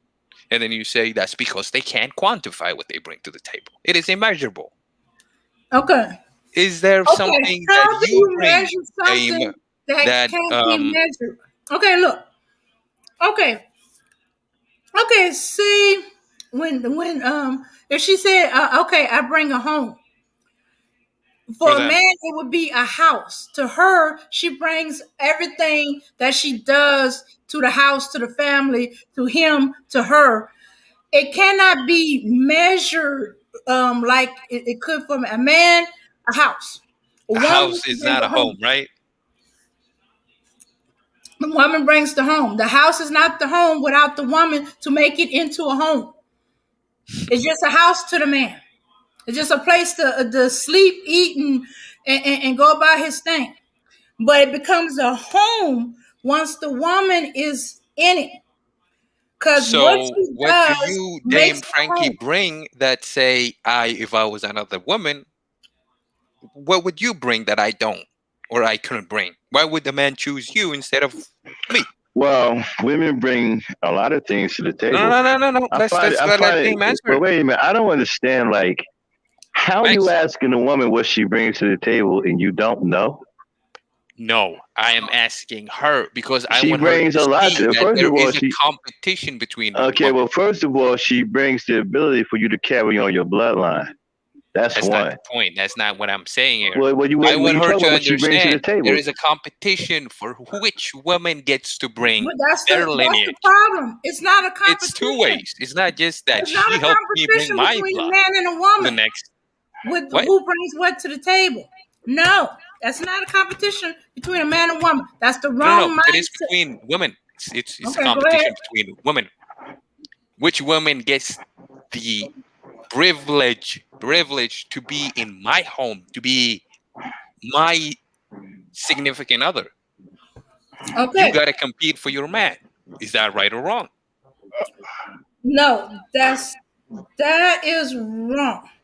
what do you So you mean don't compete for compete? your man? No, no, Women no. Like, do. so if you say, like, say you're a woman, in this case, Dame, she finds a man, her quote unquote potential, right? Okay. Compete for him. Be nice to him. Dress well. Behave nice, and show yourself. Prove yourself that you are worthy of a commitment from his part. Compete for his affection and attention.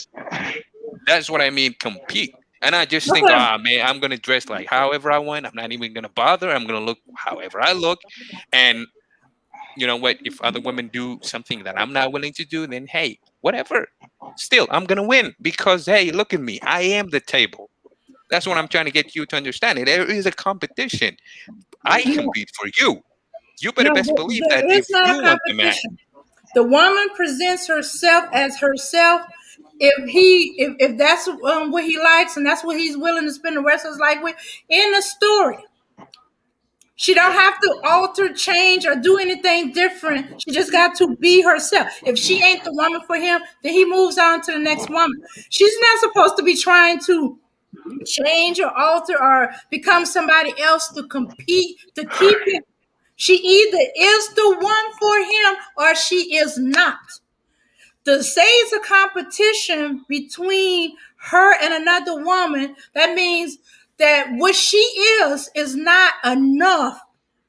And she got to alter or change something to become like this other person in order to compete with him. No, she is herself. she presents her best self. She presents herself because he needs to handle the good for better or for worse. That's in the contract of marriage for better or worse. So he needs to see both the good of her and the not so good of her, or the bad, the worst or the best. He needs to see both of them so he knows, okay, I seen her at her best, I seen her at her worst. I still want to be with this woman. I can handle that. I can deal with that. She's the woman for me. Or I seen her at her best and I seen her at her worst. I can't handle the worst. That is way too much for me. I don't want to deal with it. So I'll move on. So she has to present herself, all, not just the best. That's the mistake.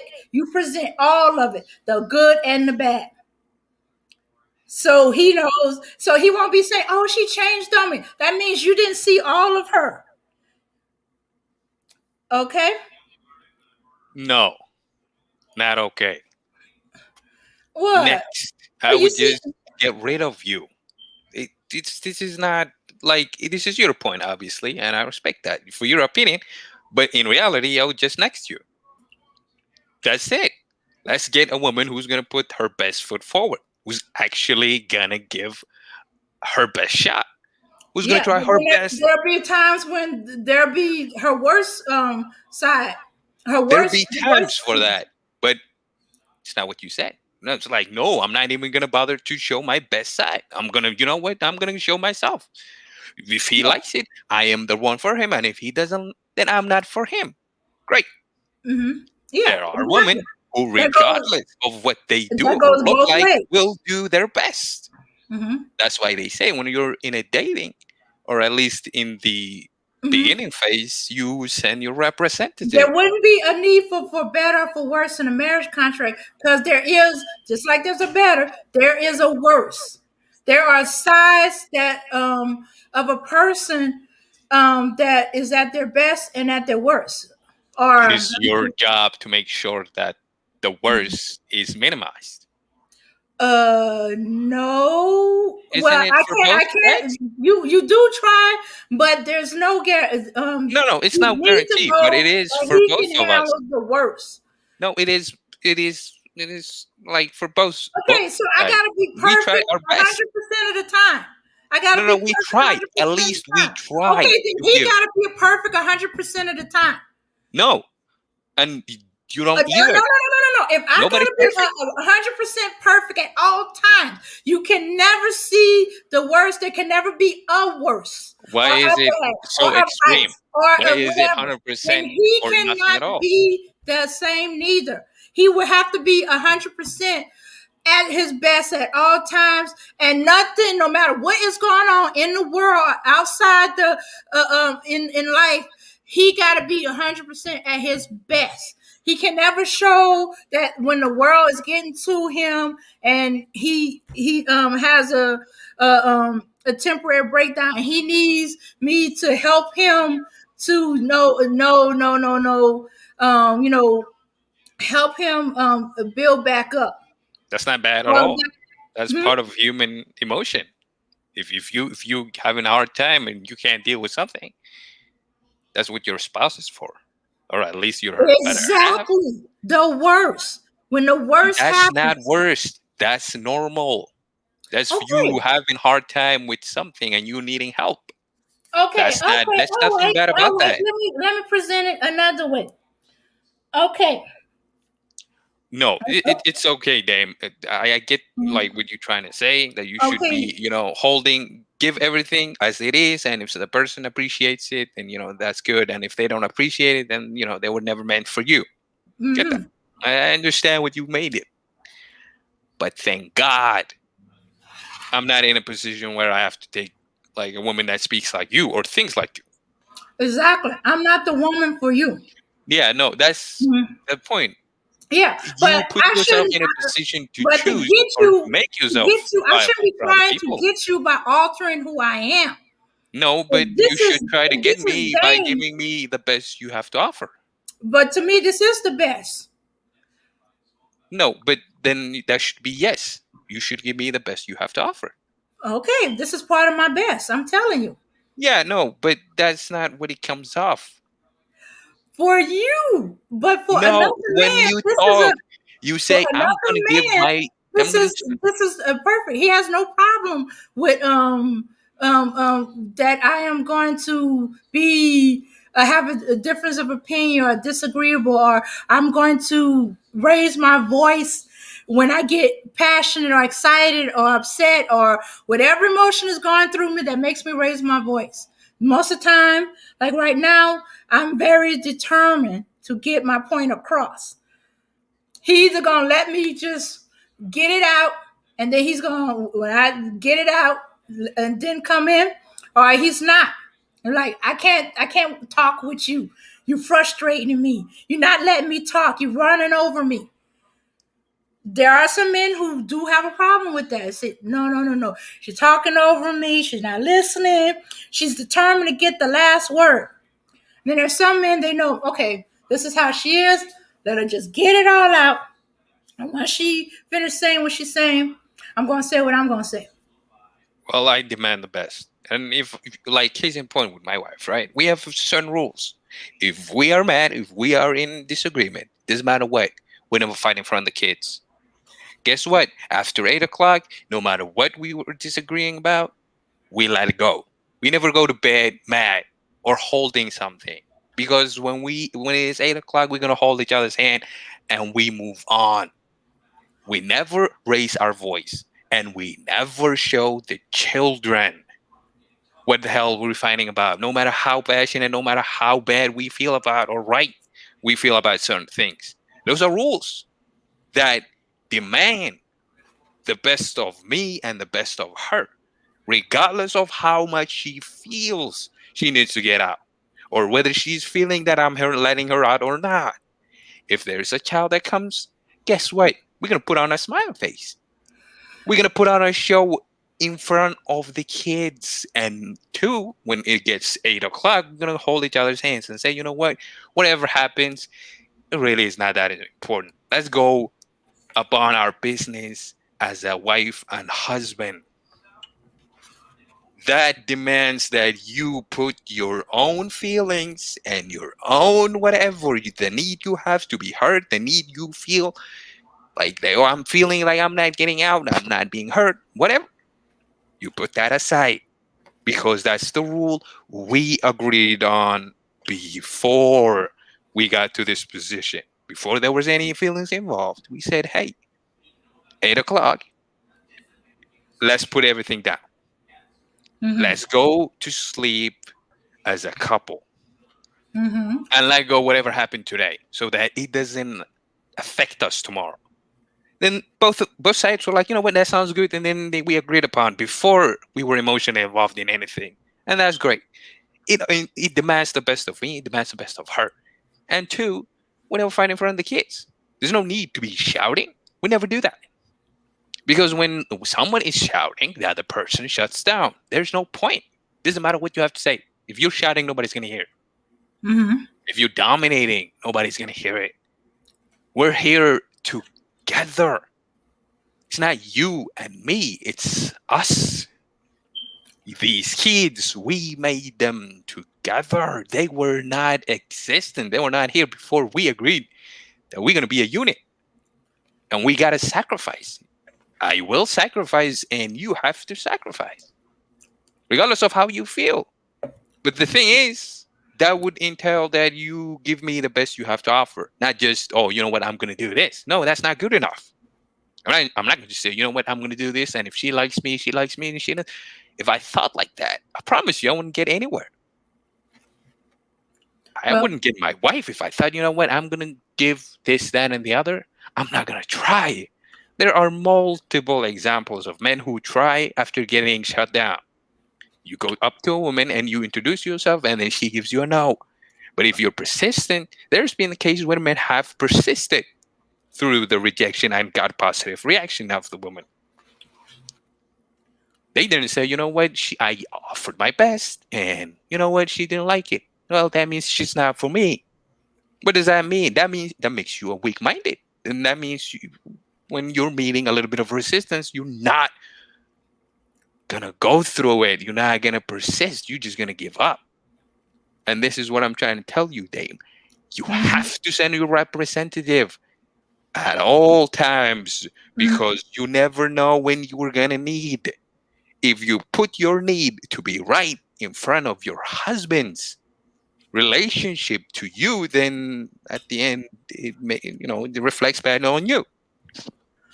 Nobody's going to win at you being divorced from him or him from you. Both lose. Let's take small losses so that we can win the big game. Okay. You give me your best. It doesn't matter whether you like it or not. You learn what I like, and you try your very damn best to give me that. And I'll do the same for you. Does that sound crazy? Okay. It sounds... No, that's the question. Does that sound crazy to you? That I should give you my best and you should give me your best? Does that sound crazy? Okay. All right. Yes, but when we in the courting stage of it, you should also see my worst, so you know that if the best is not there all the time, the worst comes forward.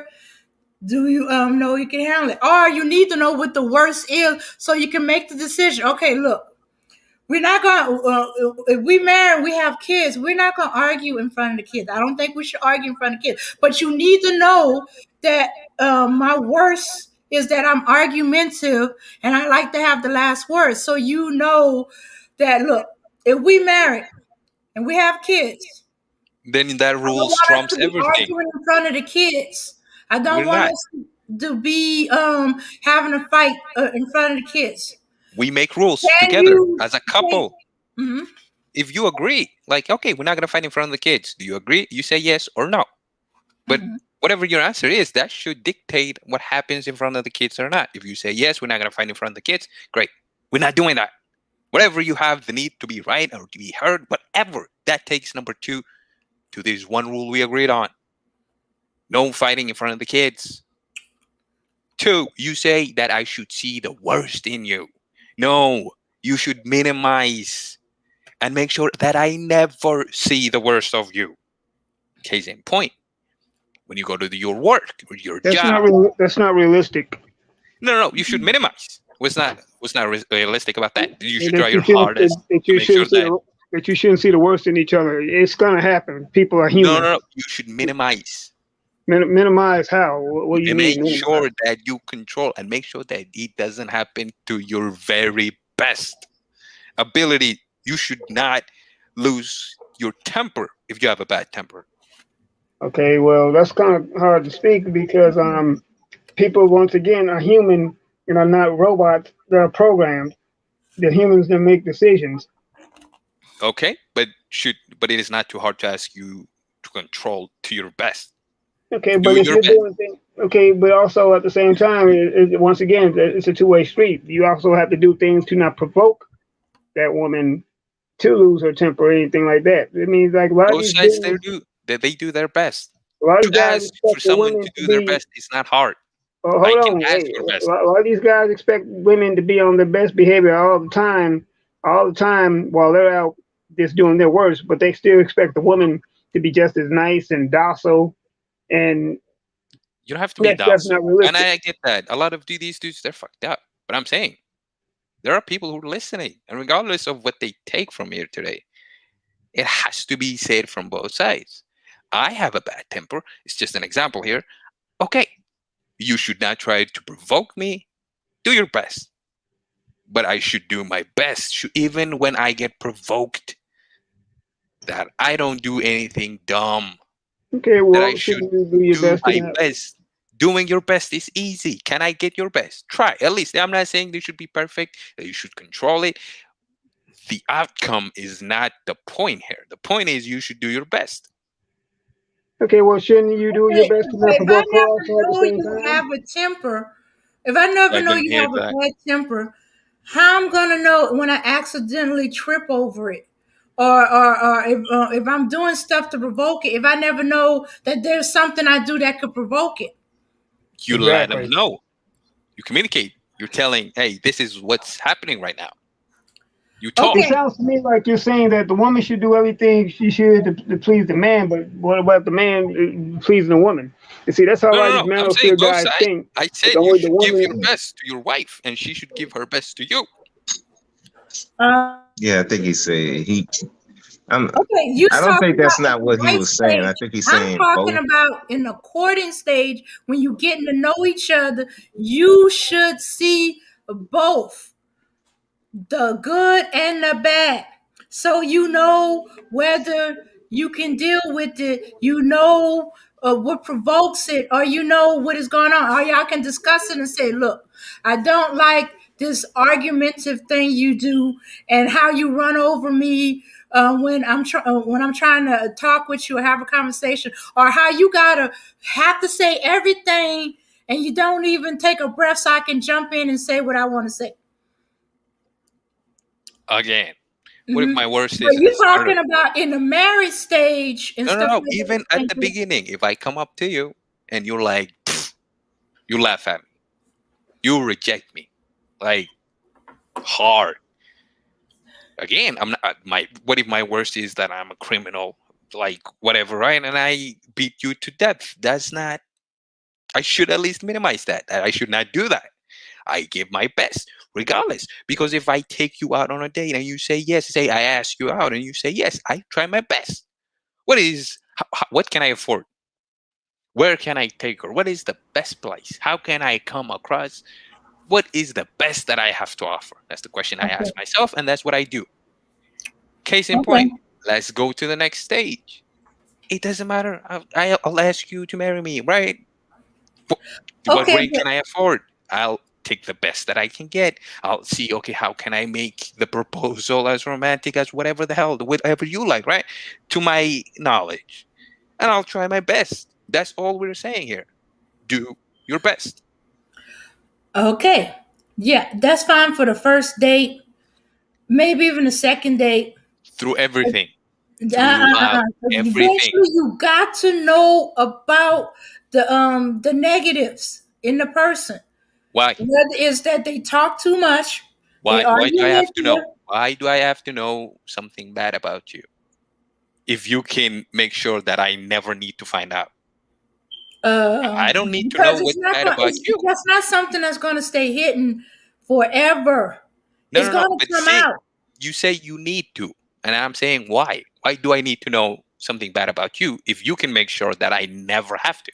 It Okay. sounds like you're saying Okay. to me that the How? woman. Oh, go ahead, Aaron. I was gonna say to Delco real quick. I'll let you get back then. It sounds like to me you're saying like the woman should walk on eggshells. That's what I'm. This is No. what I'm getting. It's like the woman can't be humans almost, but the man can do whatever he wants to do. That's what it seems like you're saying to me. How do you even come to that conclusion? I'm saying both. Because Both you're sides. talking about the best and stuff like that, and why should The you? Why best should of you know both. about? The best Well, of I'm you and answering your your spouse. question. Okay, I'm answering your question. Let me answer your question. You're saying that you should never.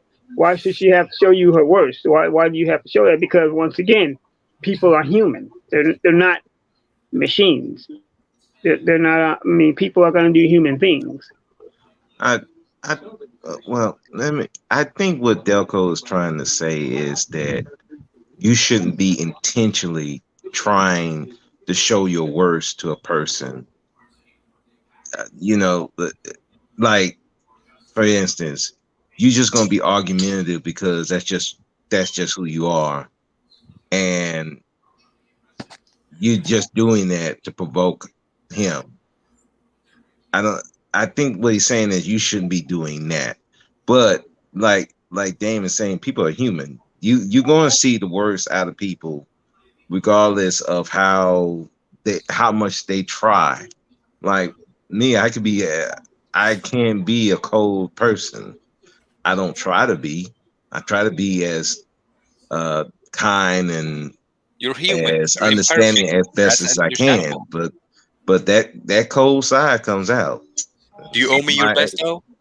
huh? That's what I was saying. You owe me your best. It's what I'm just Right. saying. Like you should give your best, Yeah. regardless of the outcome, regardless if you fail too high Yeah. or Yeah. whatever, right? But at least give me your best. That's all I'm asking.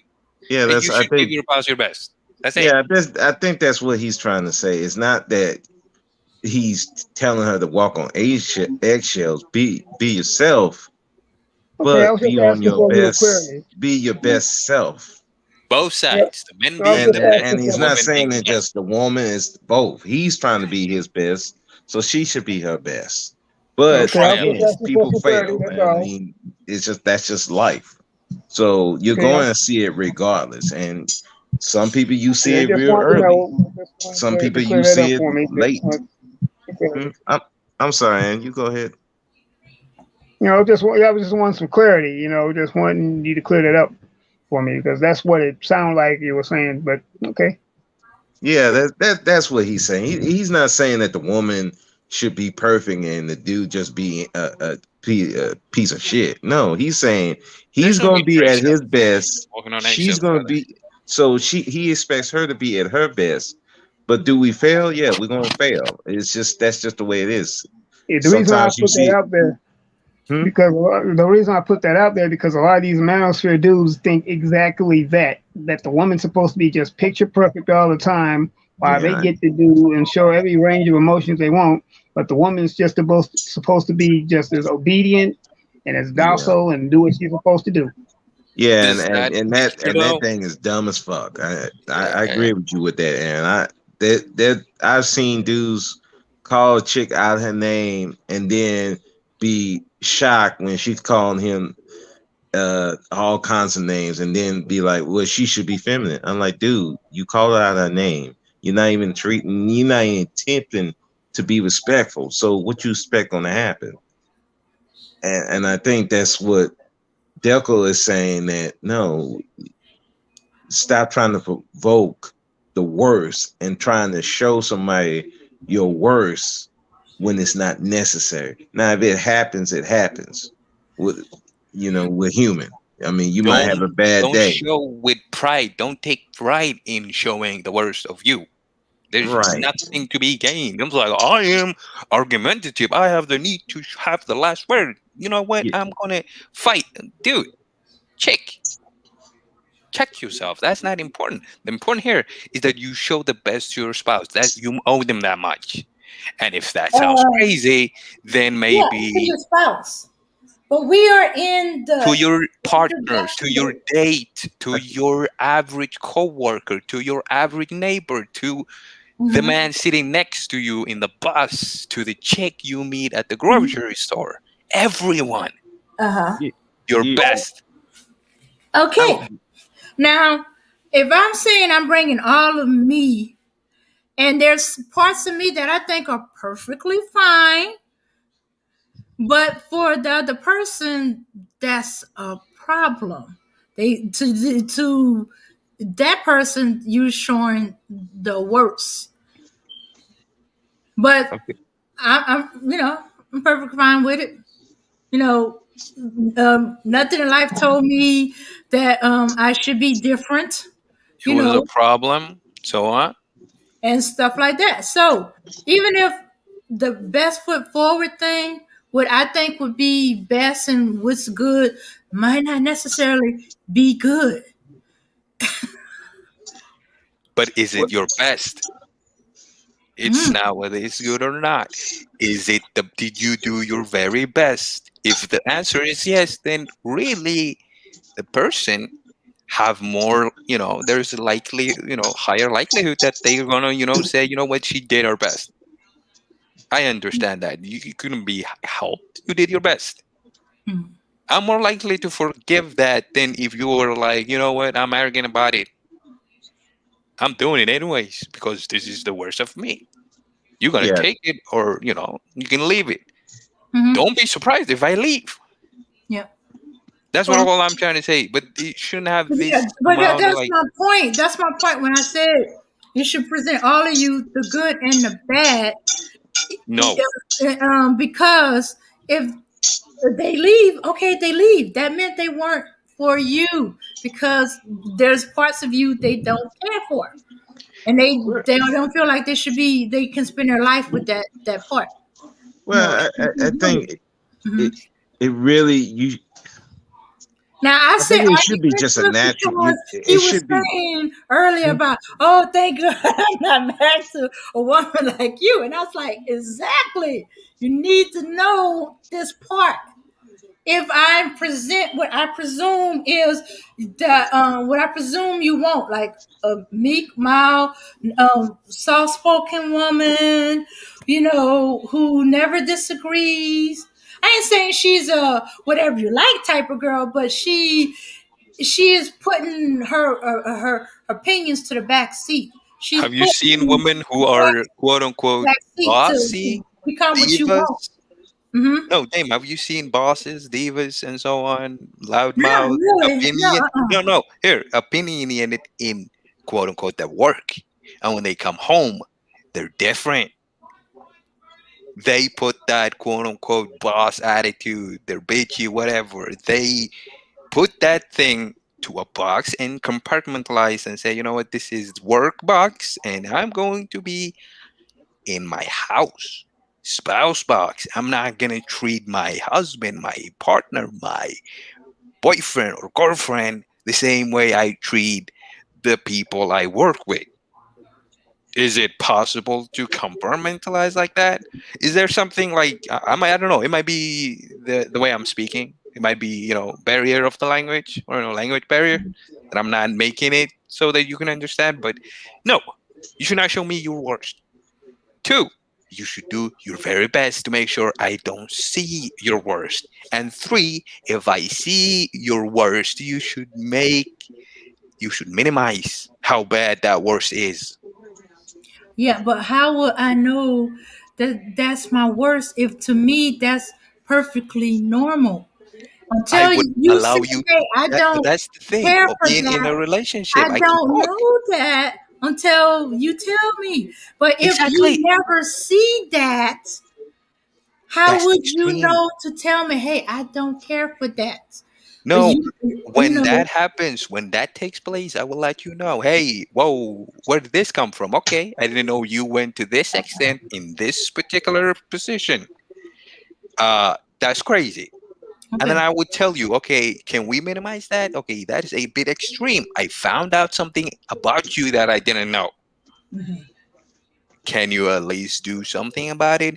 If not, then what are we here for if we're not willing to work on our shortcomings to make it so that we are palatable to one another? All right. That's All all right. I'm saying. You should work But on you see, your you worst gotta understand when you say put your best and show only foot your forward. best, a lot of people they will put their best representative and be on P's and Q's and all that other stuff. And you're thinking this is that person as a whole, but there's a whole nother side of them you haven't seen yet. I don't care. And That's if great. all the time they present that, then when you Yes, get into the marriage, you find out this person is like this.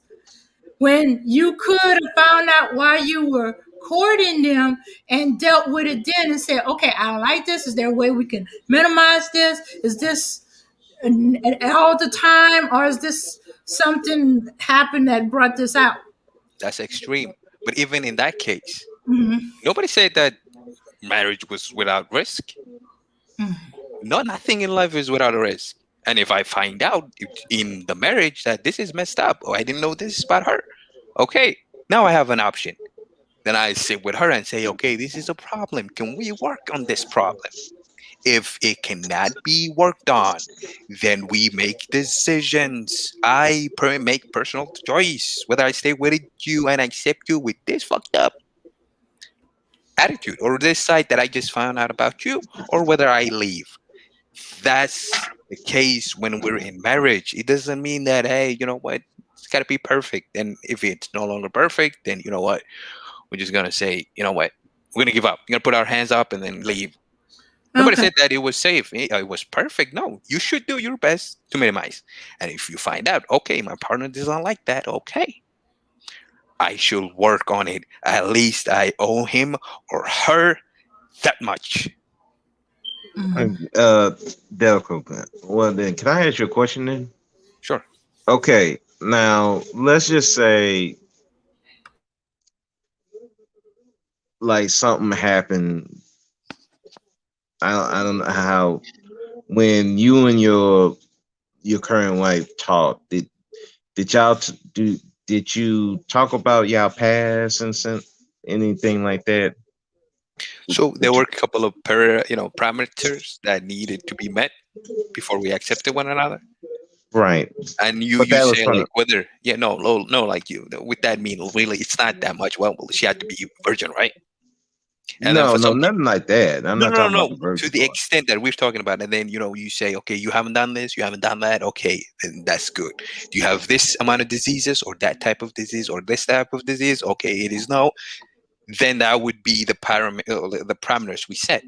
Because I didn't want to have quote unquote a wife that was suffering from mental illness to be the mother of my children and to be home alone with the kids with Mhm. me working all day.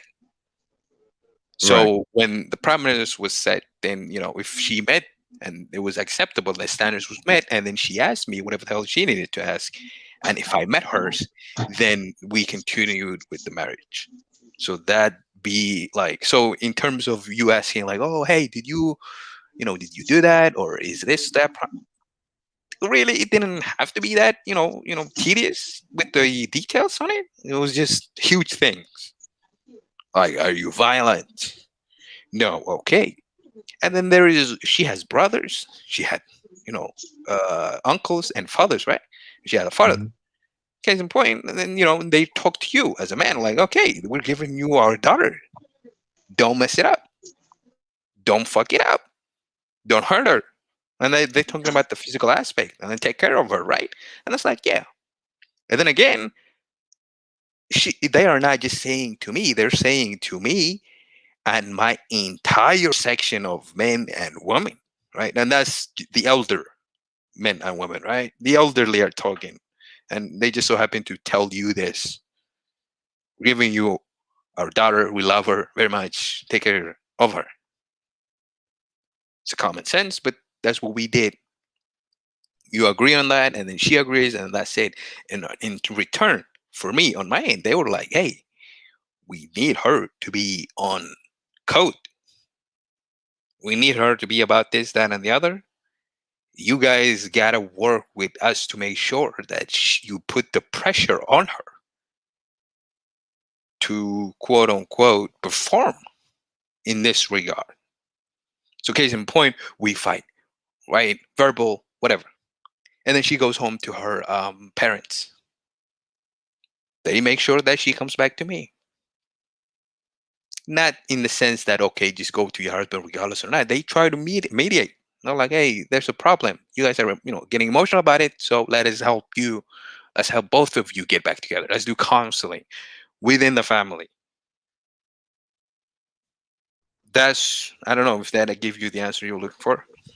Yeah, I mean it does, because you like you said, the family will already have make sure that she's right for you and you right for her. So yeah, I mean that makes sense. Unfortunately, in our community, we used to do that, but now it's like who now it's more or less you find out when you find out. You in the dating courting stage, you just find out when you find out, and then you have to deal with it from there, as opposed to how y'all you're doing it, and I guess your culture.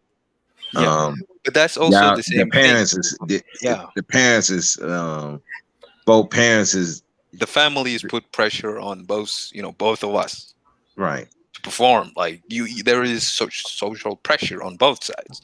You can have you can have a fair liaison with the attitudes. You can be like, hey, I don't care, I do whatever the hell I want. This is cool. I'm gonna dance, I'm gonna go to the club. Dude, you're married, woman. You're married, go back to your husband, your kids. What are you doing out here? That sort of thing. And it makes it easier for both of us to make sure, hey, we're doing right. We're doing, what our families want. We're doing it for our children. To making sure that we are there for one another. And it is also in their best part, the families, to make sure that we don't fuck up. Because nobody wants to have a single, mother who just got divorced and she has kids. That's quite taxing on the family, financially and emotionally. It's like, what are we going to do with our daughter now that she has, she has children and she has no man? Because of that, there is incentive of their part to make sure that I stay with my wife and that she does her best to appease me.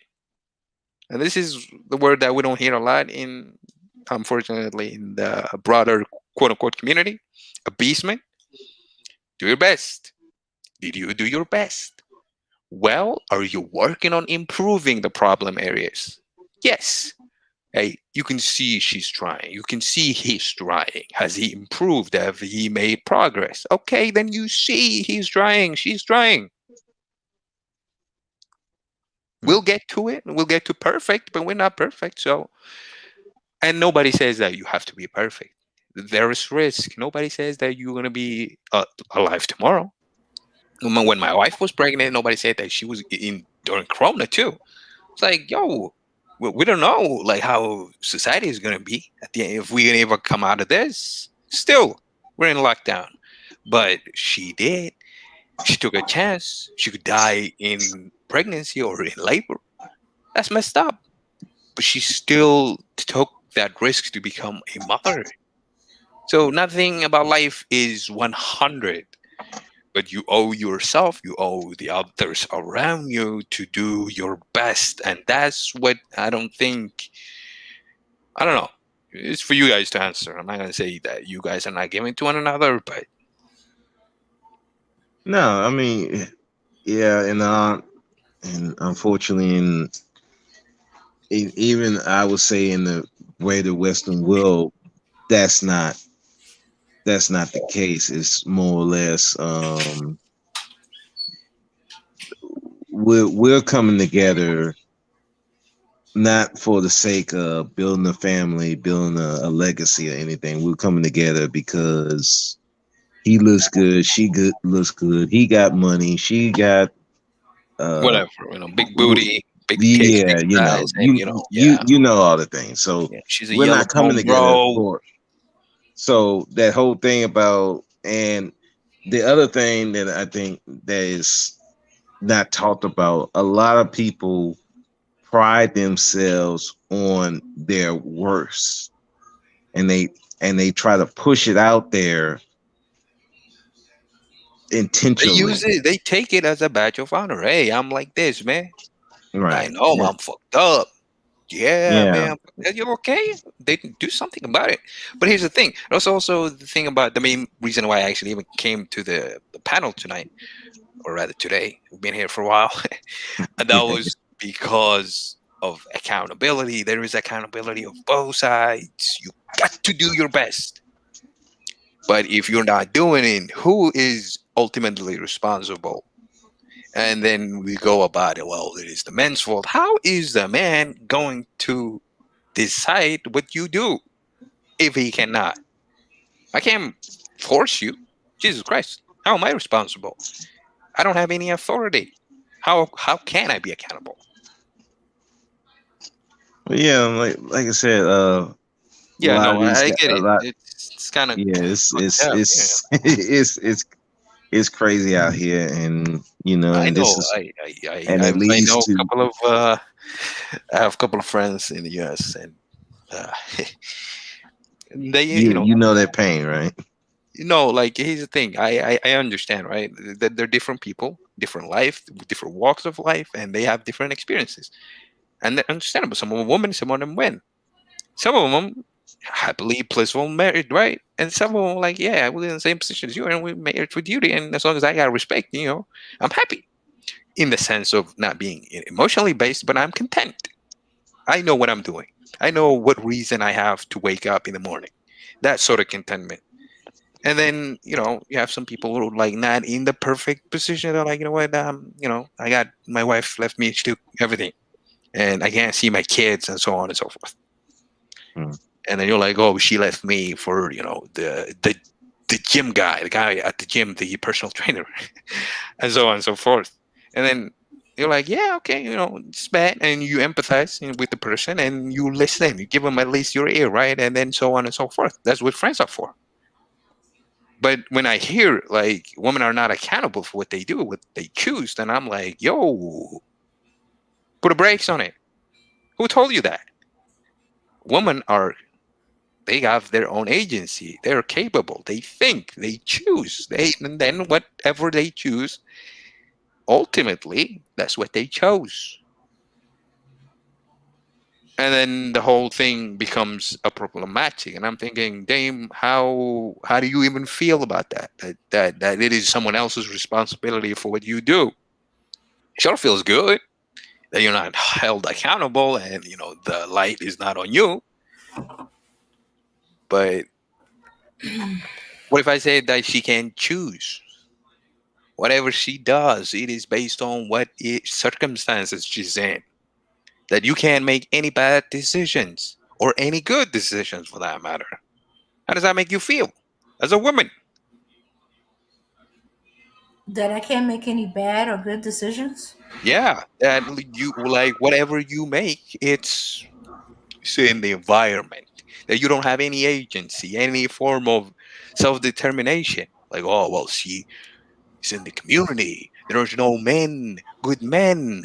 That's because we allowed bad men to be in the community. That's why she chose. She's not accountable for the choice she makes. How does that make you feel? Are you capable of seeing between two different men and say, that guy is good, that guy is bad. I'm choosing this bad guy, even though he's bad. Okay. As I've said before, the good guy and the bad guy looks alike in the beginning. If you don't take the time to get to know them so that you can see, so the differences start showing out, their actions start telling on them, you could just as easily pick a bad You guy. mean the case where you've been tricked? The guy, puts on a front and, pretends to be good, but he really is not good. You find out later when it's too late that the guy wasn't really what Mhm. yeah. No. I'm asking you as the accountability part. Are you accountable when you can see the choices you make? Are you accountable for the consequences of those choices? Hmm.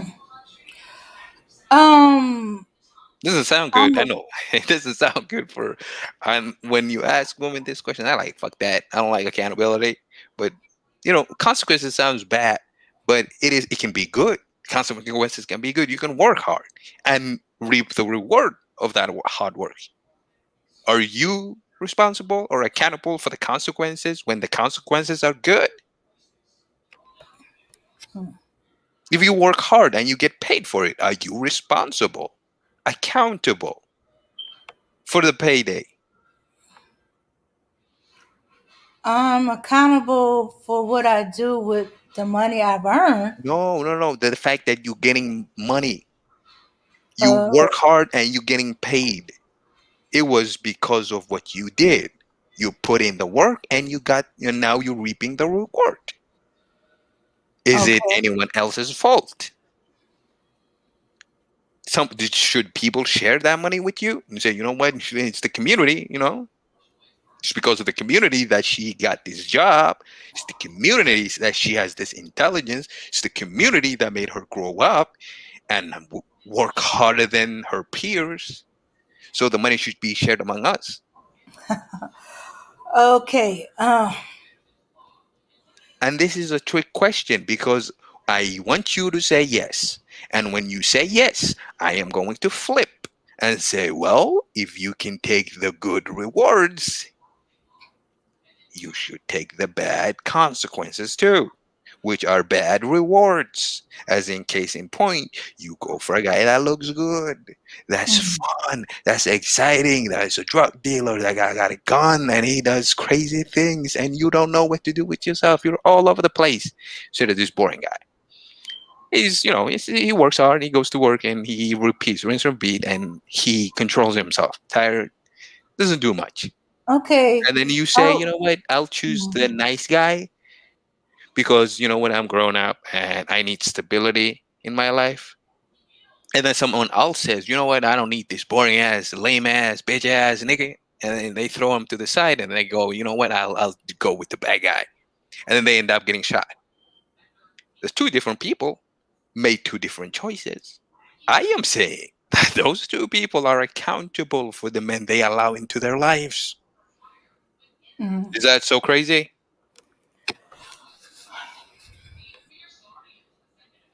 Okay. Is it crazy to say that those two women made different choices when they had the same, when they were in the same position? They made different choices and they got different results. Is it crazy to put the accountability on them?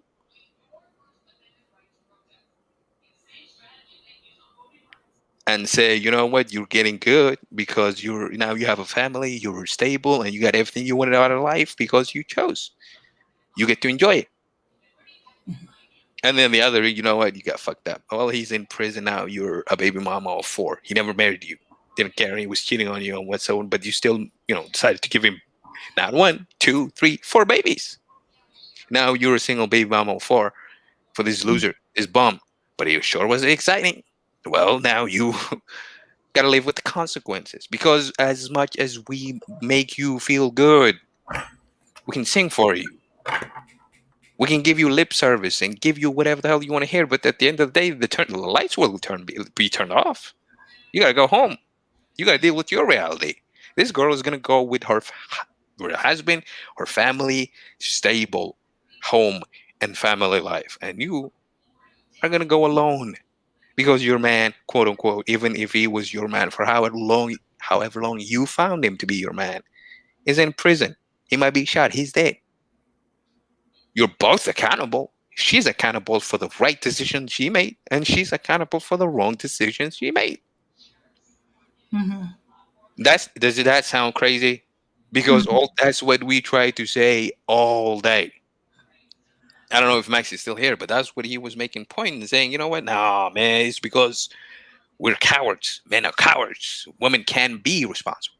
Oh man, they can't make the decisions. They're not smart. No, they can't be held accountable for the community. Not the community, but their own life. Community is individuals coming together.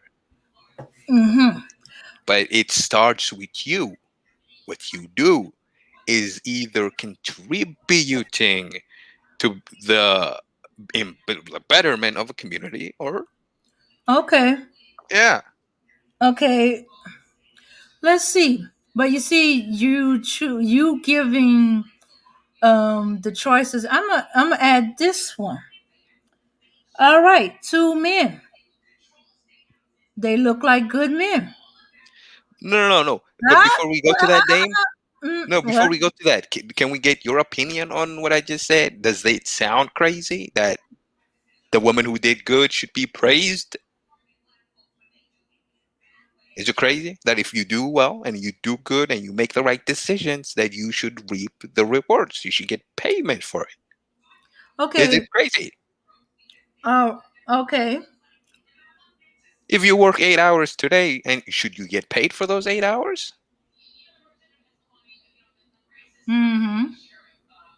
Can we have yes or no so that people can fully understand? Should you get paid? You should get paid. Okay, and if you don't go to work today, you should not be paid. Yes or no? Why did you go to work? If you don't, if you decide to stay home, you should not be paid for that day. Okay, you do know there's such thing as sick leave, personal time. No. Regardless of that, if in the Okay, case of that, it's just basic work. Yeah. No, shouldn't get paid for not working. Thank you. And that's the point. If a woman has choice between a bad guy or a good guy, and she chooses the good guy, and everything works out for her, great. Okay. She chooses the bad guy, and things doesn't work out. But that's again. But We are. Then you said. But you that's said, the thing. The women are not going out of their way to choose the bad guy. As I was trying to tell you, the bad guy and the good guy sometimes look the same. Yes. Yeah. Just that you need to take time over the period of time because they're going to show by their actions who they really are. Now, do you have anybody to help you with that? Like to minimize that you don't make the mistake? Do you take in like the other quote unquote that's not, emotionally involved? Your friends, your siblings? Do you ask them, hey, what do you think about this guy? Mm-hmm. I might be emotionally involved and not see, the things that I should. Do you see him to be a good person or not? What do you think?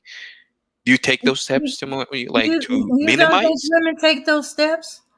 In fact, men complain about women taking those steps.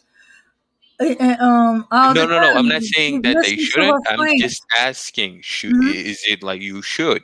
I'm saying I would never. Why would you complain? Is it because you're a bum and you're not gonna, if you come in front of my father, he's gonna half the time the women don't even have to ask. The friend be like, "Hey, he's a bum." If he's a bum, or Okay, and at that point, if I'm your friend, I tell you he's a bum. Isn't it about? It doesn't the final decision fall upon you to dump him or stay with him?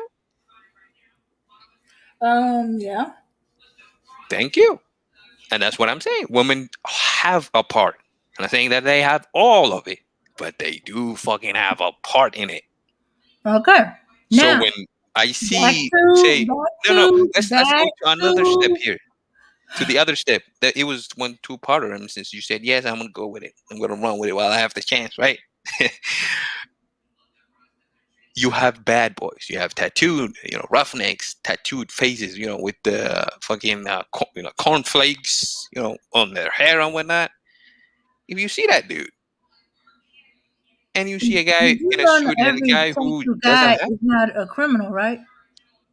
no, I'm just saying, upon you just seeing their facial and their body adornments, just see Okay. what they look like. Mm-hmm. Yeah, then the idea is, if you find out that this guy is a bum, he has nothing going on for him, Mm-hmm. and then shouldn't you stay away from him? And if you say no, I shouldn't stay away from him, okay. If you give him your children, aren't you now part of what's contributing to destroying the community? Because you're giving this bum babies. You're gonna be stressed out. You're not gonna have the resources to take care of those children and to give them the best start to life that you can, because again, you decided to have children with a bum. Mm-hmm. Those kids might end up to being the young girl, that 15 years old that got shot. Yeah, well, until we know what the deal is with No, her father. it's not as until we know. It's just I said she might.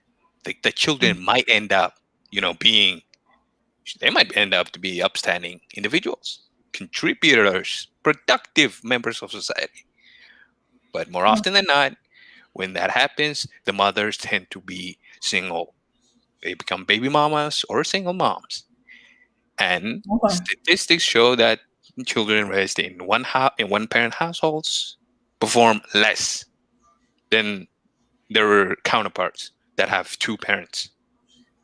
Mm-hmm. If you look at the prison population, I don't know. Let's ask Bro. He's a correctional officer.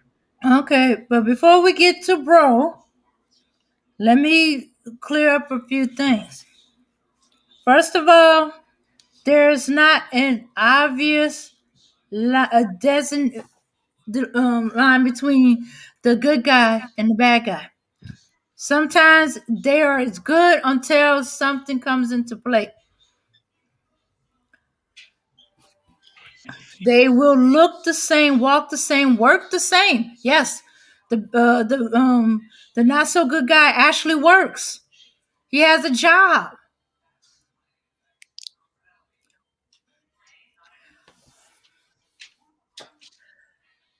But hey, one is gonna be honest about his intent.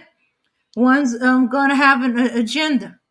If his agenda is just to have sex, and he's willing to say and do anything to have sex, he's not gonna be honest and say, "Look, I'm just interested in sex. I don't want a relationship. I don't want no kids." Because there's a chance the woman will say no. Common sense would be hell no.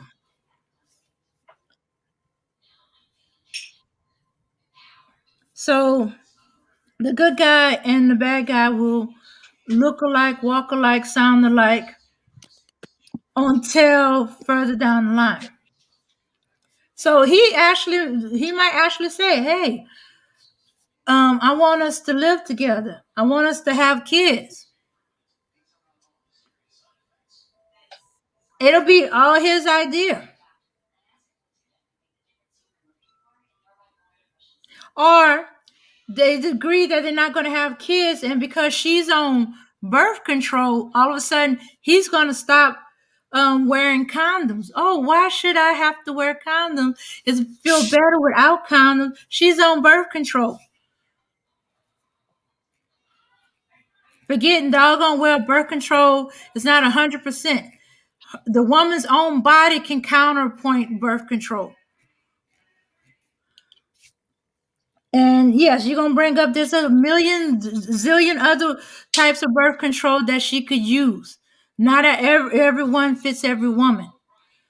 Otherwise, we just need one. Then when there's a child, oh, I didn't want to have no kids. I didn't want any kids. You tricked me.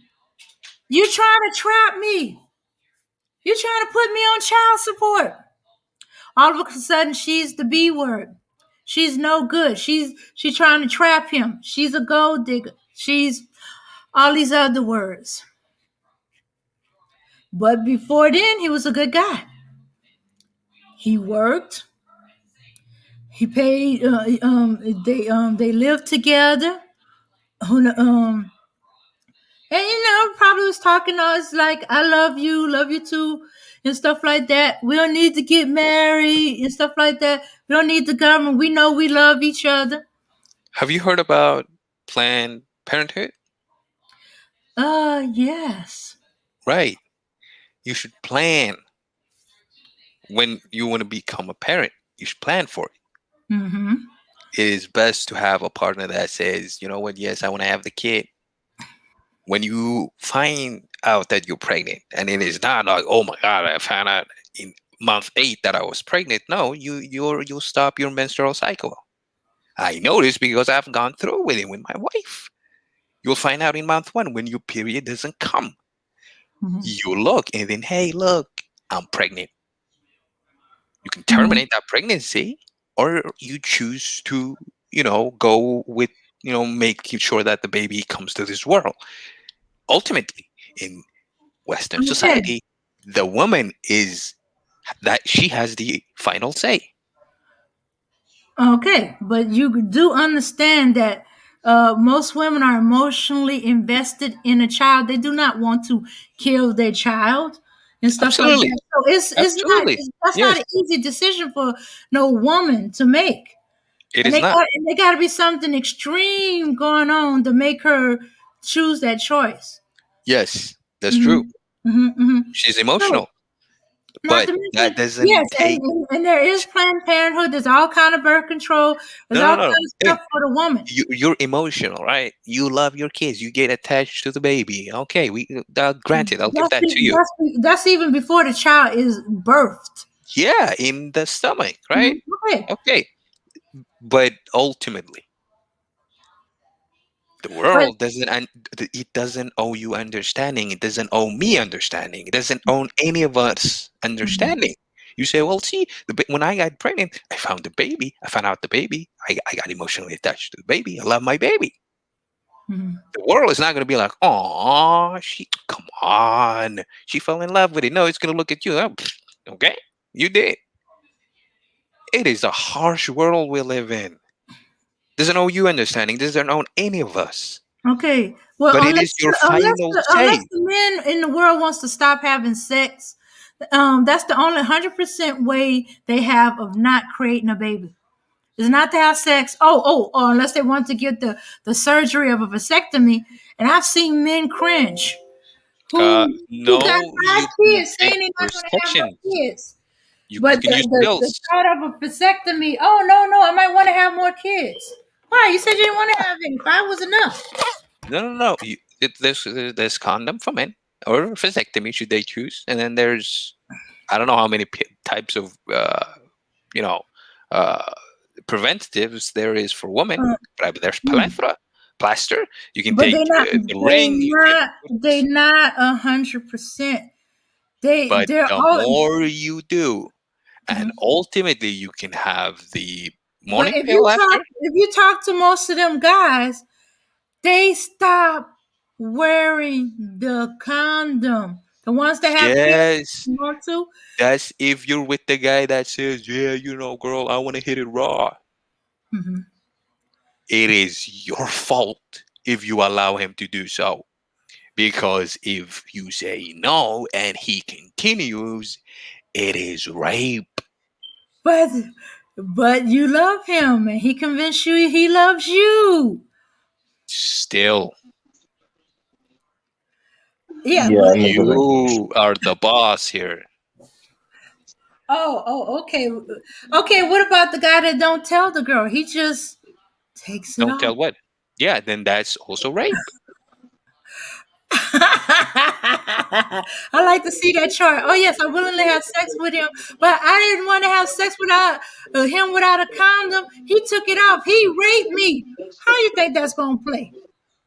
He will get charged. I'm As a sorry. matter Where, of fact, where He do there's can you get live in? charged. Yes. yes, he can get charged for that. I'm Okay, sorry. so What you was world do you willing to live have sex in? with him as long as he was wearing a condom. But because he either tore the top off of it or took the condom off, I can charge him for rape. Yeah, Yes. yes, you can, You know how many men are because in that's trouble right now? yes, And then yes. there's evidence that there's a child. Hell, I Yes, mean, there would right be. now there's actually a law. They're trying to pass a law where if you even lying to a woman, especially in the realm of sex and dating, you can still get charged. Wait a That's minute. Wait a happening minute. The law right has now. passed, or is it on? You mean the law has passed already? No, they're trying to put The it into law law. is different. This one he's talking about. It is if you put lie. The case you were talking about with the good guy and the bad guy looks like one another. He's talking about that. But the one where the guy breaks the condom is rape. Yep, that's That law is on the book right now. Yes. Okay, it's a law. Yes. How Okay. do you not know it's this? not a known law, but it's there. Well, How you is it that I so know you I'm know how not in many the guys would be in jail now? Yes. Yeah, because most women don't report them. There's a Yeah, lot. because they I mean, don't a think lot of they dudes are can doing that report him. shit. Because they don't think they can report him because they was willing to have sex with him. They just wanted to have sex with him with a condom. And then they Hmm. find out either he ripped Slipped the it off. condom or he slipped it off Yep, after the fact. after the fact. Yeah, of course. But yeah, they can report him. Okay, well, I That's guess because women don't think it's going to happen because when the woman ain't willing and she's raped and she wasn't even willing to do anything with him, it's hard to get men in jail or in prison or whatever for it. That's extreme. And you're protected by law. This guy is a correctional officer. He's telling you that it is illegal. I am attorney telling you it is illegal. Okay, we need to get the word around there. What? Oh, Yes, yeah. yes. The women don't. There's plenty of women who don't know this. There's Okay. plenty of young girls who don't know this. Okay, now that you do know the this You better accountability part take falls the on time you. to know. That's all. You better, the condom is not even ripped. He better prove somehow I ripped and that he didn't rip it. What? Yeah, I mean, It's not that easy. You have to have but I've I worked with wouldn't it. say the rip part. If it generally ripped, and even he don't even know, then that's iffy. But if you can prove that he actually did just take it off while in the act, yeah, that's rape. You can charge him. Yeah, no, bro, I worked with cases like this. If you're a woman claiming that you're being quote unquote deceived that upon initiating of intercourse he had it and then he took it off or ripped it off, you have now quote unquote DNA within you, and then obviously it falls upon you to report within given time so that they can do whatever the hell autopsy they need to get the DNA. And then most cases you as a woman have to make a choice. It falls on like, okay, he did this and then what happened, whether you choose to have a baby or not, or what steps did you take to prevent becoming quote unquote pregnant, because there's a high likelihood of transmission of STDs and so on, STIs and so on whatsoever. There are components that are that's going to be put in place that if you can prove even one of them with the intent, and they are so easy to prove. Women don't have hard time getting men behind bars. This is what I'm telling you, that it is so easy for women They have ultimate say whether a child comes to this world or not. So the idea, oh, you're a red pill, oh, you're a Whoa. man, oh, Hey, you're in the if he manosphere. didn't get her pregnant in the first place, she wouldn't have to make that choice. Again, but you're ultimately The responsible. responsibility is on his part. He knows he don't want to have a child. He Okay, knows let's say that that. he's not ready. Then Let's he say should that. do everything he can to protect himself. But Let's if say he that. said, I don't want to have no children, but he ain't doing the stuff he needs to do to protect himself, then he has no reason to be crying foul. Okay, let's Mhm. say I give you that, right? Say, okay, Mhm. he's a kind of place responsible, but it doesn't change the fact that ultimately you're responsible. If you were my daughter, I'm telling you, you're not gonna have some bum's baby. What are you gonna say? Oh, you're not gonna have a bum's baby So you will make your because daughter I would have have. an abortion. Yes, You know that's not going to work out well for you. I've seen too many girls that were I forced don't by care. family members. I don't They, care. they She can don't. hate me. They don't connect with their family members anymore, and then they get pregnant again in some twisted way, trying to make up for the baby that was taken from them. See, that's also responsibility in terms of what we find to be the parents' role, and it's a cultural difference into that. But if you're my daughter, and I say hate me, but should have told you. Well, what if Look, she decides to hide it I from you until tell it's too late? you what happens if you don't take abortion. It But is what if not it's too just late to you're give an gonna get abortion? pregnant and get a child and that's it. No, it looks bad not only on you but us as a family, as a community. You are saying for your future, now you are not just looking for a man, but you are looking for a man as a single baby mama. Not only to that, you are a baby mama to a bum. That ain't a good look. As a father, I should tell you, yo, that is not good. And I would get you to take abortion. You can hate me or not, but it is that's what I feel, right? And we can disagree or agree with it, but still, women are accountable whether they like it or not. Okay, but don't you think that because of the cultural difference, you are able to do that and um and get away with Have it? you ever been to Minnesota by any chance? No, no, No, right? Because there are huge communities of Somalis living in there. And then if you ever get the chance, you can go and talk to them and see how they are together, how they stay even within the I black met a few community. of them. They stick to one another. Hmm. You can ask. Even the cases, right? The women sometimes, are they're not virgins. They go have sex and whatnot, right? Still, don't embarrass your family. Don't let anybody find out. And for God's sake, you're not getting pregnant because that means Jesus Christ. So bad look on the family, and here's the difference between even for within the communities of Africans. Some people Hmm. think about their family. It is a normal thing. People ask you, what family do you belong to? What is your clan? Abina, I don't know if it is the African female. She can even tell you this. Yeah, I'm African familiar. Do Africans in general think about how your actions reflect on the family? Do people ask you what clan you're from or tribe? Oh yeah, in Africa, or especially, okay, I'm in Ghana, so I'll talk about Ghana. When you are about to marry a woman, the family will ask you which tribe, because they want to look at the tribalism, whether you are from Muslims or you are a Christian or you are a traditional.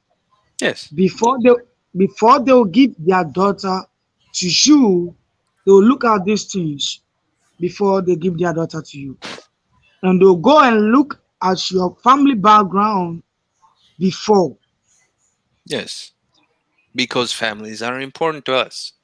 Your clan Yeah, means your family. It is a lineage that you can follow back 100, 200, 300, 500, 5,000 years. Your lineage. So it is not just, you know what, I'm going to do this because I like it. I am happy. I'm not feeling good. I'm feeling great. The spark Okay, is but gone. It is not that. you do know no, Black no, Americans don't necessarily have that. You know, exactly. that lineage of Yeah, no, we get that with the advancement of slavery and family. how you guys got to there. I understand that. And that Hmm. was Yeah, one of the see, point we were talking. Hmm. We yeah, couldn't just brother, say, Yeah. So okay. Okay, but yeah, but you're projecting your cultural thing on Black Americans and stuff like that. there's no It's projection, not gonna. no There's not gonna. projecting. We're saying we understand it as a black people. Among Mhm, us, we might understand it, right? We might stand the plight of, our sisters and our brothers. We understand it. The mhm, world doesn't know us understanding though. mhm, And if you find yourself in a position where you gave birth to a child because you want it, well, that's a mhm. bad luck on you, your family.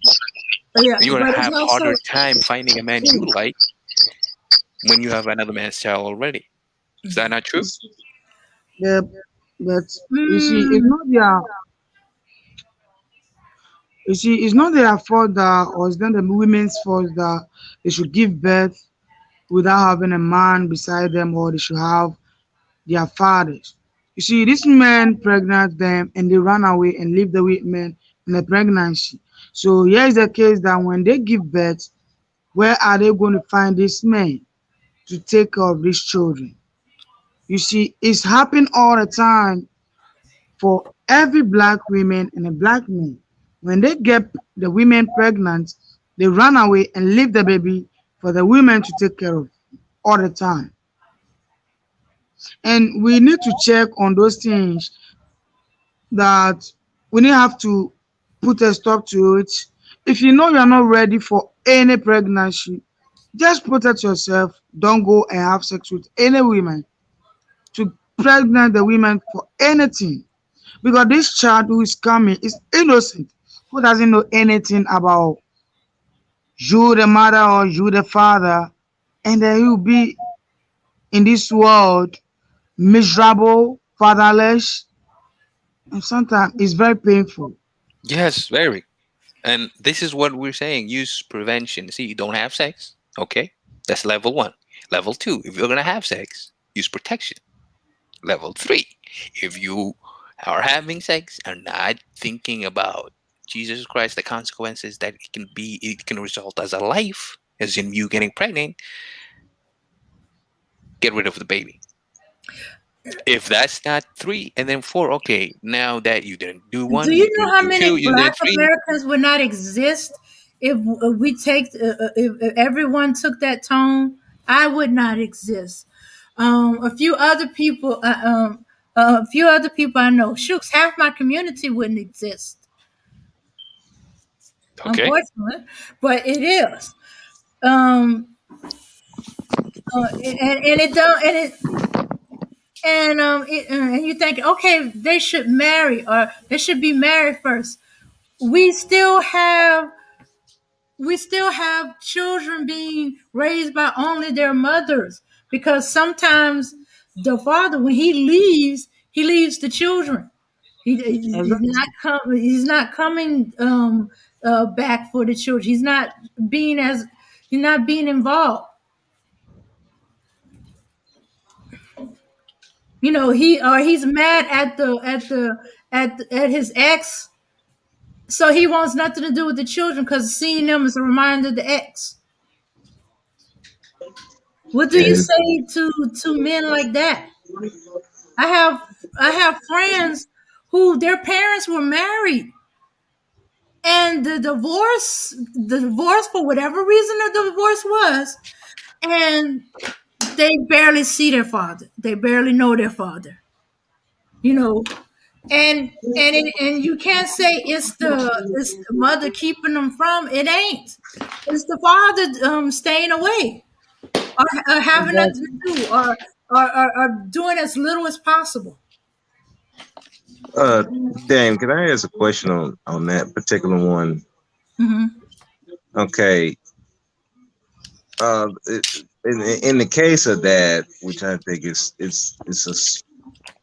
bigger than what the man should try to make it out to be, but it is smaller than I think that a lot of women make it out to be. In that particular situation, did those women know that that is it just the fact that he hates her and that's why he's taking it out on the children? Is it simple? Is it a case that where she if he does try to see the children, it's a simple. She's making it that a pleasant experience. So I'm just trying to understand because I've I've heard it both ways that you have where the guy do want to be in this child life, but she's making it as difficult as possible because she's holding a grudge against him. And then I heard the other way where she's making it as trying to make it as easy as possible. He just gone. He don't want nothing to do with her, so he don't want nothing to do with children. It was what was the case with that one?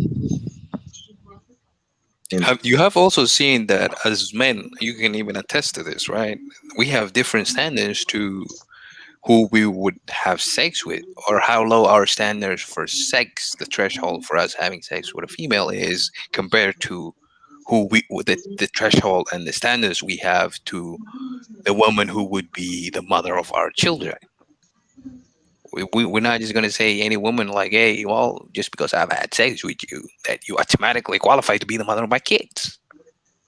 Men are capable of compartmentalizing that and say, you know what, just because we had sex doesn't mean that I wanted you like that. Sure as hell didn't want you to be the mother of my children. And it is difficult for a lot of women to accept it. Because most often than not, they're not listening. Just because he's having sex with you doesn't mean that he think you're worth having his children. Is that wrong, bro? Or Aaron, you guys are also men. You have different thoughts. yeah, I think like I told a lady one time on Facebook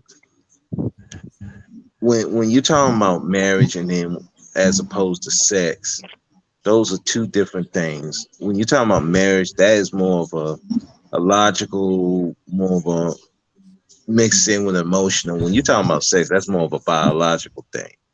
You trying to bust that nut.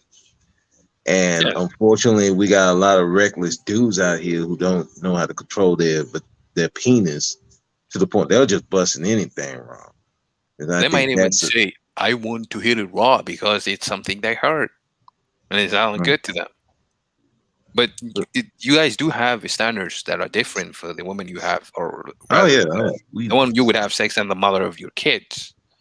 It's different. Of course not. I make sure that but I also make sure that the women I interact with, they don't want to have kids with me. I don't want to have kids with them. So we both making that decision to make sure that don't happen. Now, what I see in the community, there's a lot of us getting together and not really diving deep into what these people want. We're listening to what people say instead of seeing what they actually do. We rush into everything. We'll have the kid before we even know how this person's temperament is. Does he even want to have a child? How she gonna be? How well she gonna be a mother?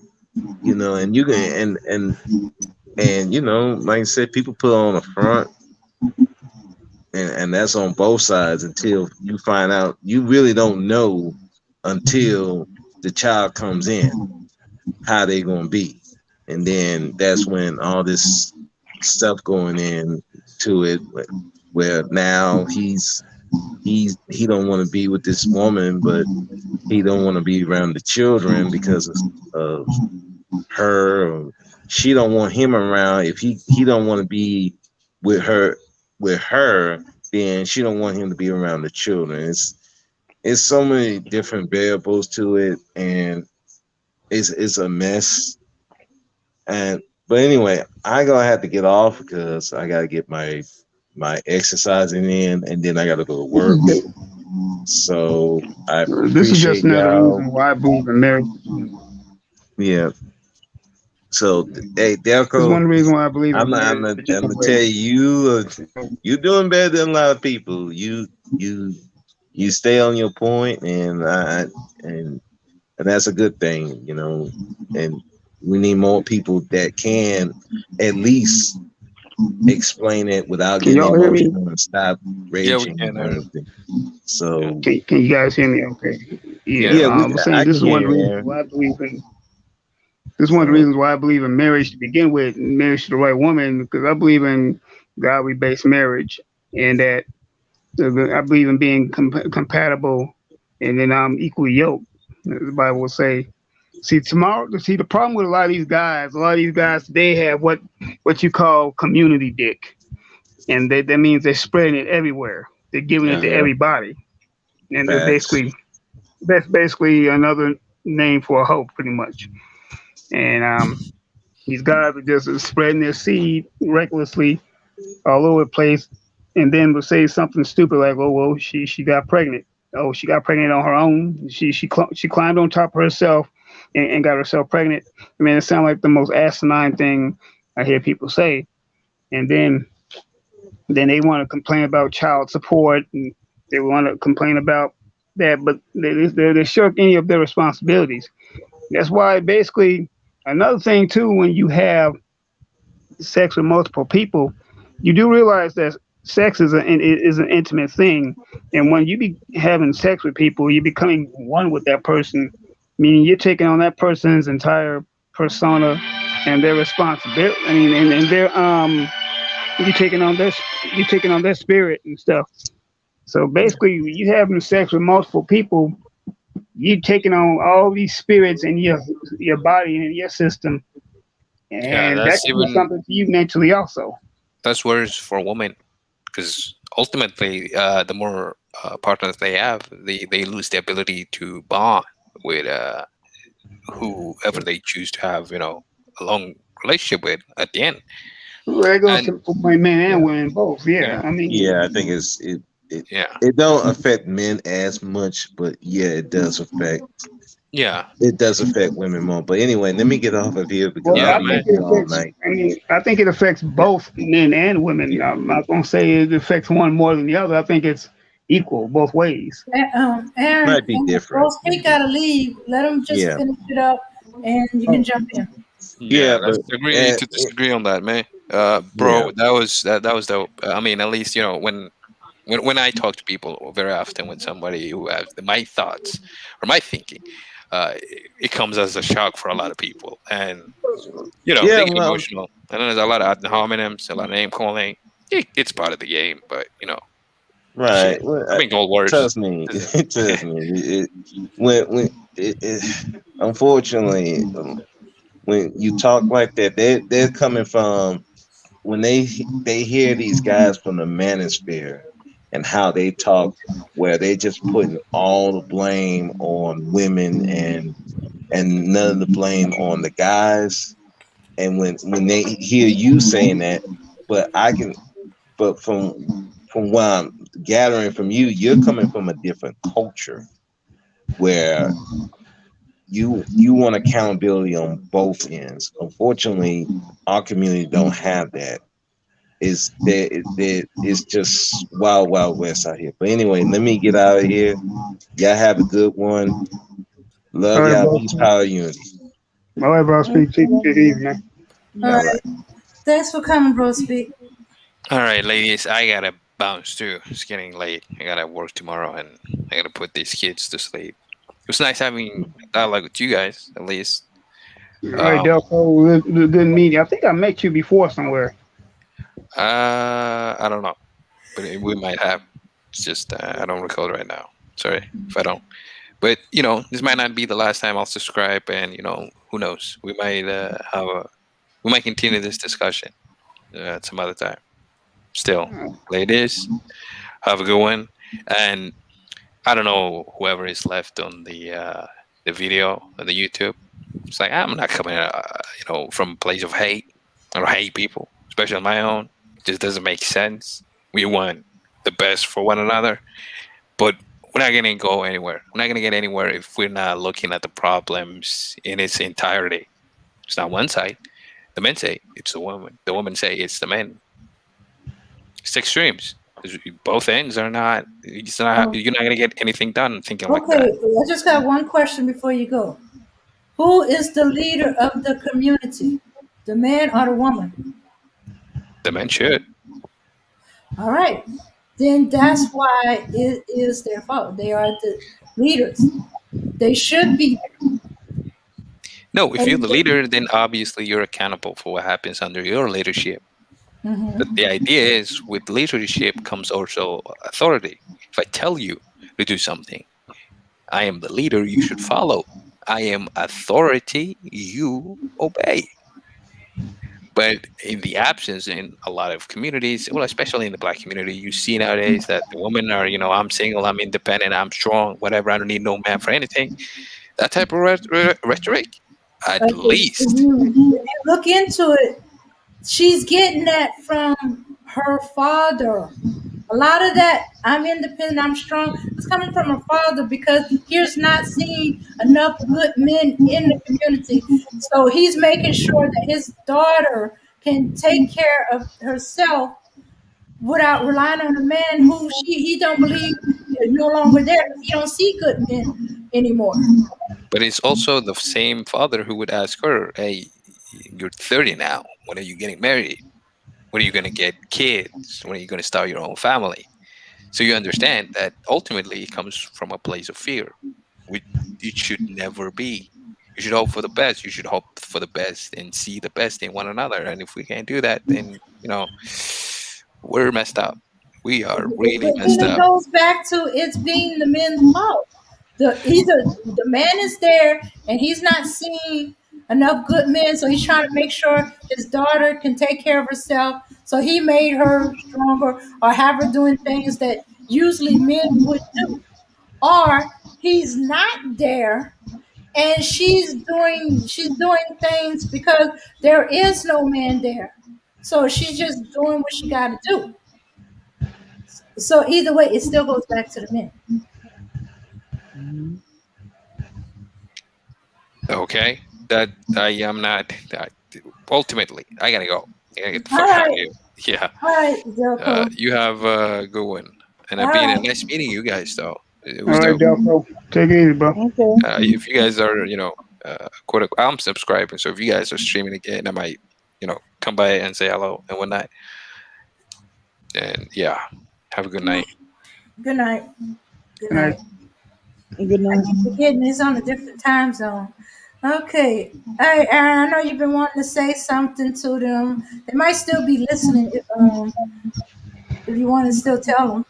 Yeah, I think I pretty much when they were both here, I think I was pretty much putting my point out about marriage. I think marriage is very important. That one man, one woman, and I guess that would make me old school or old fashioned, whatever. But I still believe in marriage. And, I don't care what kind of day and age we're living in today. I still believe in marriage between one man and one woman, and I still believe that it takes both parents to have a strong, thriving household in the community. I mean, so that's just me. I mean, like I said, man may change, rules may change, but God doesn't change. And yeah, I'm bringing God into it because I try to live a godly life. I try to live a pleasing life to Him. Obviously, I fail and drop the ball at times, but I still make an effort to live that way. But yeah, that's why I believe in marriage between men and women. I don't believe in sleeping around and anything like that. And just by me saying that will put me at odds with a whole lot of these guys, especially in the manosphere. because a lot of them believe that women should be available to them at all times, regardless, for them to sleep with, and they do what they want to do, get their jollies and rocks off, and move on to the next one. That's why you have a lot of these guys, and you even have one segment of the manosphere called the passport dudes, who they believe in going to different countries and getting women, and, and that, I mean, it's gotten so perverted now. These dudes want to have their own way. It's gotten so perverted and demonic that now they have sex dolls. I'm sure you've heard of that now, right? Right. Yeah. I'm still These guys, laughing these about guys, these guys want to jump. They want to dump their stuff in something so bad that they will get an artificial vagina just to sleep with, and that's where you get this whole pump and dump mentality. See, I'm breaking it all down. I mean, I'm analytical like that, and because dudes don't want to wait, they don't want to. They don't want to do things godly. They want to do their own thing. That's why they have all this. And yeah, I agree, Damon. It does fall back on the man. The man is the leader, so yeah, it is ultimately his fault. So yeah, these dudes want to talk about, well, whose fault is it? Well, it's your fault. So there. So that's basically it. That in a nutshell, how I feel about it. Yeah. All right. Thank you, Aaron. All right. Oh my goodness, we're going on 10 hours. You believe this happened now? I never believe it. This is talking. Wow. Oh, what we did what, like 3 different topics. Yeah. So those of y'all who came to that was coming for the original topic, black men have failed the community. Um. Oh wait. Let me make sure. Yeah, black men fail to protect black women. Micaiah Bryant, that was earlier, the first couple of hours of the show. So if y'all wanted to see what was going on, I that missed, y'all the beginning of the playback. yeah, I missed that conversation. I would have loved to chime in on that baby. That was the 7-year-old baby that got murdered, right? Micaiah Bryant. 16-year-old girl. She was shot. Oh, that's the About 15-year-old girl. no, it turned out she's Oh, by 16. the Ohio cop. Okay. Mm-hmm. Okay, that's the Ohio girl that was killed by a police officer. With she had the knife. Okay, okay. I'm confused. I'm thinking about the 70. Okay, that was Michaela, That, the that 7-year-old. that Okay. was a previous gangster talk with the 7-year-old. 7-year-old that got shot at McDonald's drive-through with her dad. Okay, this was the one in Columbus, Ohio. Okay. Yeah. Yeah, I missed that conversation. Oh, okay. Yeah. All right. It's getting late. I was supposed to have been doing a bunch of things today. Ladies and gentlemen, I'm glad y'all was able to join. Those that stuck with us for the whole 10 hours, oh my goodness. I know y'all tired. Was it really 10 hours? Oh, yeah, we're officially in the 10-hour mark. 10 hours. All right, so Wow. everybody, peace, power, and unity. The Micaiah Bryant conversation was in the very beginning of the. So watch the beginning of the playback, and y'all decide whether y'all want to see the rest of it after that. All right, everybody. Peace, power, unity. Until next time. If not, I'll see y'all for ladies' night.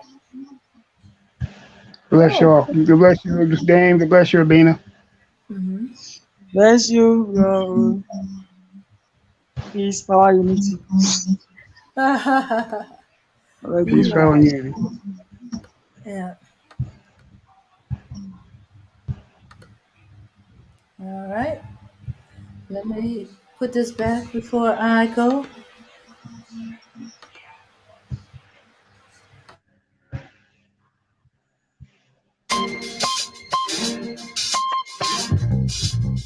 Yeah, son. Mad kids out there getting cream for the 9-5. Bro, yeah, and I've been doing this for a long time. Shoot the game going for mine. Alright. This is the year when mad caps get peeled. So I'ma spark this line, kick the reel. Bang them out. With all this chaos in the realms of the street, your local street dog got to make ends meet. The average Joe's far too slow for the ghetto pro. You better know, when I hit the streets, I like to glow, I like to glisten. And at the same time, stay low, listen, motherfuck the fame. I'm pursuing the dope. My stilo is symbolic to a kilo. Cash is popping, coke is cooking, beans is copping. Ain't that some shit? A player that's used to living rich is now a sticky kid, caught up in a ditch.